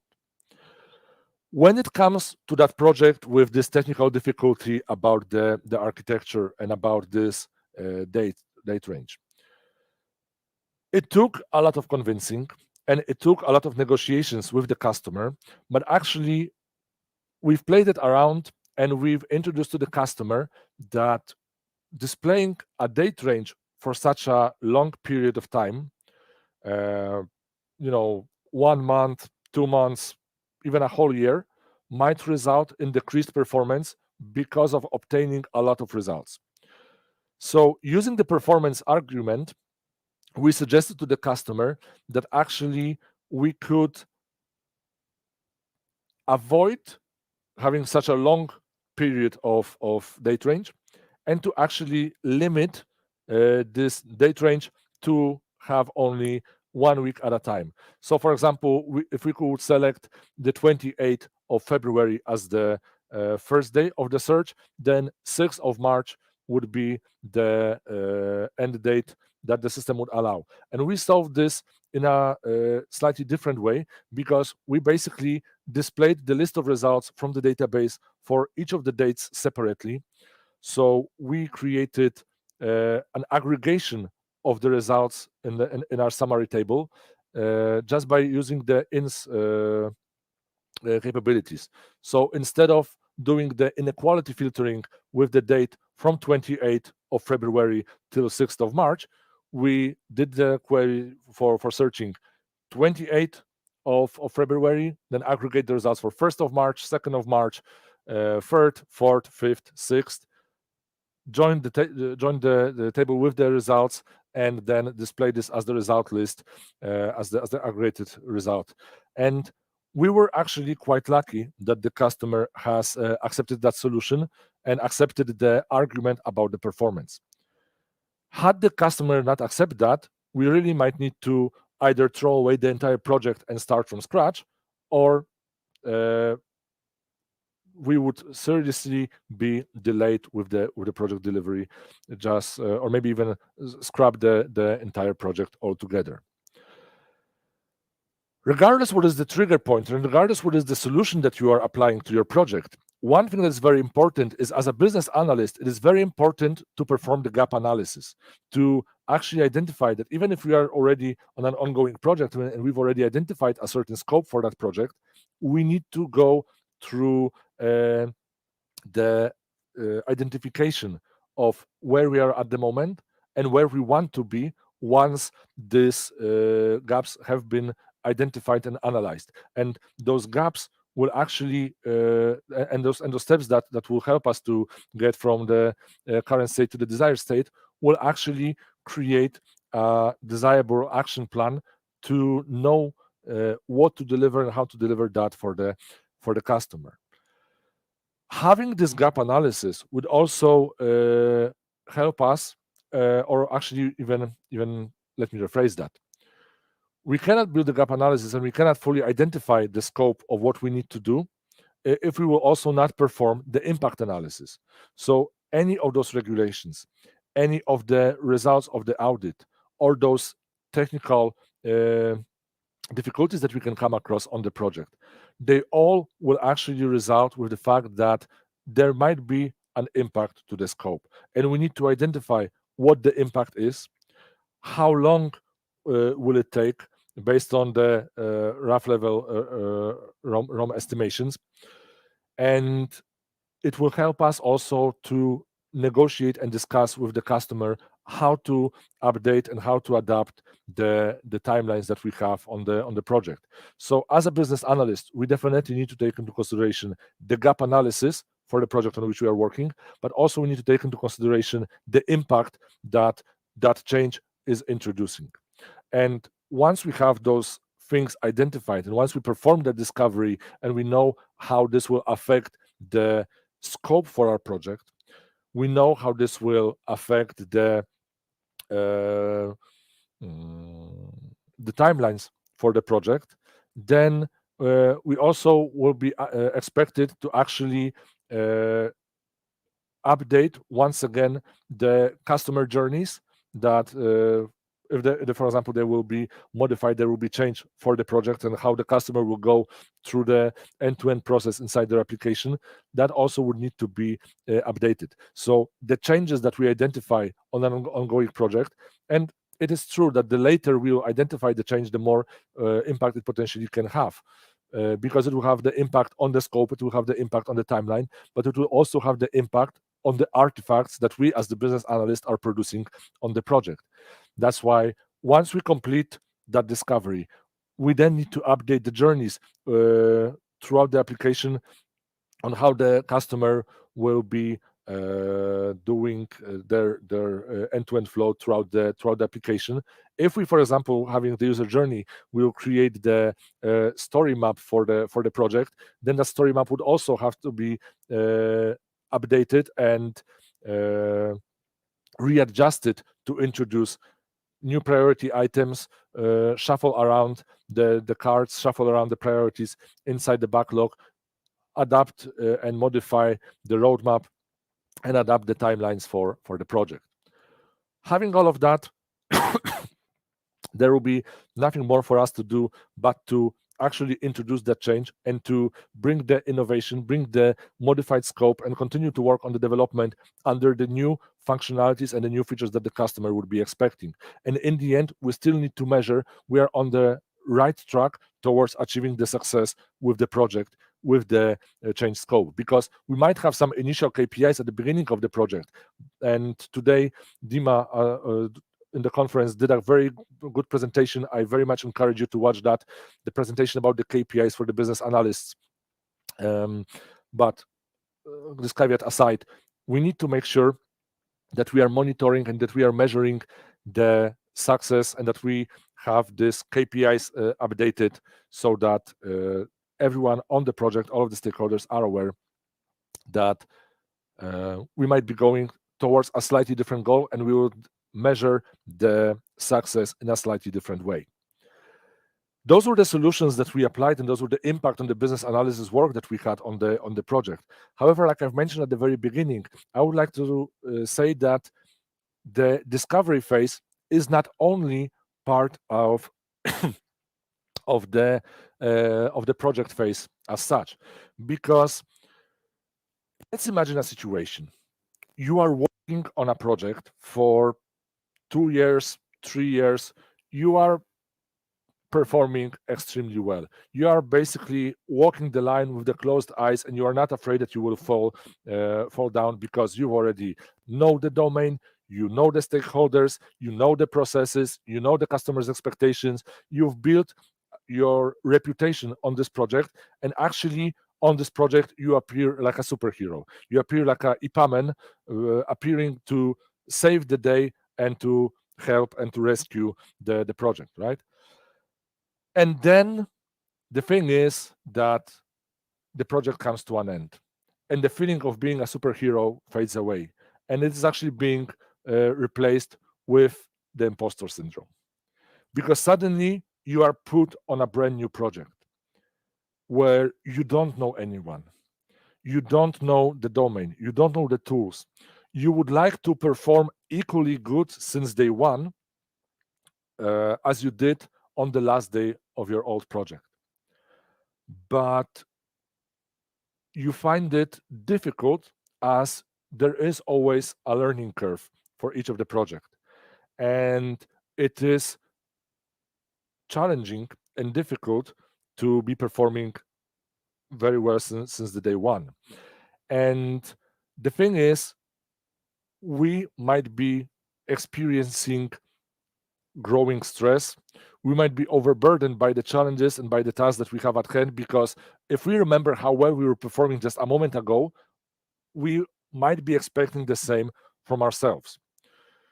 And we will start spiral out of control with the stress, with the overburden, thinking that potentially we are not the right person to perform a certain task. And believe me, I've been there. 9 projects at EPAM, 20 years of experience in the IT industry. And still, when I am being put to a new project, I not necessarily feel very comfortable, and I need a bit of time to actually be able to once again start performing. And that's something that I would like to point out here, that if you will look at the discovery phase on the project, then the discovery phase is really not that different than the onboarding for the project. Because if you will, for example, identify, on the discovery phase, yes, you need to identify who are the stakeholders, right? You need to get to know the people inside the project. But if you are a brand new person joining a project, then you might realize that actually it's also required to identify who is who. And if actually there is no stakeholder analysis map, there is no RACI matrix for your project, then onboarding might be a bit more challenging to the project. But in that case, the actions that you can perform would not differ that much from the ones that you would perform on the discovery phase. If there are those artifacts available, then onboarding is slightly easier, but you still need to identify who those stakeholders are. Same thing with the tools. In the discovery phase, when you are performing this for the project, then of course you need to identify what are the tools that will be used on the project. But if again you are a brand new person joining the project, same thing. And if we would go through this entire table that I have prepared for you, same thing with the processes. Needs to be identified for discovery, needs to be identified for the onboarding phase of the project. The domain knowledge. This is actually a bit questionable because you might have already a great experience working in a domain if, for example, for entire life, you've been working in one particular domain. Myself at EPAM, 9th project, and I think only 2 of the projects were in the same domain. So I was, I would say, quite lucky in that particular case. But for all of the other projects, whenever I was doing the discovery phase or whenever I was onboarded to an ongoing project, I needed to identify the details of that particular domain. Also, if you are, for example, a developer that might be facing the same situation, right? In the discovery phase, architecture is also important to identify and to define. But same thing when you are being onboarded to the project. So what I try to point out here, and what I try to show you, is that don't be afraid when you are being onboarded to the brand new project, because the actions that you might be taking to onboard yourself to the new project are not that different compared to the actions that you would be normally doing on the discovery phase. And today, other colleagues in the conference had the presentations about the discovery phase. So again, I encourage each and every one of you who is watching us online to take an opportunity, and once the recordings from the sessions will be available, to rewatch them, because despite the fact those presentations might be in regards to the discovery phase, if you would be onboarded to the brand new project, those actions might also be helpful for you and might help you fight the imposter syndrome. And there is no person that has an unlimited knowledge, unlimited experience, unlimited skills to perform the work. Each and every one of us will have to go through that learning curve when they are being onboarded to the brand new project. So what I would like you to remember is to keep calm and give yourself a bit of time to actually get to know the domain, the stakeholders, the tools and the processes that are being followed on the project. And instead of spiraling out of control and stressing out about thinking that you potentially might not be the right person at the right project, if on the previous project you were performing, you can also perform on the next project. And we sincerely believe that you are the right person because you've managed to come through the interview process at EPAM. You've managed to perform on some of the projects. So really, doesn't make sense to spiral out of control. Acknowledge the fact that you are about to learn something new and take it from there. Create an action plan and perform similar actions as you would be doing for the discovery phase while being onboarded to the project. And believe me, sooner rather than later, you will identify that you are the right person for doing the right job on the project. That's it when it comes to the topic about the discovery phase for the ongoing project. If you would like to stay in touch, here are my contact details. So I encourage each and every one of you to drop me a message in Skype, reach out to me in LinkedIn, drop me an email, or reach me out at the Instagram. I might not always be able to answer straight away, but I would definitely be happy to have an opportunity to have a conversation to discuss this topic in more details. And if you have any questions, by all means, any questions are more than welcome at any time. And once again, I encourage each and every one of you to watch the recordings from other sessions, because I am sure our other speakers did great work, and they would like to also let you know that you can benefit from their sharing knowledge with you. With that said, I hope I will have the opportunity to speak to you again at some other time. Thank you, and thank you a lot, but please don't go. We have some questions in the chat. So at first, our audience, thank you for your great speech. And question 1, how can you tackle discovery phase in the middle of a fixed budget and fixed time project? Client always want more for less, and that's always a challenge for BAs to communicate. So yeah. That's definitely true, and we were facing that situation on one of the projects where we, after performing several months of the discovery phase, the customer decided to switch to Agile because Agile was the next buzzword, and it was around 15 years ago, so everyone wanted to be Agile back then, but not necessarily every customer had the Agile mindset. And despite the fact, when we did the discovery phase, we had the limited budget for the project because the budget was estimated based on the scope of the discovery phase. And then during the refinement, the customer tried to smuggle in some additional acceptance criteria, some additional functionalities, especially after every sprint review, because the customer wanted to provide us with the feedback. Now, this resulted in two things. First of all, a lot of difficult and challenging discussions with the customer where we actually had to push back and had to explain that, of course, Agile facilitates changes very well. However, the scope and the timeline for the project is not made out of rubber.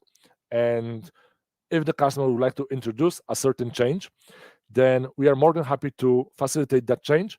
However, with the caveat that items that will be on the bottom of the backlog once the time will run out will not be delivered. So that pushback on the customer was one of the things that the customer had for themselves to reconsider. And the second thing was that we had on our project, we had the requirement traceability matrix, which I sincerely believe is one of the most important artifacts a BA can do on the project. We had the original statement of work documents. We had the original scope of the project when we finished the discovery phase. We had the original estimation, and then we had additional functionalities and additional acceptance criteria added by the customer. If we wouldn't have that mapping one against the other, it would be very difficult to show to the customer that actually the scope was very fluent throughout the project. But having that in a clear visual way presented to the customer made the customer realize that actually they need to introduce additional time for the project or an additional budget, because throughout going of the development phase, they have modified and adjusted the scope by adding some additional acceptance criteria and some additional corner cases that the development team had to facilitate. So without the requirement traceability matrix and without pushing back on the customers, which sometimes, there were pretty stormy discussions with the customer, we wouldn't be able to deliver, we wouldn't be able to convince the customer. One very important thing, when you have those stormy discussions with the customer, it is very important that the delivery manager, that the project manager, product owner, whoever, every member of the team is saying the same message to the customer, so that you appear as a united and unanimous vote when discussing with the customer. Because if only one person from the group will start saying something different, the customer might use that person's opinion and try to sneak in some of the additional information, try to convince to having a different approach. It's like, I don't know whether you have a dog, but when I have a dog, and there was a situation when I tried to teach the dog not to enter the sofa, and I had to tell the dog 100 times not to jump on the sofa, and finally the dog learned that the sofa is not a place for him. However, the moment I only told him once that he can jump on the sofa, forget about it. He immediately started to jump on the sofa, use the sofa as his own resting place, right? So you might need to say something 100 times if you want to convince someone. If you will say something different only once, then the customers might want to use it as the back door to convince you to use that approach. Thank you, and I hope this was a full answer for this question. So, question 2. Hello, could you please tell us more details, such as tools and techniques used to perform the impact analysis? Okay, so the thing is, again, work on the IT project is never a work of a single person, right? So my favorite tool when it comes to stuff like requirement traceability matrix, impact analysis, gap analysis, it might sound funny, but I use Excel. Very good, very powerful tool where you have an opportunity to capture a lot of valuable information, such as to which requirement the change can relate to. What is the estimation when it comes to the t-shirt size? What is the estimation when it comes to the story points? What is the potential impact when it comes to the overall solution? Who is approving that potential change, right? So for me, I use just this. I think there is a beauty in the simplicity of Excel, just because it gives you an opportunity to custom tailor the report you want to present about the impact to the audience to which you will be presenting that report. Because you might have a very big Excel spreadsheet altogether, but some of the columns will be presented for the development team, some of the columns will be presented for the customers. So you might have various different exports off of the same report altogether. So apologies if the audience was expecting more fireworks and waterfalls, rainbows and butterflies when it comes to the answer about the tools, but I think there is a beauty in the simplicity. Perfect. I believe it in this as well. So yeah, we have our last question. Thank you for the presentation. Did you encounter any situation when you discover an issue during the development phase and then specific topic was missed during the discovery phase? If yes, what were the actions that you took? We had on one of the financial projects quite an interesting situation where we were performing, one of our BAs was sent to perform the discovery phase on site and was doing the observation and shadowing on the work for the financial institution. And one of the functionalities that was missed was the functionality of the accounting reconciliation. The way how it was missed, it was because when our BA went for the business trip, the business trip was within the first 2 weeks of the month. And turns out that the accounting reconciliation was a process performed by the customer only at the end of the month, just to reevaluate and recalculate the accounting books inside the application. So despite the fact of doing the shadowing and observation throughout these 2 weeks, that one particular operation was not performed by the specialists who were showing how they are working with the as-is solution. And the way how we identified that and the way how we tackled that is after performing the whole discovery phase and after starting to build out the user journey and then later on build the story map for the project, we presented that story map and that finding and the building blocks, how we will build the solution based on which epics, based on the deliverables, and based on the functionalities, how we envisioned the to-be solution. And the customer looked at the end-to-end flow and said that it is almost perfect, but we have forgot about the accounting reconciliation. And it was actually pointed out to us that the discovery phase was not completed successfully just because that functionality was missed. So what we had to do is we needed to postpone the start of development by additional 2 weeks, so that in around 3 days we performed the identification of what is accounting reconciliation, how it's being performed. And in addition, remaining period of time, we were adapting the designs, journeys, and we were adapting the scope of the project to incorporate that functionality into the scope of the project. That's why I sincerely believe that those artifacts that we are creating, stakeholder analysis map, RACI matrix, the requirement traceability matrix, user journey, story map, I know they are all time consuming and might be also time consuming to keep them up to date, but they are there for the purpose, and they are there to help us identify the scope, manage the progress of the project. And that's why I sincerely believe that it is worth to go through that a bit of extra effort to deliver those features and those functionalities. Thank you. Thank you for such an excellent answer.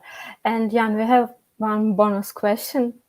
It was asked 3 times during your presentation. What's the name of the bear and what's the backstory? Actually, I don't know. When I came here to this room, he was sitting already here on this chair, and I just, didn't want to put him aside, because if this was his chair, I just, wouldn't feel okay taking his spot and taking his place. So I decided that I'll take him and he will join me. Actually, we can call him Epamiś. So miś in Polish is bear, and Epamiś sounds nice with the name of the EPAM. So we can call him Epamiś. Perfect. Thank you so much again for your presentation, for your answers. And I think it's a best end of our conference we can imagine. Thank you so much. Thank you so much for having me. It has been a great pleasure to be part of this conference. Yeah. Bye-bye, Jan. And just for our guests, we will tell you a little bit about our today's conference, about today's achievements. So I'm passing the mic to my colleague and the leader of our community, Eugenia Charenko.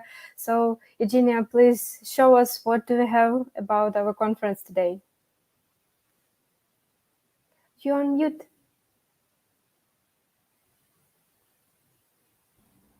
Yep, here is it. Thank you, Darina, for passing the word, and thank you all for joining us today. We had really great event, really great conference day. So yes, we had maybe some, like mistakes or some unexpected moments, but still everything went well, and I believe that you also enjoyed this time. So, but unfortunately, we are finishing our conference day. We're finishing our BA Excellence, and let's take a look at some results and make some summary of what we managed to achieve during this conference day. So let's start with this metric, number of registrations. We got 2,200 registrations on our platform, and I'm pretty sure that number of views will be even higher, just because a lot of our colleagues joined us via YouTube link. So there is why I hope the general number of attendees will be even higher. So based on metrics that we have, based on your registrations, we just identified and was really surprised with number of countries where are you from. 63. Just, I don't know, something super cool, amazing. Let's say thank you to all our speakers. 10 speakers from all over the world. Super cool presentations, super cool hot discussions. Dmitro, Elad, Galina, Victoria, Jan, Alena, Anastasia, Irina, Jan, and Milton. Thank you all for all the efforts you put for preparing your presentations and talks. That was really very cool. So during today we had quest, and let's check who is our winner, and pa-pa-pam, so Veronika Davidova. I believe you already was contacted by our team, so and you'll get information about how to take your prize. So also today we had a quiz, and let's check who is winner here. So Daniel Cardoza, thank you for your participation and such great result. So let me take this opportunity to share my personal appreciation to people who organized this conference day, who just put all efforts to making it possible. So first of all, the team of the Global BE community, Darina Kapustyan, our community specialist, my right hand and driver of the whole community, who managed a lot of initiative inside. Thank you, Darina, a lot. Alexandra and Valeria, two persons who leads this direction of BA excellence inside of our community. And on quarterly basis, we are going to continue conducting this conference. So feel free to contact the girls in case you, I don't know, want to participate as a speaker or want to attend any other conference day. So Evgenia Mukataeva, producer of all our video content. Thank you, Evgenia, for your also efforts and preparing such cool content for us. And Mariana Kohtun, who is the head of Kyiv BA community. And all the time they just help us to provide with cool quizzes and such cool BA games. So that's also really super cool. So also let's move to another super cool team, community, the organization. Anya, Ludmila, Malika, Mikita, and Alexandra. So just with the help of these people, we managed to organize our conference. So promote it and get so many attendees during this conference day. Thank you a lot from, I don't know, like bottom of my heart, but still like without you, it will become impossible. So here we have like several of our partners who also just assisted us during preparation period, promotion, and we are really thank you for your help, for also your support to us. So, and speaking about like all other steps we are going to do. So as I said, this conference is going to be conducted on a quarterly basis. So there is why if you like our content, if you want to be a part of this community, if you want to become a part of this great network, so we look forward to seeing you at your following events. We like want to invite you to become a part of our community. Feel free to join us, and I don't know, we all the time very happy to see newcomers. Thank you for joining us today. Thank you for your great feedbacks, for thoughts, ideas, questions. You are really very super cool audience, and I don't know, without no doubts, we will continue this, I don't know, events and initiative inside of our community. Thank you all, and see you next time.